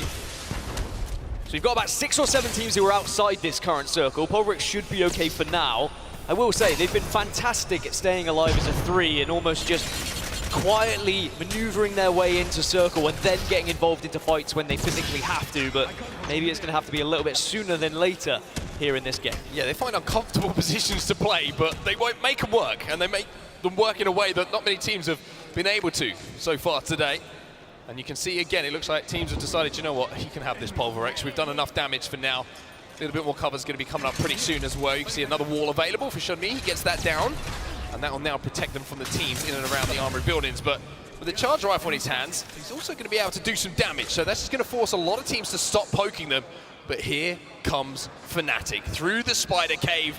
Fnatic versus TSM, but Fnatic all matching in those red armors. Yeah, Fnatic with the amount of kills that they have, they're going to be very confident to engage with any team at the moment, but it might just be a case of poke a little bit and then try and find a position at least in the circle. So that's good for Fnatic. They've got a rock to play with at the very least. Just a little bit of scouting and communicating to the team that you are safe in this position. He's just a little bit wary of where other teams might be residing, because it's all well and good focusing on the team in the building. You have to be aware of what other angles you could be shot from here. Yeah, you can see that Meltera's got into a position here which is going to be safe for that next zone. It's up to Yuka, F and Umachan to try and cross to their teammate. and try and play in and around this rock. For TSM, it's about denying them. It's about doing damage, causing problems for them, chipping away at shields and hoping another team decides to get involved. Another team who is about to get involved, as we'll see in about 3, 2, 1, is Onyx Esports, who have just come out of the skies right behind Fnatic, and that is a problem. And MDY are there as well. There's going to be 4 teams involved in this one. Fnatic will do what they can to try and stay alive, but they're between far too much. They will go down, but not without a fight. And Sarah's trying to do what he can, but Fnatic are eliminated, but Onyx are eliminated as well. So what was a little bit of a wild swing through the skies from Onyx ruins their game, ruins Fnatic's game, and TSM say, hey, this is pretty comedy for us, we're just going to watch this and laugh. Everything is about timing. Onyx maybe thought they were going to be able to pick up some pieces in third party, but it was MDY White who were the perfectly timed squad to arrive late, and with them and TSM shooting from both sides, it was easy picking. Circle has moved now down south. This is not good for the likes of TSM and MDY and Optic Gaming, who are all going to have to move at the same time from the northern side, and probably will all collapse together. But there is going to be a lot of focus from those teams that have already found themselves on the southern side. Go Next, Complexity, Realize, and SAF are all 4 squads who are in a very healthy position. Well, one thing that TSM don't have to worry about is a risky Valkyrie with this comp. However, you can see in inventory, you've got Reps, he's got an evac tower. We're going to have to see how that one plays out.